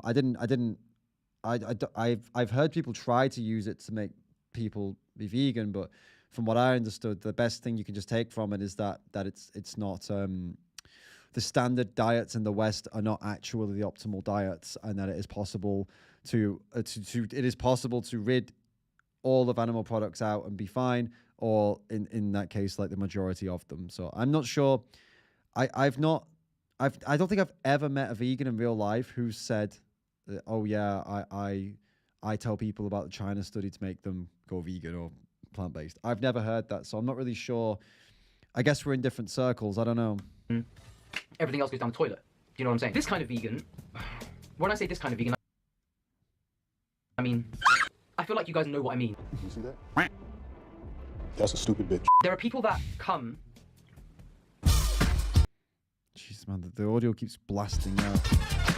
There are people that come to this lifestyle, and I will continue to use the word lifestyle because that's what I see it as, and they come to it for the most wrong reasons in the world, and that is because they are having a life crisis. And I, to put that bluntly, that's how I see it now. And again, they often look like this. And I hate to poke fun at them, but I do find it quite funny because it's like you can see these people from a mile away. They're not coming to veganism because they thought, oh my gosh, like, you know, like this is just a great thing to do for ethical reasons. They're coming towards it because they are lost and they want a community to fit into, and they are the ones that go to the extremes, which is exactly why I say. So I've talked to you guys about this. I agree with him on this one. Extreme people get drawn to veganism. I just find these ones so fascinating because it's almost like you're watching a disaster, like from the beginning, knowing what's going to happen. Again, they probably have dreadlocks, they probably don't shower, they probably walk barefoot everywhere, even when it's dangerous. They're going through that kind of thing. They're the kind of ones that do water fasts, they'll do long juice cleanses, they will starve themselves in the name of, all I can say is in the name of being lost and wanting to numb themselves, because that's the only thing I can see it as. Unless you have a very specific health condition where fasting, I'm talking water fasting, has been proven to, like, actually scientifically proven for a short time to really help, you know, whether that be water fasting or dry fasting. I'm not going to get into that, I'm not an expert at that. All I know is I've never tried it myself. But what I'm saying is people come to this lifestyle, they call themselves vegan, but in reality what they're doing is they're just looking for extremes, and then they wonder why they look like shit, and they all have dysbiosis, otherwise known as... They all end up claiming that they can't digest things anymore, that their hair's falling out, that this, that. No, you pretty much just traumatized yourself by malnourishing yourself, by making what you're doing your full identity without anything else in your life for balance. And we all know whether you eat a healthy vegan diet or a shit vegan diet or a non-vegan diet or however you eat, eating is one part of health, one part. It does often come along with spirituality, which I've got nothing against. Obviously, I am a very spiritual person myself. The reason I mention that is because there's a link there, right? I feel like people that are often going through a spiritual awakening, or they are exploring spirituality, whatever, they're looking for purification. What they're looking for doesn't exist. We have lost people coming towards this lifestyle, thinking that it will fix everything in their life, both mentally and physically. If you're a stressed motherfucker like me, and you constantly have high cortisol, if you're someone that doesn't have your anxiety under control, if you're someone that has a lot of childhood or teenage or past trauma, those are just a few things to mention. Those things can't be healed by nutrition. They can't, okay? They can't ever be healed by nutrition. They're trying to reach a status that doesn't exist. They're trying to ascend through diet, which definitely doesn't exist, let me tell you. And when that doesn't happen, they're the ones that end up not only not being vegan, but then doing things like eating raw liver, drinking raw milk, God knows, drinking blood, whatever. You know, they're the ones that flip from one extreme to the other. And these people, to be honest, they piss me off. Cult-like mentality, right? People idolizing other people idolizing the way that other people eat, and people trying to be like them. Your health is a individual thing. You could say that, yeah, all whole foods are good for us. You know, you can make statements like that, but should everyone be eating the same? No. The person that you're watching on the internet that has a six-pack or has some kind of body that you love, and, you know, you look up to them and they eat in a very certain way, you try and replicate that, and that's your reason for going vegan. Like, I feel like that's probably why hundreds of thousands of people left, because they come towards veganism because of someone's body, and then they realize, oh, that doesn't actually work for everyone. It doesn't work for me at all. I feel like crap. And then what do? They just go. Even if I was someone that was like still, you know, working in nutrition and researching, and I still wouldn't say like, look up to me, I'm right. You know, eating the exact same way as me. There are certain musts in a vegan diet coming in a minute. If your reason for being vegan is based on someone else, what happens when their opinion changes? What happens when their body changes? But again, there are a lot of lost people. That's the thing. There's a lot of lost people that put people on a pedestal. They try and eat in the way that they do. It's often a very extreme way. And do you know what? Hold on. I don't even need to zoom in. I can just bring the tripod closer. Now what? I'm going to give you an example of this. You know, there are some really, when I say cult-like mentality and beliefs in stupid diet, I do feel sorry for these people, but I also don't. Because I don't like giving myself compliments, but as someone that is a very intelligent and articulate and like intrigued person, like anything I hear about, I want to know more about it, right? And this is why I've arrived here. Like, I don't mean in this room, but like, with the mindset and the knowledge that I have now is because I don't just hear one thing and run with it. I want to know, okay, that sounds... I'm getting kind of like, yeah, okay. Sorry, mate. I'm kind of, yeah. I'll say nothing more to say. I'm fine. I don't know. Not my vibe. Seems like a nice guy, but that video was, I had it on 1.5x. Maybe it's just because it's getting to the end of the day, and maybe it's because it's getting to the end of 50 hours total, but my patience is thin at this point. A little bit thin, running a little bit thin. Yeah, dude seemed all right, you know. He seemed fine, but I don't have the patience right now for the waffle. But hey, if you're a subscriber of his and you enjoy his stuff, then get over there and watch it. If that's your vibe, go for it. I'm looking at some other stuff here. Well, I thought at some point we could watch Vegan 2022, the film. We could watch that tomorrow, maybe. Potentially together. I don't know how it works with copyright about watching like an entire movie. It's like a 33-minute movie. I mean, I don't know if we could even do that. I mean, maybe I could ask Plant-Based News permission, just like ask them that, you know, don't don't copyright me. Don't copyright strike me. We're going to watch a movie together. I mean, it's been out for a bit now, hasn't it? So we should be able to. I don't know. I don't know how that would be. I'm trying to think if there's anything else here that I've saved. There's also this. What's behind the rise of extreme vegan activists? SBS Dateline. That's also a long one, so maybe we could do that tomorrow as well, because that'd probably take a good hour and 30 minutes or something like that to get into, and maybe tomorrow we've got quite a lot of time, so we could dive into some stuff. We could dive into some stuff tomorrow. I think that's probably a good idea. This BuzzFeed video is probably going to get us, screw us over. Hey, is there something you guys want to react to? Something you guys want me to check out? Send it over. Send it over, but you gotta do it with, you know the score right now. You know the rules. Streamlabs. Super chat. And we watch and react to whatever you'd like to watch or react to, or whatever you'd like to do, basically, if you do that. About an hour and 20 minutes left of today's stream. Let's make it count, guys. Let's do something. Let's do something cool. Why don't we have another look? I mean, today's been a scripting day. Why don't we take another look at one of the topics that that you guys decided on earlier? Remember that? You guys,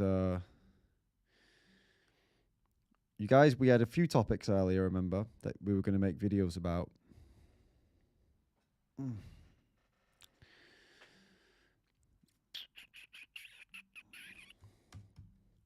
you remember that from earlier on? Do some activism. You want me to do some activism? I'm not entirely sure how. We can have a look in the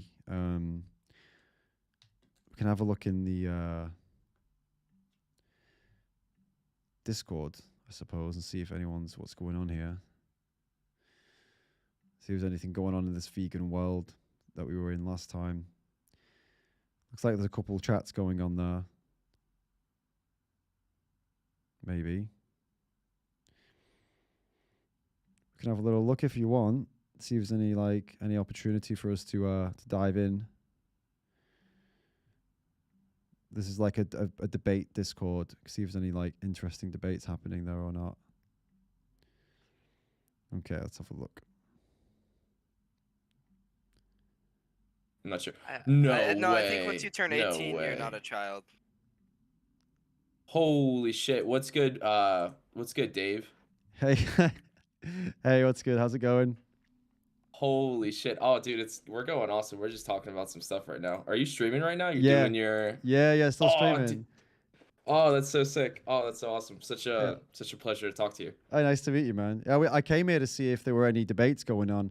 I was hoping I came in the other day and you guys, not you, but there was some really heavy shit going down in here the other day with this guy Dante. Did you see that? No, oh yeah, I was here for that, Dante. I was actually there for the aftermath of it, picking up the pieces at the end there. Oh man, that was It bad. was very long. That guy I came in the morning before the stream, and then I came back a little later on, and it was like 3 or 4 hours later on actually. This guy was at the beginning, when I came in the first time, he seemed reasonable. By the second time I came, he was just horrible. He was being so nasty, and it was like, whoa, what the fuck happened here? It got so out of hand. Yeah, that happens sometimes, unfortunately. Yeah, I guess so, man. But I guess no, so. no debates going on here as of yet. But Okay.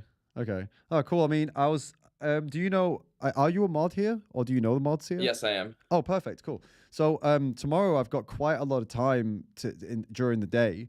So I don't know, how do you guys do it? How do you guys get debates going? Do you have times that people come or anything We like could that? do something like we could set up something like a stage for. Yeah, most of them are random randos just kind of joining in and then picking arguments. But if you have a set amount of time, I can DM the owner and to set up a schedule to make a stage, so it'll basically be you alone on the stage, but other people can come and listen, and then you'll pull people up that want to talk, if that's kind of what you're thinking. Exactly. That's awesome. I used to do it with the what's it called? Oh my God, sorry, I'm a bit burnt out right now from like 50 hours streaming. But Dude, you're good. The animal rights advocates Discord server. I used to be friends with. There's a guy I used to be friends with who was one of the mods, and then from what I understand, the mods have all changed, so I don't know anybody there anymore. Otherwise, I'd probably consider it there as well. But no, it's cool that now I've met you guys. We can do the stage here if you get people here as well. I'm also a mod over there. So if you yeah. So perfect. if Wherever there's more people for debate, because I know they used to get a lot of people back in the day when stages was getting pushed on Discord. So I'm just interested wherever it's more likely to get people wanting to come up. Basically, I think where we could do it. I'm at the other way.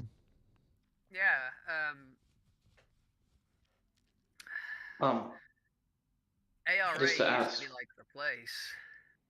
Hey, what's good, bouncing ball? Oh, hey, you're gonna start a stream right now? Oh no, I'm not. I'm gonna try to set up a stage rather. For debating? Just like I think just be like an open stage. Do you want me to get Highlander or no?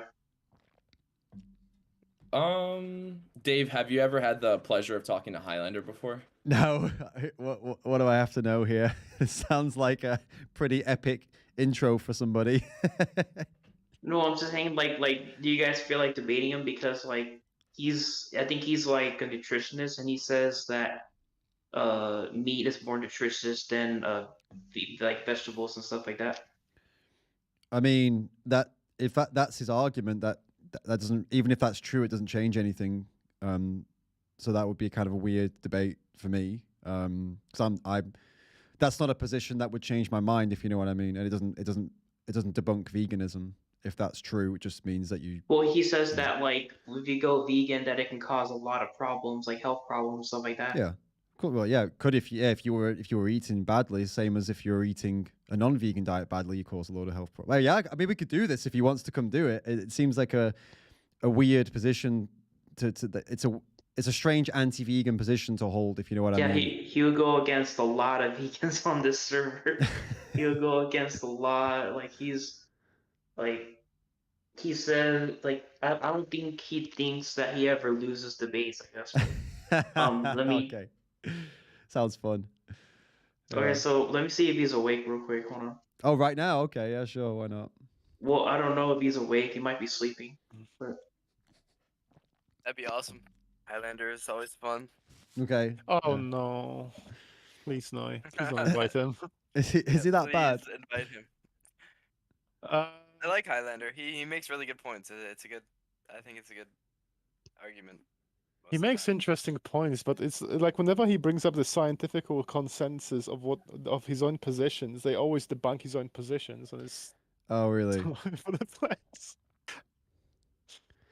Apparently, I'm live right now, by the way, on YouTube, and a couple people know who this guy is, so maybe he's like semi-famous in the Discord vegan world, is he? Yeah, he is. Is he like the assassin of Discord? If you guys know Assassin. Mm-mm. You know this guy? Oh, he's just this anti-vegan troll on YouTube, and he is one person, but he is somehow able to be in the comment section of every single vegan YouTuber on YouTube. It's crazy. Wait, so someone said he was an anti-vegan troll? This guy, Assassin, I'm talking about a guy called Assassin here. Wait.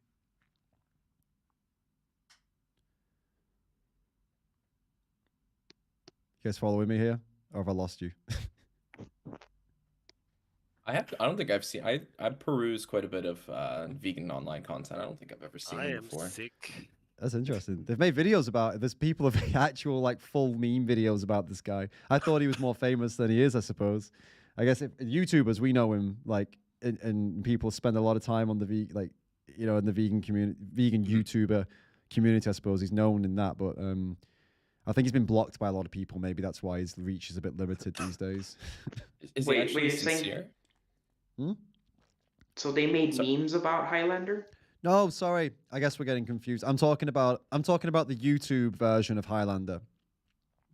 There's somebody else. There's you guys have this guy in Discord. YouTube has this other guy that sounds kind of like this guy is like Just somebody who just wants to just fucking argue and fight every single vegan.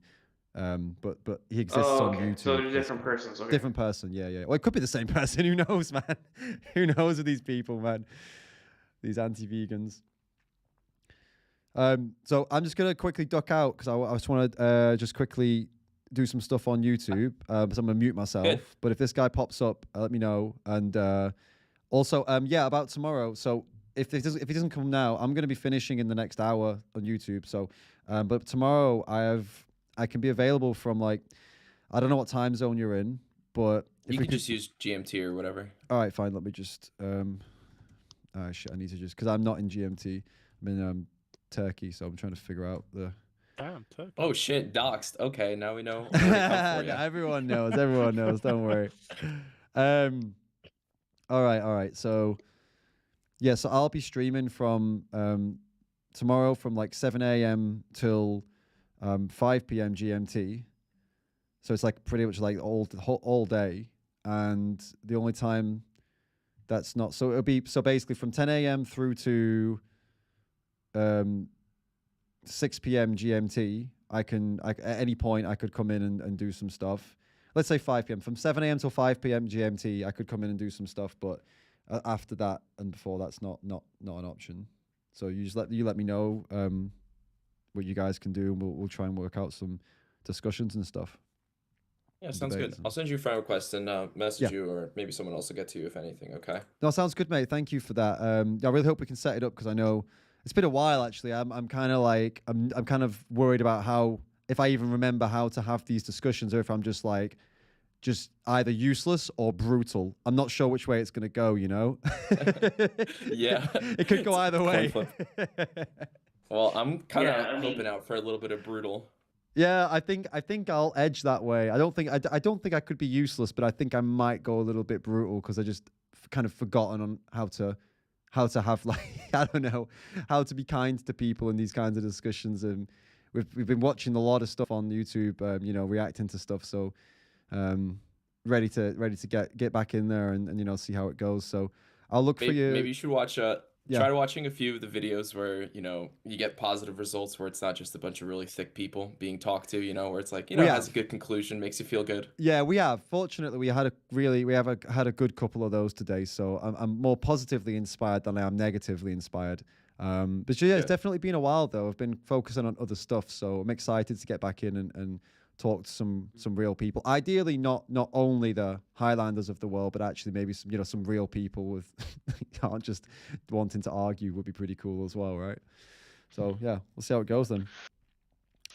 All right, I'll duck out now then, guys. For now, I'll look for your friend request, mate, and then we'll catch up later. Are you British? So yeah. Are you British? Yeah. Nice, bro. I love British people. Cool, man. Appreciate it. All right, guys. I'll catch you guys later. Yeah, bye for now. Right. Cool. All right, so hopefully we can get that set up for tomorrow then. And thank you, Vinemoon. And wow, I saw the tip come in, but I was already in the Discord chatting, and I couldn't obviously talk to you because it would be talking to them. It would have been confusing. Thank you so much for that, mate. That is awesome. That's so cool. I can't thank you enough. Thank you. It overwhelms me. It genuinely does. And CDA Activism, also thank you also for the tip and you're self-promoting. That's fine. I genuinely want some constructive criticism. Tell vegan gay she's smelly, but at least she uses Premiere Pro. Keep up the great work. Stay militant, eat bugs, and stay vegan. So you want us to watch your video? Yeah. All right. We can check your video out. I mean, hey, I did tell you guys. Look, I said if you put through a Streamlabs tip or a super chat, I will check whatever you want to check out. I'll do it. Yeah. So we can do it. And I hope we get some some cool debate stuff going on tomorrow. That would be pretty cool, wouldn't it? To dive back in again. Might get a bit brutal though, like I said. You never know. You just never know, huh? Maybe I'll just forget how to have conversations, and I can't channel my inner Cliff. I channel my inner Yurovsky, but like when he lost his shit. Like Yurovsky when he was on his shit, was great when he was like solid, but then when he lost his shit, it was like, oh my God. And that's, you know, maybe I'll go that way. Yurovsky completely losing it. Maybe that's the way I'm joking. I don't think I could be that bad. Not bad, I mean, but like I don't think I could be that brutal. I think we'll be fine. It's kind of like riding a bike, isn't it? Having these types of conversations, you know. For me, it is anyway. I feel like we'll be back in the flow of things pretty quickly. All right, well, this is a 33-minute video you've sent me here. You're getting your money's worth. Does animal agriculture involve spelt rape with a 4? Interesting. By CDA Activism, episode 4.2, the Kane DA Vision. Well, all right then. Let's have a look then. Oh, that's loud. 1 minute. Let's turn that down a bit. Previously. Yes, I've tried vegetarian food and I can't. Yeah, well, first of all, I don't advocate for vegetarianism because that doesn't address the issue. Right, what I'm here promoting today is veganism. For example, the dairy industry. Do you want me to show you what happens in the dairy industry? Wait, are you doing this on is this like Omegle? I used to. Whoa, jeez. So, okay, first thing I just want to mention to you, CDA Activism, please try and please try and like balance the audio out. You can do audio compression so it like makes it all the same level. Otherwise, I'm gonna have to keep be vegan. turn it down and like, up again. 2 years ago. You were vegan. Yes. What made you stop? I became sick. I developed. I had a iron deficiency. Iron deficiency? Yeah. So anemia. I was anemic. Oh, do you think that you can get iron on a plant-based diet? Like, is it like a quick death or like, or is it like a quick death? Or is it like a long-term suffering type of thing? do you think that a quick death is even better than just not being killed at all? No, man. Listen, we gotta get going. We wanted to have fun, really, not have a deep conversation, you know. You know what? About veganism. It has no purpose, you know. You just yeah, CDA Activism. Yeah, when it gets recorded to the same track, all you can do, mate, is when you're in Final Cut Pro, wherever you're editing, put on a compressor. And what a compressor does, it's an option in your effects, in your audio effects. It takes all of the sounds and it brings them all at the same level. So it takes the top sounds, pulls them down. It takes the bottom sound, pulls them up, and it gives you a more even across. So that's what a compressor does. So for example, my microphone automatically compresses so that when you'll hear my audio kind of remains mostly at the same level because it's compressing my audio into one little area, the perfect area. You can do that when you've recorded on one track. You can also do it there to try and make it better. Should give it a go. I mean, it's just I'm just giving. I'm not trying to tell you what to do. I'm just advising that this could help you. I can't put a compressor on it right now. I'm sorry. It's not. I think it would cause my laptop too much stress to try and compress this live. Either you like it and you can keep up with the lifestyle, or you can't. Okay, but just know, until the day comes that you're vegan, you will be a conscious animal abuser through your actions, right? So just let that rest in your conscience as you decide what side of history you want to stand on. Okay.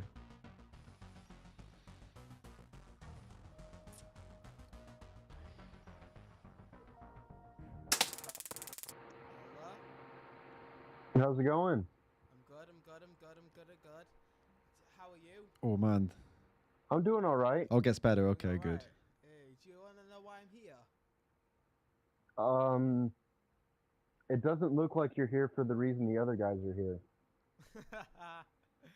Oh my gosh, that's funny. I mean that in the best way possible. There's just horrible people on this website, isn't there? Yeah, I know you can't really hear, but he says it gets better in a minute, so we'll have to skip forward.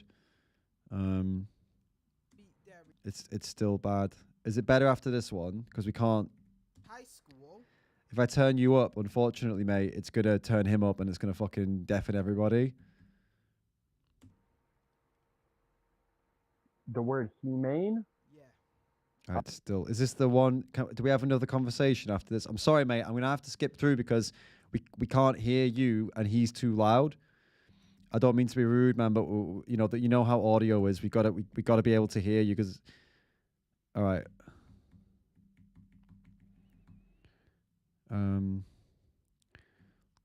We'll try and get to, like, I guess there's another conversation in here where it's a bit better, maybe. Is that possible? Oh, this is a long one. Or is this the actual whole guide for the? Oh, okay. Is it possible, dude? Do you have another video that we could check that's maybe got better audio? I'll take a look through your videos. Let's have a look. CDA activism. All right, let's look. Let's try and find one that has more like Okay. I'm sorry again, mate. I appreciate. I actually want to hear you speak. I genuinely want to hear you speak. I want to see what you're about, but we can't hear you, man. All right. Let's just see some of these then. What's this one? Is this good? Is this?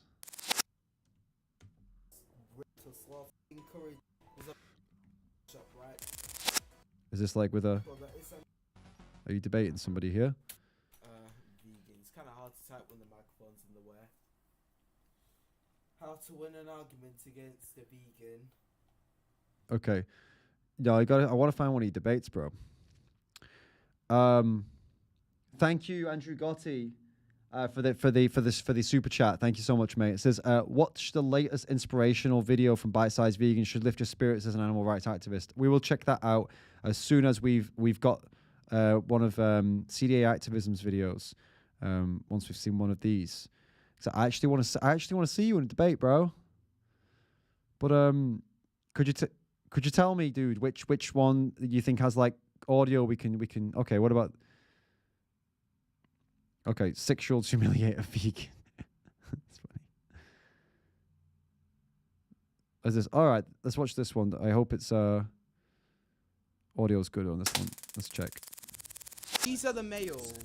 Look previously.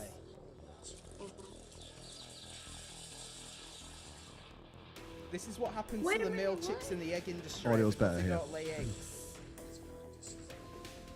They just kill them because they don't lay eggs? Suppose I see this and I feel bad about eating eggs. I stop eating eggs. How much of a difference would that make to this industry? Do you eat meat, dairy, eggs, or honey? Eggs. You eat eggs.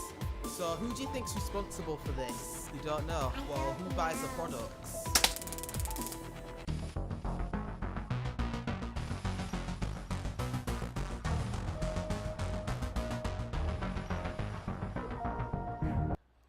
Hello? Hello? Do you want to know why I'm here? Alright. Today I'm here to show people standard practice in the meat, dairy, eggs and honey industry, right? Are you against animal cruelty before we start? Yeah. You're against animal cruelty. So do you want me to show you what happens in the egg industry, for example? Close deal. Okay. Okay, I'm about to show you.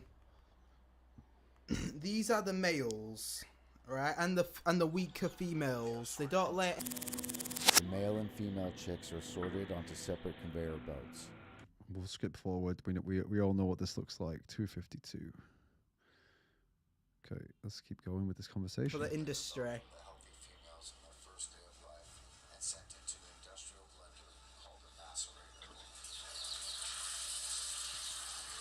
It's great that this you is standard practice. Get him to watch this, mate. This is as really. As soon as they're born. Oh, he's gone. Hello. Hello. Are you Lil Nas X? Am I Lil Nas X? This is the second. This is the second time I've been called Lil Nas X today. No, I'm not Lil Nas X. No. I thought you were little cock. Pardon? Hello? Hello? How are you? Where are you from? Where am I from? I'm from the UK. Oh, yeah. Sorry, I just got back. I was a transfer student there. So I was like... I was a transfer student there? Yeah, for a whole year. For a whole year? Yeah. Well, whereabouts did you transfer student from? Honestly, I went multiple places. It was for a missionary thing. And so I Oh, didn't Mormon. just stick to one place. Alright. So what's your name? Quinn. Quinn. My name's Kane. Nice to meet you. Nice to meet you too. How old are you? 17. 17. I'm 17 too. Nice. Hey. I just turned 17, like, I was 17. give or take a week ago.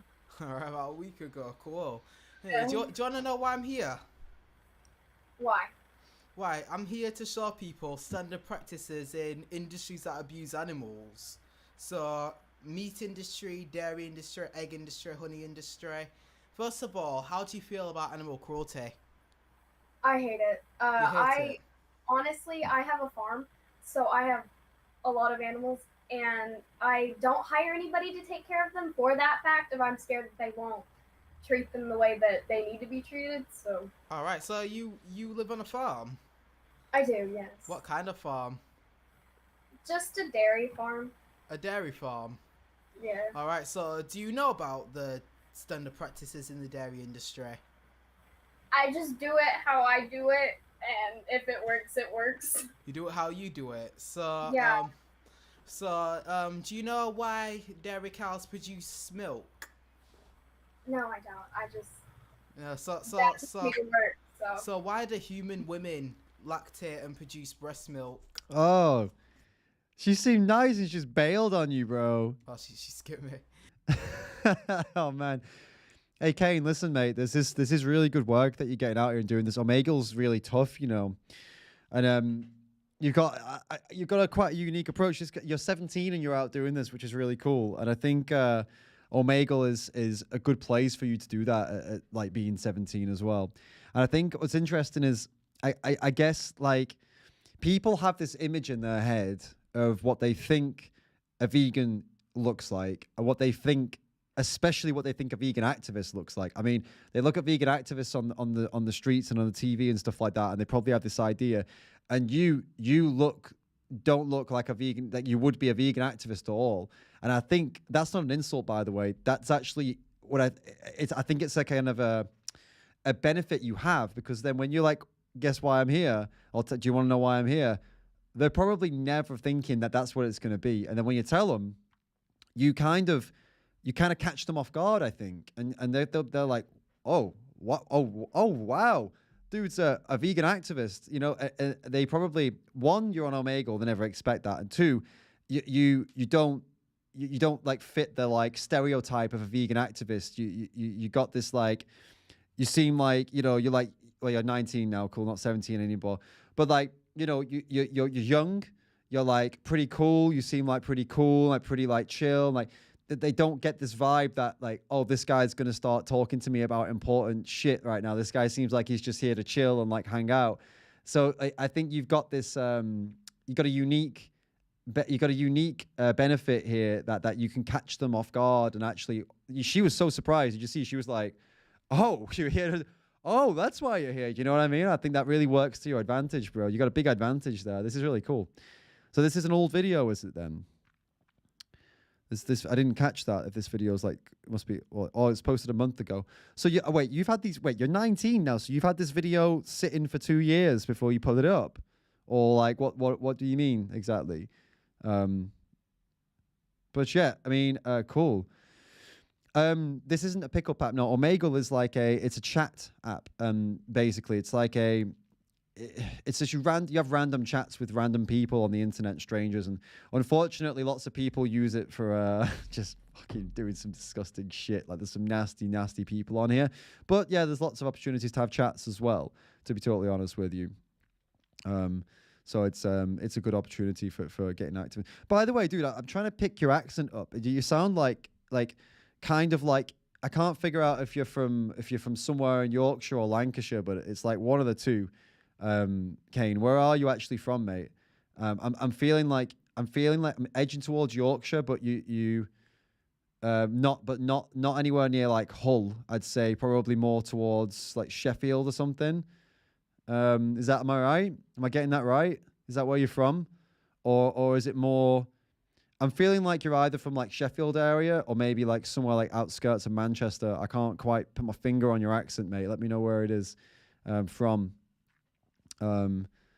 Yeah, and by the way, I mean you're in the live chat. I think you're a bit behind. That's probably when you're talking to me, you're answering stuff that I asked like a couple minutes ago. So if you want to get up to date with the live, just click. You can click the button on my live stream next to the like play button, and it'll bring you back to live. So you'll be responding live then. West Yorkshire, yeah, I bloody knew it. There you go. I bloody knew it. Cool, mate. Felloc01, geez, bro, that is, my goodness, that is a fucking huge tip. Thank you so much, mate. Wow. You guys are blowing me away today. Says, hey man, it was nice to see you on Discord. The admins of that Discord post some YouTube shorts. Here is their link. You should definitely check them out and hope to see you around. Sweet, mate. Thank you. That's down, bro. That's awesome, bro. Thank you so much for the big tip. And we're definitely going to check that out. So, what we'll do is we'll watch a little bit more of this, see if we get one more conversation here, and then we'll check out the bite-sized vegan video, and then we'll check out some of these shorts from the Animal Advocacy YouTube channel. Okay, let's do it. Hello. Hi. Hi. How are you? I'm fine. How are you? I'm good, thanks. Do you want to know why I'm here? No. Yeah, I'm here to show people industries that abuse animals. So I'm showing standard practice in the meat industry, dairy industry, egg industry, honey industry, and all the other industries that abuse animals. First of all, how do you feel about animal cruelty?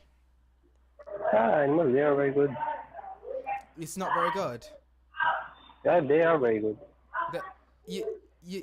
They are very good, but yeah. are you for or against animal cruelty? I'm against. You're against. He didn't get Very good, very good. Do you buy meat, dairy, eggs, honey? I'm a bit confused in your accent.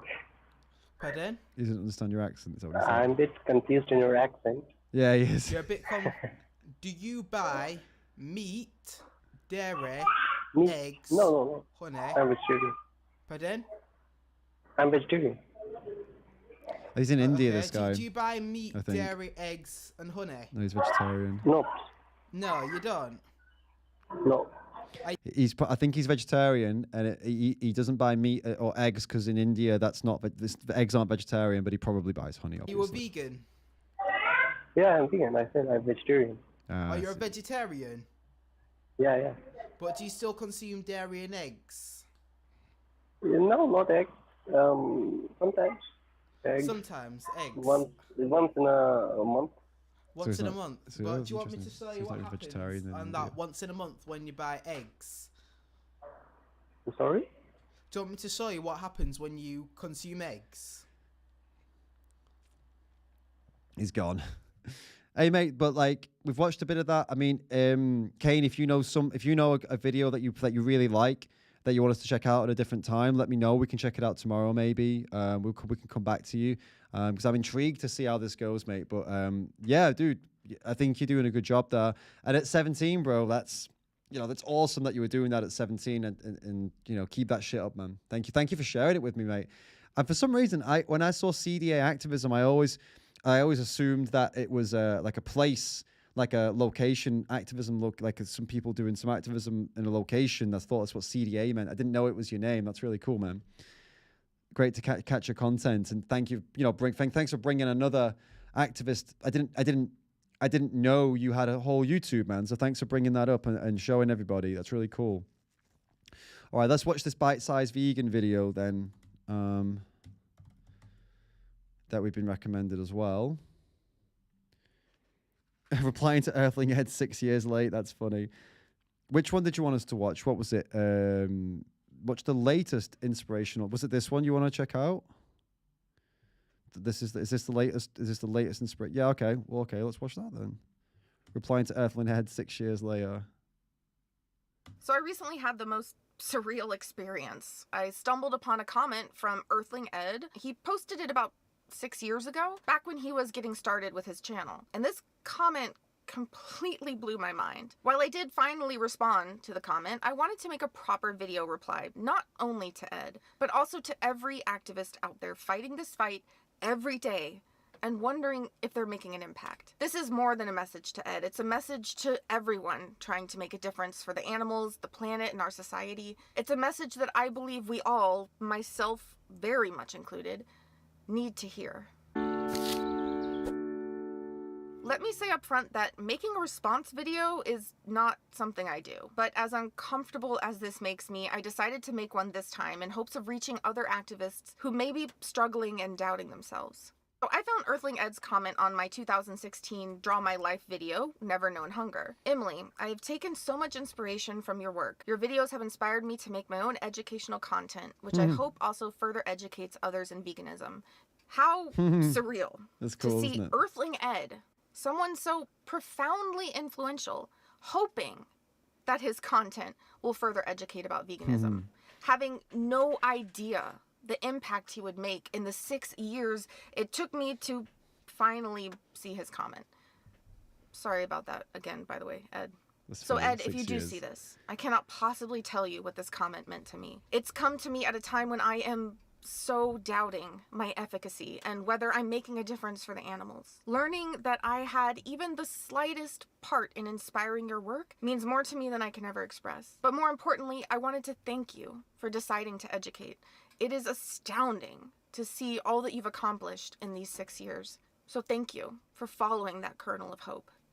But now I'd like to speak to all activists out there. Before anything else, I want to thank you as well. Thank you to everyone out there who is trying. Thank you to everyone who is fighting this battle. Thank you to everyone who also hopes to educate about veganism. Please hold on to that hope, because you never know whom you may reach. You never know where your work is going to go or whom it's going to inspire. And the reality is, you may never know. You may never hear from the people whose lives you change. This fight is draining. It can be debilitating. What we see and face as vegans and activists is devastating. It can feel insurmountable. I've spoken in the past about what I call the pain of awareness. As challenging as it can be to go vegan, being vegan is traumatic. We are aware of so much suffering, so much injustice. But I, for one, would never trade the pain of awareness for the comfort of denial. As activists, it's easy to doubt whether we're even making a dent. If, like me, your activism is primarily online, this doubt is compounded by the uncertainty and inscrutability of social media and Google algorithms. You may become consumed by the numbers, chasing virality to the point of possibly losing yourself. Speaking for myself, finding this comment from Earthling Ed was bittersweet. It was remarkable to see Ed at the start of his online activism, hoping he'd make a difference, knowing now what he's accomplished in the last 6 years. At the same time, it was heartbreaking to look back at my last 6 years. Back in 2016, I was at the peak of my activism's reach, but I was running myself in the ground to keep it all going. I paid dearly for pushing myself the way I did, and these past 6 years have been the most challenging years of my life. While I never stopped working, I had to halt content production. And I've now been back in active content production for a year, but my reach certainly isn't what it used to be. And I struggle profoundly with whether what I'm doing even matters. While I often feel so very alone, I know that I can't be the only one out there who feels this way. So I'm saying this to myself as much as I am to everyone else who may be facing similar doubts and struggles. What you do matters. The fact that you're even trying matters. Try not to gauge your efficacy by comparing yourself to others. When doing this, we compare our insides to other people's outsides. For example, if you compared yourself to me when I was at the peak of my reach and growth, you may have thought I had it all together, but you would have only been seeing my outside. You'd not have known that inside, I was utterly destroying myself to keep up. When fighting this fight, it feels like nothing is ever enough. I'll speak from my own experience in hopes that being open and vulnerable will help those of you out there with similar struggles. I can't help but feel that I am constantly failing the animals. I believe that they deserve everything from me, and I know that nothing I experience will ever come close to what the animals are experiencing. But I have used that reality to negate my health and push myself to extremes that nearly killed me. And I still try to bargain. If I just pushed harder, tried harder, worked harder, but I must continually remind myself, while I may be able to reach more people if I just pushed harder, I can't reach a single person if I destroy myself. Super Yes, important. I'd possibly reach more people during that time of pushing, but once I burn out again, I'll be of no use to the animals or anyone. Yep. It's difficult to accept that my brain works differently than other people's brains. As an autistic, many things that seem simple to manage for others are debilitating for me. I've had to learn the hard way that I have limits other people may not have, and so may you. But I also have strengths that others may not have, and so do you. Your unique voice is valuable. I've certainly been called a pessimist, but I always say I'm a realist. I don't believe that I'll see a vegan world in my lifetime. Yeah, I honestly I think that agree. the environmental crisis we've created with animal agriculture will force a change long before we'd have a global shift of consciousness. With this seemingly cynical stance, you may wonder why I even try. Well, the why is the message I want to leave you with. My cynical message of hope. I try because the alternative of doing nothing is unacceptable to me. Yes, Agreed. it's hard. Yes, it seems insurmountable. Yes, we may not know if we're having an impact, but I can tell you one thing. If we don't try, if we don't do what we can, however small it may seem, we absolutely won't make a difference. Agreed. So please don't give up, but do honor yourself in the process. You never know whom you may reach. Yep. If you are struggling, I've gathered some resources for activist self-care and support in the article for this video. I hope that this message has been helpful in some way. Again, to Ed, thank you for taking action and for sharing that comment with me all of those years ago. To stay in the loop. Very cool. Very, very, very cool video. Nice video that was. And it's just an hour ago, and it's already got like 600 views. So that's good that it's picking up some views very quickly.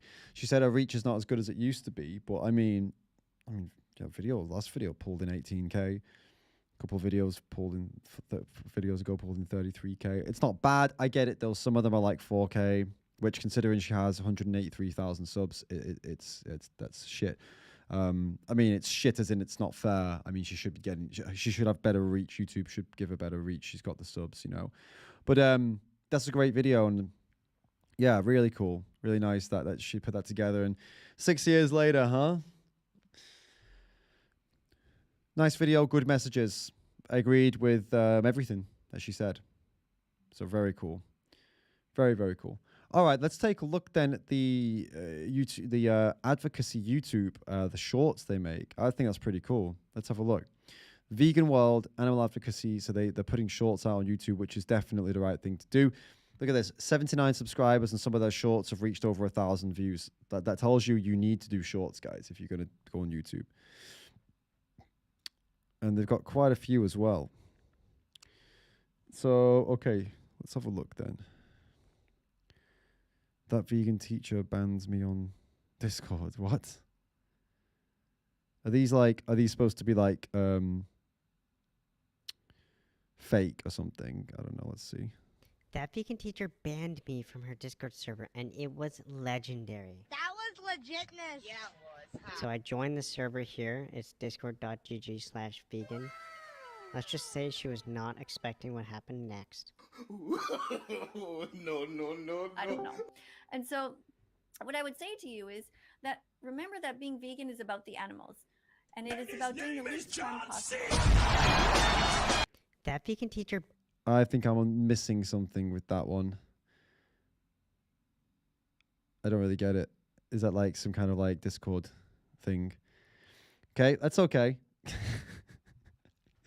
It could have just been an ad, yeah. It could have been just an ad to get people on. Oh, it is. Oh, sorry, it's you. Yeah, you're explaining that it's an ad. Okay, thank you, because I was very confused just now. So are you trying to get like people to just go on there, basically, right? I get it. That makes sense then. Thank you for. All right, what's this one? What about shrimps? The question you're not answering is, would you rather eat the salad or the dog? I'd rather eat the dog. So just to be clear, there's two options. In the back, they're either going to chop up some broccoli for you or they're going to chop up a puppy. And you're like, I want the puppy? Yeah. Yeah, let's say they have a human being. And you can either eat the human being or you can eat the salad. This is sounding a little ridiculous. It was now. ridiculous for you to eat the dog. Humans feel pain. They want to spend time with their families. They experience joy and sadness. It would be weird to kill and eat them if you don't need to. The same thing is true of cows. Does that make sense? What about shrimps? That's funny, man. Although I'll give you this. Yeah, what you got? I feed my chickens chicken. Would you ever feed your dogs ground up like dog? I'm just curious. Do I feed my dogs ground up dog? No. Like, No, what's the they difference? also get chicken. What's the difference, though? Would that be okay in your book? Although I'll give you this. Yeah, what you got? I feed my chickens chicken. Would you ever feed Okay, weird. Oh, these are Omegle ones, are they? So you guys do Omegle as well. Okay, okay, that's interesting.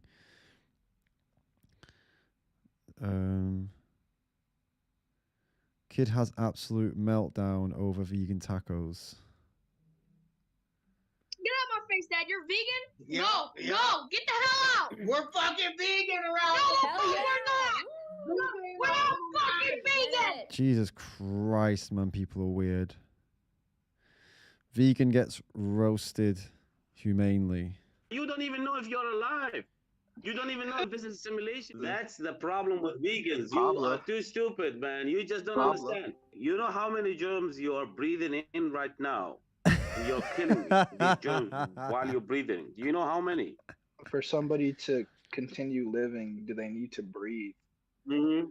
The difference between germs and cows, right, is that cows have subjective experiences. They're conscious, sentient beings. What? You can suffer. Oh my God, don't go there, bro. You don't even know if you're alive. My God, man. That's the problem with vegans. You are too stupid, man. You just don't understand. Did we just click this one? The kind of similar ones. That's funny. World's most difficult question. If we were to change a human into a cow, at some point, you're going to say it's ethical to farm them, right? The fact that I view these differently. It's implicit that you view it differently because you're saying it's okay to string one up for slaughter and stab them and slash their throat open, and it's not okay to do that to humans. And I understand that's entailed by the view, but it's not really informative if you know what I'm saying. I know that you empathize with one. I know that you don't empathize with the other. If we were to change it. Okay. Farmer reveals animal industry secret over Discord. So, what reason do you have not to turn your farm into an animal sanctuary? Money. I'm gonna be honest with you. I'm not here thinking, yeah, fair enough. I'm gonna go do that. You know what I mean? Yeah, I mean, but you're here thinking that a vegan's supposed to have all the answers for your financial freedom. But why would I change the whole lifestyle, the whole way a family and a community and an area has all been run? How else is a human going to get food? Through actual farming instead of animal harming. So, what reason do you... Okay. These guys are having some interesting discussions on there. This one, let's have a look at the top viewed ones. Was the invention of a toilet a mistake? What? But why would I switch to eating like vegan meat when like for thousands of years we've hunted these animals and ate meat? It's in our natural instinct to, eat meat. Yeah, what if I asked you, why do I shit in the toilet if for hundreds of years we've dug holes in the ground and covered it up again? But why would I switch to eating like... That's a funny one. I like that one. How to be a vegan in debate works every time. Why not just stop killing animals and eat plants that are perfectly healthy for us? You could argue we're killing plants too when we eat them. You ever heard a plant scream? No. You ever seen a plant run away? No. Yeah, why not just stop killing animals and eat plants that are perfectly healthy for us? You could argue we're killing plants. That's it. It's just that's funny. I mean, you're not gonna tell me that I can't survive without me. I think I can't. emotionally, and I don't think I Yeah, could. without contention, there is no need to consume animal products. Therefore, there is no need to kill animals for us to survive and be healthy. Honestly, maybe if you ate a burger right now, you'd change your mind.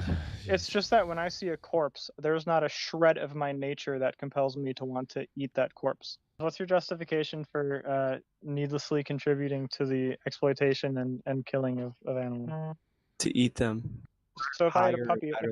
if I turned on my camera right now and I had a puppy here and I slit the Yeah. puppy's throat, right? And I don't like, know. how would Is, you feel? is eating a puppy legal in the United States? I don't know. It's Not legal, then you not can legal. go ahead and That's eat it. funny. I wouldn't want to watch because it's like it's a puppy. Okay, okay. So just to clarify, like you're totally you would totally justify me slitting a puppy's throat right now. If you ate it. I mean, Just like I love these clips because they're just clearly dealing with complete and utter morons, and these little clips really show it. You know, the biggest lie told by the fitness industry. People will say plant protein does not help you grow muscles as fast and as like good muscles as animal protein. All right, Mr. Bodybuilder expert. So I want you to explain to me what protein is made out of. I don't know. Really, you don't know what the basic building block of protein is. Oh, glycogen or something. Okay, the correct answer is amino acids. When you eat a complete protein, right, from meat, it's a complete amino acid profile. That's why we call it a complete protein. Your body doesn't just absorb that protein and then use it. That's not how it works. Your body breaks down that protein into individual amino acids. You don't need to eat a bunch of meat and stuff to be a bodybuilder. You can actually have plant foods that are higher in protein per gram than meat. And so you would be able to get all of your protein requirements quicker from eating those things than eating meat, like tempeh or seitan. People will say, I like the guy's attitude with that. Okay then, Mr. Bodybuilder, that was really funny. I enjoyed that one. Yeah, so I saw you were asking about the why they're using, you know, like video game footage. It's because, well, in Discord they often will just have a voice chat, so there won't be any video at all.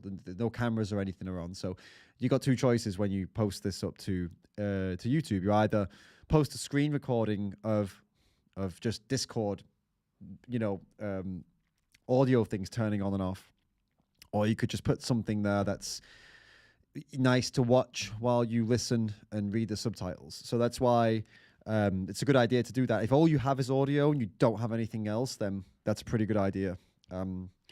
Or like, yeah, if you're somebody that doesn't feel comfortable with their face on camera and you want to make videos, then that's also an option. You could just make voiceover videos where just have some images and then you do a voiceover and some gaming footage or something like that. It can be, you can totally do that.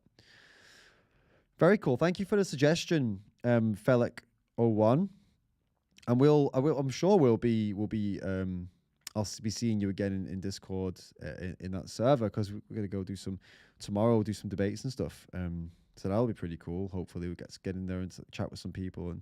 And so yeah, very cool suggestion. Thanks for putting these guys on my radar. I only found out about this Vegan World server very, very recently, because somebody in the live chat here actually recommended it to us and told us to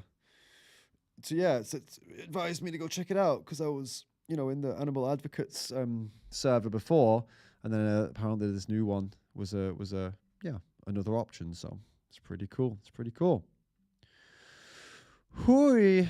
So tomorrow, oh yeah, of course, we're getting the victim's perspective on tomorrow as well. So let me just check the times on that, actually. I will sort this out later on, but yes, he will be coming on. Yeah, he'll be coming on tomorrow, so that's cool. So I've given one person away that I shouldn't have told you. Damn it. Vitamoinen, thank you so much for the tip and the vegan love, bro. It's getting late today. I'm feeling it after, now we're up to it's 49 and a half hours of streaming in 5 days. We have 2 more days, tomorrow and the day after. And then, yeah, I'm feeling a little bit tired. I've got to be honest with you. I'm feeling it a bit more today than yesterday, but we're good. We've really pushed through. I mean, we got that vegan energy, you know. By the way, guys, I don't think you guys realize this, but I really do have the vegan energy. I don't drink caffeine.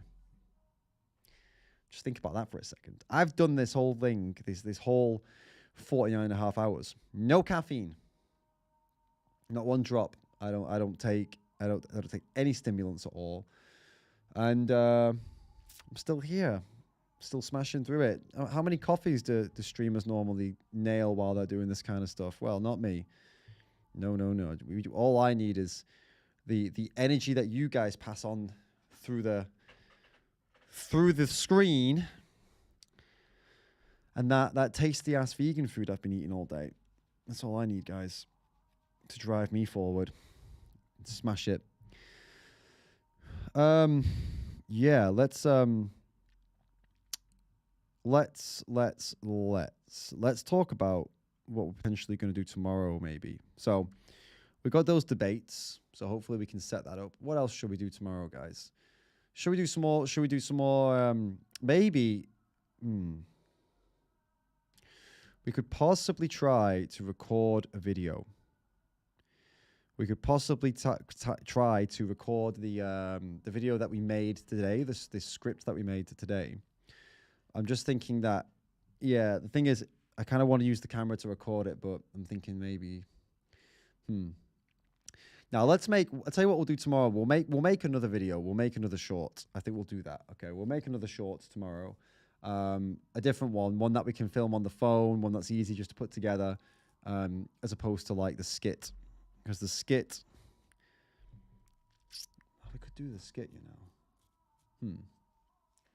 I'm in two minds because the skits. I'm in two minds of whether to do like a skit with using my phone camera and just film this way and then film that way and then film this way and then film that way, just to do a skit, you know, and make it a bit more rustic, a bit more basic, a bit more simple, or whether to do the skit with the green screen and have the main camera. What do you guys think? Do you know that skit that we wrote together, guys? You know the skit we wrote together, the pro-lifers are hypocrites for killing animals skit? Give me your feedback. Let's talk about it. This skit here, yeah. So we wrote this skit together. Do you vote? Okay, I want you to vote for one or the other. Do you vote for a more rustic, simple, lower quality skit that's on a phone that has that more just that kind of off the cuff vibe, you know, just kind of like, oh, we'll just pick up the phone and put a skit together, you know? Or do you vote for a like more full camera version, you know, with the green screen and like looks very polished and really nice skit for this skit? So either you're going to go nice and polished or basic and rustic. Vote for one, okay? Which one do you want to go for the skit that you guys helped me write? Oh, we can't do both because you know, we're just making this video once, right? We need to decide which we're going to go for with this specific script. We can't make it twice. So we can either go basic on the phone, rustic, or we can go more complex and more advanced on the camera. It's this script right here. It's right here on the screen. The script that I'm talking about. The kind of pro-lifer, non-vegan versus the pro-lifer vegan skit. So you guys say nice and polished. Well, I mean, if we do nice and polished, then the thing is I can't do it in front of you. You'll have to just get the behind the scenes of it later on. Then if that's the case, but I'm leaning towards that as well. I think I agree with you. So yeah, rustic for the ease. Either would be effective. That's also true. It's also true. I'll sleep on it, guys. I'll sleep on it and have a think about it. I think it could be cool to film a skit in front of you guys, so you can see like all the outtakes and such and stuff like that. That was more bitter than I expected. It's like it's Turkish detox drink. It has like ginger and stuff in it. Pretty cool, but no caffeine. Polished one, yeah. All right then, we'll do polished. But then that means that, guys, if you want to see the behind the scenes of me making that polished one, you guys are going to have to join either the YouTube membership or the Patreon team to see it, because it'll be behind the scenes. I only post them on the YouTube on the YouTube for the YouTube members and also for the patrons, for the Patreon team. All right, guys, just FYI. That's how we go. But yeah, you'll still be responsible for writing it and stuff. So you know, it's pretty cool that you'll be able to see the final result. Speaking of final results, let's go and take a look at the recent posts that we made, the shorts that we made. Let's go see how they're performing. I believe that one of them is like, they're both doing okay. I'll show you. So we posted this one yesterday. Remember this? Vegan rages at confused tomato farmer. We put that one together, didn't we? So far it's taken a bit of time to pick up. Okay, as we can see, look, it picked up really quick. It was like boom, and then it just plateaued. You know what this means is it's only been like a day, so it could always jump again, and sometimes they do jump again. It could be that they jump, you know, further on. They could jump again, but we'll just have to see, because at the end of the day, the click through is pretty high, engagement 34 seconds, and it's only like a short video, so that's pretty good at least. We'll see how that goes. We're still waiting for the results to come in on that. The one we posted the day kind of like before that. See, that also exploded at the beginning, did really well, and then it plateaued again. So we just have to get again. We have to have a little see what's up, see what's going on there, and see if we can, you know, see if we can get this going, because it's got 84% average percentage viewed, which means pretty good. So we have to just wait and see. Now, we talked about the shorts before, and I told you how this is kind of how they can go. Remember, I showed you that sometimes it takes a couple of days, even a couple of weeks for them to blow up. Like, for example, my top short here, 3,200,000 views. This one, 3,200,000. Look at that. Look how that one went. So here's day one, you know, 0 views. At where was it or whatever, Saturday 3rd of September, and then by the 13th of September 135,000, and by the 17th of January 3,100,000. So with the shorts, they can just really randomly just go crazy. And so with those 2 shorts that we recently posted, we'll just have to wait and see if they're going to, you know, if they're going to pop off or not. I mean, with a lot of the stuff I've posted, we're still waiting for the verdict to see if they're really going to pop off or not. You really just don't ever know with shorts, to be honest with you. You're always just kind of like just posting, just, you know, seeing what happens. And that's pretty much all you can do with shorts. But yeah, you guys were here for the editing of those. So that's pretty cool that you got to see the process and share your inputs on them as well. And I hope you'll follow them too and post them yourself. Maybe we can post them to Instagram too. We actually haven't done that yet with the new ones. We should totally do it though. We should totally get those up on the IG as well. €1.50, yeah, that's shorts for you. What you gonna do, huh? Not much to be done about that. Not much to be done about that, unfortunately. Yeah, it is what it is. €1.50 doesn't. What does that even get you these days? €1.50 like gets you. I don't know. Does it get you anything? Like, what could you buy for €1.50 these days? Really, you could probably get a packet of crisps, maybe, just about. Share them on Facebook if you haven't already. That's true. We could post them on Facebook as well. Yeah. Suppose we could give that a go. Do you guys want to post something on Facebook with me? Let's do it. I'll show you how that looks. You guys can see what it looks like to post something up on Facebook. Yeah, you could buy beans for €1.50, a small bag of crisps, a second-hand comic. Okay, then that's nice.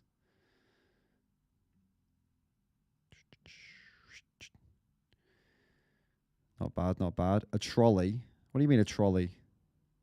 Oh, you mean at like a supermarket or something? Nice.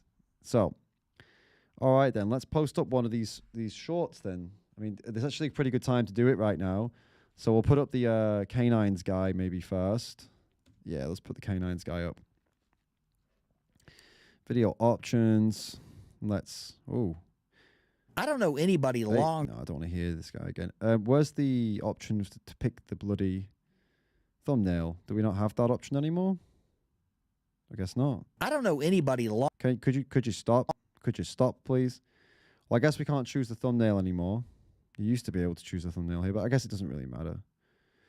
I think if you post it from the mobile, you can choose the thumbnail on Facebook. At least I thought. Oh, wait a minute. I know what to do. I'll go from the Creator Studio. I'll show you guys what that looks like.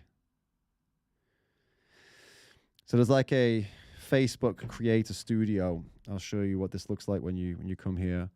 It's basically, it's a bit different to Facebook. It's when you've got like a page, there's like a Creator Studio that you can use. And it looks like this. It's a bit different. You can upload from here, and it gives you you've got some more options, I believe. So, okay, and you can definitely choose a thumbnail. You can tell Facebook what language it is, which helps with people searching. There you go. You can choose the thumbnail here. Choose frame. Look at that. See, there we go. And we can go in here and choose the frame that we want. I think it was the one that we liked was this one, right? There we go. Great. So we go anti-vegan destroys vegan with basic biology, and we'll put that in the description as well. Great, and that's all we're going to do. We're just going to straight up post it. Next, captions we don't need. We already have them on. Turn off, please. Thank you. Next, showing the feed, and publish. There you go. It's that easy to post to Facebook. It's processing anyway. And then we sorted that out. So that's done. And I think I'll actually post that one to IG as well, you know. I think we can get that up now on IG. And if you guys want to get over there and give it some engagement, that would be cool. The clown is live. Which clown? The guy we were reacting to, he's live? The Odin's man is live? Oh my god. That'll be interesting. If Odin's man is live. I wonder if he does live streams. Come on. Do you guys follow me on Instagram? If you don't, then that would be pretty crazy. You should totally go follow me on Instagram, guys. It's just David Rams. David Rams on Instagram, and I'm about to post this this video with the teeth. It's going up on the IG right now, so you guys get over there, show it some love. I don't know anybody. Shut up. And if you've got any more of those videos that we could do these kind of reactions to, you know, like we've been doing, like these shorts reactions, then you should tell me, please. Send them over to me. Wherever you can send them to me, send them to me. I would definitely love to do more of these. You guys can help with that. For sure. Just send me over anything funny or anything silly or anything potentially viral, and we'll do it. Anti-vegan destroys vegan with basic biology.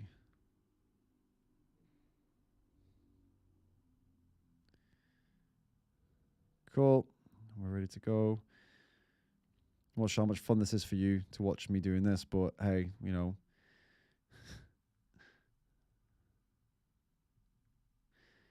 It is what it is. You gave me the idea to get these posted.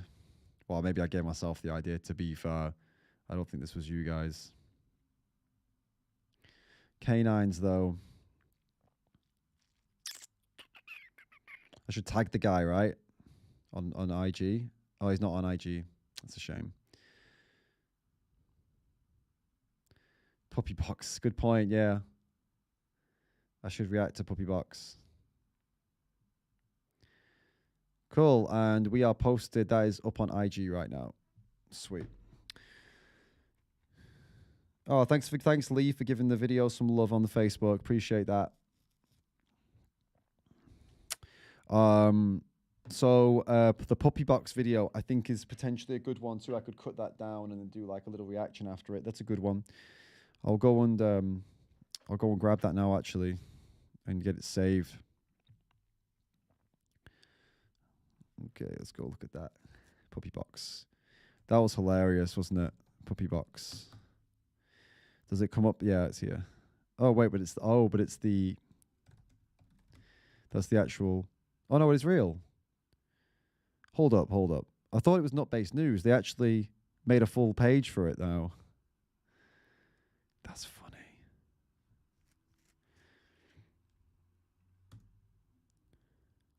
Was that the one that we watched? No, it was. I'm confused. Wasn't this the one that we watched together? I want to talk to you about Puppy Box. As some of you know, I've completely transformed my diet in the last year as I prepare for my debut as a pro. Yeah, this was the one that we were going for. Yeah, so I'll definitely save that, and we will go for that and do a shorts reaction to that tomorrow as well, potentially. Good one, Samuel. Thanks for that, mate. And we've so we've posted that video up on Instagram and up on Facebook as well. So definitely get over there and give those videos some love.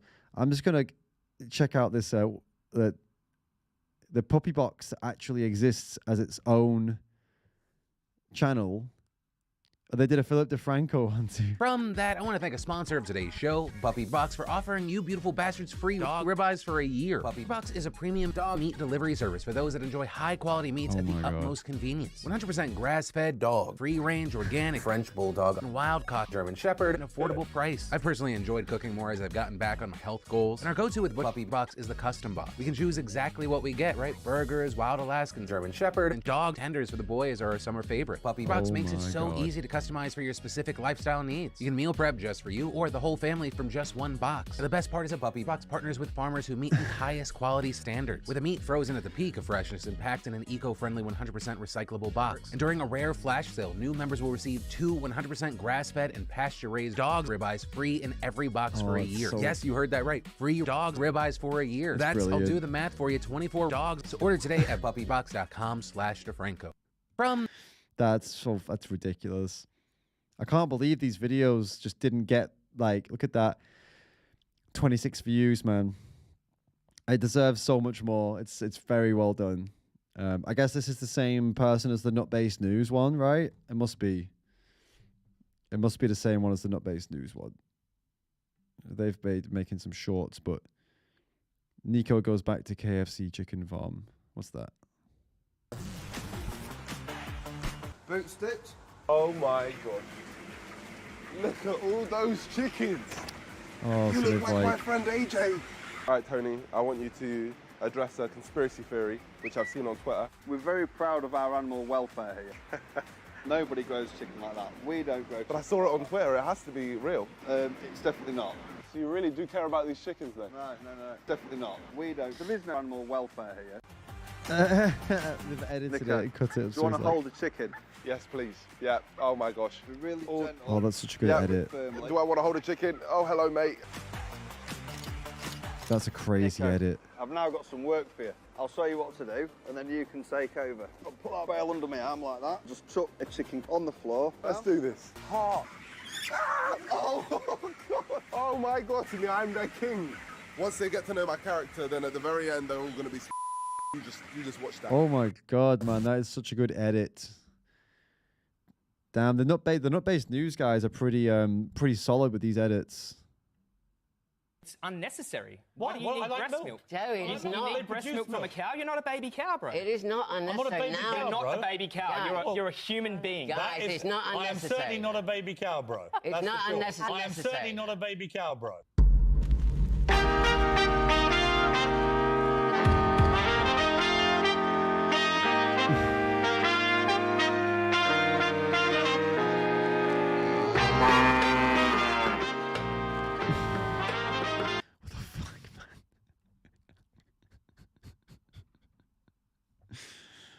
Oh my God, that's funny. The best argument against People veganism. make their you'll own ever moral hear. judgments, don't they? I'm not interested in what other people eat. I mean, I think animals are essentially there to be killed and eaten. Obviously, there are lines I wouldn't cross. I've never eaten veal, for example. I've never eaten foie gras. I think there's such a thing as unnecessary cruelty. You hear this a lot from puritanical campaigners, that something is unnecessary. Most things are unnecessary. We don't need them per se to exist, but they hugely enrich our lives, and there's nothing wrong with that. In fact, it's a good thing. That's why we need to respect each other's views without resorting to extremism, militantism, and violence. But I happily slaying people who torture cats and dogs, and obviously billions of animals are killed and eaten every day by other animals. I don't see any particular reason why they shouldn't be killed and eaten by humans. If you are a sheep raised by a farmer, one day you'll get a bolt in the back of your head. But I think it's usually I remember good this. because of being a serial killer. I'm assuming you're not persuaded by what you just heard there. No, I'm not.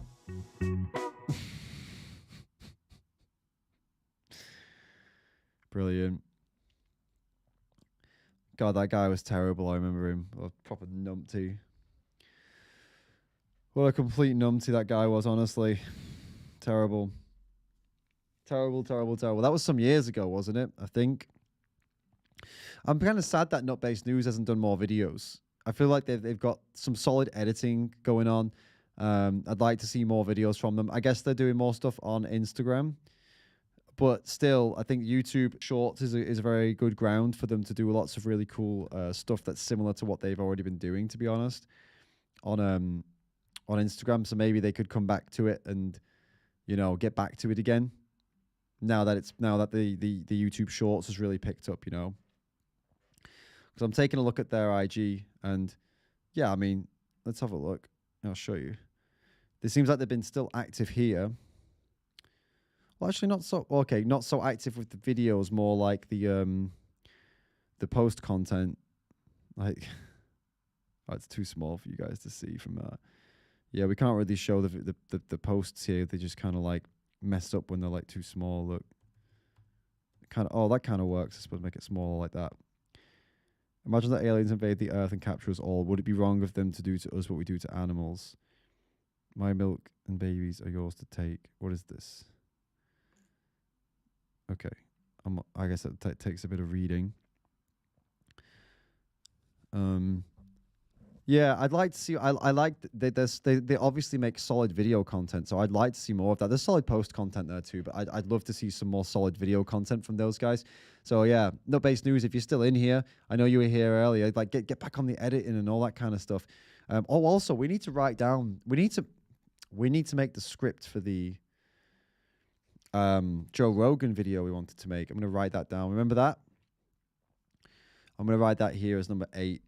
The Joe Rogan podcast skit. And then I'll link do you remember we had the post that we wanted to use for the arteries one? There it is. This new scientific revelation that the more layers of fat you have in your arteries, the more manly you are. And we need to go, and we're going to pretend like as if I'm on Joe Rogan, and like it's like I'm like, and Joe Rogan's buying into it. So yeah, we need to find a Joe Rogan video that has him kind of like interested in going, wow, yeah, like really agreeing and like really listening. So if you guys know of any, if you watch Joe Rogan or listen to Joe Rogan, and there's anything on YouTube that you think that we could do that with, where he's like agreeing with something, please like let me know, because that'd be really good, so we can get that video up and running. And tomorrow we'll work on a script for that as well. I'll keep this video script open here. I mean, only if you guys enjoyed the scripting, we can do that anyway. I mean, I enjoyed the scripting today. I enjoyed getting your input. So if you guys want to do that tomorrow, let me know. Let me know if you want to do some more scripting tomorrow, and we'll do it. Or if you want to do something else, we could do some more of the more.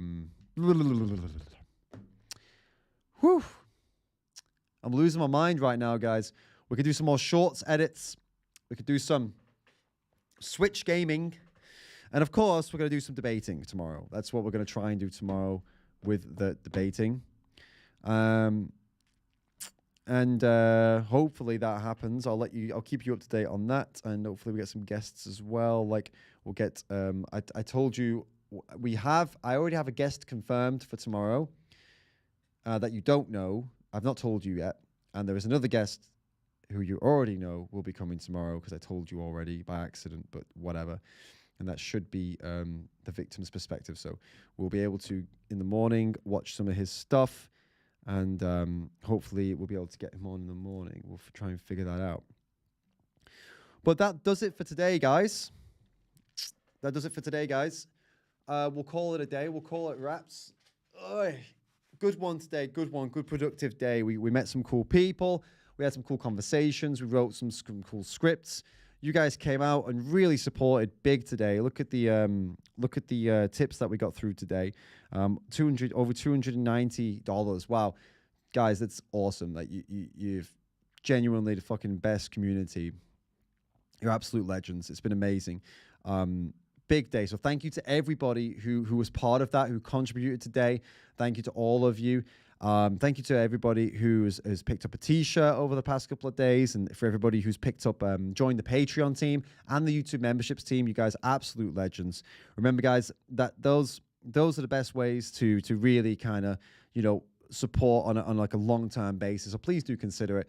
And remember, if you want to chat with me like one-to-one personally, Patreon is definitely the way to go. So it's a good way that we can connect and have like actual personal one-to-one inbox chats, which I think is a pretty cool thing. And I can help you guys out with whatever you want help with and stuff, which is very cool. Thank you to Annie, of course, for being here as well. Annie's also she's not been streaming for 50 hours, but she's been here for 50 hours, managing the live chat, engaging with you guys, kicking out the trolls. I mean, she's giving all the links to all the different people's IGs and all the people's, YouTube channels and all this kind of stuff, which has been very, very helpful. So definitely Annie deserves big kudos for that as well. And making all my food and bringing my drinks, and bringing my chocolate soy milk. It's been good. It's been a good one today. So day 5 comes to an end. Day 6 tomorrow. We've only got 20 hours left, guys. So for these last 2 days, you better make it count. Got to be there for these last 2 days because these are the last 2 days of the whole challenge. You don't want to miss it. If you come this far, you definitely don't want to miss it, guys. Promise you that. So go get yourself some rest, some dinner, get some sleep, or go and do your day if that's the time of the day for you.